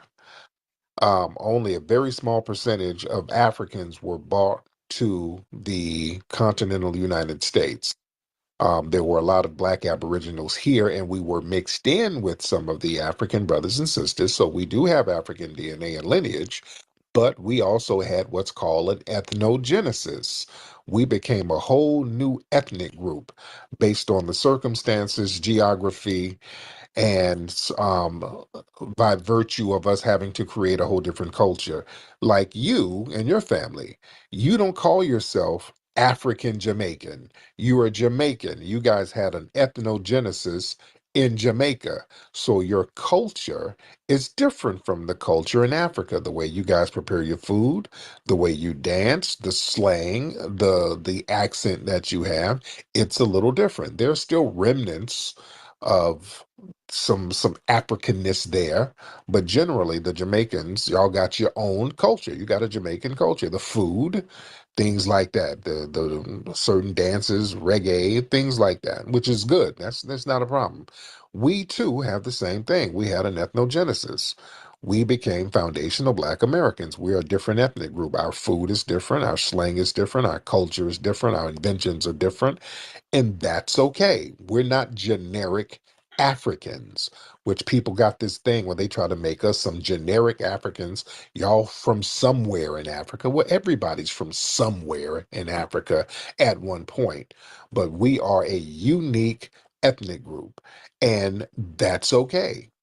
Just because we're acknowledging our unique lineage, that doesn't mean that we're denigrating other people. We're just not. People just have to respect that we are a unique ethnic group. That makes sense? No, it make a lot of sense. I'm not gonna lie, it would make sense for you to clear it up, Tariq, because right. Other people, they haven't really, the other FBAs I spoke to or chat with, they haven't really broke it down like that. Yeah. Sometimes y'all go in these rooms, and if you're hostile, people are going to take your head off. And look, there's 43 million foundational Black Americans. So everybody, people have different dispositions. People have different, they just have different ways of doing things. But hell, it's 43 million people. So people are going to do things the way they do things. No, and like I said, I completely respect it. But my only main issue is the conflict that is causing between like Caribbeans and Africans in America. And you know that it is causing, and I've watched your page as well. Like you would come at a few Africans and Caribbeans as well. So it. What y'all don't know, the conflict ain't because of foundational Black Americans. See, that's the thing. See, that's the game that people like to play. The conflict ain't from us. We're getting some straightening. We're straightening things out. The conflict has always come from the non-FBA people. And the conflict is one-sided. We've been the ones helping you. Nobody has helped us. We've not received any help from any non-FBA people. And not only that, the conflict comes from people coming over here, and we elevate them and we bring them in our circles, and they secretly work against us. And that's a problem. We have Caribbeans and Africans who come over here, and we're on some, hey, brother, kumbaya, we all the same. And then y'all get over here, y'all start forming your little enclaves where you bring your folks in, y'all get little job positions where you bring only your fellow Caribbeans in or your fellow Africans in.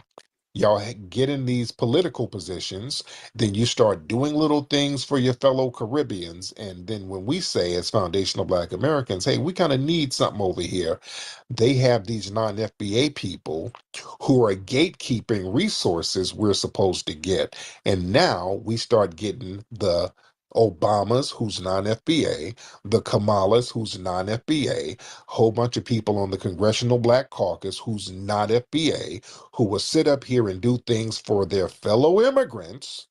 And then when we say, hey, where's the stuff for us? We get a bunch of damn splaining. That's where the problem has been for the last 30, 40 years now.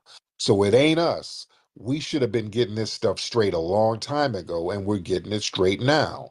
We're not letting people come over here who's not from our lineage and misrepresent us. Those days are over. So if they think it's a conflict, you damn right it's a conflict. We should have been conflicting against that a long time ago. It's called straightening. And we should have been getting some straightening going on, because if we went to Jamaica doing the stuff that some of these folks do to us, they would have been stoned in Jamaica. Y'all don't play like that. I've been all over Jamaica. Love Jamaica. Jamaicans don't fuck around like that. You better go to Jamaica and show all of the respect you're supposed to show to Jamaicans. You're not supposed to go over there getting into their politics and trying to undermine them. They will not like it. We don't like it over here. So we're talking about respect and giving props to our lineage and not interfering with our political societies where we're trying to get things done and completed for foundational Black Americans. So it's all about respect. That makes sense? No, yeah, Tariq, I completely get what you're saying. And I see why you guys are trying to delineate. So going on what you said about the whole conflict, right? I mentioned conflict. So there's conflict. So I'm Jamaican and I'm Trinidadian. So even within the Caribbean community, right, there's conflict between Jamaican and Trini. You don't know that because it's irrelevant to you. I've heard. Even with Jamaicans and Haitians, there's conflicts within the Black community. So here's a bigger question for you, Mr. Tariq. Will there be some type of unity between FBAs, Caribbeans, and Africans? You know what I'm saying? Because what's going? Sorry. Okay, let me answer that. The problem is, ain't no unity in the Caribbean and ain't no unity in Africa. And y'all, that's the problem right there. And y'all come over here with that same disunity. And we the only ones on some, hey, we all brothers, let's all hold hands together. And we're getting shot in the back by doing that. And we're saying, hey, man, we don't need none of this off-code nonsense going on. Y'all bringing this off-code tribalistic mindset from the Caribbean and from Africa that y'all use to undermine each other there. That's why ain't nobody building nothing, because everybody's trying to cut each other's throat. And then y'all want to bring that to us. And we're saying that's not going to work, because if we are sitting up here down bad and being undermined, Black people in general are going to be down bad, because we're the only ones at the vanguard of stepping to white supremacists to make sure that Black people get something. We are the only ones doing that. So we cannot be undermined, because the whole future of the Black race globally lies in the hands of foundational Black Americans. We are literally the gatekeepers for Blackness worldwide. So we really have to stand on business. And I'm glad that we are delineating to let folks know, all of the riders who are non-FBA, if you cool, you stay there and be cool. But the tether class who likes to come and undermine people, we're getting them out the damn paint. And that's what it is. All right, but Badman, thank you so much for the call, man. I really appreciate it, Mr. brother. Tariq, one last thing, bro. I'm sorry. One last thing. Go ahead. Go ahead. I understood what you just said right there as well.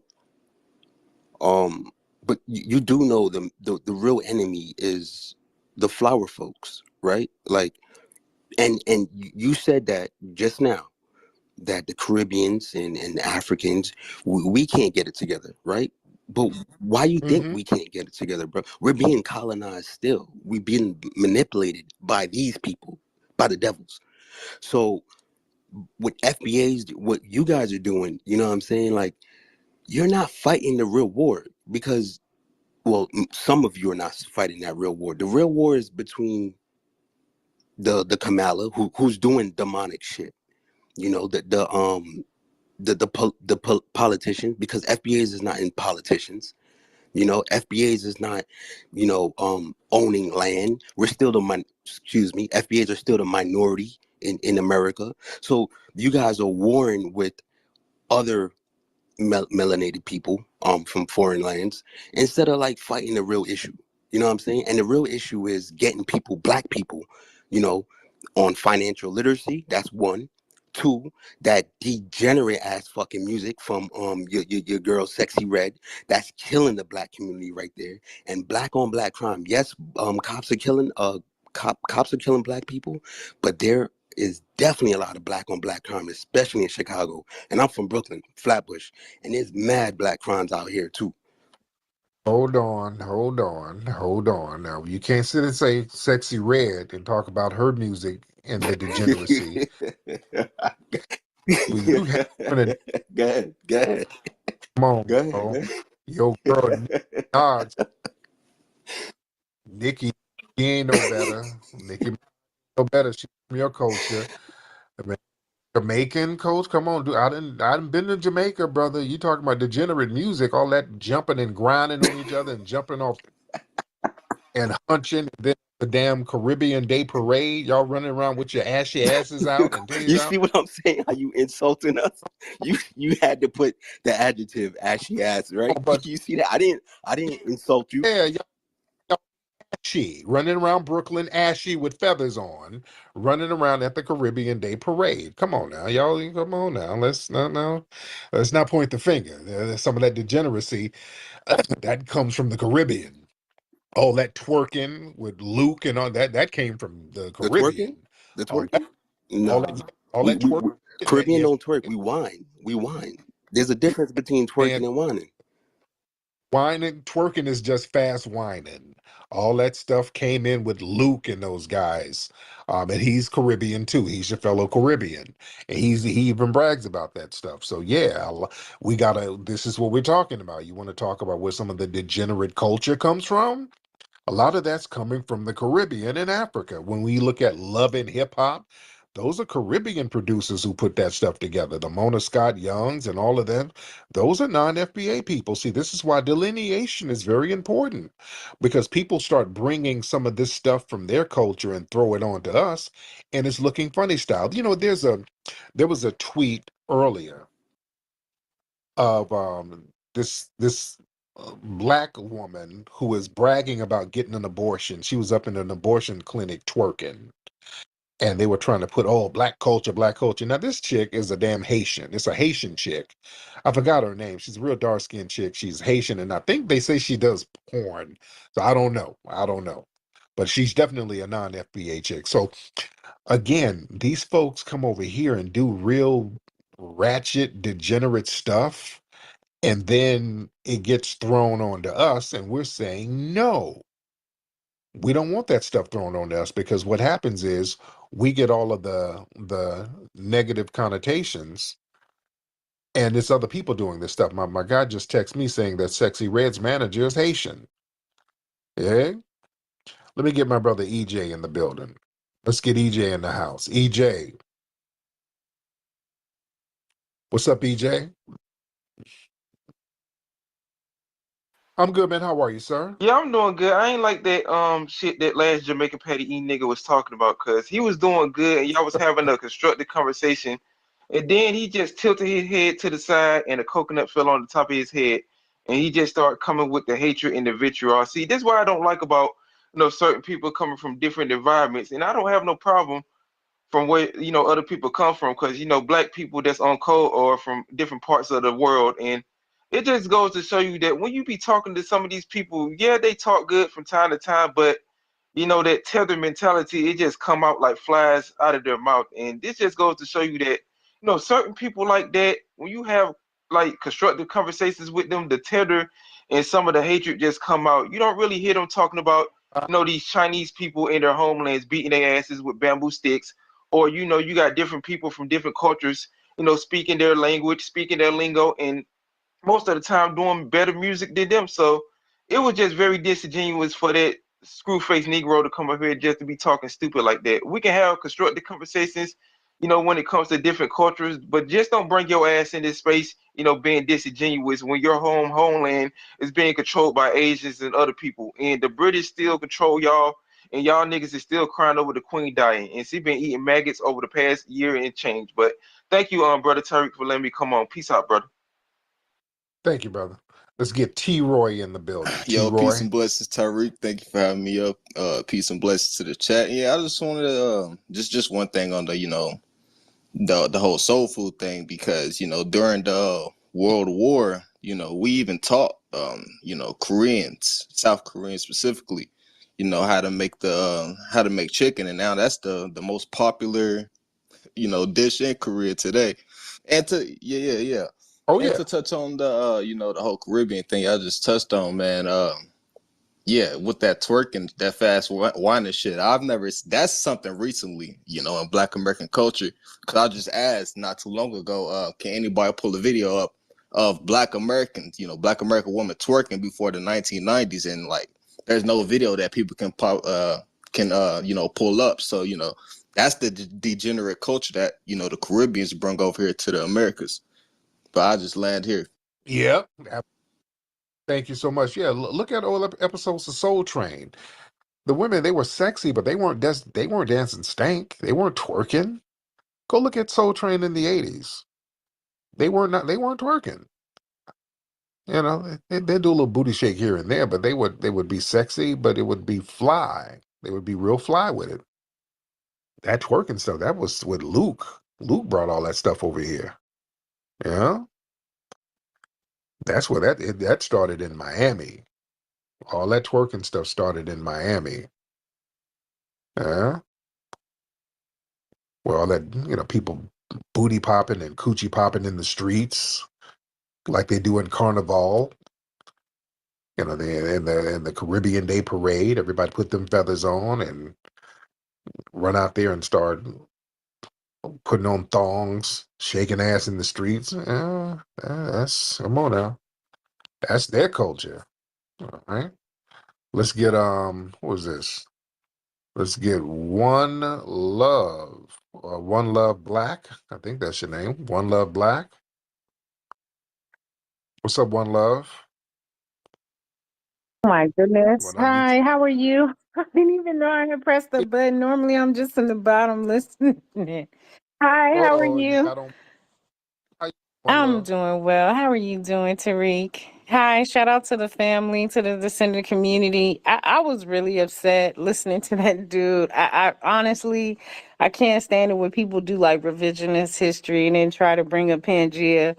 And then, Nicki Minaj and Drake literally proved that the moment they disagree with something that Black Americans say or do, they revert to calling us out our names, treating us as if we don't exist or our history and presence in culture doesn't even matter. So to hear him try to put solely the information of or the unity piece on the backs of us, for everybody else, other melanated groups, that's crazy. Right, right. So crazy. And it's wild that they have this cognitive dissonance that they practice even amongst themselves. Their comprehension is so different. The way they speak, how they address us, is so different. Right, right. And it's a bunch of gaslighting too. And thank you, beloved. It's a lot of gaslighting. They do all this stuff, and then when we check them on it, then they want to act like victims. Oh, you FBA niggas are so divisive. You are divisive. And you guys are the main ones separating yourself. You come over here grabbing all the resources you can that's meant for us, and then separating yourself. If you get anything, you make sure we don't even come close to touching it. The minute a Caribbean comes over here, if they get over here, if they get something, boy, they go out of their way to make sure we don't even touch it. If they get any kind of praise and accolades as an individual, they make sure that we don't get to enjoy that win. They make sure to let folks know it's a Caribbean win. Just like when Cheryl Lee Ralph kept winning like her little Emmy Awards and all that. And she's been around for years, but now that she's winning some Emmy Awards and all that, all of a sudden she's Caribbean, Jamaican. Just you've been hearing about how Jamaican this woman was, and Shirley Ralph has been around since the 70s. That woman was on episodes of Good Times and shit. She's been around forever. Now that she's winning awards, she's Caribbean, Jamaican. They do that all the time. Whenever they win something, they make sure we don't get to relish in the credit of it. But if something negative, oh, we all Black. And we're saying enough of that.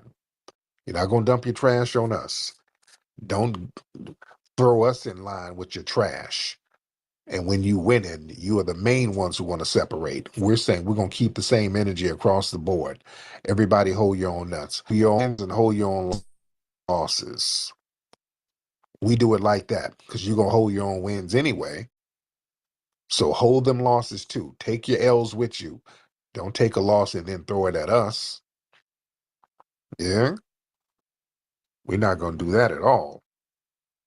All right, but I've been on here for a long time, and we are deep in here, man.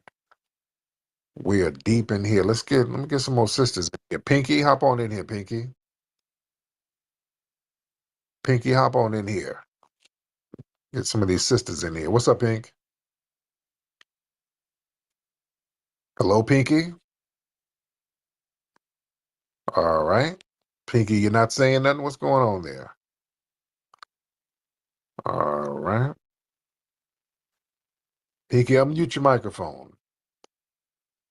Pinky must be a dude. Pinky, are you a dude using a catfish account? That's what you use to get money out of niggas. You got a fake account. You pretending to be a chick. Pinky is really a man.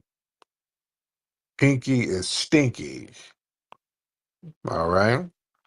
Let's get somebody else in here. We get Stinky Pinky up out of here. All right, y'all don't follow Pinky, guys. I think that's a man. All right.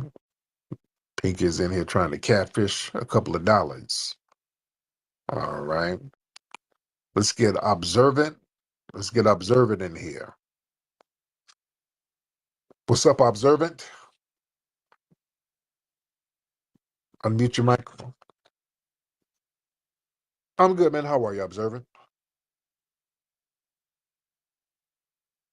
Oh, there you What go. I find absolutely funny is that people from all over the world, you know, from these shithole countries, they calling over there and trying to tell Black Americans what to do. They're always watching what you guys are doing when they need to take care of the matters that are very serious in their own homelands, but they're quick to point a finger at you guys when you guys are setting the standards on how we should conduct ourselves all over the world as a melanated people, you know. And another thing is like this thing where they trying to Africanize Black Americans, man. That's absolute nonsense. Like Black Americans are actually the oldest people in the world. You know, like let's use logic for example. Like why is it that everybody else like that's melanated is always following what Black Americans are doing? Like how can the mother and the father, if they're claiming to be that, follow the child? You know, so Black Americans are the oldest, and these Africans and Caribbeans, those are new cultures. You know what I mean? So yeah, I'm gonna land my plane right there. So thank you very much. All right, Observant. Observant's all over the place. All right, let's get Mr. Miles in here. Mr. Miles. Mr. Miles in the building. Mr. Miles.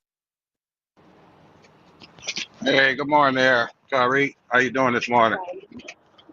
I'm good, Mr. Miles. How are you, sir? I'm doing fairly well, sir. Thank you. Thank you for having me up.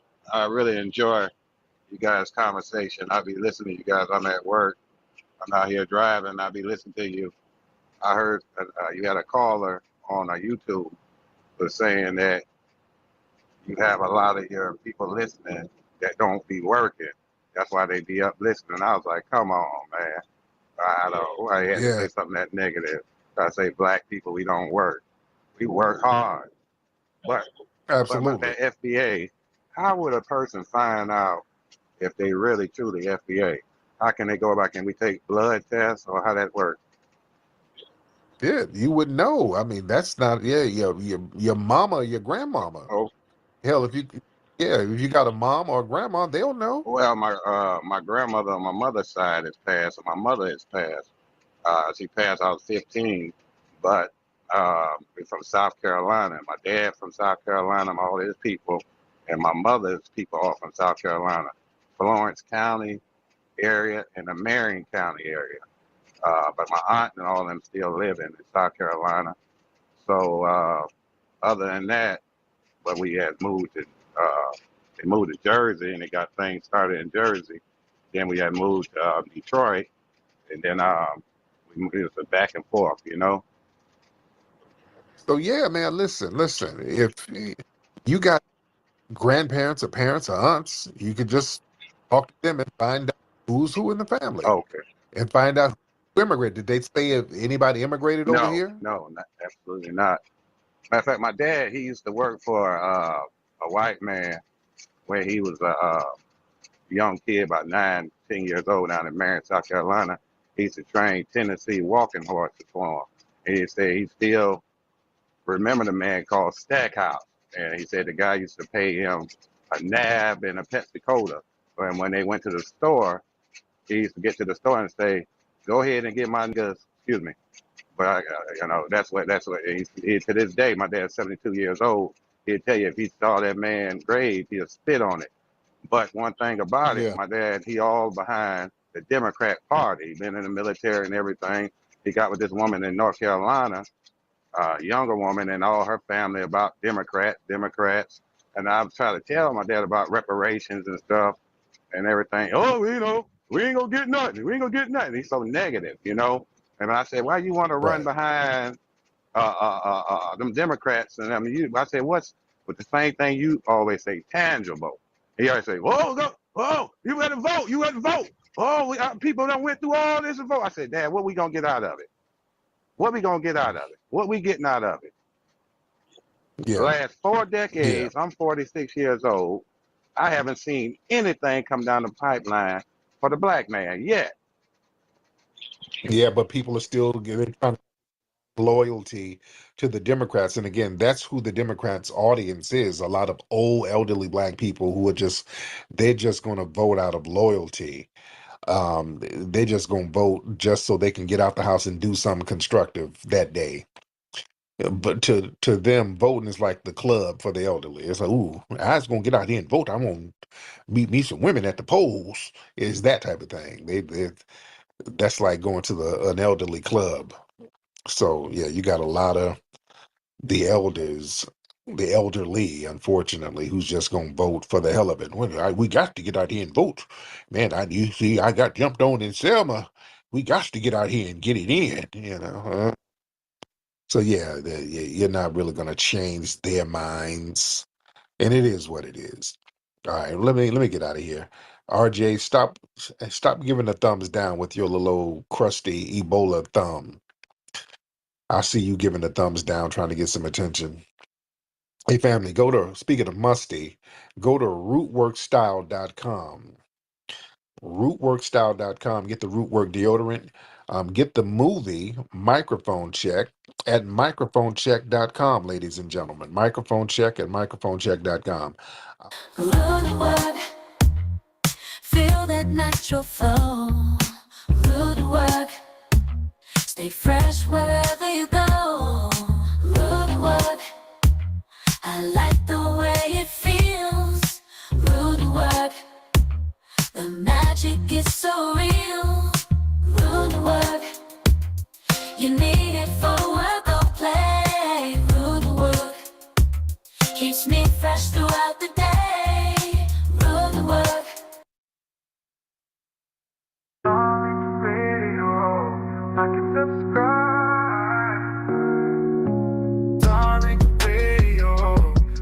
Subscribe. Darling Radio, like and subscribe.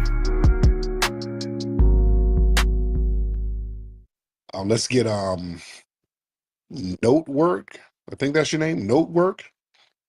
Nah, it's Noteworthy. Noteworthy. Okay, I didn't see the whole thing. How you doing, brother? I'm good. I just wanted to come on here and give you a shout out. I think it's really important what you're doing.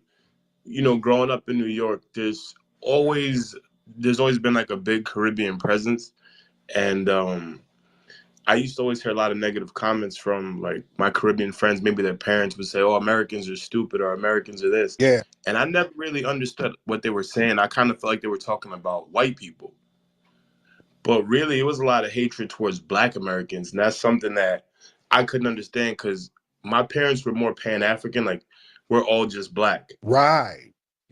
But as time went on, you know, even when I first started watching your documentaries, I had a perspective of global Blackness. But I'm starting to see that they don't view it like that. Yeah. And it's funny, I went over to the UK. I kept telling people I'm Black American.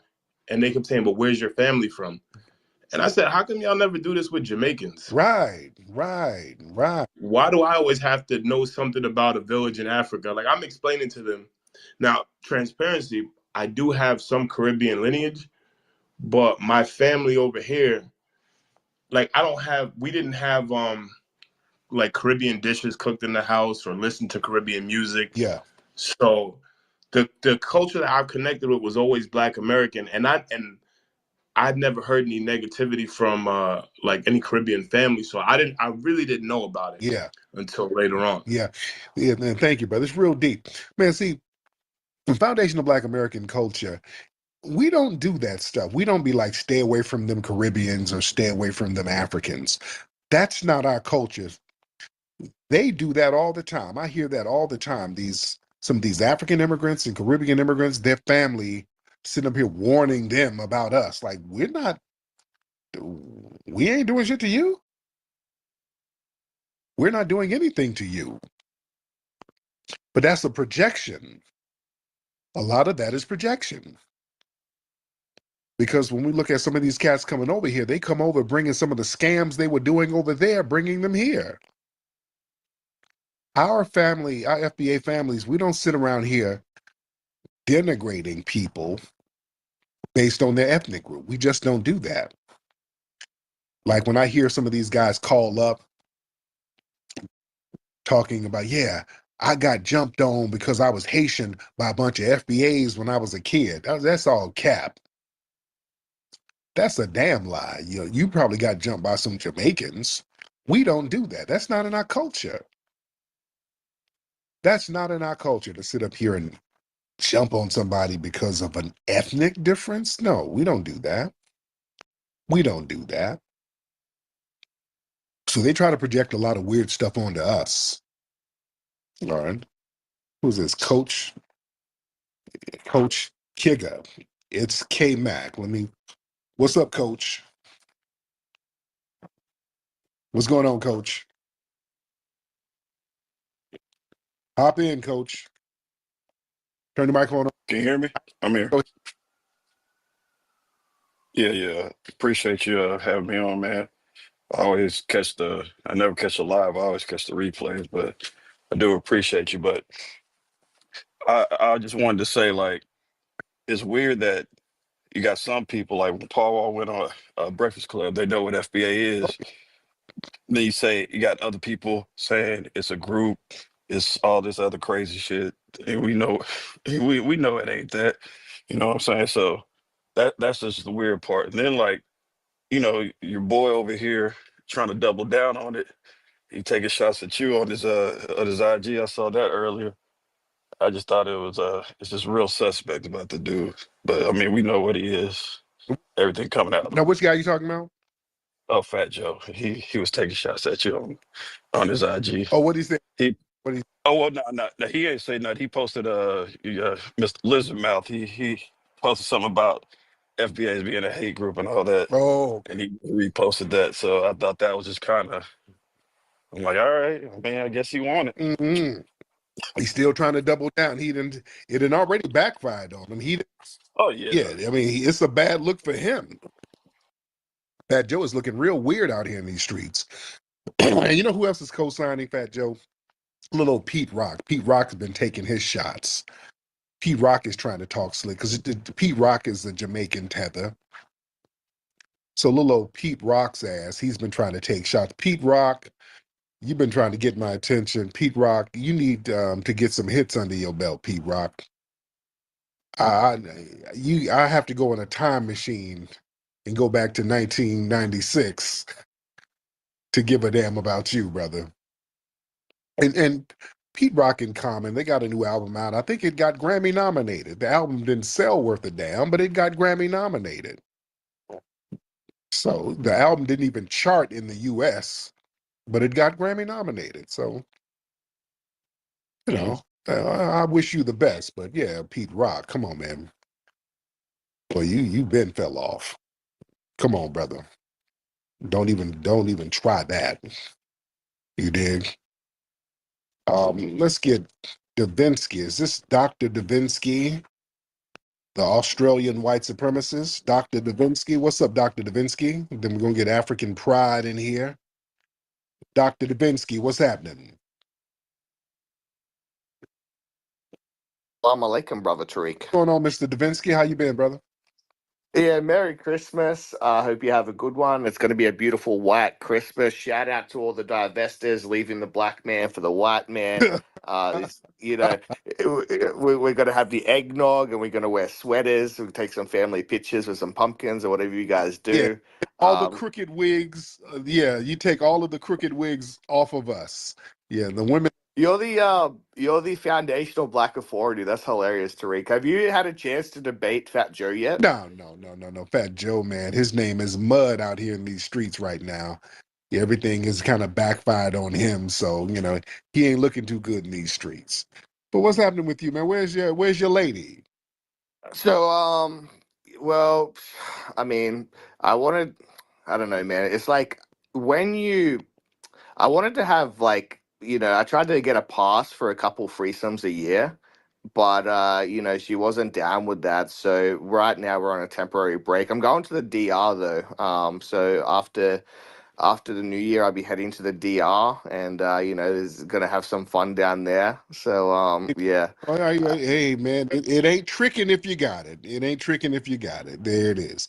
African pride. Hop on. Yo, Tariq. What's going on, Mr. Pride? Not much. So, a tether is Go ahead. an immigrant who undermines FBA, right? Yes, like yourself. Nah, not really. Yeah, But you're a tether. so do you take back when you called Burna Boy a musty tether? No, because he was kind of saying some little slick stuff like a tether.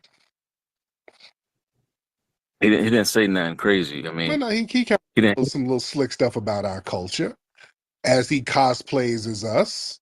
You know what I'm saying? So he kind of said some little slick stuff. And He said that FBAs lack knowledge of self, something that Black activists been echoing for years. yeah, but That's like not. It's not out of pocket. But damn it, you can't sit up and talk about we lack knowledge yourself, and you up here trying to cosplay as us, sampling our music and trying to look like us. You're not looking like a Nigerian artist. You look like a foundational Black American. So don't sit here saying that. You sound like a So that make him a musty tether? yeah. That's musty tether talk. Now I don't know if he is a tether or not, but that's musty tether talk, and I like his music. I like some of his music.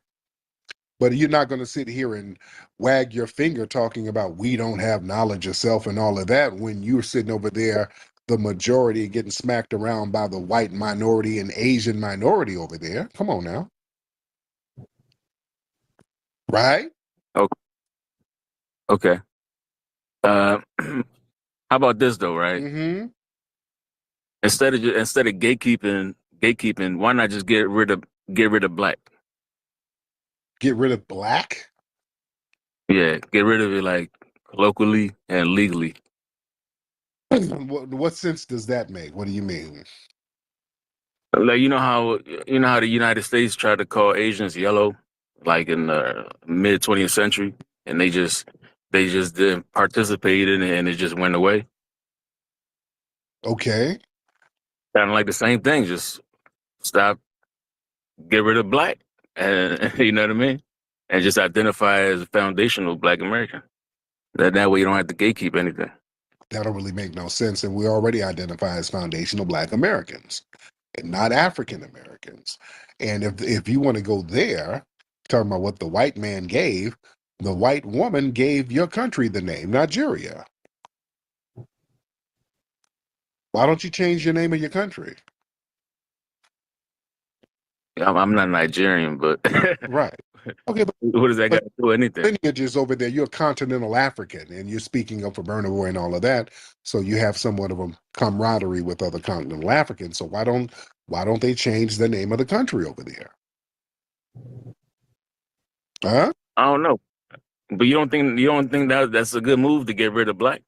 No. I mean, no, and everybody identifies as Black. I mean, the immigrants who identify as Black, as long as you identify as FBA, you won't be caught up in that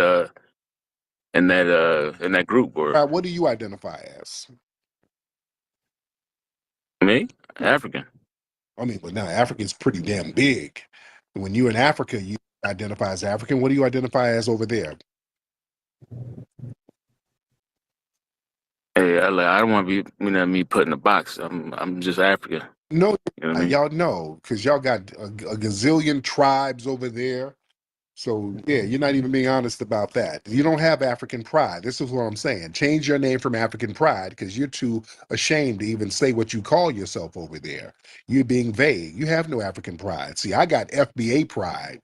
I ain't got. No, I don't want to. I don't put myself in a box because I've gone through a lot of. Box your ass out of here. I don't want to hear all that shame tether talk. You can't even name what tribe you call yourself over there. You know you do.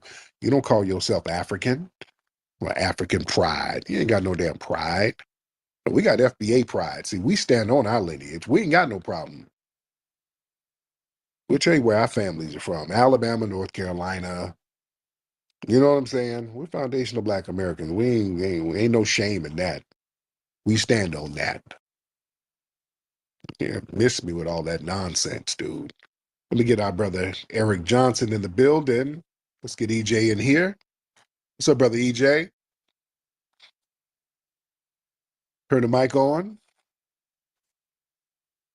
Yes, sir. How are you, brother?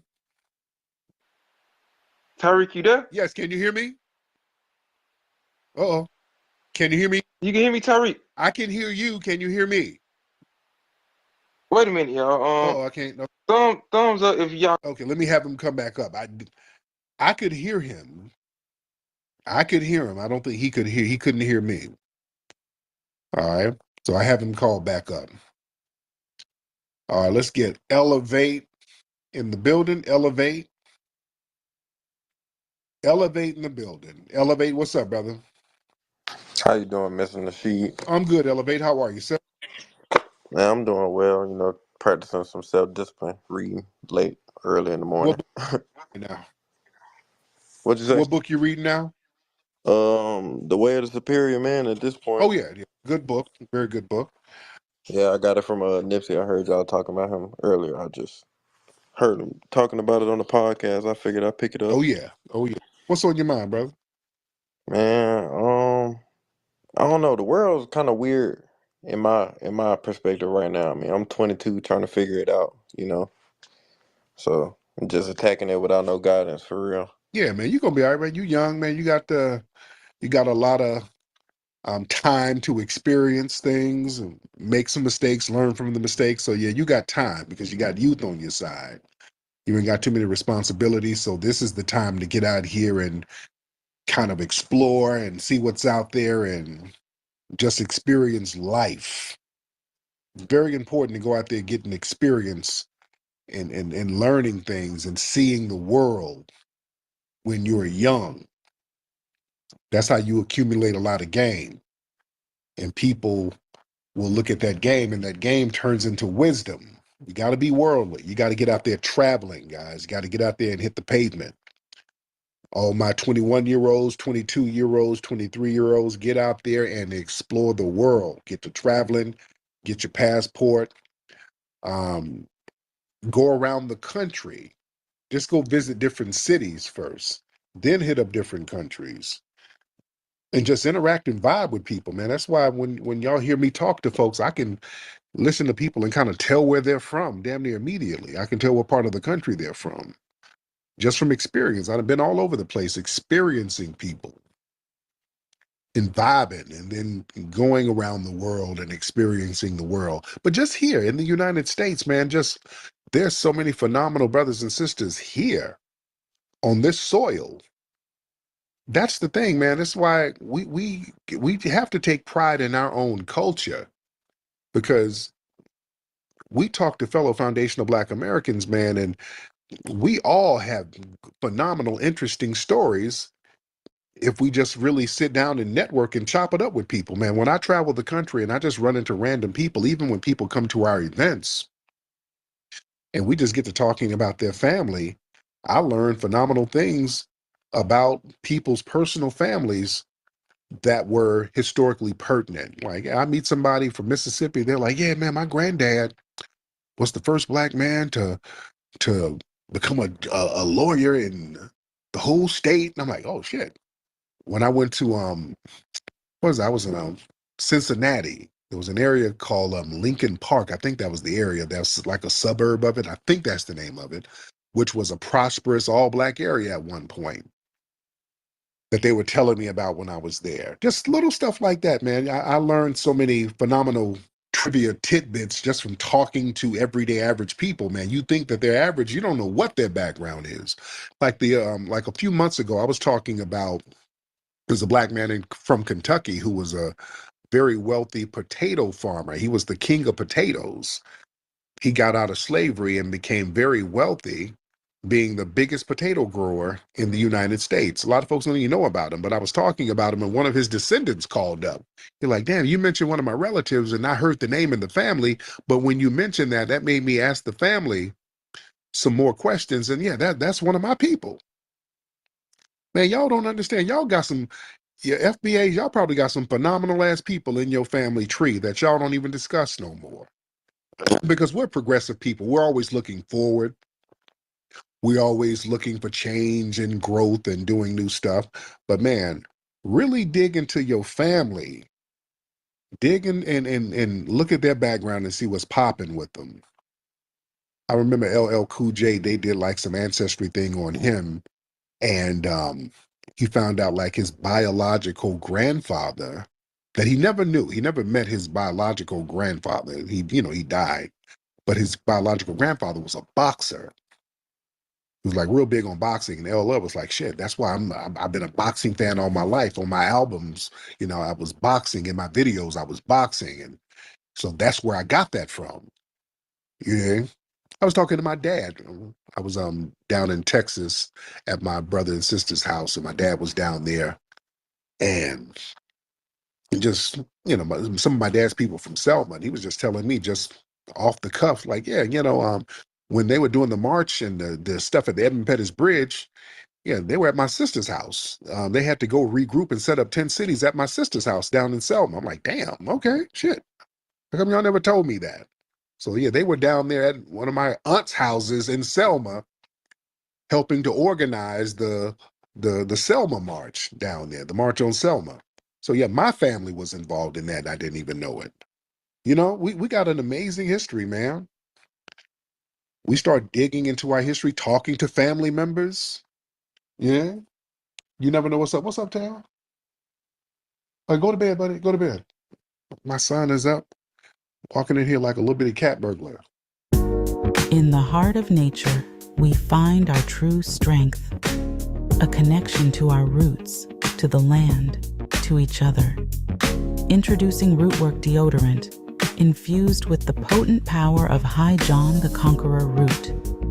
Embrace the natural strength and resilience passed down through generations. Feel the purity of natural ingredients, harmonizing with your body and spirit. Rootwork deodorant, bringing you in tune with nature and with yourself.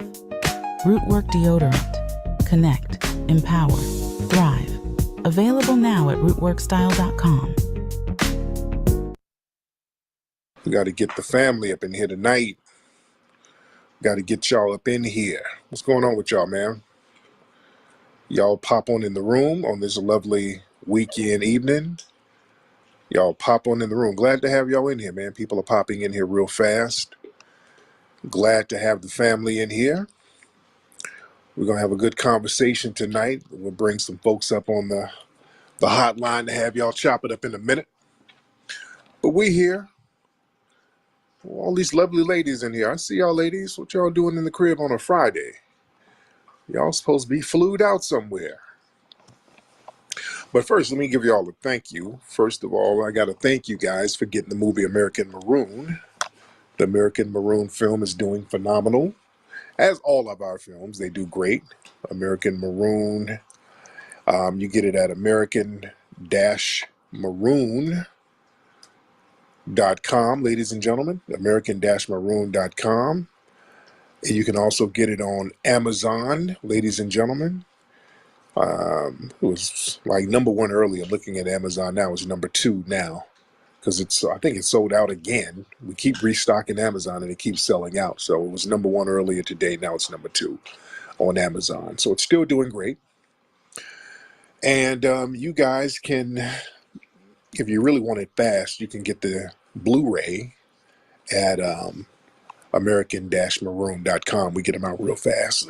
Or you can just stream it on FBAstream.com. You can stream it right now. Watch it in high definition, FBAstream.com, ladies and gentlemen. Excuse me. So we got to get into a conversation that I saw. I posted a clip of is Burna Boy considered a rapper or a singer? He's a Nigerian artist. I want to say he's a rapper or a singer. He kind of sings. And I like some of Burna Boy's songs. I like some of the songs. I like him as an artist. But Burna Boy was doing an interview, looked like it was backstage somewhere with my guy Shaka Bars, and Shaka's my guy. I'm real cool with Shaka. So he was with Shaka Bars, and Shaka asked Burna Boy about the importance of Black Americans or Black people in the diaspora going back, quote unquote, home to Africa. I have an issue with that narrative, that home thing. Akon was saying the same thing. If all Black people came back to Africa, Black Americans need to go home. Black Americans need to go home. If they go home to Africa, man, Africa will be a powerhouse if they just go home. Well, here's the problem. Here's the problem with that narrative. Y'all talk that, but when Black folks go over there, we're not treated like we're at home. If we want to be real, we're not treated like we're at home when we go over there to live. I'm not talking about to visit. It's different when you go visit, they'll roll a red carpet out for you. But when you go to live and try to get land and all that, you see a lot of finesse games popping if you want to be real. And let's be clear. This is our home as foundational Black Americans. This is a whole new day. What's up, Afro Elite? I see you. This is our home. This whole thing, this narrative that we as foundational Black Americans are some type of guest in our own homeland, this is our homeland. The narrative that they're trying to spew is that we're some type of lost immigrant group or something, and we're not. We have a very unique relationship to this land, to the United States. We're the only group who built the United States from scratch. No other group can make that claim. White people can't even make that claim. We built this thing from scratch. It was our labor that built this country from scratch. You understand? The white supremacists can't even say that. Just because you held the whip, you don't get credit for building the country. That's and this the analogy I like to give. That's like giving Joe Jackson credit for making Thriller. Just because he whooped Michael's ass, don't make Joe Jackson the creator of Thriller, the greatest album ever. You don't give the ass whooper credit just because you whipped somebody into showing the fullest potential of their talent to do something. It was still the ingenuity of the victim. You understand? We got to be clear about that narrative. But let me play, if I can, I'm going to play that clip of Burna Boy, and I hope you guys can hear it. I got one of my kids' iPads, so I have to take the Coco Melon app off this motherfucker. Hold on, let me see if y'all can hear this. I'm going to put the thing up kind of close. Hold on, this is... So, I'm here with a man himself, the African giant, Burna. Can y'all hear that? Hold on. And I want to ask you... All right, can y'all hear that? If y'all can hear that pretty decent, y'all put a thumbs up if y'all can hear that. Let me know if you can hear that okay. Thumbs up, you good? Okay, got it. All right, just let me know if I'm in the right neighborhood here. All right, let me play the rest of it. And by the way, y'all retweet this live right now. Everybody retweet this. That would be great if you retweet it. Hold on one second. Hold on. Why is it important that the diaspora come home? You know why? Okay, let's use America for example, right? Because you can use it anyway. Yeah. But let's just use America, right? Why do you think the Chinese American, has their respect, and they don't go through the things that African Americans go through? Even though they might go through their struggles, I'm not taking anything away from them, but they don't go through what the African American goes through. You know why? Because the Chinese American has a base. He actually knows where he's from in China. Right. And they have support from the Chinese government. You understand? Like the Italian American. They have Italy. They know where their grandparents came from in Italy before. They know the first person in their family. Okay. He was like, the reason why the Chinese get respect is because they know, well, the Chinese American, they know where their grandparents are from in China. What the hell is this dude talking about? Where are my FBA family? We know where our grandparents are from. They're from here. We know our grandparents from generations. We can trace some of our grandparents back to the damn 1800s. I can trace mine to the 1700s. Some of you can too. We know who our great grandparents are. Let's get off that narrative that we're somehow confused about who we are. No, we're not. We're the only group we're required to know some type of ancient history about our ancestry. That's some kind of criteria that's only put on us. No other group is required to know who their great grandparents were 300 and 400 years ago, which most of these people don't know. I'm talking to my FBA family. Don't let people try to shame us. Most of these people don't know who their people were in the damn 16 and 17 and 1800s. Some of these motherfuckers who came over here don't even have birth certificates. They were born in some village somewhere that nobody even documented the shit. They don't even know how old they are in real life now, let alone who they mom and them and daddy and them. A lot of them don't even know that, man. Don't let them run that game on us. Which is very ironic. What's interesting, our lineage was pretty well documented to a certain degree. Because we were enslaved here, a lot of our lineage was actually very well documented. That's why we can go check out those records and check out insurance papers and check out documents. Other groups can't really do that. I want y'all to think about that. They don't have the paperwork on their lineage and their background. They might have some oral traditions, but a lot of that shit got lost when they got colonized. That's why in those African countries, they got big statues of white Jesus. They don't really know their history like that. They're not going to run that game on us as if they have some type of historical one-upmanship on us, like they really know their history over us. You don't know your damn history. They do not know their history like that. They don't even know the names of these countries before the white people named them. Nigeria, for example, was named by a white woman. A white woman named Nigeria that name. Many of them don't even know the name of the country before the white woman named it. You understand? Don't let them run that game on us. We know who the hell we are. We're foundational Black Americans. We are indigenous to the United States because we built the country. We didn't come here from somewhere else. We didn't immigrate here from somewhere else. We built the country from scratch, and no other group can claim that, and we didn't flee. That's a very important piece of it. Let me see if I can play some more of this thing with Burna Boy. You dig? And I'm being respectful. I'm not trying to throw Burna Boy under the bus, but that narrative has to go. We're not rolling with that narrative no more. They have Italy. They know where their grandparents came from in Italy before. They know the first person in their family to come to America to start that line that made them Italian American. They know. You understand what I'm saying? And same goes for everyone else except the African American. You understand what I'm saying to you? So how can an African American and an Italian American be on the same field when how do I put this in a nice political? Okay, he's just kind of rambling now. Why are we just rent free? What the fuck y'all worry about what we do? We're fine. Why are we rent free, man? Why y'all get it together over there?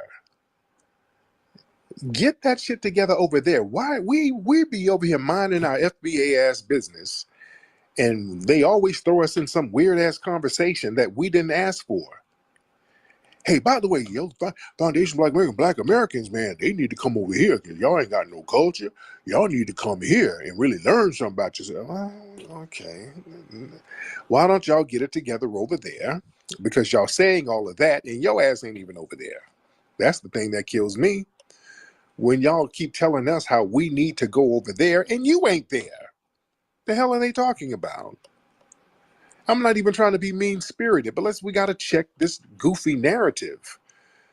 Y'all sitting over here in Brooklyn telling us we need to go to Africa so we can learn ourselves, and your ass ain't going back ever. Miss me with that. Y'all, we're not buying the Wakanda package no more. We're fine with who we are. We're comfortable being foundational Black Americans. We have our own culture. We have our own language. We have our own foods. We have our customs. We have our dances. We have our style. We have a distinctly unique culture as foundational Black Americans. And some of them will say, well, America is the white man's land. Nigga, Africa is the white man's land. The planet is the white man's land, particularly Africa. They have more of a claim on Africa than they do here. They control everything, including your minds. They don't control our minds. We're the wild card. They got y'all in check over there. Let's be very clear. We're not even trying to be mean-spirited, but we're going to have to get some cultural straightening going on with these narratives. Let me hear from the family, man. Some of y'all raise your hand. Let me hear what's on your mind. Who is this person? Let's get Chris in here. Let's get Chris in here. What's up, Chris? Hop in. Chris, turn your microphone on, brother. What's up? What's up, Chris? How are you? So I just wanted to get your opinion on human trafficking in Haiti. That's a big problem over there. Right, but that's kind of off topic right now. We're talking about Africa. Right, and you're talking about diaspora. Haiti. You're talking about Haiti, but we're talking about Africa, and that's The diaspora. But that's really way off topic. Why would you come in here to get off topic like that? I don't think it is off topic because your Jewish mother-in-law was involved in that. Oh, you're a white supremacist troll, and I don't have a Jewish mother-in-law. You're fantasizing. Yeah, While you're fantasizing, your wife. Are you laying? Stop it. Are you laying on your stomach while you're fantasizing, sir? Because I could hear the lisp. I knew you were moist and sassy. I could hear the lisp in your voice. Because you want to be trafficked. You want somebody to put you in a yellow van somewhere and make you sell your pussy. You want to be trafficked, don't you, dude? Come on, girlfriend, hop on. I heard some lubricant going on in the background, by the way. Okay, because you're sitting there fantasizing about me in the middle of the night. It's Friday night, and you're sitting up laying on your stomach with lubricant, fantasizing about me. That's sad, brother. Go out there and find you a good man. Okay. Look up. Okay, get out of here.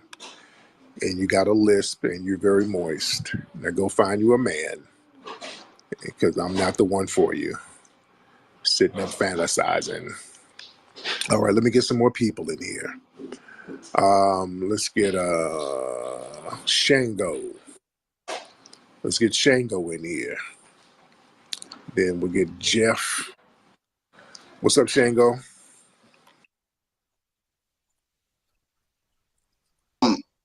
To stay on topic, and you get this, and those of us on code get this. He's talking about himself. Yeah. He's an African American. You know what I'm saying? We are foundational Black American. We haven't been the country that we quote unquote may have came from or whatever don't exist no more. All our lineage is here. So real talk. And for him to say, for us to go to a home base, to China not have a home base, the home base didn't even help me in Ukraine. So what is he bumping? What is he bumping his gums for? Just get your money and make sure everybody in Nigeria, wherever country you come from, got they control their own resources, bro. We good on this side. Real talk. That part about the Chinese, they got a home country that'll help them out. Well, y'all, those dudes don't remember over in the Ukraine when the Ukraine was throwing them under the bus. Them Nigerian students, Nigeria wasn't even helping them. They were over there in the Ukraine calling us for help. They were all on TV. Where's Beyonce? Where's Oprah Winfrey? They were calling foundational Black Americans to help. They weren't even calling on their government. The government threw them under the damn bus. What's up, Jeff? Come on, Jeff. I see you raising your hand. Hop on, Jeff. How you been, Tariq? It's been a long time. Okay, I don't quite remember. We talked before, Jeff? Yeah, you got me on your YouTube channel, and I didn't give you permission, but it's all right. Yeah, because I don't need permission because this is a public forum. But go ahead. My question to you is: you keep saying you built the country from scratch. Right. When was the country done being built? What year? The basic foundation of the United States was built by the mid 1800s. The basic foundation of it was built by the mid 1800s. And you think you were the only people working? We were the only only slave. Sir, we were the foundation. We were the people who dug the ditches, built the bridges, built the initial homes. Multiple people did that. Who were the other people? You weren't even the majority of the labor force at the beginning of the country. It was the indentured servants. You have the Irish on the railroads, the Chinese on the railroads. It took a lot more than just slavery. If you don't stop, the Irish on the railroads, my ass. Baltimore and Ohio, the railroad the first companies, common carrier if you don't stop babbling over me with your lies, the railroad companies had enslaved foundational Black Americans by the thousands, dude. If you don't stop it, the documents and the records are there. There was a reason why these railroad companies owned foundational Black Americans who were building these railroads all up and down the East Coast. And miss me with the Chinese people built them because they came in later to expand the railroad system to the West. So let's stop the lies, okay? Go ahead. You're not going to just lie and babble. We're going to slow that right down. Here's the thing. There's never a time in American history when slaves were the only people working. I hope you realize that. Who else? Let's talk about the Polish craftsmen, the Dutch craftsmen that the Virginia Company imported. See, you don't even know history. I do know history. Slaves were never the only people working. Matter of fact, they were a minority. That's they were a damn minority lie. Of the labor force. That's a lie. That is a damn lie. You never passed. There is a reason why the banking industry, the modern banking industry, and the modern insurance industry, and the modern medical industry was born out of the enslavement of foundational Black Americans, sir. It wasn't a minority situation. You didn't have all of those grand. You didn't have all of those grand institutions being built out of a minority group, sir. What are you talking about? Slaves never passed 20% of the population. Stop it, sir. In places this country was 80% white. And stop those lies, sir. In places like South Carolina, Black people were the majority. Yeah, if you don't stop in the South. In 2 states in the South. Stop it, sir. There were Black people who were enslaved by the millions in this country. We were not a minority. We were not a minority like that. They had to bring in white immigrants to throw our numbers off because there were so many of us, sir. What are you talking about? Well, they were here before you, already exporting tobacco. Who was white here before people. Us? The English already exporting tobacco before any slave came in the colony. Stop it, sir. When did slaves come in the first colony? There were Black people coming with the Europeans. Black people. Yes, because there were Black people came with the Europeans starting in the 1500s. Yeah, well, in 1492. Well, there were Black people I know about Columbus. the Florida, right? Yeah. No, there were Black people who came with Columbus. There were Black people who here's the thing. Where this place was. So no, stop it. There were Black people here in the 1500s with the Spanish. So what are you talking about? Yeah, in the southern region. But here's the thing, Tariq. Multiple people built this country. No, and for you to just say slaves built it. Who? White people? No, the Chinese? Different European immigrants? You're babbling. From where? What white people? From where? Because let's talk about England. They failed. The English Italian. failed. Okay, we're going to stop. The English failed multiple times before Black people came in the picture. In Roanoke, they failed when they tried to do it themselves. They failed in the Virginia colony when they tried to do it themselves. They starved and damn near ate each other to death. They ate each other, dude.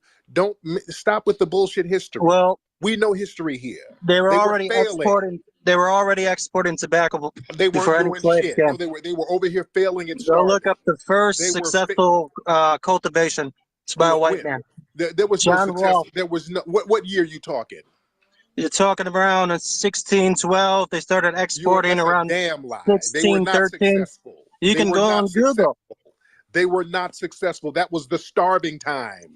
1612 was the starving time over there. The starving time was 1609 to 1610. So all of that was the starving time. You thought they came out of the starving time and they started. Well, here's the reality. A slave only does what his master says. You didn't organize the society. You didn't handle the business side. You didn't organize this country. They used our talent, and we had the talent They and used the multiple wherewithal. people's talent. No, they did not. Multiple No, they people. didn't. No, they didn't. No, A they didn't, lot of because there was no multiple people. listen. There was no multiple people. Yes, there What was. multiple people? No, there wasn't. You can't say First of it all, was the a English. lot of No, no, no, no, infrastructure no, no, wasn't no, even no. built in the time of slavery. Stop. You're not going to babble. What multiple people were here in the 1600s besides the English, the black people, and The the red English, natives? Who the else? the English, the Polish, The the Polish didn't Irish. come over. They weren't over here yet. Stop it. Yeah, the Virginia company sent skilled craftsmen, The Polish Dutchmen were and not over Polishmen. here yet. Well, go look it up right now. The Polish So were you don't not know what over you're here talking yet. about. Multiple people built this country, not No, just they did slaves. not. No, they did not. No, they And didn't. a It was lot of foundational Black infrastructure Americans. wasn't even built during slavery. Stop it. It was foundational Black Americans. Y'all weren't building shit. You weren't building shit in Europe. Europe was a hellhole. So what are you talking about? You weren't building nothing. What were you building in Europe? Hello? Hop on. Turn your microphone on. Turn your microphone on. Jeff? Yeah, you muted me. Go ahead. All right, you said we didn't build anything in Europe. Why don't you go look up the countries with the highest living standards? They're all European countries and a couple No. Asian. We're talking about So then. what are you talking about? Stop. No. We're talking about We then. built the most developed countries in the world. No. Don't you move the timeline up. I'm talking about in the 1600s, Europe was a hellhole. Y'all weren't building nothing over there. So what are you talking about? England had the biggest navy. See, Man, Tariq, if you don't, just listen to me 1 second, all right? If you stop it. You stop it. You're just babbling right now. A lot of y'all didn't have infrastructure nothing wasn't going even on. built during slavery. Y'all The didn't have skyscrapers nothing were going built after slavery. The highways were built after slavery. So you can't make a claim that slaves built everything because it's not true. We did. We built the foundation of this country, sir. We built the You foundation didn't. of this country. Yes, we You did. didn't establish Yes, we this did. country. That was white men. We built the foundation of this country, sir, from top to bottom. You've been here since the beginning. The white man held the whip. The white supremacists held the whip. The average white man wasn't a slave master. So But what are you talking about? But the country was dominated by slavery, and it was sanctioned by the government and the military, sir. So everybody was complicit. Everybody in the dominant society was complicit in this. Well, there was slavery on every continent. So why isn't everywhere rich? Why isn't every country rich? We're talking about this country because every country didn't have foundational Black Americans, and we are the secret sauce of this country. So that's why you're the we are the secret sauce of this country, and you know it. So why couldn't you build Liberia when we gave you Liberia? Because Liberia was a finesse. It was a trick bag that was something controlled and dominated by the white supremacists. It's always an excuse. It's always the white supremacists. It's always the white supremacists, sir. When people come to this country, they don't come for you, Tariq. We were not from They don't come for your people. Liberia. They come to work for companies and business. You're not going to babble over me. Liberia was not our homeland. So you're going to bring up Liberia. So you're just throwing the kitchen sink at the wall and trying to see what sticks. You're just throwing everything on the wall. You're throwing all of these white supremacist talking points. The reality is, you, as a suspected white supremacist, you have to thank foundational Black Americans for making a lane for you. Because if I don't have to thank you for anything. Yes, you do. Yes, you do. Because you come from an immigrant class. I don't work for you. Your people haven't provided me anything. Yes, we have. If it weren't for us, you would still be somewhere. Yes, sir. You don't do it. If it weren't for us, you would be somewhere in Ireland eating a potato, pulling a leech out your ass. If it weren't for foundational Black Americans, stop it. Okay? Let's not play games, Jeff.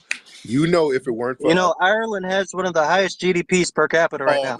Ireland didn't get their shit together until the 90s. It doesn't matter. They got it together. So when are you going to get it together? Ireland didn't get its shit together until the 90s. Y'all were starving until the damn 90s. So stop it. Miss me with that. Jeff, you need to thank foundational Black Americans for giving you a lane to come over here and eat. Okay? Why would I thank you? You didn't organize the society. You were just you just listened to the master. My people. You did what the master said. You didn't organize this country. My people did it. My people built it from scratch. Okay? No, your people contributed just like everyone else did. Just because the white supremacists colonized all of our greatness, that doesn't mean we're still not great. Okay? Y'all just colonized. Everyone has greatness in them. But the white. But you're not the only one that built this country, and you need to recognize that. You didn't build Well, we any. have photos of us building things. No, you Why do we didn't. have photos of us building skyscrapers? You have photos of suspected white supremacists getting off a boat on Ellis Island, eating off us. That's what you have pictures of, like your family. Y'all brought your broke asses to Ellis Island, got off a boat, and y'all started eating off the labor and the work of foundational Black Americans. That's what we have pictures of, sir. Okay, go ahead, Jeff. We have pictures, we have photos, we have videos of us building things, but we never built nothing in this country, right? You got it. Everything was built by foundational Black Americans. Everything wasn't built by Yes, it was. foundational Black Yes, it Americans. was. Multiple people contributed. You didn't do it. And for you to say everything, it's such a lie. Jeff, what part of Ireland is your people from? I'm not even Irish. What are you, Jeff? Don't worry about it. I'm foundational white. Which is further proof you're too ashamed to even name what crap hole in Europe your family came from, sir. That further proves my point. You come from such an ain't shit lineage, you're too ashamed to even name it. I'm not. I am a foundational Black American. My lineage goes back to the swamps of North Carolina, and I'm proud of my people surviving the traumatic experiences they survived. Me and my people, we have resilience that is unmatched. I am not ashamed. I'm very proud of my people. Your musty ass. And you contributed to building this country. You're ashamed of your failed European ancestry because y'all had to flee that crap hole over there, eating sauerkraut and boogers, and get on a boat and come over here and eat off us, and you're too ashamed to even acknowledge the hellhole you came from, which proves my point, Jeff. Go ahead. Last words for Jeff. Multiple people contributed to building this country. The same thing, and multiple people didn't do anything but flee. Multiple people. If you built this country, build your community up. Multiple people fled just like your ass. Y'all fled and came over here. You didn't build anything. So you're repeating the same lie. Don't make it true, Jeff.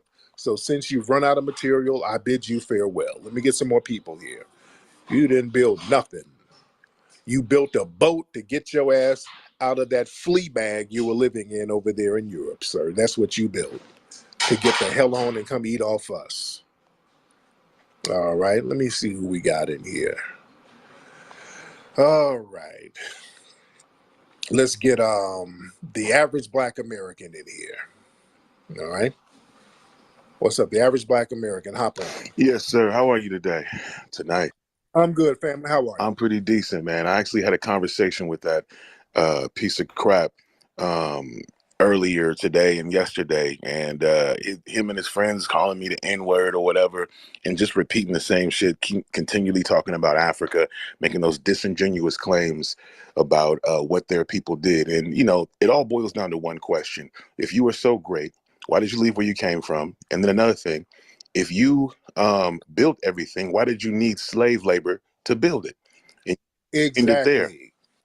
I land my... Exactly. Thank you, brother. Yeah, they love trying to remix history. And see, these white supremacists are getting more hostile because the reparations conversation is getting more solidified, and we're standing on that square, and we're looking at real reparations popping off in the horizon. So you notice the hostility coming from these white supremacists now. You guys didn't build it. It was built by everybody. Everybody like who? If you don't get the hell out of here, no, everybody didn't build this country. Y'all not going to tell that lie. You're not going to remix history. This country was built by foundational Black Americans. They try to downplay slavery as if that was, just a minority. No, cotton was king. There's a reason why that saying was popular in this country. Cotton is king. Slavery was the main event in this country. That wasn't no side event. That wasn't no little incidental thing. Slavery was the main event, and all of these other industries and all of these other corporate industries were born out of the slave trade. The railroad system came out of slavery.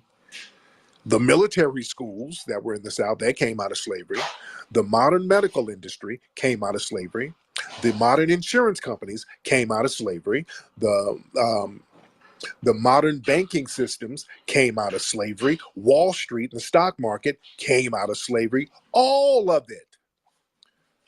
I want Black folks to understand that when these white supremacists get the babbling, y'all better check them on that bullshit. Slavery was the #1 game in town. Don't let these folks fool you talking about all of these. There weren't no other groups over here. It was the Polish did. There were no Polish. It wasn't a lot of Polish people. It was a handful of those people here and there. But for the most part, it was only English. With some of the Spanish came for a quick second, but then they ended up going down into Central and South America because we ran them out of here. The French got ran out when they tried to come down in St. Augustine and other places. They didn't stay long. So we're really talking about the English, the red natives, and us. That was it in the beginning. So the red natives weren't building anything. The red natives were turning in the black Aboriginal people. And the black Aboriginal people were being reclassified as Negro and put into bondage legally. The white supremacists from England, they weren't building nothing because they didn't know how to really build anything. So who was building? Come on, we just have to break this thing down. It was us building everything. It was us building everything. We're not gonna let these people remix history. Let me get some other people in here. Let's get cognitive dissonance in here. Cognitive, hop on, man.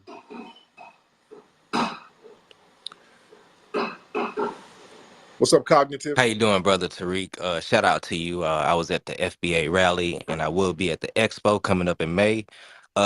Yes, sir. Quick question. I wanted to know, how do you feel about the whole issue going on with Oprah Winfrey and The View?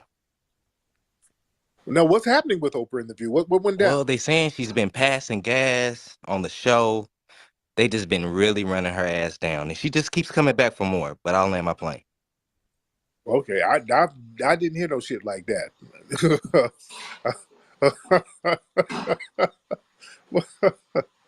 Lord, okay, that's weird. Okay, that's weird and random. I really didn't want to hear about Oprah's farts, but okay. Let's get what's your name, brothers? I can't even see for shit, man. Solan, I think that's your name. Solon. Solan, what's up, brother? Hey, peace to you, peace to you.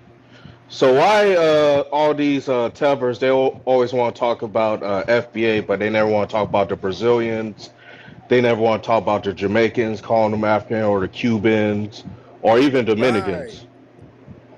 Right. It's always us. This whole thing where we got to go back to Africa, but the Brazilians don't have to go back, and they were dropping more Africans off in Brazil than any place.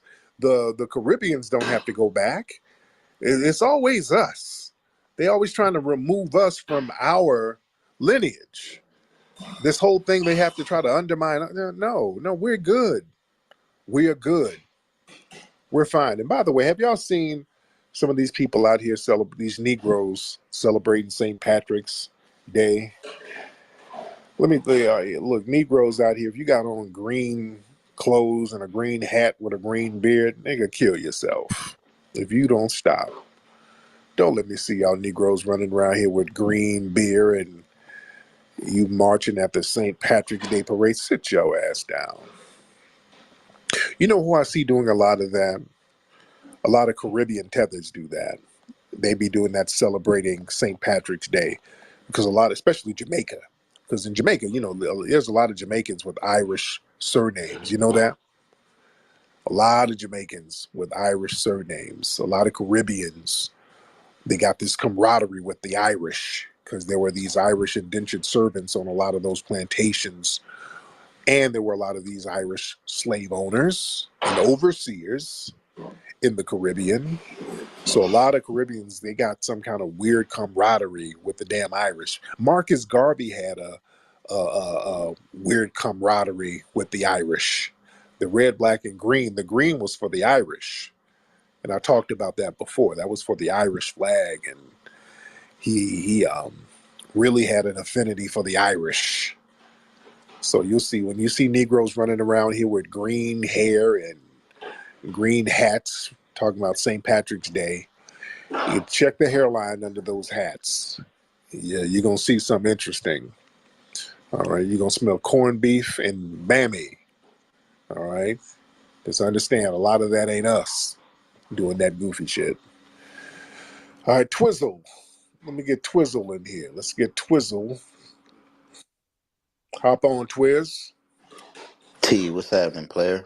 Player to another. What's up, Long player? time no hear, man. But I just want to get in and out, man. I just Yes, want to sir. say, man, ever since you started that FBA thing, they got so pissed at us because we start identifying themselves and they couldn't ride our coattail. But hey, they gotta Yeah, get on they gotta worry about them. As they say, hold your own nuts. And one more thing, real man. talk. Keep doing what you're doing, man. I will be out there in December. And man, I don't give a fuck what nobody else gotta say. They got to play catch up. We don't have to identify ourselves with nobody because we have the history, the legacy. Not only that, we have the blood that we shared, man. You know what I'm saying? Keep doing Yeah, Tariq, and I'll rock with you. And everybody else, man. FBA all day. Peace. Real talk. Much respect, bro. Yeah, a lot of folks, man. There's this whole desire, and my man Twiz hit it on the money, man. People want to ride our coattails, and they've been riding it for the longest. We've been carrying a lot of people, guys. And it's cool to carry people if it's reciprocal. The problem is it hasn't been reciprocal. So we got to the point like, okay, look, since everybody likes to do them, we're going to do us. We're going to make sure our thing is good. We're going to make sure our lineage is good, and we're going to define our culture and point out our culture. And we're going to start gatekeeping our culture, just like everybody else. We're going to lay claim to our culture because we have this thing for so long. We do things and we just give it away. And we share our culture with everybody. But that has gotten to the point where people are just being disrespectful with it because they'll take from us and then tell us we didn't contribute nothing. Those days are over. Just like we got these white supremacists in here talking about we didn't really build nothing. It was other people, but you can't name the other people. You're naming these non-existent people. Talking about people in Virginia were thriving with tobacco. Man, do y'all know? And you look at the movie American Maroon, we talk about Virginia and how they were failing in Virginia. Them white supremacists were starving to death, digging up graves and eating people. This is well documented. They were over there eating people like they were in goddamn Applebee's eating chicken fingers. They weren't thriving. The white supremacists were over here starving. In Roanoke, they all ate each other. I think they all disappeared. Over there in Roanoke, North Carolina, the white supremacists sat up there. They left them there for about a year. They came back. All of them were gone. They were over here failing. All of those colonies failed when they tried to build this country on their own. They couldn't do it. The Spanish failed over here. They all failed. You're not going to rewrite history and then lie about somebody was thriving, although they weren't. You weren't thriving during a starving time. They didn't know how to cultivate the land over here. They didn't know none of that because they weren't doing it in Europe. You were failing in Europe. It was the Moors saving you over there. Truth be told, you were using all of the Moorish science and the Moorish medical documents in order to get your shit together over there in Europe. So we've always had to save them one way or another. This is why it's very important to know history. Get that movie American Maroon. We break a lot of stuff like this down, man.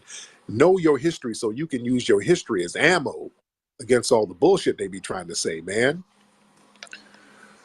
What's up, Yeah, Maroc? yeah, what's going on? I wanted to correct the record on the whole lie about the tobacco thing.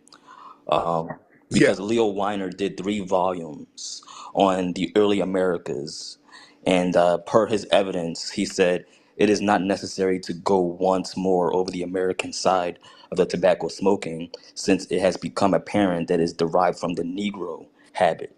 So they knew for the longest time that this was a Negro habit. And that's why we always seen those so-called Moors with the leaf skirts and the yeah. tobacco, of course. Tobacco Indians, those black tobacco Indians. Absolutely. Yep. And then one more thing about Ireland. The U.S. has given Ireland over $500 million in handouts. So I don't want to hear no bullshit about Ireland anymore. Real talk. Yeah, Ireland was And from our labor as well. I poverty-stricken. want to say that. Yeah, real talk. Thank you, brother. But yeah, my man hit up a good point. And doing the museum, I do a lot of research for artifacts. And a lot of white people, they have these collections of these black Indians with tobacco leaves, and they are real high priced. And I was trying to buy some for the museum, but they're so damn high. I'm telling you, when we're trying to get stuff from the museum, a lot of these black artifacts that goes back to the 15 and 1600s, boy, they keep them things. They really, really value them. And there are a lot, and I want y'all to Google some of this stuff. Google the tobacco Indians. You'll see they got these Indians, these Native Americans with black phenotypes with tobacco feathers. And when you look at old maps, you'll see a lot of black Aboriginal people with big tobacco feathers. They know who the hell we are. Yeah, don't let this white supremacist come in here talking about the English was thriving with some tobacco. The hell out of here. He just be saying anything. Let's get Eastsider in here. Eastsider, hop in.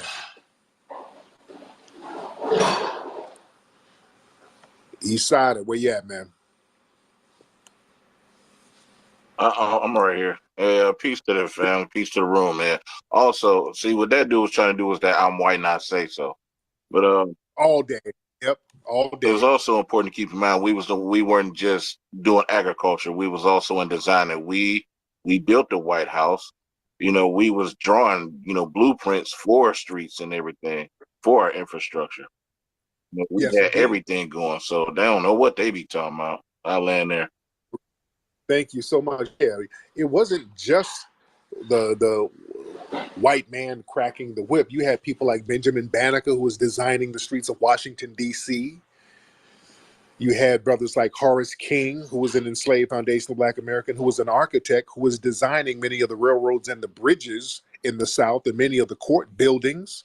We got the names of some of these people. Go to some of these plantations that's still around, and they'll tell you the truth in some of these places. We were filming down in Louisiana. We filmed buckbreaking at a plantation down there. They have a statue of a black man who was enslaved, who was the architect of the damn plantation.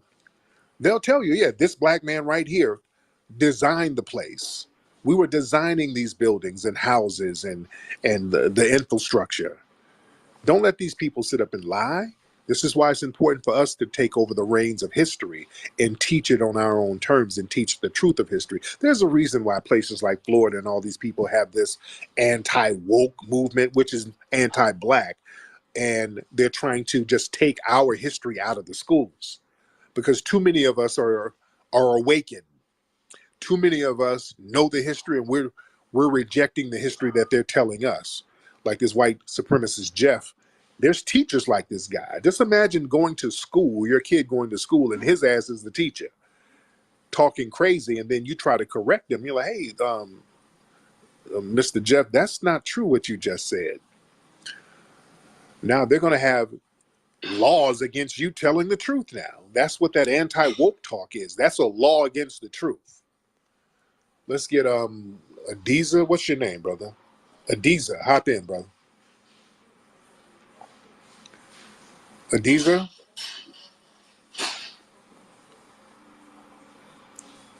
Adiza Salami.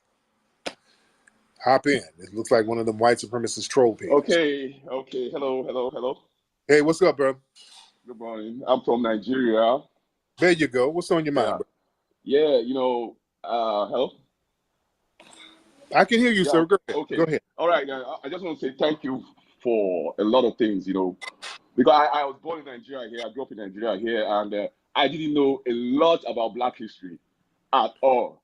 In Nigeria, I didn't know a lot about Nigerian history. What I learned about Nigeria was what the British put in our curriculum for us to learn about where we come from. We have to learn about us from the British. You can imagine somebody telling me a British man came to Nigeria to discover River Niger, the biggest river in Nigeria. A lot of things. So my eyes got opened when I saw Hidden Colors 1. Then I saw 2 and 3. Then I was skeptical at first because I was like, this thing's true, they sound very interesting, the visuals and everything. Yeah. But over the years, I found that these things these guys are saying, not from you guys, because it's easy to say these guys are just being black. They're just trying to just promote black culture and reverse racism. But Right. I heard the same things from other white people, different sources, and everything adds up to be getting truer and truer, and So Burna Boy doesn't know what he's really saying. Okay, brother. I'm gonna have to land your plane, brother. Thank you. First of all, your reception was bad. You were kind of low, and then you were kind of rambling, and then it was a little bit hard to understand. But I respect what you. Yeah, I feel you, but I just had to land your plane. When y'all call up, y'all kind of got to get to the point, especially if your phone is a tad bit janky. Yeah, I wasn't trying to beat up on the brother. I was giving him a little time to land his plane, but he was taking a minute. He was circling the airport with that one. But he touched on something very interesting. A lot of people over in the continent, man, over in Africa, a lot of people really don't know their history. They didn't know their history. And what's interesting and ironic, a lot of people tell me, and a lot of people have told me from there, they didn't really learn about their history until they started seeing the Hidden Colors movies. When I went to Europe and when I was tour over there, a lot of brothers and sisters who were from different parts of Africa, they were like, this is the first time they heard about their history. They didn't know their history like that, and they didn't. So when people like Burna Boy and all of these folks start talking about what we don't know about ourselves, no, a lot of you really don't know about yourselves. In fact, our history, like I said earlier, our lineage, ironically, was pretty well documented because of the circumstances of us being enslaved and us being insured and us having medical records on these plantations. A lot of our stuff is actually pretty well documented compared to other groups of people. I want y'all to understand that. That's why a lot of us, we can trace some of our records or some of the names of our ancestors going back to the 18 and 1700s. A lot of these other groups can't do that. Some of these people can barely trace their people back to the 1940s. You understand? Especially the ones who immigrated over here. They don't have no records from back in these places where they immigrated from. Not really. Barely. And some of these people would, especially Italians, they would come over here. They don't know. They didn't know what part of Italy their people are from like that. That's why they would call them WAPs. You know what WAPs mean? Without papers. They would come over here and didn't have no paperwork. So they would just write down WAP. And they're like, who is that? Oh, he's a WAP. He came over here. He ain't got no paperwork. They just show up with no paperwork. And look at what we have now. You have all of these undocumented people coming over here. They don't know who the hell they are. They don't know who they are now. They come over here and they want to forget all of it. They don't have no documents of who they are. Yeah, don't let them run that game on us. We know who we are, and we're cool with who we are. Y'all not going to try to project the shame that you have of your lineage onto us, just like the white supremacists. I asked, where's he from? Don't want to fucking tell you, dude. Doesn't matter, dude. That's your shame. You're too ashamed to name what slum in Europe you're from. That's your shame. I know where my family's from, going back generations, and got nothing but love from them and nothing but love for them because I get strength from their resilience. And the world, they get strength from our resilience. That's why when people look at people who are strong, they look at strength, they look at us. When they look for masculinity, they look to the foundation of Black American man. There's a reason why you go all over the world and you have men of other cultures dressed like us, with the hat to the back and the hip hop clothes, and they wear their clothes and they wear their shoes like us. Do you understand what I'm saying? You go anywhere on this planet, you got people dressed like foundational Black American men. Anywhere. We ain't running around with flip flops and soccer shirts on. We sure ain't doing that. We ain't trying to emulate no other group. We're cool with who we are. Not to denigrate y'all whatsoever. But we're cool with who we are.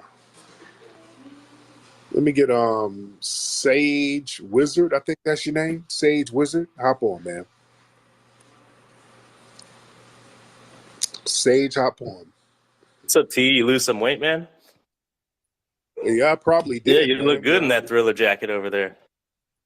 Yes, indeed, man. Your mom's breast milk really Oh, does the the trick. mom It has a lot. joke, yeah. Yes, mama Yeah, jokes, right. Your mom's breast, they has a lot of nutrients. But go ahead. What's on your mind? that's good. So what's on your mind? What's on your mind besides man booty? What's on your mind? Hop on, sir. I didn't mute you. I'm Hop pretty on. sure you're the only one that mentioned man booty. Go ahead. Go ahead. What's on your mind? I'm just Do kind we of have any? curious. Do you know, like, if the tobacco farms, cotton farms, like, what percentage of Americans had those? It doesn't matter because the United States government was built off that, and they Yeah, sanctioned yeah. the. I'm tired of you guys thinking like you guys built a fucking entire world from a 1% cotton farm. You guys are fucking sad. Stop it. We was What? kings and shit. Go back to Okay, no. Africa. Why didn't you? Okay. Trolling proves my point. The fact that you just have to go bold and troll, you got to troll like this, that's proving my point. You don't really have a legitimate point, so Prove you're my doing. point. You called your boy a white supremacist without even knowing him. Dude, you're trolling, and you're another one of these white supremacists who's ashamed of where they're from. You called your African guy a white supremacist, so No. you're a fucking retard. You're ashamed of where you're from. You're a retard. Dylan, well, You're a Dylan, retard, and it's Dylan, just repeating the same thing over and over like a woman. That's a very feminine characteristic. Do you feel emasculated talking to Black Daddy? Is that what it is, sir? muting someone is very Yeah, feminine. no. Repeating the same thing like a woman, that's nagging. You're just nagging. You don't have anything. Black Nah, Daddy has you mute because you're pussy, because you can't talk. Black Daddy has you feeling inferior. Is that what it is, sir? Yep, that's it. So That's do it. Africa. Okay, anyway. Sir, are you going to bow down and thank Foundational Black Americans for creating a homeland for you to come to flee to, sir? All you guys have made is peanut butter. So, Sir, the only peanut butter is the one you put in your butt cheeks and let your dog lick off. Sir, you need to thank Foundational Black Americans for helping you escape Europe, sir. Why don't you thank us for that? Huh?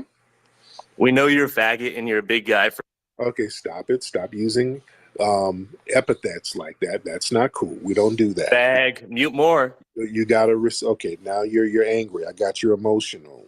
You're very emotional because you can't intellectually bring anything to the table because you know the Black people in here are tearing your ass up intellectually and you don't have any real retorts or comebacks. So you do what the white supremacists do, goofy, lame, emotional trolling. So we're gonna take our victory lap with your white supremacist tears. All right? Let me get you out of here. We don't let time-wasting trolls come in here and do what they do. Let me get my brother Macau in here. Let me get my brother Macau. Brother Macau, let's speak on it and show light, brother. Waiting on him to get in. All right, brother Macau, hop on, sir. Waiting on my brother's connection. The white supremacists, I'm not letting you back in here. So, yeah, you're not going to come in here just to whine and babble in defeat. We've already defeated you intellectually, white supremacists, so we don't want to hear defeat babble. All right? You guys are fucking lame, dude. I don't want to hear it. Go listen to some of your BG records. You're not going to come in here whining to Black people because you can't beat us intellectually. We don't want to hear it. Yeah, fuck, I'm sick and tired of you, dude, saying you built everything. There's only 2% of cotton. Shut your ass up. Nobody don't want to hear all that. Y'all white supremacists just be making up some bullshit. There were only 3 slaves over here, dude. The rest were aliens from another planet. They didn't even come from Africa, dude. Y'all white supremacists just say anything. Just lame as hell. Okay, I want to get my brother Macau in here. Let's get All Stare in here. Ollie Stare, I think that's your name. Hop in, brother. Ali Stare, hop in. What's up, brother Tariq? What's up, family? How I'm are you? doing good. I'm doing good. Reason why that little honky was sitting up there behaving like that is because in the next 15 years they're gonna be non-existent and everything else. Mm. And also too, don't go to these fake black museums out here, family. Start going to Brother Tariq's Foundation History Museum, because a lot of these African American museums, they're watered down. They don't tell the truth. And I'm gonna line my Yeah, helicopter right now. real talk. And speaking of the museum, guys, we have an event coming up next Saturday, in fact, March 25th. Y'all need to come through. March 25th, come to the Hidden History Museum. We got the March Museum Mixer starting at 7 p.m., going all up into the night. We're going to have food there for you guys, music. We have a comedy show. Our good brother Dwan B is going to be hosting. A lot of good up-and-coming comedians going to be there. Red carpet. You guys need to come on through. Go to hiddenhistorymuseum.com and get your tickets. Come kick it. Get your ticket. Come kick it. All right, let's get King Law in here. Let's get King Law in here. Then we're gonna get Slim Jones in here. But King Law first. Hop on, King. Hey, what's going on, Tariq? I'm good, man. How are you, I'm King? pretty good. The first thing I was gonna say, I'm starting to notice that a lot of these trolls that's coming into the room, into these black spaces, the foundational black spaces, really what they're trying to do is learn what we know and see what sticks. Like you just said, whatever that they can say that you will react or we will react to, they look at that as a win for them, so they can take it back and put it on TV or anywhere else, so they can use it as a propaganda. That's the first thing I want to say. And then the second thing I want to say, speaking on the topic of us not knowing where we come from, my father, he just passed last year, and he was born in 1942. So he died he had 80 years of being on this, here in America. And when I look at that and I think about him and my granddad and other people who came before him, I don't think about no Africa to go back to find home. Home is here. This is where my roots and this is where everything is at. And I let my plane there. Real talk, man. Thank you so much. Yeah, man. I'm fine, man. My roots are here. Dude, I can go back to Alabama and North Carolina, dude. I'm fine. I don't have to go back into ancient history to look up countries that don't even exist in Africa no more. Let's be clear. Some of the countries that some of our ancestry, because many of us were here even before the Europeans, if we talk about that in American Maroon, but even the African people who were brought over, and it was only a small percentage brought here to North America, a very small percentage, they came from countries that don't even exist in Africa no more. They've been absorbed by some of these other nations, and plus it's been colonized, and it ain't even the same people no more. That's the killing thing. Let's get Slim in here. Slim Jones, hop on, bro. Hey man, what's up, man? Brother, are you up, brother? You sleep? You taking a? Nah, I'm just waking up. Sorry. What's on your mind, Slim? Oh man, first of all, like I'm basically Nigerian, but Okay. I have to say that Black Americans are definitely like the truth. You know what I mean? I like the other African guy called, and he was like, a lot of us in Nigeria, we didn't really know what was going on, like in history, slavery, we didn't know shit. So like when I had to travel out the country to school and stuff, and I'm meeting different Black people, and I don't know, like they treated me differently. Like they liked the fact that I was from Africa. They wanted to know my culture and different stuff like that. So it kind of pisses me off when I hear Africans like talk down on Black Americans and stuff like that. I think it's weak.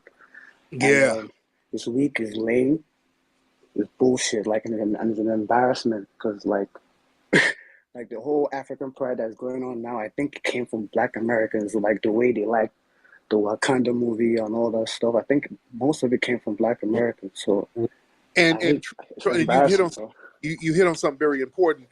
We embraced African brothers and sisters, man. We when y'all come around, they're like, hey, I'm from Ghana, I'm from Nigeria. Oh, cool. So we embrace that.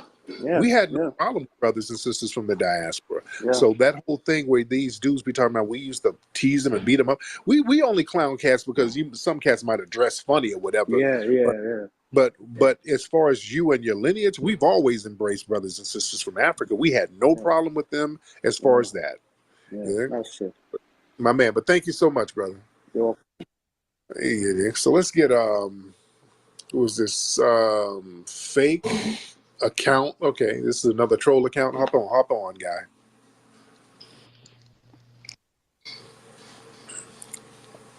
All Yo, right. what's up? What's up? My bad. Yo, what's up, Tariq? I'm good, man. What's up now? What's your name, man? Well, you can just call me James. All right, James. James, where you from? I'm from South Africa. But I wanted to say FBA is the truth. Black Americans are the truth. Keep doing what you're doing. Nothing but love for you, brother. That's all I have to say. No, See you.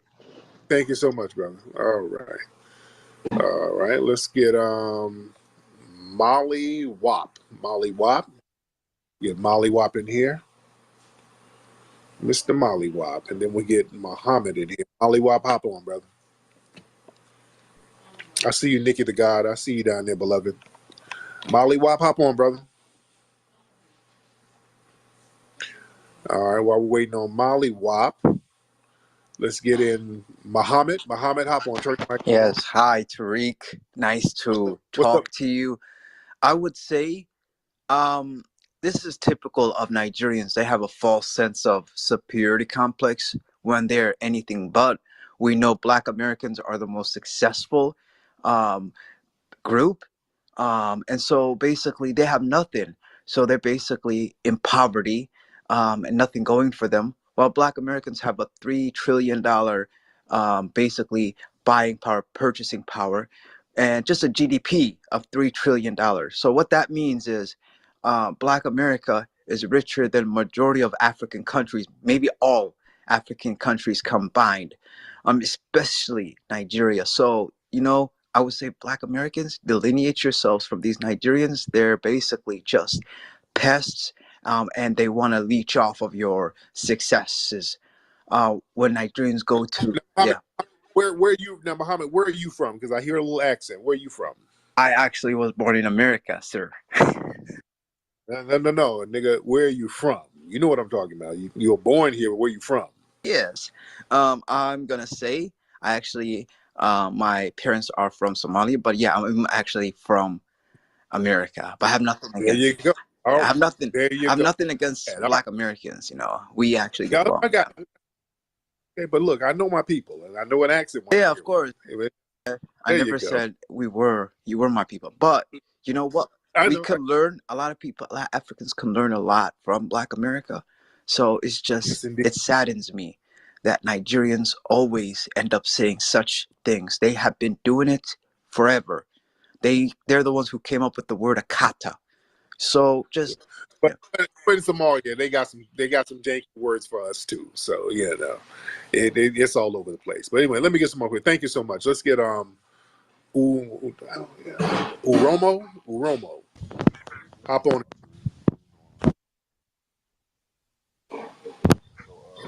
Uromo. Can you hear me? There you go. Yeah, What's what's up, going brother? on, brother? Yeah, Burning Boy said we don't know where we from. We're Black Americans, and our ethnogenesis is in America. We absolutely know where we're from, and we're gonna make sure that the entire world knows that. We're gonna keep pushing it forward. So, congratulations on your movie, congratulations on your success, and congratulations on the museum. I appreciate you, brother. Thank you so much. Now, brother McCall. Hopefully, my brother gets the phone together. Brother McCall. Want to get my brother on here to speak some truth to power. Waiting on brother McCall. His phone keep getting in and out. All right. And by the way, man, y'all need to go get the movie American Maroon if you have not gotten the movie already. American Maroon at american-maroon.com. All right, now we got Gutta B. Hop on, Miss Gutta B. Hey, Tariq. Hey. What's What's going on, Gutter B? Nothing. I heard what Burner Boy said, and I just wish that these funky Africans would stop talking about us. It's really weird. They don't have this energy with Jamaicans, Dominicans, Haitians, South Americans, anybody else who was. So I think it's really odd that they have this obsession with us. All right. Gutter Oh, B. Well, sorry about thank that. you. But yeah, that's what I want to say. All right. Well, thank you, Miss Gutter. Thank you so much. All right. The calls are getting very interesting. Let's get Snowfall in here. Snowfall, hop on, Snowfall. Waiting on Snowfall to get in here with the weird account. Snowfall, no. So somebody's trying to post some weird stuff on the thing on the jumbotron. No. I don't know what you're trying to promote on there. Oh yeah, we got some of the white supremacist trolls posting bussy juice in the thing. We're not going to do that. We're not doing that. Snowfall, hop on, man. Let's get Snowfall. You need to hop on. All right. Okay. Snowfall.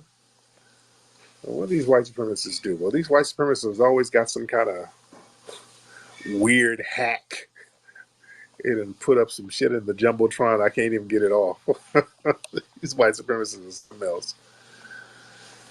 They're always doing some weird stuff. Okay, I think I got most of it off. Hold on. Okay. Yeah, these white supremacists, because we're hitting them with facts, they're posting bussy meat like they would do back in Europe. All right. All right, let's get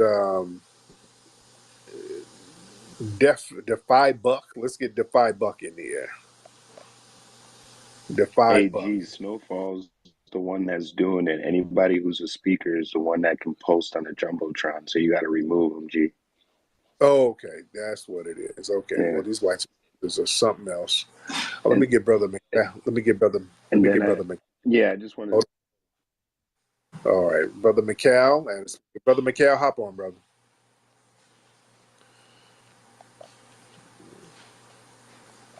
Brother McCall, you ready?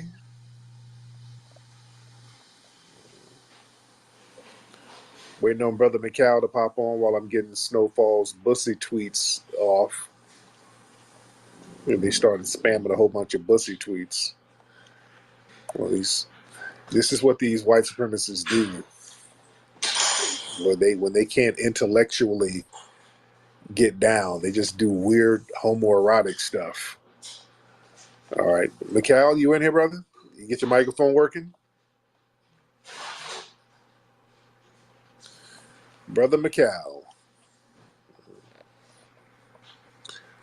I've been trying to get Brother McCall in here. It is not working. Let me get Robbie in here.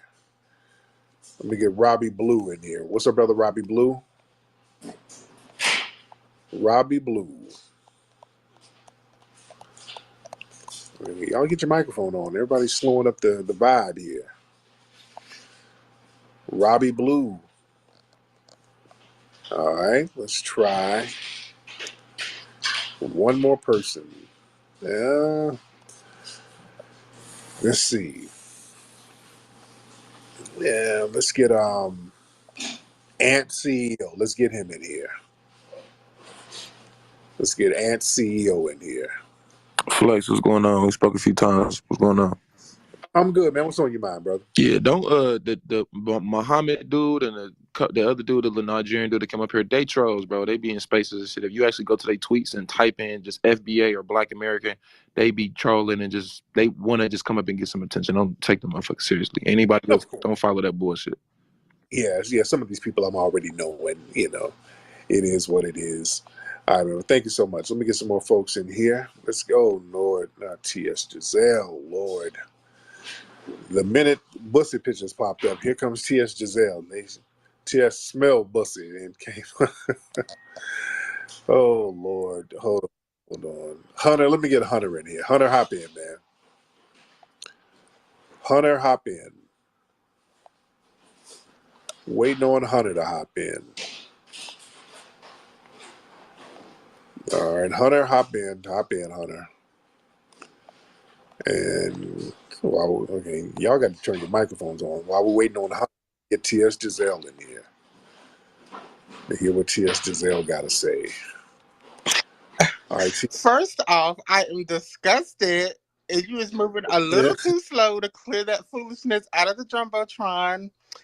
Yeah, I'm I was trying to get it out. actually in my beauty sleep, and I was awoken because I had to use the restroom, and then I, of course, naturally checked my phone to see what I missed. I had a few too many cocktails tonight, and so I went to bed early. And I saw you had a space, so I thought I would tip on hardwood floors and see what was going on. So what's that? So yeah, we're just talking about how people like Burna Boy and these folks try to say we need to go back to Africa and all this stuff, and we don't know who we are. So, what do you think about that? Well, I heard you say, Tariq, that your origins are from North Carolina, so we may be distant cousins. Oh, Lord. So, number one, Burna Boy is my baby daddy, so not too much on Burna Boy. I don't agree with his comments. Actually, believe it or not, I kind of actually agree with the general opinion that Black Americans, our roots are in America. Yeah. I know some Black Americans are ashamed. I don't want to say ashamed, but because of our interesting history in this country, we may not like to claim America, but I actually take pride that my ancestors built the richest and most powerful country in the world. I take pride in that. So when I am around, the diaspora community, I'm very clear. When I was in Jamaica, a Black British girl who was of Jamaican, and I believe she had some Spanish descent also, she was trying to shame Black Americans and essentially saying, why do y'all call yourselves American, or why are you proud to be American? And I actually checked her. Sweetheart, my ancestors built the richest and most powerful country in the world. I'm not going to be ashamed of that. I love the fact that, you're British, but your origins are from Jamaica. But, honey, we're American, and, and I get that. Right. And that's a good point. That's actually a good point. A lot of people, have you guys noticed that people try to shame us into not having any kind of patriotism for the nation we built? Like, why you guys call yourself American? Why? No, because we built this country. We're not ashamed of that. The white man's land. Look, the planet is the white man's land. Don't ever let them run that game. Their homelands are run by white people, and they're the majority. They're not going to pull no kind of rank. Your homelands, wherever you're from, wherever y'all fled from, the white supremacists run that, and they run it as a minority. You know? So if you can have pride in your homeland, you can walk around with the flags and all of that stuff, we can too. And the thing about us, we're not leaving. You dig? There's a real big difference. Let's get the Ira. What's that? What's your name? The Iron Mike. The Iron Mike. Hop on. Wait, did I let you in? Hold on. I thought I let you in. The Iron Mike. Hop on. The Iron Mike. The Iron Mike. Oh, well, yeah, man. The Iron Mike. Where you at, brother? Okay. Okay. Let's Hello? get Let's. You got me? Oh, I can hear you now. What's up, Iron Mike? Okay. Peace and blessings. This is Showtime from Detroit. Godfather of My the man. Iron Mike, based in the People's Republic of China. Love and light. Yes, sir. So, Okay, well, that. what's the science? I mean. Oh, okay, shit. Okay, let me get some other people. This brother is shouting out shit. Yeah, I don't know what he's talking about. And then he was confused. Yeah, but y'all got to get to the point. This brother said he's from Detroit and he's part of the Iron Mike in the Republic of China. Oh Lord, Lord, I don't even know what that was about. Yeah, that was about to be some plebiscite babbling right there. One of them niggas. Oh Lord, this dude said he's from the Republic of China. Oh God, I can see him sitting up there with a fez on, eating some bammy with a wok and some chopsticks. Good Lord, brother was all over the place. Let's get Big Boy Waz in here. Big Boy Waz. Yo, what's up? So, yeah, I think that was very interesting what Bernard Bull had to say. I think it was very disrespectful. That was very insensitive. And, especially consider the fact Black Americans have been in the United States for like 10,000 years since like the land bridge and, like Asia. It's kind of fucked up to say that. But like, Tariq, have you ever been to Africa? Did you feel at home? Like, how did you, like, what were your interactions there? No, I had some very good interactions with the people, man. The people were actually very. Brother, you all right? You got COVID or Sorry. Ebola? You all right? Okay, good. But yeah, the people were very cool over there. They were actually very nice over there. But I was visiting. People are generally nice to a visitor. Now, if I wanted to set up a residency, because I kept asking about dual citizenship and nobody was really biting on that. So I think there might be a whole different vibe. Now, where are you from originally? Where's your family from? Because I hear an accent. I'm half Tanzanian, half Black American, half Ghanaian, half Black American. So like, I'm like global. There's too many halves. No, nigga. I meant quarter. Sorry. Okay, there's too many halves. You can't be half Tanzanian and half. How the fuck are you all of those halves? Oh yeah, sorry, my bad. What part of Tanzania, nigga? But nigga, do you have malaria? What the fuck is? Excuse me. But I wanted to ask. Drink you some COVID tea or some elderberry, nigga. Damn. Now, what you want to ask? It might be that bussy disease, bro. But that's what it is, bro. What did you do to get your free?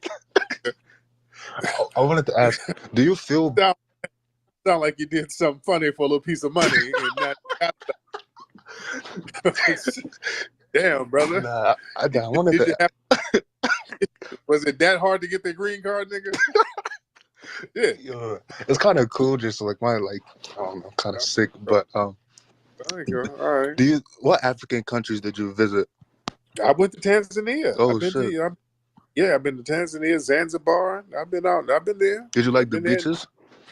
Yeah, it was cool. It was very nice out there. The people were very, very cool. Now, where are you now? I'd say now I'm in Florida, so. Right. Now, how long you been in Florida? I'd say 3 years. 3 years, okay. All right. How long you been working for Uber? What the fuck? Y'all niggas be driving Uber like a motherfucker down there. We don't drive Uber, bro. What the fuck? Stop, nigga. You either drive for Uber or you do insurance scams. Either one. What do you do? That's a good one. No, but anyway, man. But thank you so much. All right, see you, Tariq. Have a good one. You be good, brother. But yeah, we've been to Tanzania. Me and my lady went to Tanzania and Zanzibar. Nice people, man. Real good people. Remember we stayed in the yeah, we saw, man. We was the Serengeti. We stayed in the Serengeti, wasn't it? Yeah. Yeah. Let me get my brother Afro Elite in here. Afro Elite, hop on, brother. There's Afro Elite in the building. All right, where you at, Afro Elite? Waiting on Afro Elite to tap in. And while we're waiting on Afro Elite, let's get Lindo, while we're waiting on Afro Elite to get it together. Let's get Lindo in here. Lindo.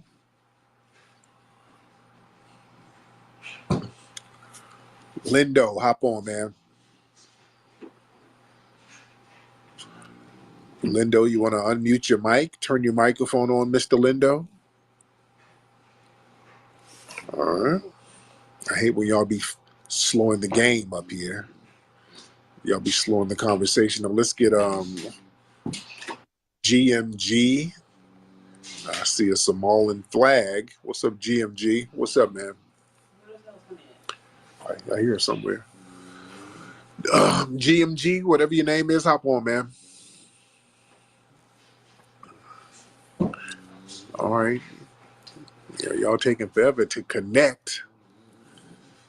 Lindo, you still there? Lindo, you want to turn your microphone on? All right, Lindo. Okay. Well, Lindo don't have it together. Okay. Let's get Gabriel in here. All right, let's get Gabriel. And we still got a lot of people in here. No, not my cousin. No. I got a cousin named Gabriel. Hey, Lindo or Gabriel, which one? Yo. What's up, Gabriel? What's up, Tariq? What's up, man? What's on your mind? Just like on the topic space, I think it's kind of fucked up what Burna Boy said, how other ethnicities could trace their roots, but Black Americans are unable to do that. And I think that's kind of I thought that was like disrespectful and like this to Black Americans, because I know plenty of Black Americans who could trace their roots to or trace their lineage back centuries. So that's my thoughts on this. That's my thoughts on the topic. Thank you so much, brother. All right. Okay. All right. Molly Wop keeps trying to get back on. Molly Wop, hop on, man. Hop on, Molly Wop. Turn the microphone on, Molly Wop. How is doing? What's going on, my man? What's happening with you, Molly Wop? No, I just wanted to give you props. I'm the one who last year me and you went back and forth over the museum money, the funds, and what you did with them. And I think recently that you actually managed to build this museum. I was so surprised. I didn't think you'd actually do it. In fact, I was sure you were a scammer, but you proved me wrong, and I just wanted to give you props. Right. Now, why did you underestimate me and other foundations? I'm not joking, Flex.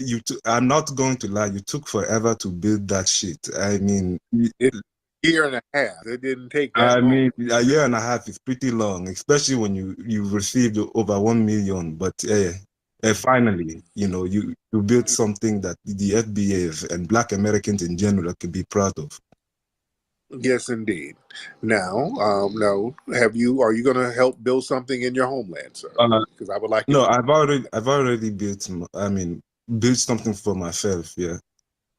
What'd you build, sir? I've built my own community. I've built I have my people in America. I've gone to America. I've gotten money. I've sent it back. We've helped build a little village. Oh, okay. So y'all built the whole community of DoorDash drivers. That's cool. Yeah, I think you got jokes. Yes. yeah. You have jokes as always. Anyways, Tariq. Now, where are you from again? Again? I mean, I'm from Nigeria. There you go. Yeah. Now, how long what city you live in now? What part of America you live in now? Oh, in America, I live in Baltimore. It's where all the Nigerians, come to stay. Okay. Now, I don't think you live. I think you just made that up. Where you live? You live in New York? No, where you live? No, I'm dead ass, bro. I live in Baltimore. What part of Baltimore? What part of Baltimore? I live East Baltimore. East Baltimore? Okay. It's pretty nice around here. You should come visit. Yeah. All right. But anyway, thank you so much, brother. I appreciate it. I appreciate it. All right. Yeah, he thought that we weren't going to get the museum. They were projecting their scams onto us. We got the museum. The museum is popping and it's beautiful. And we have a great event happening next week. And I'm going to see all you guys there. What's up, Afro Elite? Let me get you in here, brother. Do y'all hear my dog in the back snoring? Them Frenchies be snoring their asses off. What's up, Afro Elite?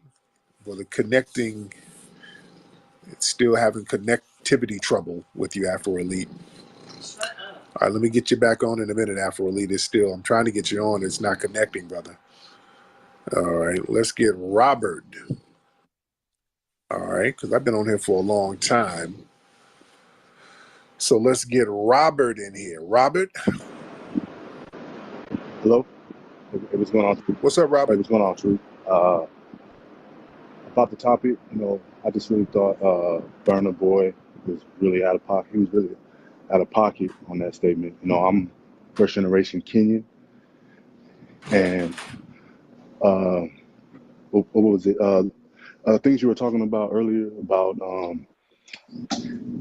how a lot of Africans, they don't know their histories because, like, especially in Kenya, after they got rid of the British, as you know, like, the British went scorched earth, destroyed a lot of it destroyed a lot of the roads, infrastructure, a lot of the animals, destroyed a lot of the records. Like, I was even talking to my mom a couple of weeks ago. We were actually talking about the history of Kenya, and she was saying that like my grandmother, they don't know a lot of their documents got destroyed, during the fighting, and a lot of the agriculture, a lot of the animals, a lot of the roads, the railroads, they just got destroyed. And that's why a lot of African nations, they don't really know their history because as you know, like, before colonization, the continent of Africa was free. Tribes were just going back and forth. Like, even though my tribe is from Kenya, we still have roots in, like, West Africa, and, like, in Cameroon, in Ghana, in Niger, and other African nations, because tribes, they traded and they mixed freely with one another. So there was no such thing as borders or countries at that time. So I think it's like a huge misconception that, like as you said, like, Black Americans, you can trace your lineage, 4 or 5 centuries, because everything was documented as soon as everybody came here, or as soon as America was being formulated. Everything was meticulously documented. But in Africa, a lot of things weren't. And I also want to say shout out to you for that movie. I like the way you broke down the history of Columbus and cleared all that stuff up. And I think that's why the government now, like, they don't really celebrate Columbus Day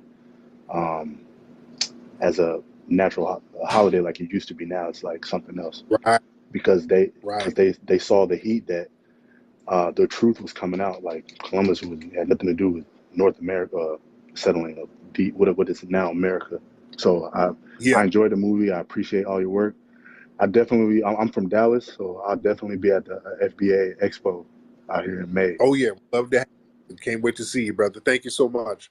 But yeah, my man made a good point. Like I said, man, over in parts of Africa, man, they don't really have records of their history like that because of the colonization. And like my man said, and I told y'all this earlier, the imperialists, when some of these African nations were getting their independence, they were burning and destroying a whole bunch of documents. They were going scorched earth. So a lot of people over there don't have any records of their history. So when they start talking about, we don't know our history, no, you don't know yours. Because our history actually, and our lineage was very meticulously documented, and it's still the same country. That's why we can trace our stuff back. Shit, some of us going to the 1700s. There's some of us who can trace our shit back to the 1600s, back to the original colony. Some of us can trace some of our lineage back. You dig? Not too many people can do that. A lot of Europeans can't do that. They can't trace their stuff back. We got to stop letting people say shit and not check it and not just really scrutinize what they say. Like these white supremacists calling up trolling. These folks came over here starving and struggling a few decades ago, dude. They don't know nothing about their people back in Europe. They don't keep in touch with them folks no more. They don't know none of them people back in raggedy ass Ireland. They don't know these people no more. They don't keep in touch with them. They act like them folks don't exist. Dude, let's keep it a buck, man. We know our damn roots. We know our history, dude. We are the culture of this land. This is our joint, man. This is our land, and we are the culture of America. We are foundational Black Americans, man. And we have a rich culture. We are the culture of this country, dude. Don't y'all ever forget that. Everything that's a part of American culture was either created by or influenced by foundational Black Americans. Now, that's either a true statement or a false statement. Now, white supremacists can come up here and try that I'm white and I say so. Oh, it was the English who were doing tobacco. Shut up. You just babbling, dude. Just coming in here saying anything, that's trolling. And then they just start posting weird pictures, you know. But let's get this guy here. Samir, hop on, Samir. Yeah, what up, Tariq? How you doing, man? What's up, Samir? Where you from, Samir? Ethnically, Ethiopian, but I was born in Canada. There you go. So what's on your mind? Yeah, I saw the clip of Burna Boy. He sounded hella ignorant. I don't think he meant any malice, but it doesn't really matter about the intention, you know, because ignorance, you might as well be, you know, intentional about it. But I don't know. Hopefully, someone can reach out to him, and maybe this can be like a learning experience. Yeah. Because you know he has such a big platform, and you know maybe he can use this as an a learning experience and gain some knowledge, because it sounded like he came from a ignorant point of view. You know, I don't think he was trying to cause harm, but yeah, I don't know if someone could reach out to him and maybe have a conversation about it, and he can learn from it. Yeah, and he was, you know, my guy Shaka was talking to him, and I'm real cool with Shaka bars. But yeah, that whole narrative, I'm just, that's going to have to stop, because it's an untrue narrative. This whole thing, we don't know who we are. Yeah, fuck all that. You know, y'all got to cut that bullshit out, because we know who we are. Y'all, a lot of this stuff is projection. Don't project y'all shit onto us. You going there? Yeah, don't project onto us. We know who we are. We got to watch that show, sweetie. Yeah. We know who we are, man. Let me get my brother Black Voltron to bring this thing home. Let me get Black Voltron to speak truth to power here. Black Voltron, hop on, sir. Hey, good evening, Big B1 to you. Salute to you, Tariq. Appreciate it. Forgive the noise. I'm at work. Yes, indeed. Yes, indeed. What's on your mind? Man, I just clicked on, Twitter and stuff like that, taking a break right now. And I'm sitting up here looking at some ignorant-ass nigga. Don't know where he from, don't know who this nigga is, don't really give two fucks about him.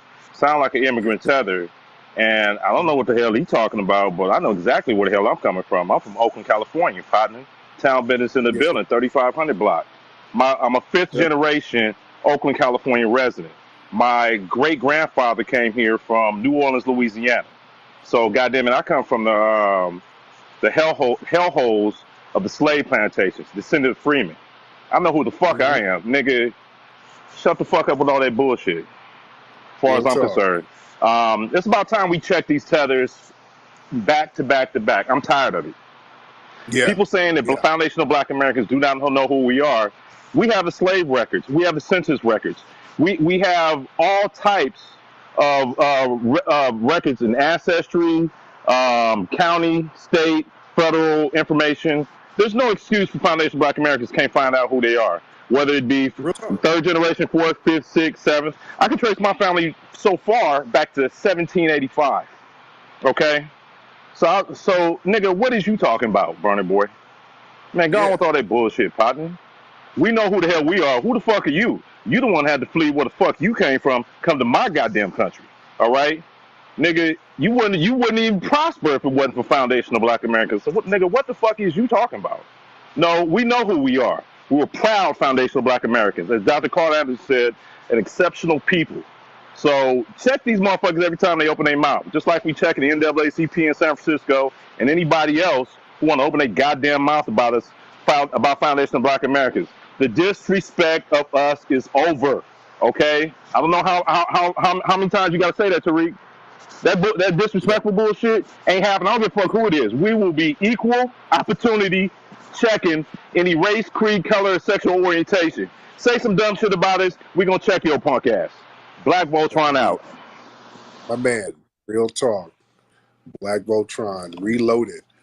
Man, so yeah, that right there, that brought it home right there. But yeah, we got to check everybody. And look, no hatred for Burna Boy. Those kind of conversations are so normalized. He might not have thought he was being a person of malice by saying it. And again, Shaka Bars is my guy. But just the whole concept of that conversation is disrespectful, because that's a narrative that's been put on us, that the projection. We know who we are. All of these other groups really don't know who they are. Y'all are the ones who are not documented like that. Y'all don't have records of yourself and your lineage, and y'all don't have that. That's you guys who don't really know who you are and who your great grandparents are. Y'all don't have no records of that stuff. We know. You think? So we got to get a lot of straightening going on here with this stuff. We really got to get some straightening going on. We know who we are. We know what our culture is. And we're still here engaging and promoting and propping up our culture. And there is going to be respect on it. The disrespect is over. I ain't taking no disrespect from nobody. Every time we're minding our business and then people just throw us under the bus for no, that's over, man. I ain't with that shit no more. Everybody's getting checked.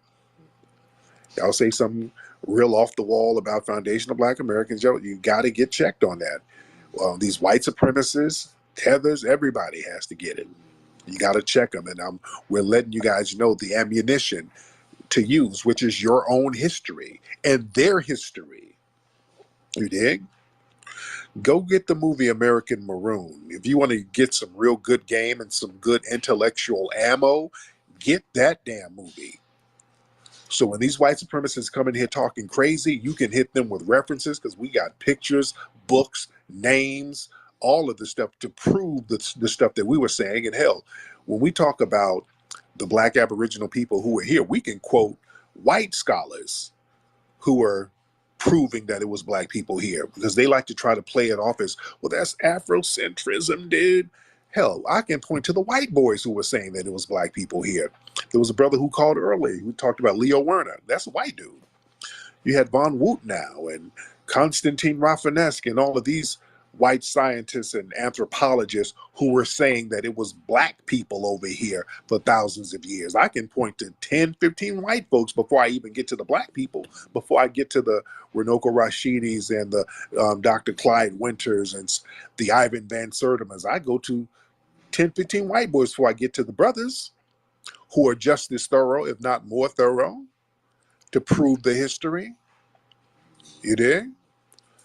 Proving that there were Black people on this land thousands of years before, not just the Spaniards, but even the red natives. There were Black folks who were Aboriginal here before the red natives came over. We break that down in the movie.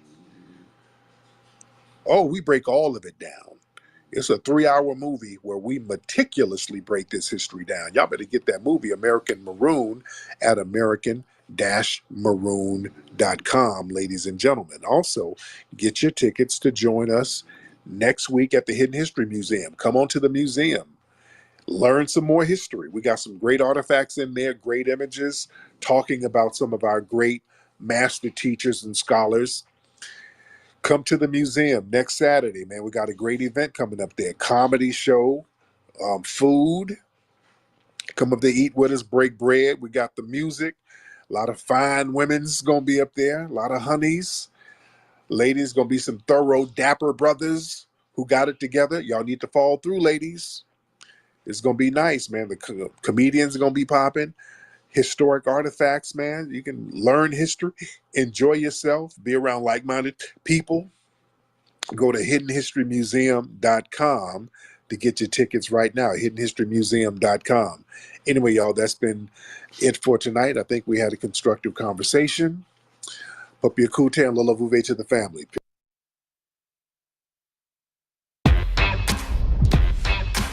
We don't know the beginnings of rap, because as long as our music has been recording, people have been rapping. The disco DJs separated themselves from us. We were the next generation coming up with this thing, and they were like, what's this little hippity hop thing? The first time I heard somebody spit a 16 over a breakbeat was probably Melly Mel. The Melly Mel sound that you hear today, I got that sound from Hollywood. I was doing this same form of entertainment long before it had a name. A lot of the gangs were fading out by the time hip-hop came in. A lot of those gangs turned into crews. As far as influencing hip-hop, I saw no Puerto Rican or Jamaican influences whatsoever. I started breakdancing in the 70s. When rap and hip hop was all black, it was negative. Now that it became a big phenomenon and corporately acceptable, now there's this need to take foundational black Americans out of the creation of it and give it away to other people. And it's important for us to set the record straight.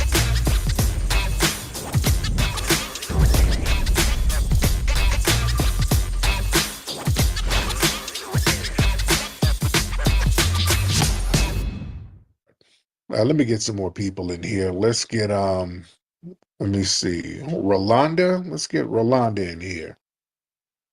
Let's get Rolanda in the building. Rolanda, what's happening? Rolanda, unmute your microphone. All right. Rolanda is not unmuting that microphone. Let me get some more people in here. Let's try it like this. If you're ready to speak, raise your hand, because I see people in the request queue. Some people request by accident. So if you're ready to speak, let's get that hands up. All right. Let's trying to get some new faces in here. Let's get Young Spiller. Let's get Young Spiller in the building.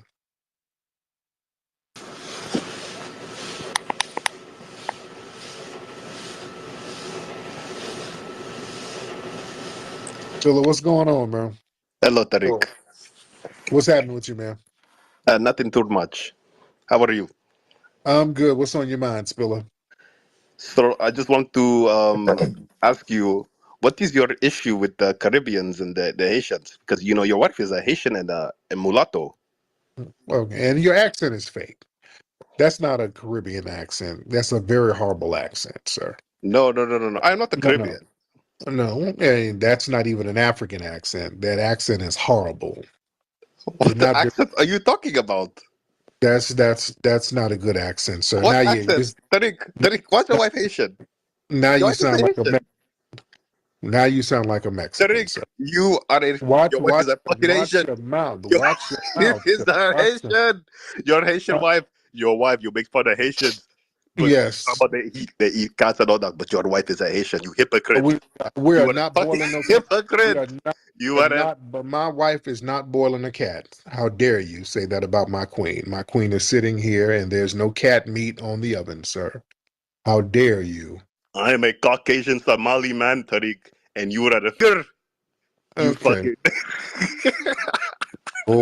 Lord. Sir, I'm going you have a big Negro nose, Tariq.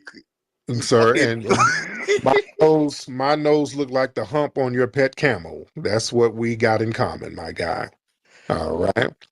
Anyway, young Spiller, you got to work on some of your material, sir. Okay, let me get Guapo Main. Guapo Main in the building. What's up, Guapo? Yo, what up, Tariq? What's going on with your player? This Jay from Gardena. What's up, Jay? How are you, bro? Shit, I'm chilling. I was in the building for the last comedy show. Oh yeah. Yeah, we got another event coming up on October 26th. Yeah. So you got to come through. So what's on your mind tonight, brother? I was gonna ask you, did you think that shit with Keefy D is gonna come into play on the Puffy shit? You know what? That's interesting. That is interesting. Hey, it might. It might fall through with that because they're going to try to throw everything at him. At Puffy now. They're getting any and everything. And I wouldn't be surprised if they try to tie in the Tupac murder. Right. So that would be very interesting because Keefe D has been talking about for years how they, Puffy had gave them money for this and that. So that's going to be very interesting. But thank you, brother. Because Puffy was using Keefe D's car in like an early Usher video. That video, Can You Get With It? Something like that. It was a real good song. And Puffy was in there with Usher, and that was Keefe D's 6'4". So Allegedly, Puffy was paying some of the Southsiders protection money when he came out here. Allegedly, I'm I ain't trying to be on no Gene Deal thing, just saying shit. But it's about to be interesting how this thing plays out. Let me get Sir Major in the building. Let's get Sir Major in the building. What's up, Sir Major? Hey, what's up, Tariq? So yeah, the last gentleman brought up a point that we've been discussing over the last few days. Diddy was incarcerated, was found liable for. I mean, the court awarded in the state of Michigan was an inmate who filed a lawsuit against Puffy, and he won $100 million verdict by default judgment. And the goal is to tie this guy's funds up, strip him from everything he owns, and leave him ass naked. Yeah. Like no pun intended. So we asked the question, because there's this KVD case. I think that they're going to try him for this sex trafficking case, hit him with the murder case. There's a lot of evidence there, I'm told, and then also hit him with so many different lawsuits that his funds are going to be depleted. Right. And I think if Puffy was smart, prior to the first lawsuit, he would have had to have everything in a trust. If things are not in a trust and things are not put into like an estate or some sort, he's going to lose everything. Yeah. I don't see them letting him walk away from this. I think you discussed and everybody else said, they're going to Jeffrey Epstein him. In my opinion, there's no way in hell that they'll let this guy walk around being able to have bragging rights that he beat the system. Yeah. The government is not taking an L. Either you're going to, they're going to give you some Benadryl, if you know what I mean. Yeah. But Diddy's not walking away from this. So if he did not have a plan B put in place for if anything should happen, because look, this is not a surprise to him. His lawyers prepped him. They knew that this indictment was coming down. They knew that more than likely an arrest was going to be happening. The question is, what did he do to prevent the exposures, which is being exposed to a lot of elements, and what sort of contingency plan did he put in place? Hey, if I go down, leak these tapes. Yeah. And where are these tapes going to be located? He has nothing to lose at this point. What I think he should do is dump everything to the internet, do like a cable, like a WikiLeaks almost thing, and you just leak everything and then let people decide from there. Yeah. But I think that he's finito. Oh yeah. And I just don't see him getting out of jail alive, man. The way they're doing this, they got something on them tapes that's not supposed to be on those tapes. That's what I think all of this stuff is about. This is not about no baby oil and freak offs. There's something on them tapes, and they're using the baby oil freak off stuff as a smoke screen to justify throwing him under the bus. And I would be surprised if he got out that jail alive, man. Unfortunately. Let's get let me see. What's that? Fast Money? Yo, Tariq.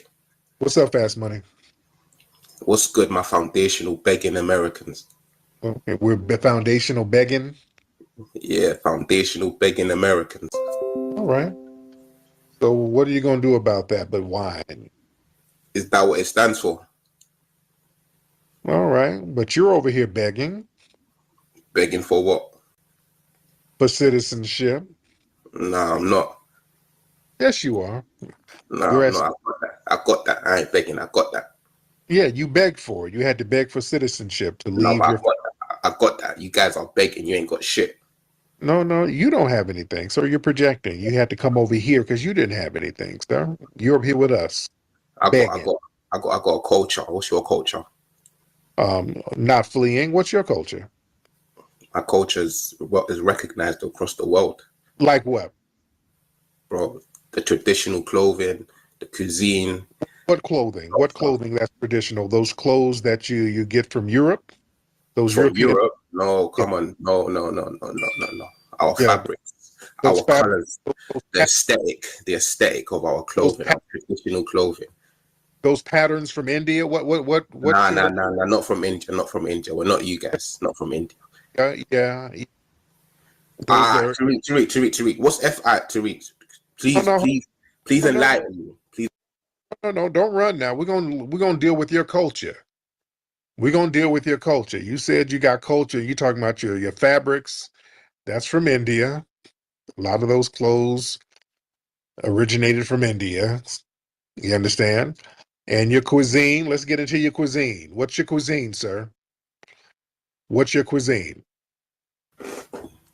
You know my cuisine. You know what I Um, mean. Nigerian cuisine. what's that? What is that? I want to hear. Jollof rice, eba, Jollof, pounded yam, which was legume which soup. was French, but the French had a woman making some food over there, and she used some French influences. So that came basically from the French. But go No, that's ahead. cap. That's cap. That's cap. Because the No, French woman couldn't make it today. What are you talking about? it's not cap, sir. That's cap, bro. It is not. Our cuisine can't be remade by no white woman. What are you talking about? Yes, it can. Your cuisine is fried chicken, collard greens, without. Like those countries were named by the white supremacists over there, sir. And fried chicken is way better than a goosey soup. No disrespect. No, that's not the point. No, the point is your cuisine is white people's food, bro. Oh, no, it's not. Yes, it is. Cook it like we cook it. Fried chicken. How is your cuisine fried chicken? What the fuck? But it's called collard greens. What the fuck? What is that? yeah, it's good, sir. It's very delicious, sir. Unfortunately, our chicken is better than fried bushmeat. All right, that's your problem. Just because you have bushmeat taste buds, sir, doesn't mean that our chicken is not the business. I've never It's eaten not, bushmeat in my you life. know, not called Kentucky Fried Bushmeat. It's Kentucky Fried Chicken. They don't have bushmeat chains around nowhere, sir. Is that what you're jealous of? Are you jealous because you don't have a chain of bushmeat stores where people are buying hyena back and giraffe knuckles? Or are you upset with that, sir? No, there's actually KFC in Africa, but we don't really Right. fuck with that. Right. That's oily. So oily, it's unhealthy, you know. Our food makes us strong. That's why anytime Africans compete in fighting sports, we knock FBAs out. You understand? What Olympics did you win? What Olympic gold medals you win? Bro, look at for example, look at the UFC. We had the Oh, three African champions. no. What Olympic gold medals did you win, sir? Come on, dude. Bro, Africans been winning the Olympics. We had to let you guys win some this year, man. Come on. We had to let you guys get something this year. How come you didn't win none this year, sir? I just told you we've been winning it. We had to let you guys win some this year. Oh, you haven't. The Kenyans, they might win from running because Yeah. but y'all didn't over there in West Africa. Y'all didn't win anything, sir. No disrespect. Respectfully, I don't even care about running, bro. I care about fighting. I care about physical sports and strong. I mean, you're so strong. I mean, you couldn't. You know what your strong. What happened? What happened to Jared Anderson the other? Your strong people are Big Groove, the big old dude who's buff, dancing and biting in hamburgers. That's what your strong guys are doing. They're bussy popping and burger biting. That's what you're doing. Is that your strong people? Huh? Yeah, bro. The other day, what happened with Jared Anderson? Martin almost took his head off his shoulders. You FBAs are weak, man. Stop eating that weak white food. You gotta eat some proper spiritual food, man. Get that good stuff in you. Eating collard greens and all that bullshit. That's white people food, brother. So bushmeat is spiritual food. Bushmeat and egusi, is that spiritual food that we need to be eating, sir? We need to be eating porcupine back. Nah, forget the bushmeat. Your jokes, Tariq. Forget the bushmeat. That's for the lower class. Food. So are you gonna pray over the zebra livers? Is that what you do? You're gonna have spiritual zebra liver and Nah, the beast chop. You're a funny guy, Tariq. Come on, brother. I mean, man, what spiritual food are you doing? Is the meerkats are praying for their lives when you're cooking them? That's the spiritual food. You got praying meerkats. Okay, man, come on, brother. You got to come with it. So All right, Tariq, forget all the jokes. Forget all the jokes. Let's chop it up properly, man. All right, Tariq, you guys said you got a culture, right? All right, tell me what's your cuisine, what's your traditional clothing, and what's your native language? Oh my goodness. Well, one of our languages is Tutney. Yeah, speak that now. Speak that quickly. Mustio Mumu Ode. Mumu. Olodo. Tether though. So Olodo. did you translate that? Mustio tether though. All right. Musty tether. That's what I said. Also, everything about American culture comes from foundational Black American culture. The way we prepare food, the inventions that we've come up with, sir. We come up with things that's going to be practical to the culture. Things like doorknobs, hell, potato chips, that's foundational Black American culture. The modern ice cream is foundational Black American. The modern macaroni and cheese is foundational Black American culture, sir. Well, that don't come from the yardies. Dry cleaning clothes is foundational Black American culture, sir. So many things. Biochemistry, George Washington Carver, he's the creator of that. That's foundational Black American culture.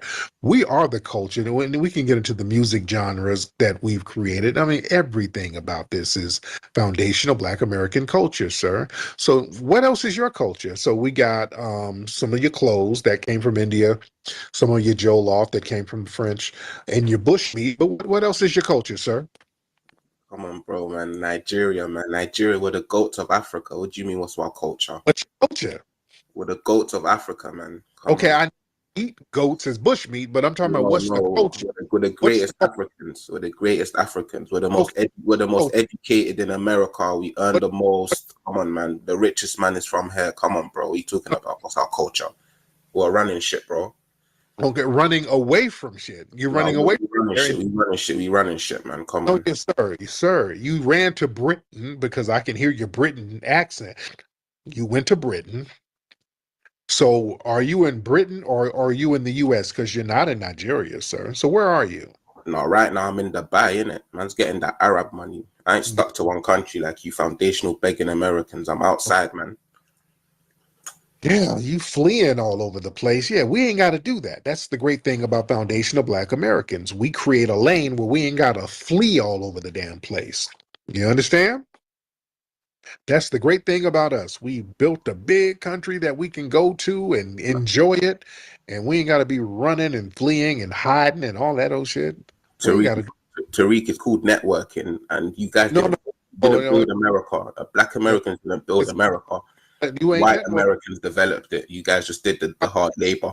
And how come the networking never benefits your homeland? Huh? How come the networking never benefits and uplifts your homeland?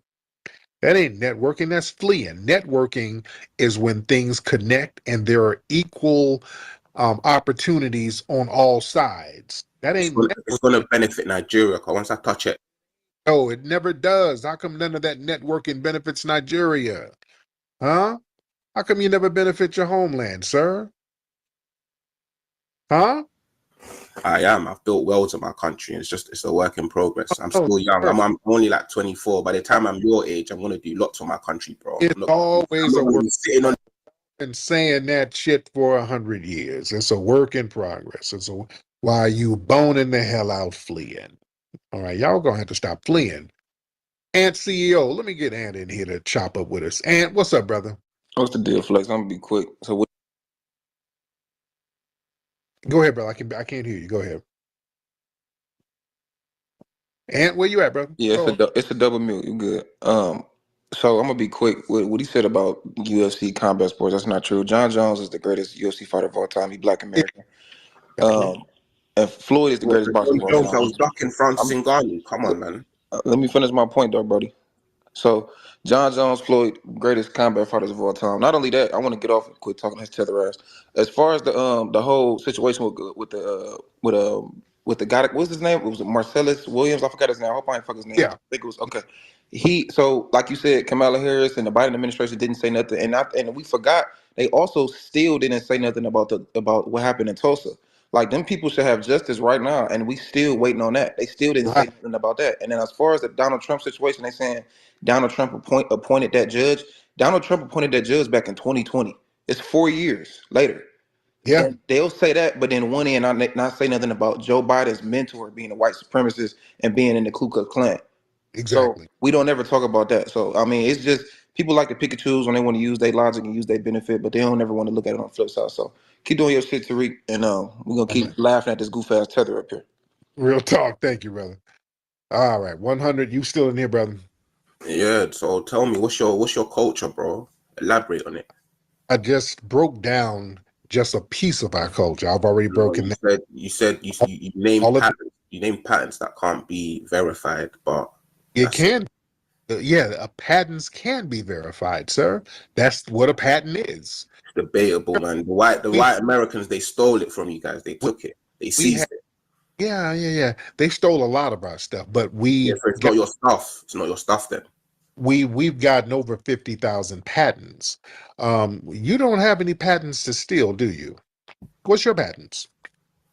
Our patterns, come on, man. With the goats of Africa, that's our pattern. That keeps goats of Africa. How you the goats of Africa and people out there they got a problem with defecation in the streets? Is that the goat?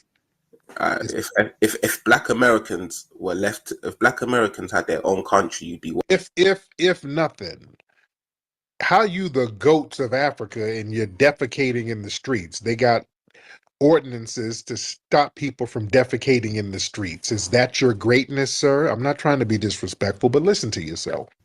Come on now. Is Yeah. that your Tariq, elaborate. Tariq. with a shea butter leaf after you done crapped on a sidewalk? Is that your greatness? That's the goat? Huh? If Black Americans had their own country, you guys would be defecating in the street as well. I We don't know. would. Stop flexing a white country. It's embarrassing. Just stop. No, we wouldn't. We You ain't would never. if you had. Foundational Black Americans, we ain't never lived like that. Never. We've never lived in shanty towns. We've never lived like that. Even during slavery, we had to build our own quarters. And by comparison, those were pretty decent. Foundational Black Americans, we've always been clean people. No, I'm not trying to disrespect my African brothers and sisters. I'm really not. But when we have tethers like you trying to talk greasy, you got to just be humble. Now we see what's happening over there. We're sympathetic, but not sympathetic to the point where we allow you to be disrespectful and try to paint a picture that's not real. We see what it's looking like over there. See, that's why cats like you mess it up for some of the brothers and sisters who come over from there who want to do the right thing, and they got a nitwit like you as their representative that they end up getting hit with some shrapnel because of your nonsense. You understand? So you make it bad and you make it a bad look for other people over there who try to come over and they probably don't have your little janky ass disrespectful mindset. Because again, we got good brothers and sisters from Nigeria. I rock with a lot of them and I'm cool with a lot of them. But boy, I'm telling you and folks like you, y'all make it bad for them. I'm just reciprocating the energy, Tariq. I'm not even No, trying to shit on you guys. I'm just literally speaking the truth. I said, if you guys had your no. You ain't reciprocating a damn thing because you're not at liberty to reciprocate anything. All right. You don't have any bargaining chips. We don't owe you anything. We've given a lot of people like you enough. And all you guys do is sit there trying to be disrespectful. And we're verbally spanking those little ashy butt cheeks right about now because that's enough. That whole disrespect thing, it's no longer being tolerated. No longer. All right. We got another person in here. We got another. Let me get one of your other fellow tethers, I think. I don't know if he's a tether. He might be, but Big GT, hop in here. I think that's his name. And I get you back in a minute, 100. All right, Big GT, hop in. Big GT, hop in here, man. Whoops, hold on, let me unmute you. Hop in, Big G. Yeah, that's right. That's right. I'll mute the mic. You know what I'm saying? Like, you said something the other day that I found very interesting. You said that you guys are the only one fighting white supremacy. So why haven't you guys got? You can't even fight your phone service. Your phone service is janky. Now, I didn't mute you, Big GT. Now, why didn't we do what? I didn't mute you, Big GT. I think your hyena stepped on your phone, sir. Big GT, I wanted to hear the rest of what you had to say. All right. Yeah, so as I was saying, you're saying that you guys are the only one fighting white supremacy. So why haven't you got your own nation yet? Where's your nation, my guy? What's your nation? You don't have your own nation. We have our own nation. Stop talking on it. Everybody has their own nation. Everybody that you call a tether has their own nation. So where's your nation? No, you don't. You're under white supremacy. You don't have a nation that's not dominated by white supremacy. None of you. You do not have a nation that is not completely dominated. Where is your nation, Tariq? You're colonized right now. My nation is here, and I'm under the global system of white supremacy. This is my homeland, and I'm under the global system of white supremacy, and your homeland is. That's why you fled. You're not even in your come on. You don't have a homeland. You don't have a nation. This is my homeland, and you fled from yours. Bro, there's no nation if you're a second-tier citizen. You have a British accent, sir. You can talk all that homeland, my nation shit all day. You ain't got no nation. You're stateless. You're in Britain right now with a full British accent. You are stateless as hell. You don't have a homeland. I do. I have a homeland, which is the United States of America. No, it's not. We are indigenous to the United States because we built it from the... No, you're not. You're not indigenous to the United States. I'm not a enslaved Africans built that continent. Right. Foundational Black Americans, sir. We're indigenous to the United States. We did not immigrate here. We built the thing up from the ground up, the culture from the ground up.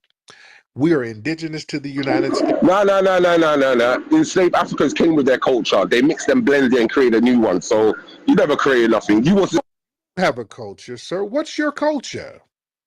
Me, what's my culture? A can culture is my culture. A cans. Go on, you read about it. You know about it. Come on, don't play stupid. What is that? The same kente cloth that you wear around your neck, the same libation that you pour for your dead homies. That's all my culture, my guy. Okay. People they've been pouring libations for thousands of years, sir. That's not from your culture. What you talking about? Not you guys. You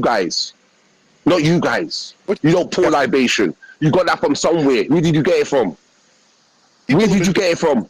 People have been doing that for thousands of years. Where did you get it from? My ancestors. Who did your ancestors get it from? The spiritual gods. That's who they got. Stop lying. That Najara, whatever you made up that. Oh yeah, Majara. Yeah, we had an ethnogenesis and a spiritual ethnogenesis. We have a spirit that you don't have. It's called Majara. Bro, come on. Libation. Let's talk about. Listen. We have a Majara spirit.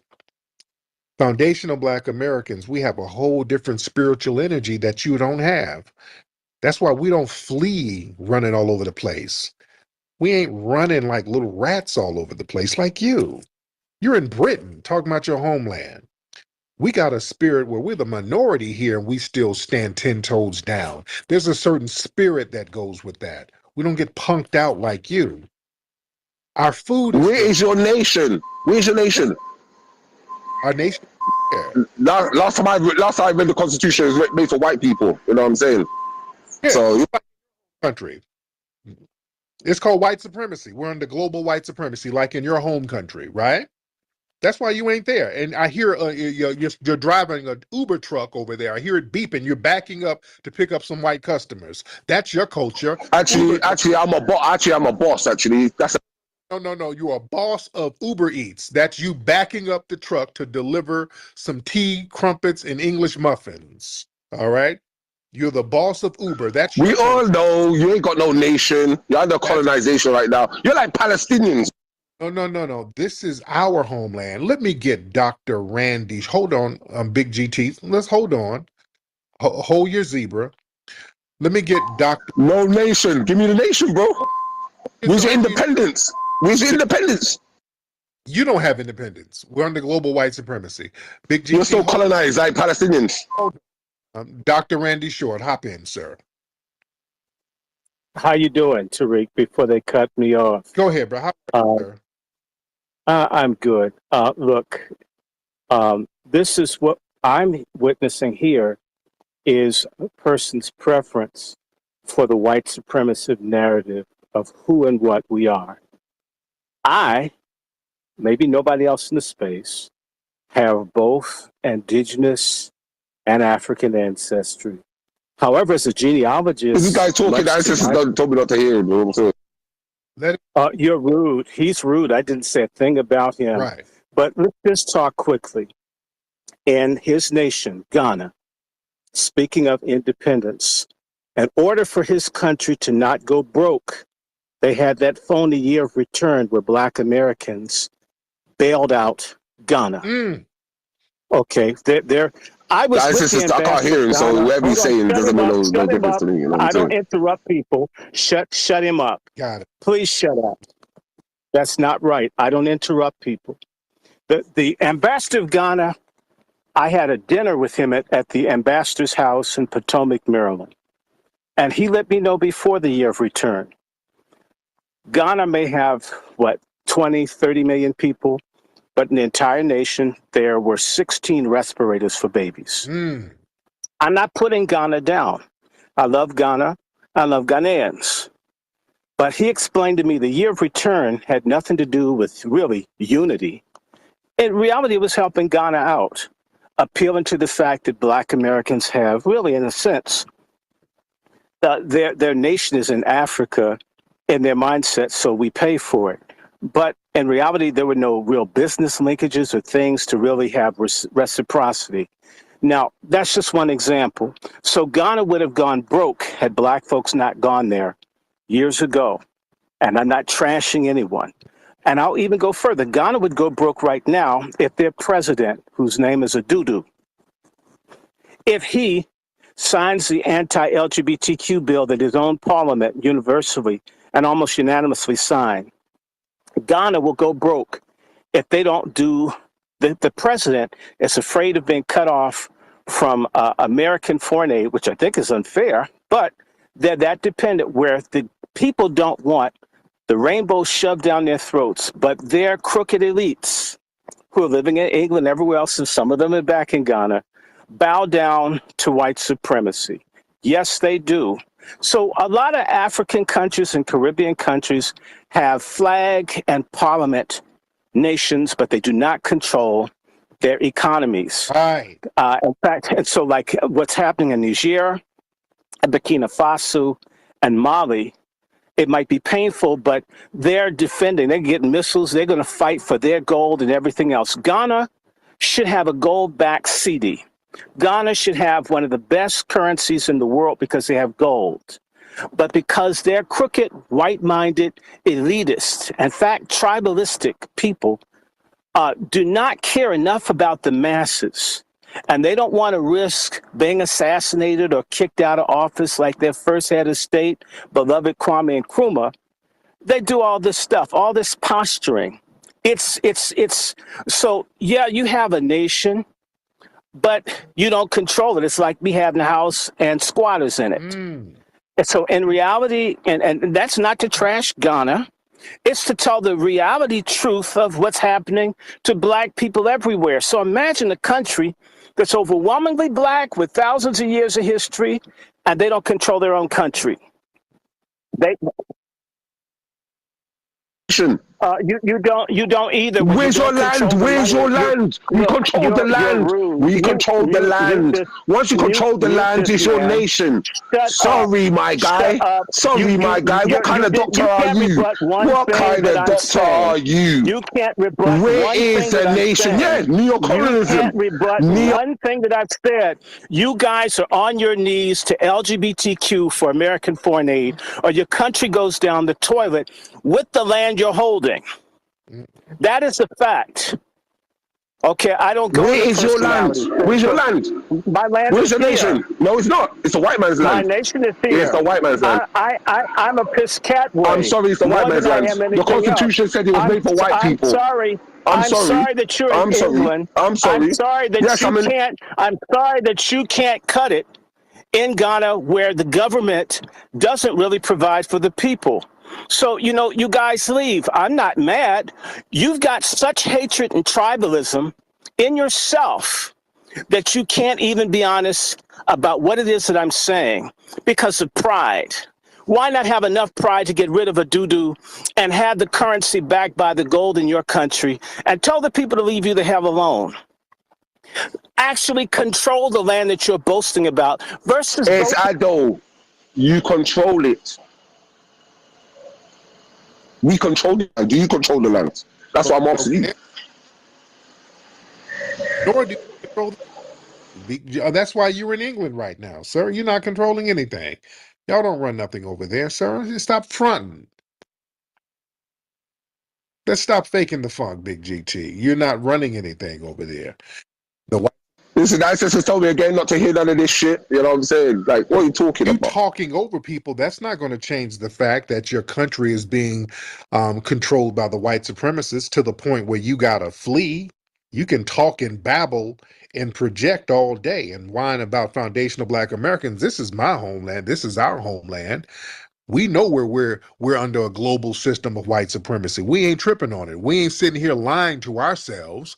We know we're under global white supremacy. Wherever you go, it's going to be some white supremacy. Y'all ain't running nothing over there, but at least we fight these damn white supremacists consistently to the point where we're not sitting up here in a shanty town wiping our ass with zebra fur. As long as we ain't doing that, we good money. You feel me? I cry, I went, I cried till you niggas. I cried, I went, I cried till you niggas. Tears fall from my eyes like a gentle touch. Why do you FBA niggas hate me so much? Why are you so divisive? I thought you were my brother, man. Why do you call me a tether? Because I fled from the motherland. I cried, I whined, I cried to you niggas. I cried, I whined, I cried to you niggas. I cried, I whined, I cried to you niggas. I cried, I whined, I cried to you niggas. Tears fall from my eyes like a gentle touch. Why do you FBA niggas hate me so much? Why do you call me a scammer and you point out my scandals? You niggas make fun of my flip-flops and you make fun of my sandals. I cried, I went, I cried to you niggas. I cried, I went, I cried to you niggas. I cried, I went, I cried to you niggas. I cried, I went, I cried to you niggas. You said I fled my homeland on a boat or an airline. You say that I work for Postmates and you make fun of my hairline. I cried, I went, I cried to you niggas. I cried to you niggas. I cried, I went, I cried to you niggas. I cried, I went, I cried to you niggas.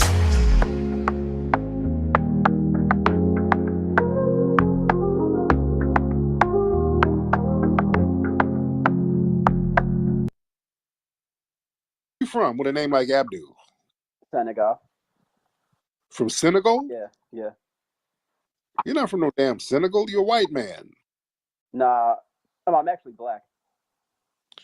Okay, but you got white people on your thing? Well, yeah, my profile picture is just of a woman I like, of the love of my life. Okay, who some random white woman? No, she's actually the love of my life. How's she the love of your life? Or some old white woman? Okay. Hey.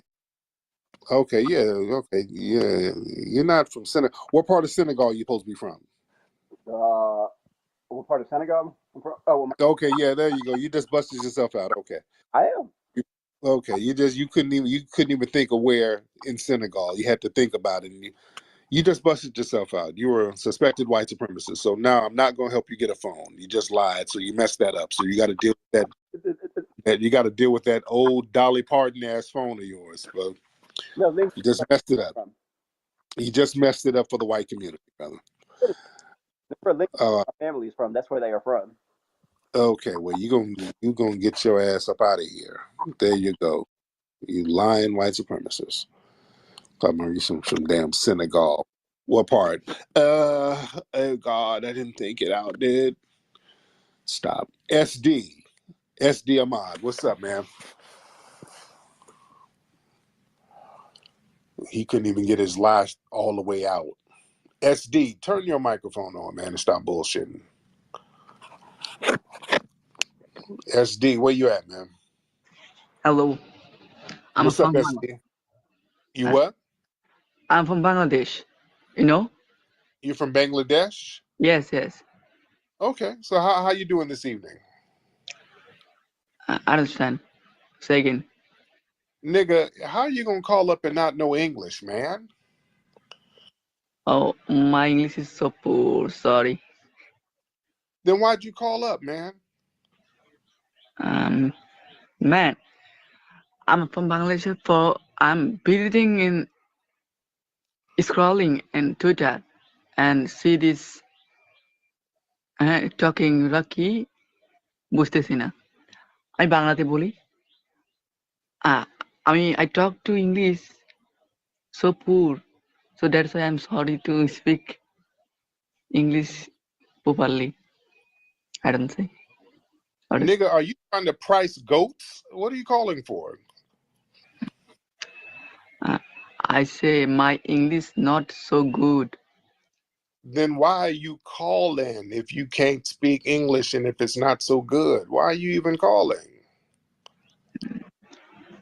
You say why I am called speaker. Yeah?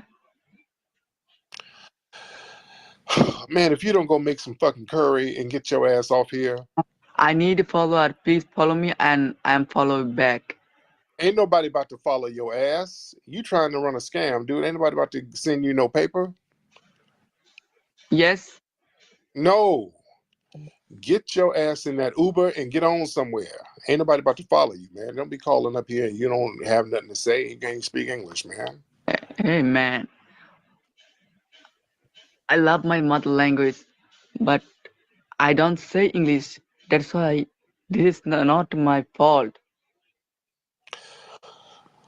Man, well, go get you some tandoori or something, man. Go make you something to eat, dude. I say one thing. I need a follower. Please follow me.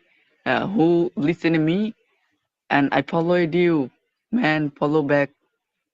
Ain't nobody about to follow Anybody you. here follow me and I'm followed back. Everyone. Everybody, don't follow this nigga. Everybody, don't follow. What is your name? Don't. Tariq Nasheed. Hey, you are Muslim? Don't worry about what I am. You don't follow this dude. He's trying to run a scam. This dude is gonna try to get you. I'm followed you. I'm followed you. Hey, man. You're Muslim? You're Muslim? Sir, don't worry about what I am. Are you Hindu? Man. Are you Hindu? No, I'm a Muslim. Alhamdulillah, I'm a Muslim. Okay. Well, hot belly baklava to you too. All right, thank you. Get off your my goddamn phone, man. No, you know it's time to go with this type of shit. Lord. Oh, goodness. Yeah, let me get my ass off here. I'm in New York City right now. Shout out to New York. Shout out to New York. Man, trying to run game. You're a Muslim? We have something in common. Send me money in the name of Allah. No, nigga. You don't have to run a scam on me. You trying to scam. Oh, these people pop up out of nowhere. But anyway, man, I'm out here in New York City. I'll be out here in a few days. We're doing press for the movie Microphone Check. So go to microphonecheck.com. Get your tickets for Microphone Check. All right? I'm up out of here, man. Y'all be good. Puppy Akuche, Lala Bouvet to the family. Peace. It's the 50th anniversary of hip-hop, and we still have a lot of discrepancies as far as the origins of hip-hop, a lot of claims, who did what, who was the first this, who was the this and that, and such. But at the end of the day, we need a definitive story, all right? And that story can only be told by the founders of this culture. Like everything was being driven and influenced by young, black, American culture. Like the slang, the style of dress, the initial music that we chose. You look at all the boroughs, you got, money making Manhattan and money earning Mount Vernon and Crooklyn. The Bronx was the boogie down Bronx. We was partying up there. I am Coke LaRock, the first MC of hip hop. First cat to pick the mic up. I introduced rapping to the turntable because when I came with it, nobody in the world was doing it. I'm right after Rudy Ray Moore. They want to come in the mix. They want to say, we started. No, you didn't. No, you didn't. No, you didn't. What came to be known as hip hop was solely an African-American creation. What would you get out of some Jamaican toast? What is that? I've never heard of a rapper use a Jamaican toast or a Jamaican fleur as a rhyme. I never heard of it, and I don't know where that myth came from. My name is legendary Kane Trixie from the Bronx, BX from the West Side. I am the first breakdancer. And that narrative that hip-hop has had 3 founding fathers, that's been rolling for the last almost 30 years, which isn't true. You don't have just 3 people who created hip-hop. Hip-hop was created by a number of different people. I am the grandfather, the godfather of the graffiti culture. I am the first element of hip-hop. The roots of hip-hop being Jamaican, absolutely false. My name is MC Sha-Rock. I am a founding member of the MC/rap culture. Cassette tapes was the internet of our time. It just traveled around by hand. I know for a fact that the B-boy stand started from the guards, the 5%ers that would be at the jams back in the days who were acting as security. If they get the real truth of how it all was created, then so many lies would not be able to be in existence.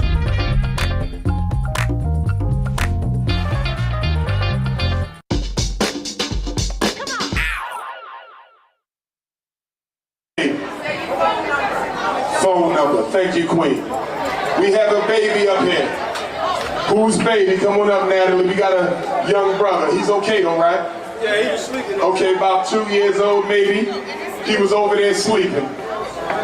Who left the baby? Give it a minute. I think the mom or dad, they probably smoking some weed. They'll be back. Just give them a minute. I think the mom or dad, they probably smoking some weed. They'll be back. Just give them a minute. I think the mom or dad, they probably smoking some weed. They'll be back. Just give them a minute. All right, Cookie Crush Chat, thank you all so much for tuning on in. The 6-year anniversary of Umar acquiring these abandoned buildings in Wilmington, Delaware. Still no school open. The saga continues. We got a lot to get into today. Let's go.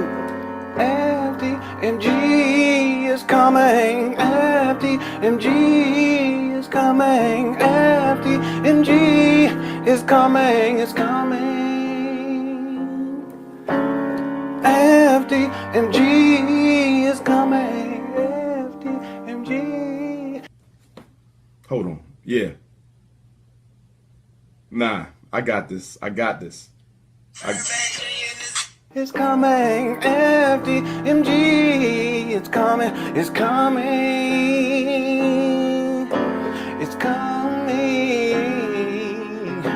It's coming.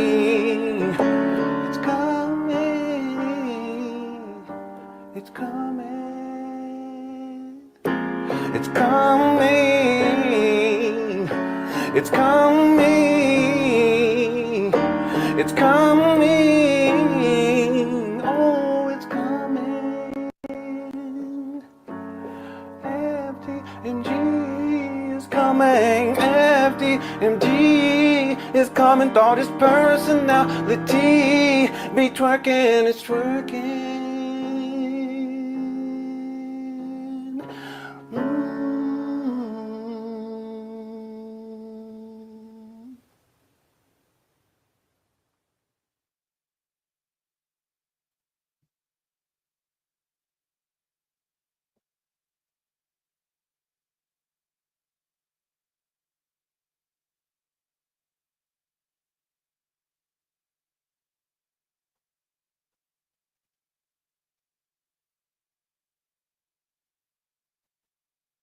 Six years in counting.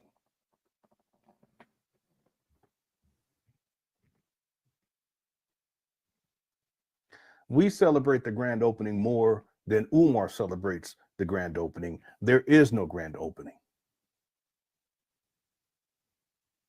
We're doing a marathon today.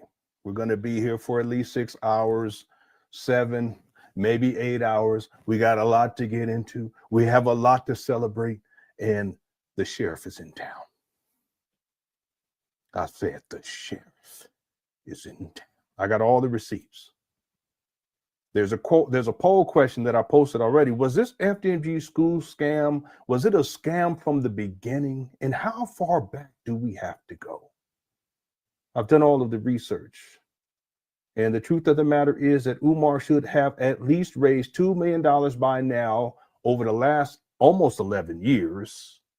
But many people think that it started in 2014 of April. No. Some people think it started in 2010. No. This goes back to at least 2005. I got all of the receipts, and we're also going to be pulling up some old documents dealing with Umar to realize where this FDMG idea comes from and where the source of this is. It actually goes back to his childhood, but we're not going to get into that right now.